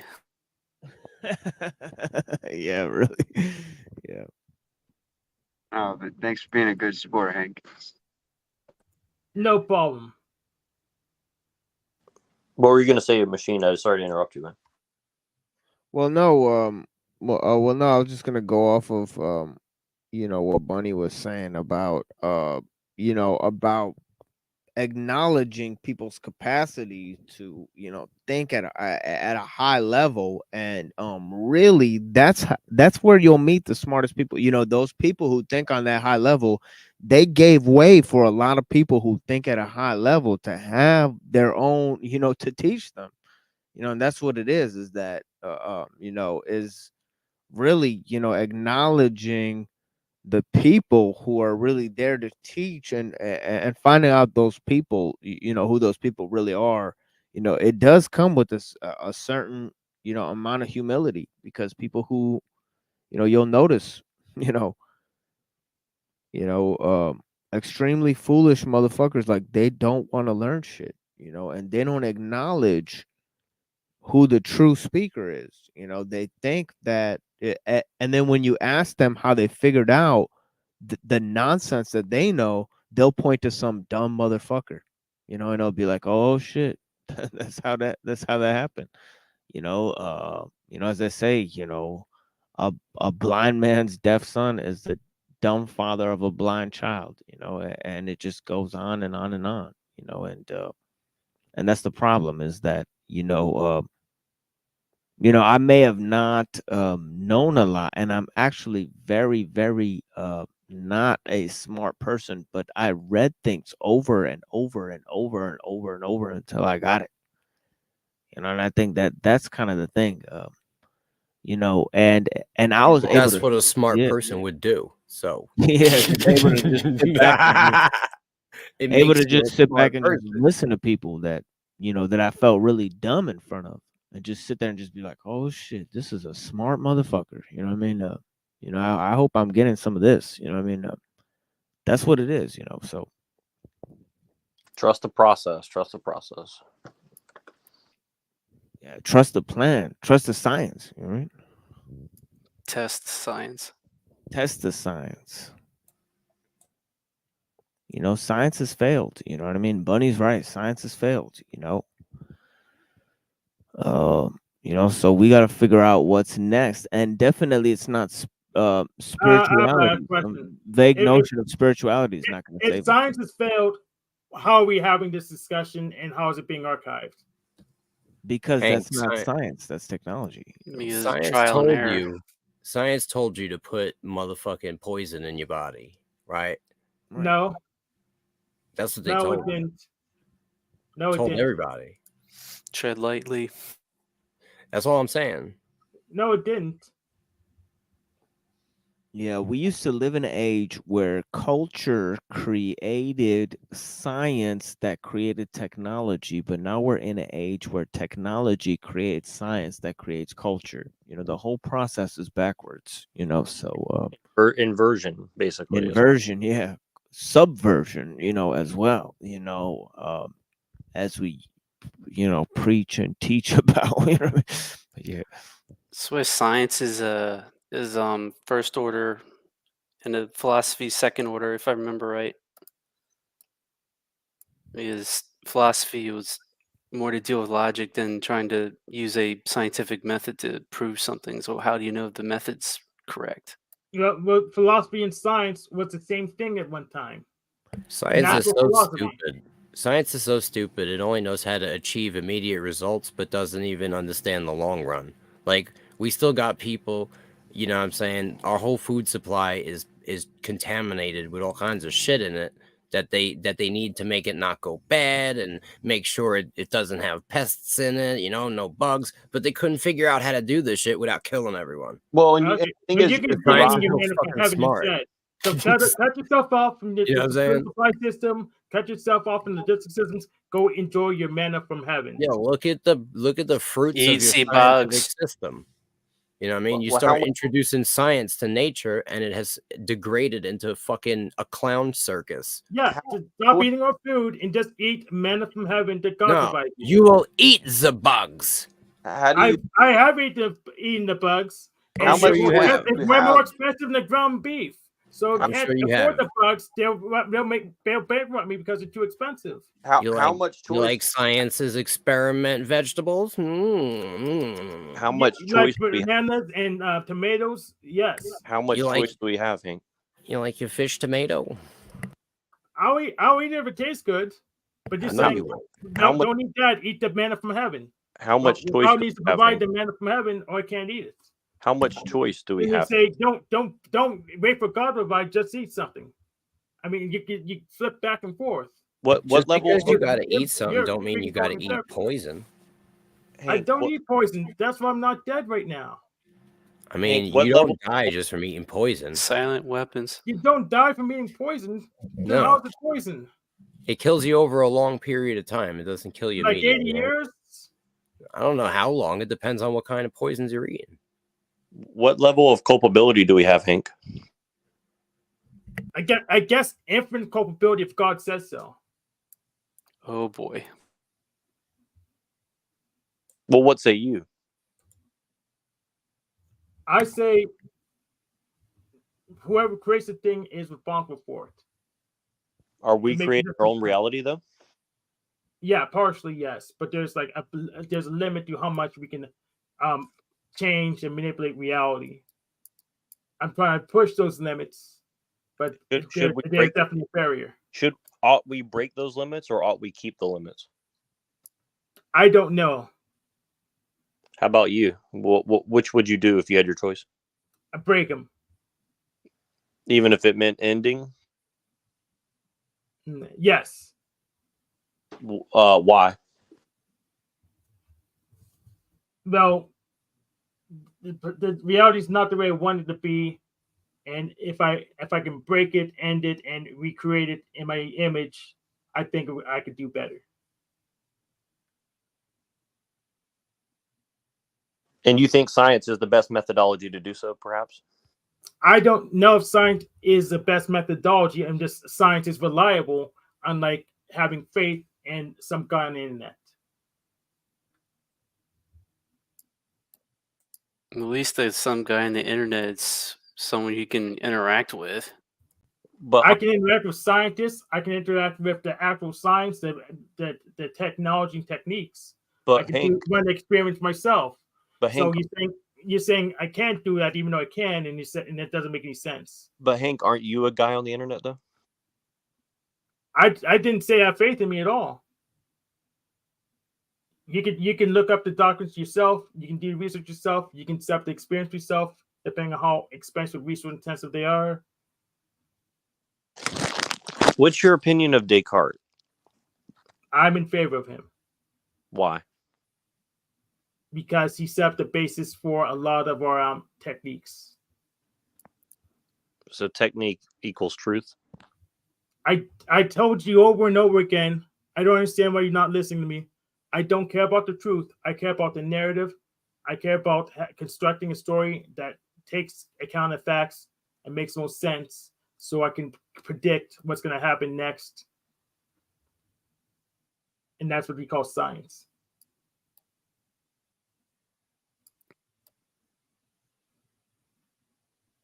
Why not worship Lady Luck? Because Lady Luck's a bitch. You can't trust her. Damn, son. What about Eris? You can't trust her half the time.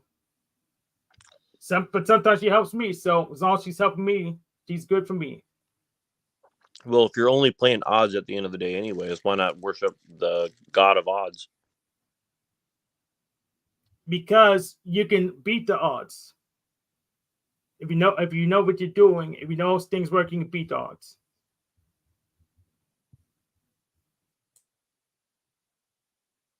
Which would be your technique, right? Yeah, your technique and your information you have, you can use that to beat the odds, not to just do stuff at random. How do you bluff? Oh, so how you bluff is you establish a predictable pattern. So you think you establish a predictable pattern, people will follow it and assume, well, I know what he's gonna do, and what you do, and you zig instead of zag.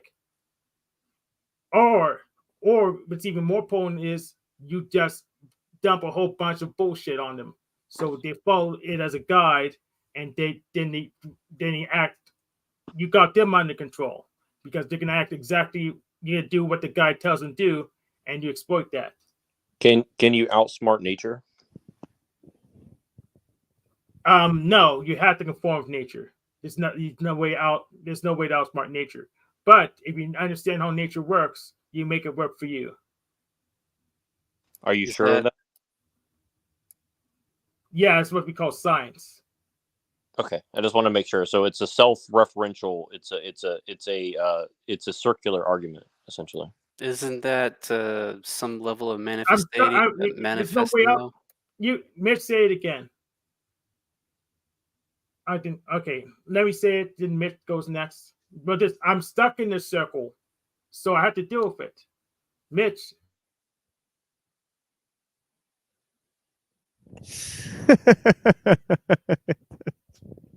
Mitch is just happy as a clam, man. Oh, okay. No, Mitch. Yeah, Mitch gets what's going on. He can see it. I know. Yeah, but yeah, I'm in the loop, so I have to run in the loop. There's no other option. Say that. Can you repeat that one more time? I apologize. Yes, I'm in the loop, so I have to run in the loop.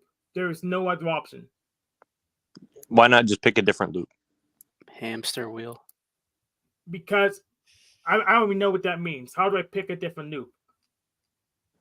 Well, what's your methodology of selecting your loop? I just fell in it.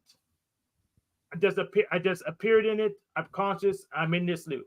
Right, So but if that's the case, then then there's no choice in the matter. If you're in a loop, then you're an NPC. Not necessarily. Every program operates on a loop. Okay, I guess I'm an NPC then. Whatever. Well, are you Agent or are you Smith? I mean, sorry, are you Agent Smith or are you Neo? Neither. I'm Hank He's O'Brien. Cypher. Are you the Architect or are you or are you Trinity? I'm not acting out the Matrix movie. Are you sure? He's in one of the pods, bro, in the goop. I guess so, because the only way out of the Matrix is worshiping Bunny, Christ, and doing everything he says. No, but the first step is to at least seek truth. I seek the narrative. I seek facts so I can understand what's going on. I seek the best story. But you seek to be true. You don't seek the truth. So there's a difference. I seek the best story. I seek the best narratives so I can predict what's going to happen next. We could both have the same truth, but what would our understanding of that truth be?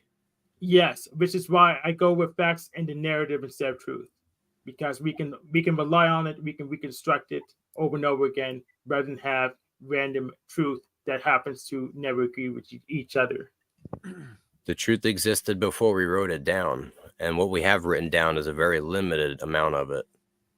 Yeah, I mean, I can get another truth like I-Fi here, and he'll disagree with everything you have to say, and he'll claim to have the truth as well. Then we're at an impasse because we don't know which truth to pick. I already explained to you. It depends on your desire, Hank. Exactly. It exactly depends on my desire, and that's what I'm saying. Thank you guys for being out here with me, and blessings to everyone, especially blessings to Hank. You know, Hank was like, holding it down this whole night, and also Bunny, Bunny was holding it down almost the entire night with us, but yeah, so thank you guys for riding basically with me the whole time, this whole show. And, you guys are honored panelists. Bunny, I sent you an email just so I could have a placeholder for that email. It doesn't say anything on it. It just says peace from the machine lives, just so I could remember that I sent you that so I could have your email saved in there. But yeah, bless you, brother. You already know. Yeah, for sure. And yeah, it's a pleasure to work with you all these times. But yeah, I'm gonna go around the panel and let everybody have a closing statement. Go ahead, Hank. You first. Go ahead. What you got for us? So the Abrahamists will tell you over and over again, oh, you have free will, but then contradict yourself with saying, well, you have to abandon your will and just do what God says, and they know what God says. So what you need to do is ignore your senses, ignore your thoughts, shut up, and do what we say, slave. And I say no.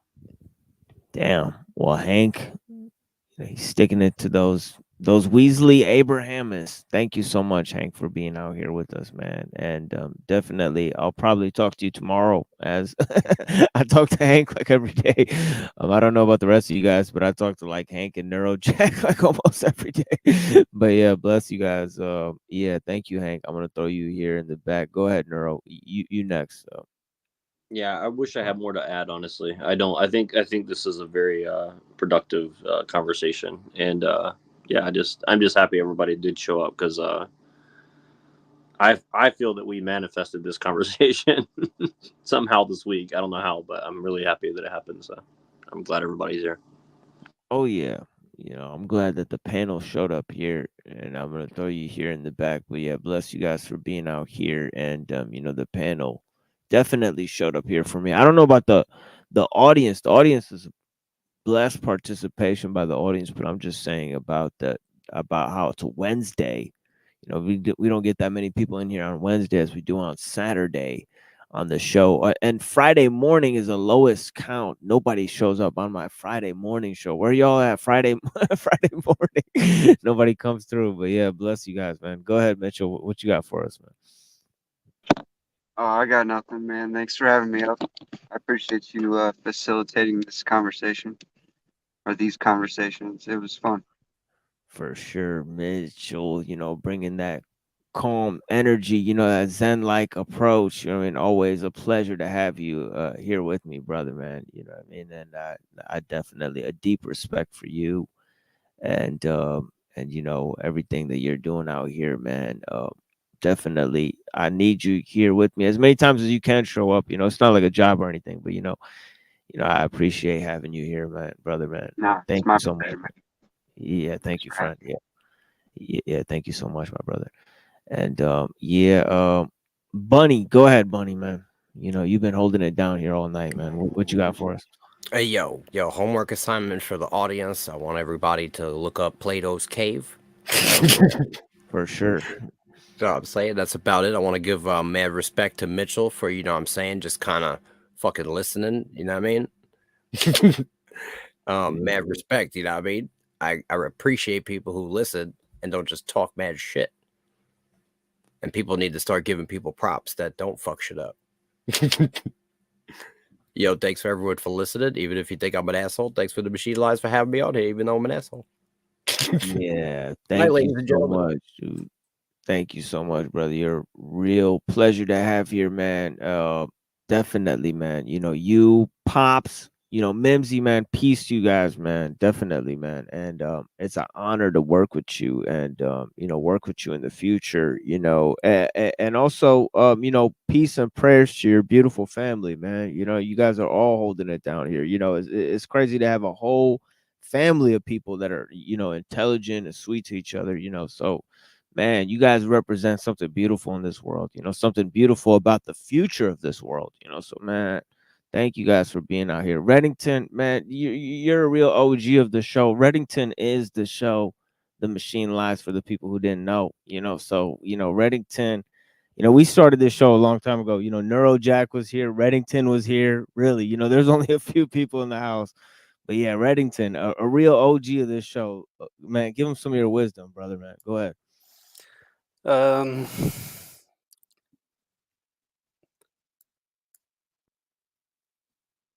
So wanted to say that I'm not totally in the chat all the time. I just wanted to prove you wrong at least once. But for sure, Neurojack was definitely here before I was, so I'm like sort of OG. But energy vampires be harvesting energy, so you gotta practice that stoicism maybe if you're into that, but to not get to control reactions instead of wiling out and everything so they can harvest, basically. That's right, and I'll tell you right now, man, Reddington's kept me on check many times with these energy, vampires out here, man. He's been keeping me on check whenever I'll be emotionally reacting to shit. He'll be like, man, you might want to watch that because these motherfuckers are feeding off that shit, So definitely, man, a great blessing to have the brother Reddington here. In my corner, a great and honored friend, and definitely for the book discussions we've been having, man. Me and Reddington have been reading, Christ Protagonist, Logos Dethroned. We've been reading some of the work of Dr. Scribina. So, man, that's a sharp brother, man. He could talk about Hegel and all of the philosophy and all that stuff. So, man, I'm really blessed to have all you sweet people here with me, man. You guys are very intelligent interlocutors for the type of topics I'm trying to explore, man. You guys are some of the most honored friends I've had, and just because we're speaking through a computer, it doesn't matter. I'm a real person. I'm not a machine, so I'm not the one lying to you. I'm authentic, try to present myself, as authentic. And, I got all the things fixed, hopefully my Cash App is fixed or whatever.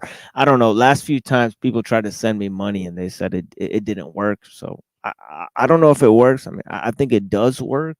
I mean, I'm assuming, but yeah, man, if you guys try to support me, man, you guys, man, thank you so much for anything that anybody gives in terms of support. We produced over 100 videos here, topics of free will, Lao Tzu, Plato. We talked about Plato's cave. We studied the Phaedrus. We studied Aristotle. We looked at the philosophy of technology. We gave a few lectures on that. We gave a few discussions on accelerationism, on different topics on AI. We had discussions on that. We gave a special on Discordianism. So yeah, check us out in terms of some of the material. We're gonna have part 2 on Discordianism. We're gonna have a whole special released on the historical setting of the Middle East. I've noticed that I've presented almost 37 hours of material on the subject. So it's gonna be a 3-part series that I'm gonna put forward, and it's gonna include a lot of things from the Hasmonean dynasty to the reign of King Herod, to the Ebionites, to the Gnostics, to the medieval philosophy, to Islamic medieval philosophy, to Christian medieval philosophy. We interviewed Adam Green. We interviewed a Orthodox priest. We brought all of this information to you guys, just so you guys can learn with us, But yeah, thank you for joining us here on The Machine Lies, where we talk about the lies of the machine on the machine that lies. This is a little special that we did on New Year's Eve, a special secret stream that we did with our friend Joshua Jones. I'm going to be playing this video for a little while at the end of this show and at the end of the next show. So you guys enjoy some of this content we did with Crunchy B and some other panelists. We were blessed to have on that day, some unreleased material for you guys, what I mean, or whatever it takes to to do the dance of death with all you beautiful people, what I mean. But yeah, thank you for joining us, as I said, here on The Machine Lies, and I hope you have clarity to see through the lies, my friends. Some music and some discussion for you guys. And then I'll be playing a special video I did with Dr. David Scribina, our little special we did about the metaphysics of technology. And then I'll be concluding my show. So if you guys want to check out some of my material here, bless you guys, man. We're just going to have a little unreleased footage, unreleased panel footage. We're going to have some an episode 4 of The Machine Lies, if you guys ain't seen it, and then we're going to have some music for you guys. So yeah, man, thank you guys for joining us out here, man. Bless you guys, man. But yeah, bless you guys, man. Give me a minute to brush my teeth after I vomited.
So, Hank, are you more of a kindergarten cop kind of guy or like a Conan the Barbarian kind of guy?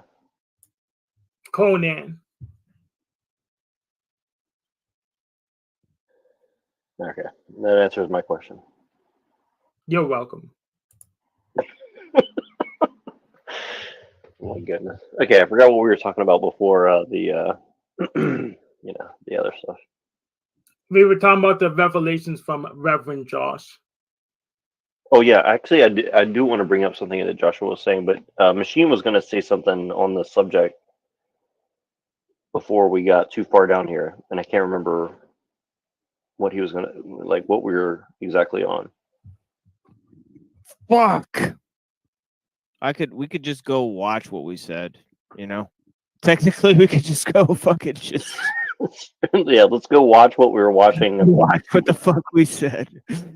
It's not like, you know, we're not cavemen here, you know? What about solid? We can analyze what we've already said because Yeah, we instant.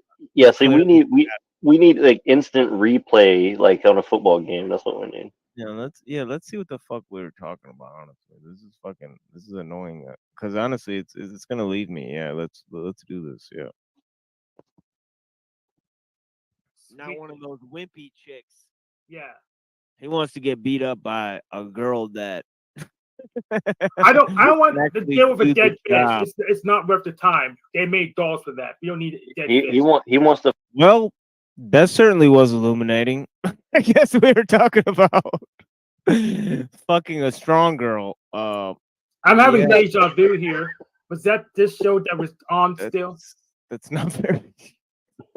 No, I mean before, like with Solomon's Temple and stuff. Like we went straight from like Solomon's Temple straight into Arnold Schwarzenegger wearing a wig, and I said he doesn't need a wig. He's hard enough as he is. You're right. Yeah, thank you for reminding Josh. I'm sure he needs the reminder. But I think it is an improvement over Sideways Coochie. So you missed that part, Hank. Yeah, he did get into that the Sideways Coochie game. Oh, okay. Of course, he'll show up for that. How could I? Yeah. How could I doubt that? Okay. I'm just saying a dead fish woman is a waste of effort and a waste of money. Yeah. I mean, what is a dead fish again? A chick who won't move on her own. Oh my God. I thought a dead fish was like my wife when she's not in the mood. Exactly. Exactly. Okay. All right. I got it now. See, now you know why I'm a misogynist. That makes perfect sense. I'll allow it. Well, Joshua, do you think there's anything wrong with polygamy? Not particularly, no. Other than it's weird. It solves some problems, but that also depends on the culture you're dealing with. Like, so in some cultures, not an issue. In Western culture, big problem. Do you think if Whitey didn't show up in Vietnam, it would be possible in Vietnam? One more time, do what? Do you think if Whitey did not show up in Vietnam, it would still be possible in Vietnam? Well, it's not really possible in most of the Asian countries. I mean, they would like it. And it's technically okay. So like affairs are a real common thing here. Like debauchery it's weird because on the public face, everything's very conservative, right? But when you close the bedroom doors, my Lord, the level of debauchery here is like bad. Yeah, I was scrolling through a app the other day, and there's apparently like a lot of stripper training schools in Saigon or something like that, and I was like, oh, that's kind of interesting. Whoa! How do you train a stripper? They have like the stripper pole like studios where they like women come and learn how to do seductive dance. Exactly though. Like, what would that consist of? I mean, there's not a lot of training that goes into it, I would imagine. Oh, gymnastics. There's all kinds of weird stuff. Like there's all like prerequisites for that training. Yes. Yeah, they're very like strong. Like actually, I have to admit, it was some of the better choreography and like like they have a lot of people who try to dance seductively, but it doesn't. It's kind of like hollow. It seemed that this particular school seemed to have a very good coursework to it. Oh shit! But isn't it? I mean, it would have to be a prostitution ring, wouldn't it? I mean, how could it functionally not? How could it be functionally not be one? You know, so yeah, it's always been that way. Well, like, I mean, that was my first thought, and I think you're probably onto something. Yeah.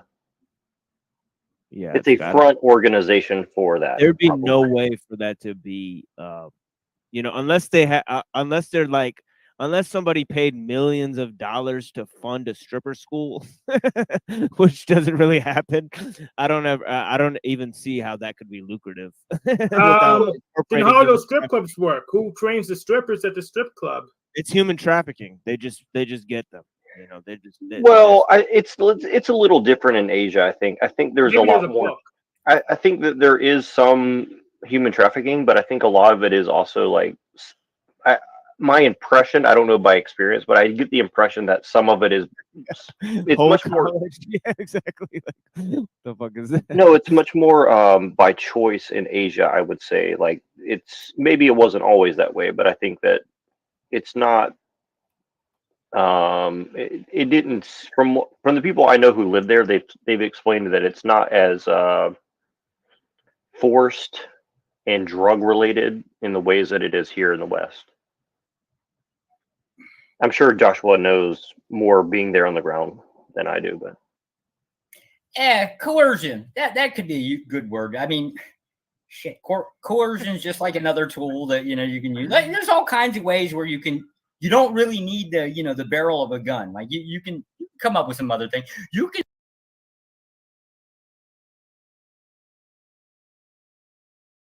put a barrel of a gun to somebody's grandmother's head and get them to do what you want, right? Yeah, pretty much. Yeah. Well, what I mean is, like, I think there's a lot of people who choose that lifestyle because it's lucrative and it affords them opportunities that they wouldn't have otherwise, right? Yeah. Monetary gain, like if you, yeah, a lot of people do some fucked up shit for money. Yeah, pretty much. Yeah, and what I'm saying is it's absent like the drug addiction. I don't think there's like a high level of prostitutes on drugs in Asia. I mean, I'm sure there's some, but I don't think it's like as prevalent as the West. Well, the concept of drugs here is a little bit weird. So like a lot of people talk about like marijuana and shit like that. There's also this thing called wild tobacco. I forget the name of it. It's got some Latin name. It's basically like nicotine, but 1,000 times stronger. My God, this shit will kick you in the. It just kicks the crap out of you. I was like walking through town. My mother-in-law's next door neighbor. There's a bunch of cops hang out there, right? Like they see me and they're like, "Oh, come here, smoke with us." I'm like, I'm not going near that shit. There's just no way. So I guess that depends on like what you want to consider a drug. But yeah, they've got a problem here. I mean, yeah. You don't want to meet your fellow policy enforcer on tobacco. Yeah, they had these old cigarettes called John Goldleafs. You know, I don't know if anybody's ever heard of John Goldleaf cigarettes, you know, but in foreign countries, people smoke that shit a lot. It's crazy. You know, like in Pakistan, people smoke John Goldleafs a lot. Like you meet like an OG brown dude, like they're always smoking John Goldleafs cigarettes. So what the fuck? They get like fucking boxes of them, you know. It is what it is. And the tobacco is strong as fuck. You know, you start smoking that shit, it like burns your fucking throat. Shit. Yeah.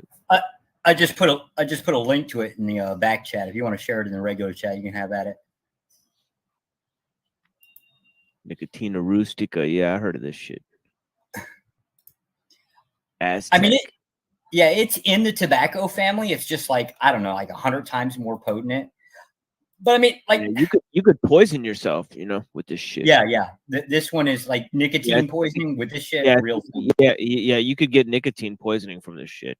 Because like I've heard like 50 milligrams of like nicotine or some shit to the dome will kill your ass. So yeah, you could actually nuke your brain and your whole body with this shit if you really want. I heard they use it for.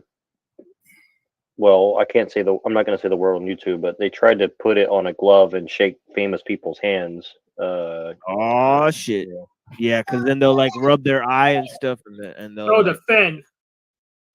Yeah, you could probably spray it into somebody's eye. No, we're allowed to say fentanyl. Like pepper spray and shit. Get them fucked up. It seems a little bit odd to me that, like, you know, we're inside of like our own bubble per country, right? And we don't think that other countries don't have problems too, right? You really just geographically change location, you're gonna have bullshit problems regardless of where you go. Yeah, tons. Yeah. It's crazy. Yeah, you know. Yeah, I talk like to people. That different, but it's crazy. Yeah, go ahead, Neuro. Oh no, go ahead. I was just going to back up the claim. I think I've met people from so many different countries and talked to people from so many different places, and they all have their own version of the bullshit we deal with in America, which is why, like, as many problems as I have with America, I think that we handle our problems relatively well. And I think, at least it's something I'm familiar with. When you go to other countries, you deal with problems and they don't even know how to deal with their problems, right? Like, you know, they're like putting a Band-Aid on everything the same way that we do here, right? But there's a lot of problems, like you said. Like, people think you can escape America and you're just going to avoid problems. It's like, I don't think so. Yeah, we throw our problems in a cage. What do you mean? Oh, we had the highest prison population. Oh, yeah. Well, you want to trade? Well, like, we can go to China and have the highest execution problem. That's my prescription. Would you rather have that problem? No, they don't have copyright. So if it comes without copyright, then maybe. Oh, they have copyright, sir. Well, not in their borders. They have copyright against all the other countries. Oh, yeah, they protect their shit, not your shit. Yeah, we understand. It's a little biased. Yeah, they'll share with themselves, but they won't share with other people. And we should have an internal within our borders. It's fine kind of policy like China does. Well, I think Joshua could give us a very good illustration of the point I'm trying to get at. So, a lot of people think that Asians don't have a high crime rate, and they think that Asians in general don't have the problem with crime in the same way that we do here, but I think Joshua could attest that they have a different kind of crime problem that's very bad, but it just presents in a different way. Theft, fraud. I mean, the list goes on. I can come up with some pretty good scams they have going on here. Right. Well, that's what I'm alluding to is like, people here, they say, well, like people always say, well, blacks cause a certain amount of crime and whites cause a certain amount of crime. And they say, well, Asians have low crime rates. But I think the truth is they just kind of do things out of the light, and they handle things internally, so it's not going to show up on a statistic, right? I'll be back in a couple. I got to take my kid down to the park. I'll be right back. Oh, okay. Copy. Yeah, I think I don't know. I'm just trying to get to the point. Like, people handle crime in different ways in different places. Like, I'm sure if I go to Pakistan and I steal a pack of cigarettes, I'll get my hand cut off. So not literally, but what I mean. Yeah, no, there's tons of thieves in Pakistan. Unfortunately, it is a thieving ass people. You know what I mean? And the amount they steal from each other because of nepotism within the political system, is just staggering. We are a nepotistic bunch. You know what I mean? And that is part of our divisiveness. Intertribal disputes. What have you? So yeah, I mean, it is like political subversion on every angle because it's hard to have politics when the whole country is just run by fucking families. So how are you gonna have any politics? No, I followed this YouTube channel with this Bangladesh guy. I Yeah. can't even remember the name of it, and he used to talk about like he lived abroad in like Malaysia or something. He's a Muslim, right? And he lived in Oh Malaysia. yeah, you And he's gotta like, know somebody. Yeah, you gotta know somebody to do politics there. Like there's no other way. You know what I mean?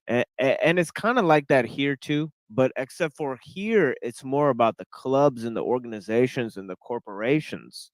But over there, it's about like more ground level shit, like families. You know what I'm saying, Neuro? no, for sure. Well, and the way he described it is like you go to Malaysia and people are like just more chilled, like it is family run and corrupt and all that, but in general, it's just like people are chill. He said in Bangladesh, everybody's like you said, it's all nepotism. People's families are fighting with each other. People When don't it want to comes do to the your work. family, like everybody's on some gangster shit when it comes to their family.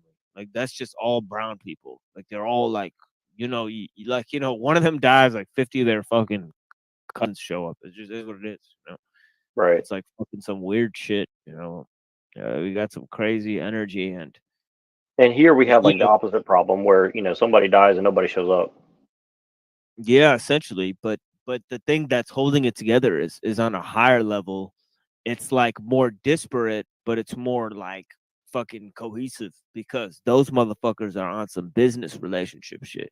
See, we don't do like business relations. We just have family businesses. You know what I mean?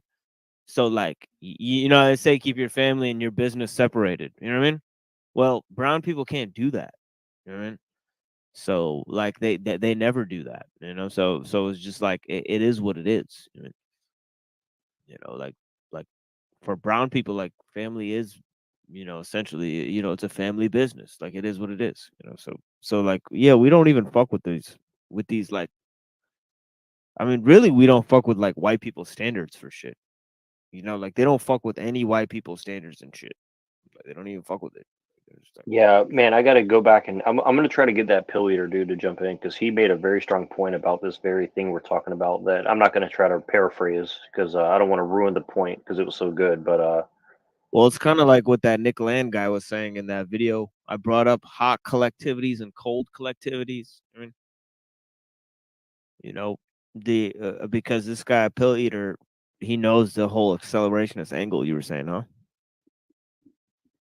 yeah, we were talking about Nick Land and a bunch of other dudes I never heard of before, and yeah, he was definitely drawing from them, and he even gave like counter left wing examples of the same Yeah, that's thing. what we need. Yeah, that's what we need. We need somebody on that level of thinking with this type of shit. Because Yeah, I'm only because I can only do so much. I could go from ancient to modern, but there's people who are specialists of either ancient or modern. You know, those are the kind I'm looking for because they can go more in depth about the topics I've already touched on. You know? Yeah, this dude is definitely like a guy who can give you a very like see like I think I like Hank because Hank can see he sees something he sees a little piece of what I see on a like an esoteric level. This guy sees it on a very political, very sharp like Dugan acceleration, science fiction writers like William Gibson. He's a specialist in that shit, right? And I think that I think honestly, if I get like more people like me and Hank on the show, it'll be like having like an encyclopedia of shit on the show because like we understand like a lot of like definitions, like a lot of like points, like mixed in with like pop culture items and shit, and like the references to shit, and like like timelines for shit. So like people like me and Hank have a lot of like miscellaneous information that could tie into shit. All right. Yeah. So like that's the kind of shit where it's like, oh shit, like we could actually get it pop. If we get like 4 or 5 people like that in here, we'll literally have like a motherfucking encyclopedia on the stage every time we talk about anything. We'll just be like, we'll have easy references and guides and shit for that shit. Yeah, we could try to get Scholar Fiction and Dr. Joshua Bowen on. They're really good with this stuff. Yeah, Bowden, the Hammurabi Code guy, is that? Yes. Okay. Digital Hammurabi. Yeah, Digital Hammurabi or whatever. Yeah. And his friend Scholar Fiction. They're both really good. Yeah, I'd be down to talk to him. I know I have some disagreements with him. Yeah, it'd be interesting to debate these guys. I mean, I'd want to debate some of these fuckers, like get some like Joshua Bowdens and stuff, or have like, a debate between any of the people that we've seen already on my show. You know what I mean? Like we could have like Southern Israelite debate, like Adam Green or some shit like that. I want to get Southern Israel on flat Earth. I mean, he read when I pointed out that spotlight thing with the sun. So I remember he tried to go at him with the flat Earth. Yeah, so he wanted to shut me down quickly because he knows if we shine a spotlight on a plate, it will light it up the wrong way. It won't light it up like the planets lit up by the sun. And he knows that, so he shut me down as soon as possible and said, "Oh, we need the right Euclidean geometry," which I actually did look up the right Euclidean geometry, one that's used by the GPS systems, the one I would have presented, and then he'll be shut down. So, yeah, Euclidean. Yeah, I've heard all sorts of shit. Like Euclidean is legit, it's not legit. Motherfuckers go all over the place. It's crazy. well, a lot of the times that what Hank says is on such a deep level that people aren't really picking up what he's given to them. And I get it. Like even me, sometimes I have to like. It took me like 2 or 3 times of talking to Hank before I really understood what he's getting at, right? And then I was like, oh, okay, this dude is like, he's trying to get through to people, and that people are not able to really, see what he's seeing. And I see what I see. I don't see exactly what you're saying, but I definitely picked up on it. And I mean, I could imagine him saying certain things about the philosophy of science, and then I seen his response was kind of, directed to you in that vein. He was talking about the category errors and, creating fake categories. And then, that's his argument against the, the conventional science as well. So I could see him just, because people can't focus on everything. So, I mean, he's just going to focus on, the, his own philosophical take, which is that this came from a false, grounding in, metaphysics, namely invention of categories, and then wanting to find descriptions that match those categories, even though the categories are made up. So it's going to be like, Well, that's why I'm the question guy, and I just ask questions because, like, I'm pretty sure if I just had a one-on-one with that dude and I ask him like 3 or 4 questions, yo, did Russia invade America, guys? I don't know. I'll Google it right now. Okay. I don't know. Yeah, that would be some shit, wouldn't it? Let's look on the news because Hold on. He said Armenia. oh, whoops. Sorry. Invades Armenia? You say Armenia. Let's see. Oh shit. Maybe this did happen.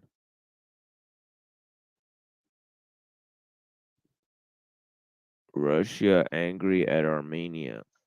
But also Rustia. So I don't even know. What No, he's no, trying no, to- no. No, I think he was trying to say Russia, but just that they invade Armenia. Wow. Crazy shit. Yeah. It's a wild, wild world. It's wild, wild world. Well, I don't see anything about that. I just see some war activity, but maybe yeah, who knows? Where isn't there war activity? I mean, I know. everybody's fighting everybody, right? We're in the Cold War never ended. Well, if the war does end. If you read Hobbes, the war ends when someone has enough power to just be in charge. Damn. So when's that going to be? What is enough power, right? You can never have enough, isn't that right? Yeah, because people can train. I've never had catch up. enough.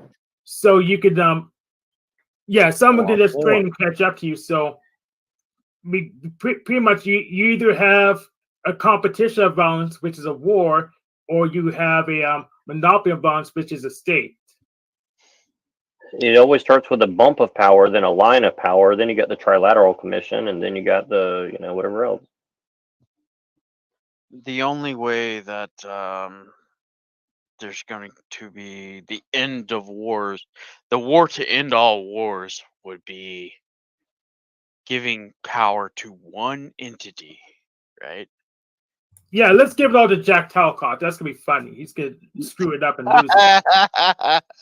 Jack Talcott for Antichrist. Well, you gotta give this Jack guy. There you go. Well, you have to lace a little metaphysical equivalent of Fenty with people's bag of power, aka Coke. So you gotta like find a way to self-destruct the power from the inside. You know what I mean? I'm just gonna take it from them. And they're gonna say thank you. Well, but see, here's the thing, Hank. If you're in charge, technically you're not in charge. Your goddesses will be in charge of you, right? Well, that's what they claim, but I won't follow their orders if I don't like them. So they have to negotiate with me to get what they ask for. Well, don't you think goddesses have some sort of leverage, though? They're kind of hot, and they sometimes they can entertain me. Sometimes they'll notice something I don't notice, but if I don't do everything they want me to do, because some of it makes no sense at all, so I won't do it. Yeah, it's funny though. Everybody makes fun of Talcott, but I bet Talcott would be a pretty brutal dude if he was in charge. I'm pretty sure. Oh, me too. Such a funny comment. But I think it's gonna be funny anyway. So let's just hand all the power to him. Yeah, you guys seen that that flow state stuff where he's seen where he has him like making threats. Yeah, flow state does that, and That's Paul so has a soundboard of just Talcott doing stuff. Yeah. Hey, dumbass. Yeah, he's got a lot of little slogans, Jack Talcott. And all right, so I wanna talk about the female male aspect here. Oh shit. This goes deep, right? Who has What the you more talking about? power? I mean, the male has the semen, the direct. The direct semen. Right. So, and then the female has the egg, and neither can be made That laying ass egg, bro. without That the other. egg just be laying there dormant though. You know? But what would we be without the egg? We wouldn't even. It wouldn't exist.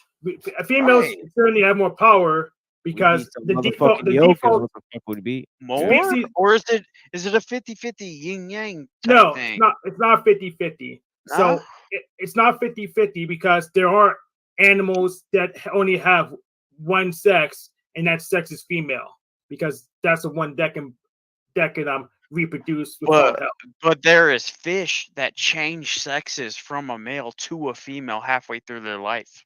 Yeah, but the base sex is female. Well, don't worry. I'm pretty sure one of these companies got a patent to make that happen for us too.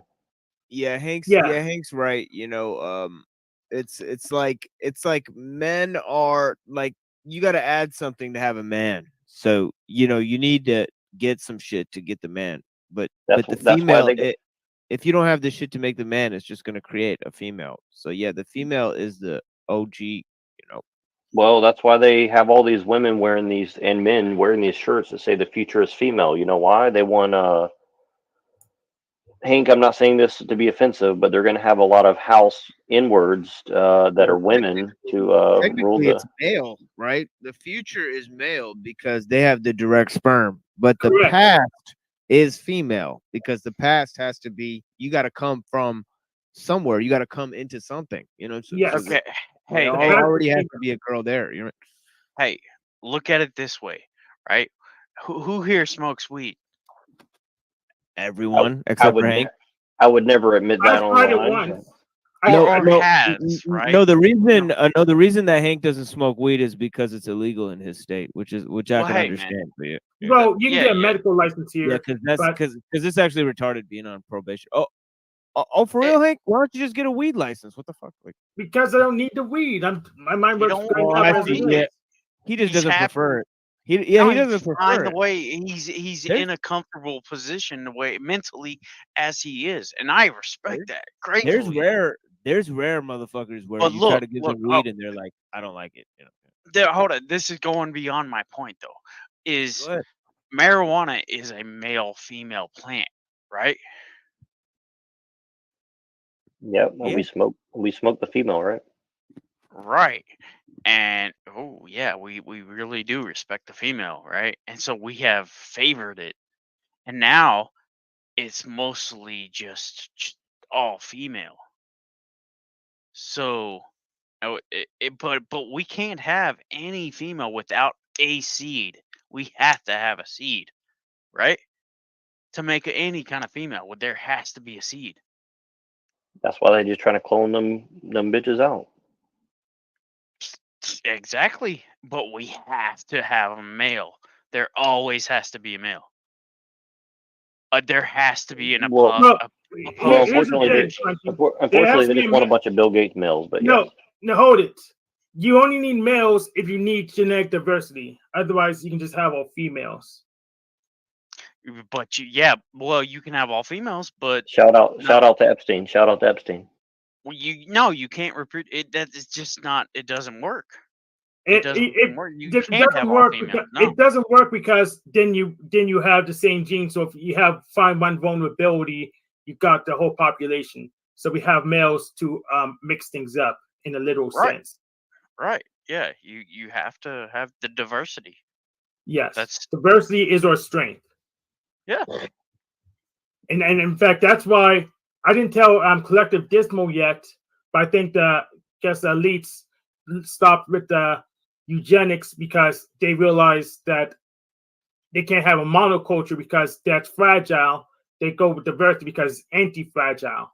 So if something can take one people out, it doesn't take everyone out. So now that's why thanks behind. Let me run a scenario by you guys. Let's say that there's this little island in the Caribbean, right? And you have this island full of women that are like fembots that are just kind of like robots that do what you want. And your name is like Epstein, for example. This is just theoretical. And like all these. Can I be Weinstein? Can I be Weinstein instead?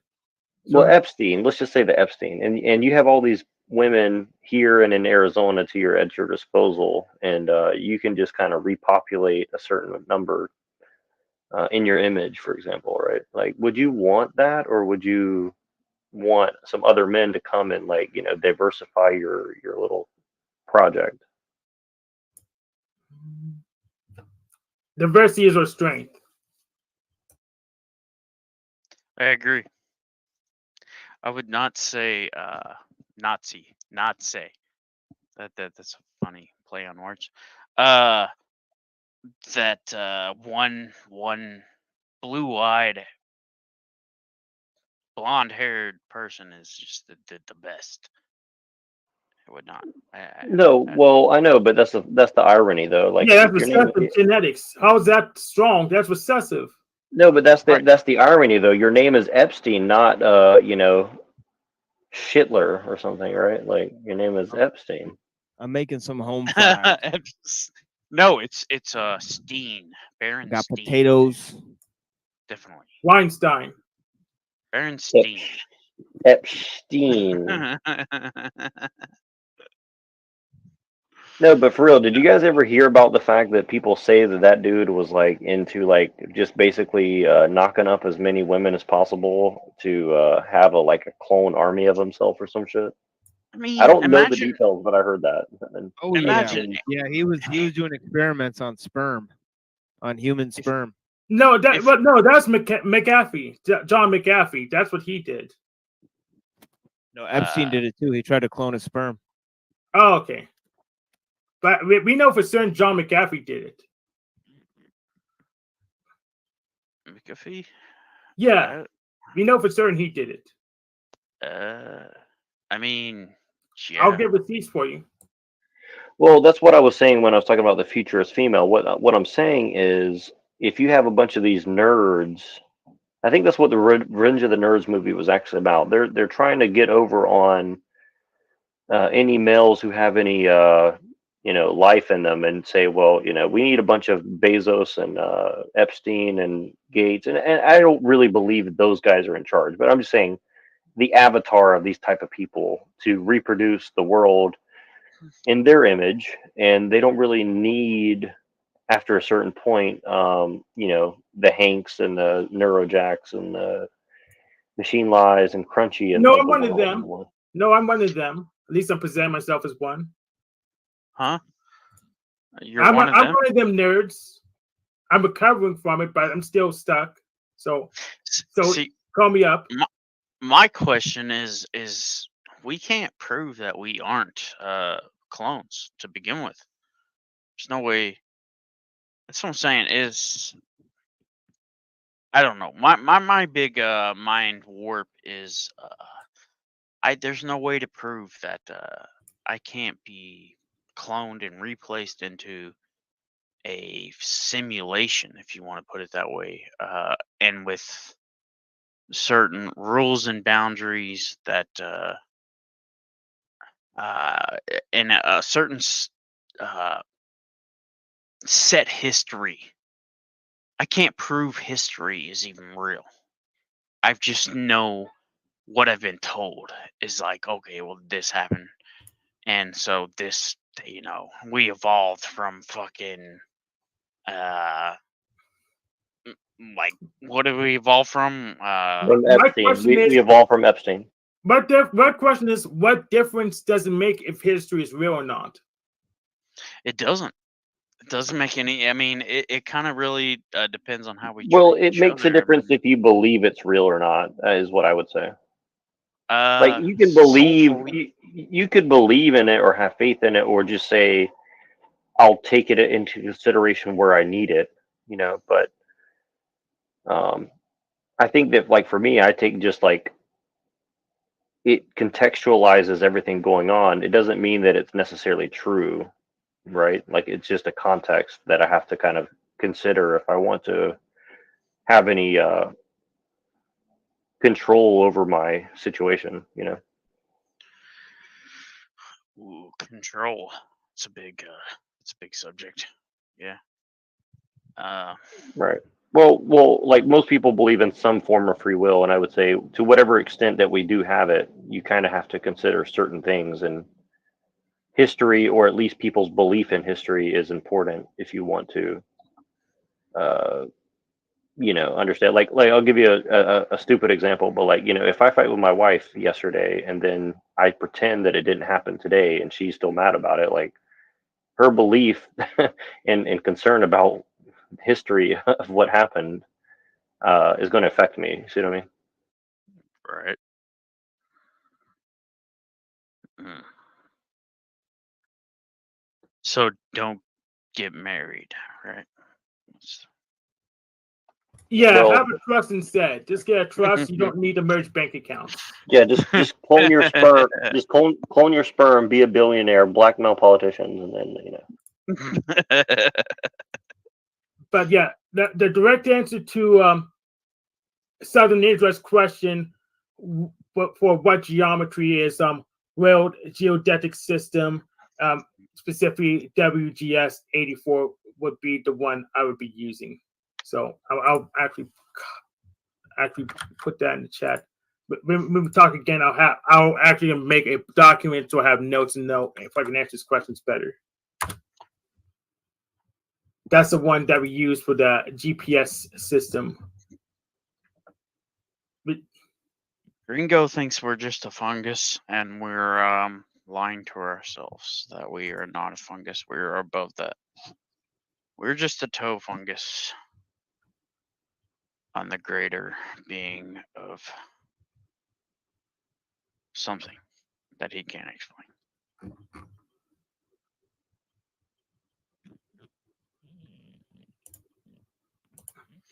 I don't know. I feel like I don't know if I'm sure many of you Gringo's the real deal.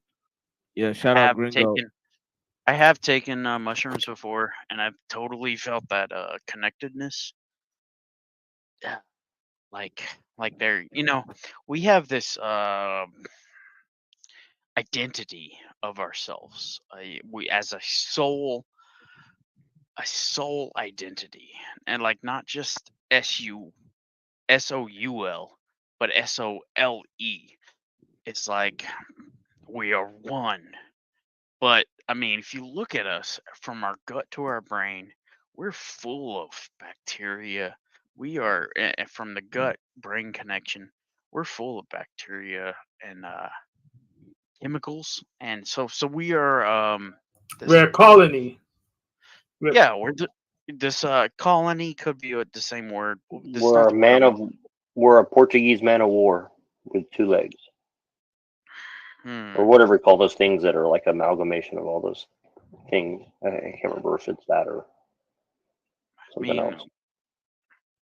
And it goes down to everything we eat, everything we consume, alcohol, drugs, whatever. But I mean, of course, that takes over. But most of what we eat, we are what we eat. It's God, what's the word? It starts with the C. We're a combination.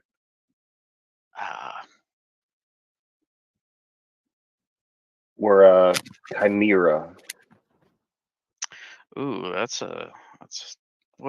like monster chimera.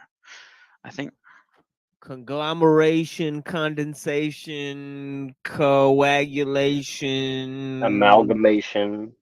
You know what I mean? And they all work. Yeah. And they all start with that C, that triple C, that 333, whatever. That 33C. Yeah, we're dang, what's the word, man? We're a combination. We're all these living things inside of us, and it's right. It's hard to think, like I'm feeding this entity inside of me, and we're trying to get inside of another entity and make a baby and shit. It's crazy. Get in my belly. No more for me, but it is a deep that oxytocin, man. That oxytocin is a hard drug.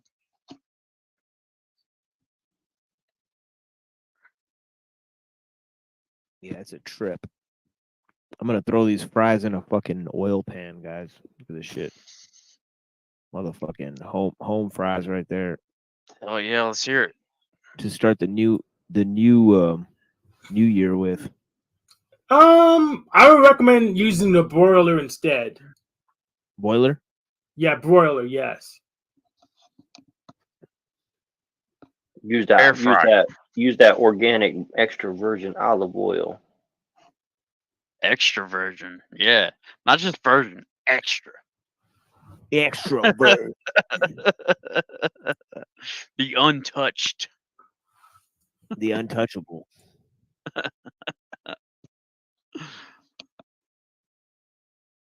Chandala.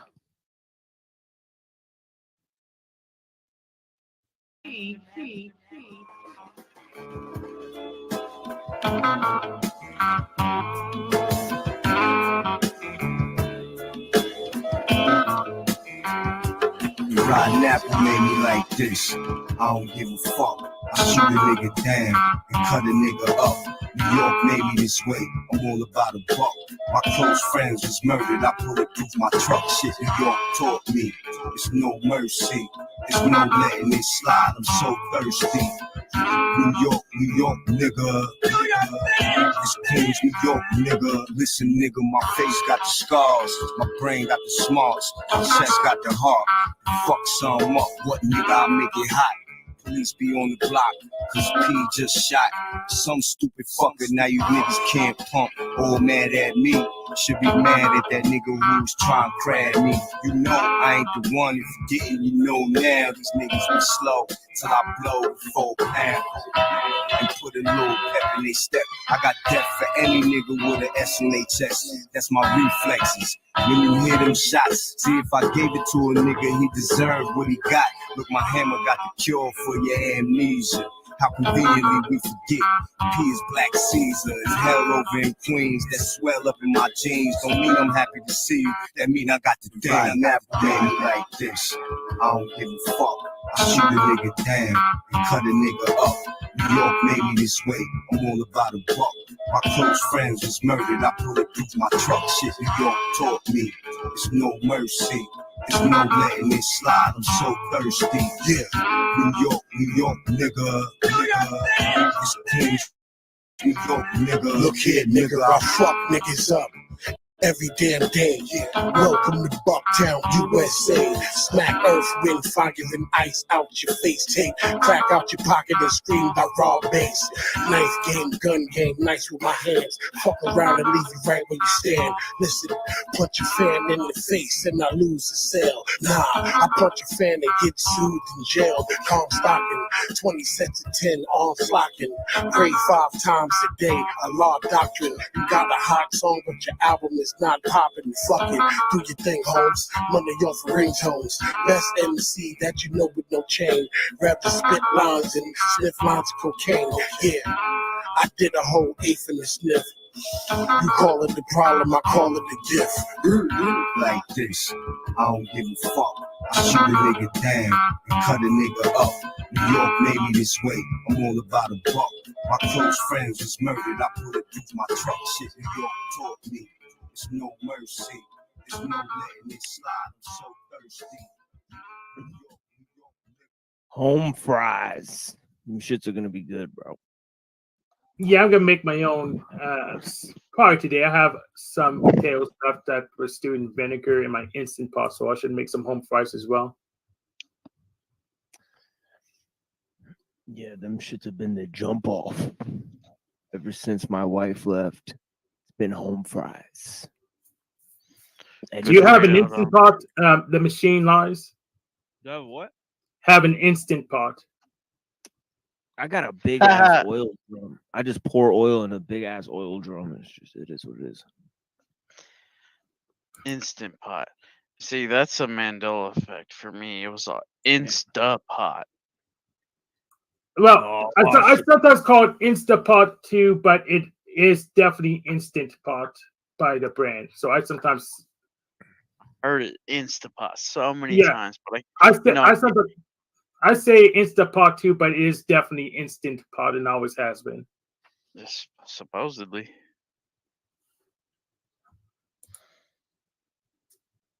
Instapot. I've never heard of these things. That's some new technology. That sounds right to me. I got some Family Guy residue for that actually. I could pull it up. But... It's olive oil. Olive. olives. That's the Fucking with that olive oil or sunflower oil. That's how I'd be fucking with sunflower. Yeah. Some good stuff, man. I don't fuck think- with that canola. You know, that's not good. cocoa nut. That's what's Cocoa up. nut. Yeah, that's what I'm fucking with right here. I got coconut, honey, yogurt. Yeah. I'm Hell drinking yeah. a gallon of yogurt. That's how I get down, guys. Drinking That's a what we gallon do. of yogurt. Oh gosh. Yep. I'm drinking a gallon of yogurt. I just sit there. I just sit there, just drink a fucking just gallon of yogurt. I just call it a meal. Coconut honey gallon. All right, go for it. It is what it is. I be getting fucking trugged up off this shit. Coconut on yogurt. Yeah, bless you, Crystal Shaman. Thank you for showing up. Yeah, bless you. Hey, Crystal. Michelle, they never branded it as Instapot. We just call it that because it's easier. It rolls off the tongue better. Yeah, I'm doing just a random fucking stream here. There's no plan here. There's no, well, Joshua Jones, I don't know what happened to him. This is his kids playing in the park. He's super. Yeah, he's chaperoning his child. The stream was about him to get to the bottom of things. He's investigating agent moves he's making, out there. Yeah, he's investigating us. We're investigating him. Exactly. So Hank, can I ask you a question? You asked me one. Go ahead and ask me another one. All right. So what do you think about the Mandela effect as a whole? Like, what do you do you have? Yeah, I do have an opinion on the Mandela effect. And so, how does it work? So we have the personal, we have the interpersonal, and we have the objective. We do not have any access to objective, so the best we can do is interpersonal. So the Mandela effect happens when we have a group of people who pretty much come up with facts, but they kind of weren't synchronized with the universe. So they believe, they believe what they have, and it's no pointer to the universe when we check the facts they thought they had. I think I get it. So it's like subjective reality. Yes, subjective. Yeah, subjective and intersubjective. Yeah, I think those were the terms I was looking for. So, but we have subjective, which is personal, then intersubjective, which is group, and allegedly there's an objective out there, but we don't have access to it. It makes sense that if there's a if you have a sort of a memory, behind different cultures and stuff, now that there's a mass culture, there'd be a memory behind the mass culture, similar to when you told like that girl your experiences and like of the past, and she's like, I don't know, and then she told you hers, and you're like, I don't remember that shit. Right? Yeah, it's exactly like that. It's kind of like a collective version of that, or a mass version of that, because think about it, like mass culture is only like 100 years old. So now they're creating a collective memory of mass culture. It's going to be just as fucked up as any other memory. You know what I mean? I would say it's like 300 years old. Mass culture. I look at this as a hive mind thing. We collectively remember this certain thing, but and we call it fact because it's collective. And most of us do remember it that way. So there's no way, right? It could have been the other way, but yes, it could be. Maybe a whole bunch of people just got the answer wrong. How though? I mean, they're why? stupid. They're stupid, and they just got the answer wrong. I don't like that. I just don't agree with that explanation. Oh, we're just all stupid. And let's say they're stupid. You're stupid too. I'm sure. I mean, I didn't explain myself, but did know that Instant Pot was their brand name, and we can look up the documents to verify that. I'm not pointing it on Instapot, man. That's not a big one for me. It's just something that I've heard other people talk about. It's like there's always one that hits home for somebody. You know, like I don't know. Berenstein Bears like hits home for me. The Lion Shall Lay with the Lamb hits home for me. Like that one I just can't deny. There's so much residue for it that how would did we collectively all say the Lion shall lay with the lamb and even point to it was the Lion of Judah? Call it the Lion of Judah. Have I ever heard the Wolf of Judah? No. Has anybody ever heard the Wolf of Judah? I have, because of people talking about the Lion of Judah. So they Well, there's a wolf of the tribe of Benjamin. It's the other tribe, you know. Really? Yeah. Yeah. The other tribe Yeah. has the insignia of the wolf. And one of them has something to do with a wolf wearing sheep's clothes too, but I don't know about And that. both of them are actually Israel, you know, because they fought and defeated the people who were inhabitants of that region at the time, which were the Jews. So they fought. So there were two special tribes that fought and expelled all of the other, you know, tribe, because the tribe of Benjamin and Judah were like the last ones, you know. And isn't there something about Petra involved? Like Petra was a special for that reason. Like there's something about Petra being like an ancient source of that culture, the Edomites or something like that. Yeah, I mean the Edomites have to be those types of people that were around, you know. Petra's in Jordan, you know, so they lost or they won that conflict. Who? The Canaanites lost, you know, but okay. Judah and Benjamin won. You know, that's when King David took over, you know. So the Canaanites were in Petra and they lost. Is that kind of what you're saying? Well, the Canaanites were in Israel, you know, so the tribe of Judah and Benjamin fought and took over Israel. But they went from south in Petra north to that area, correct? I'm sorry, I'm confused now. Where did they go from? So you're saying that the tribe of Judah and Benjamin went from south in Petra area north to the Canaanite area and took over that area. Well, no, because it's the same area. They wouldn't go south to north to go through that area. They would just go across, you know. Oh, so Petra is east to west, west, it's in Jordan. It's in Jordan, so it's just across from Jerusalem. Oh, okay, got it. Okay, okay. Yeah, so the geography is different. Yeah. But you know, some people say that the Jays that we all have a problem with now are actually Canaanites who are upset about that, or is it the other way around? Do you know? Because I get confused about that portion of the story. Well, it's just that they're saying that the Jews have a right to Israel, but that's not true, because the Jews were kicked out of Israel by the tribe of Benjamin and the tribe of Judah, who were like a special tribes within the Jews, because, for example, other tribes like Ephraim, they were expelled like to the north, you know.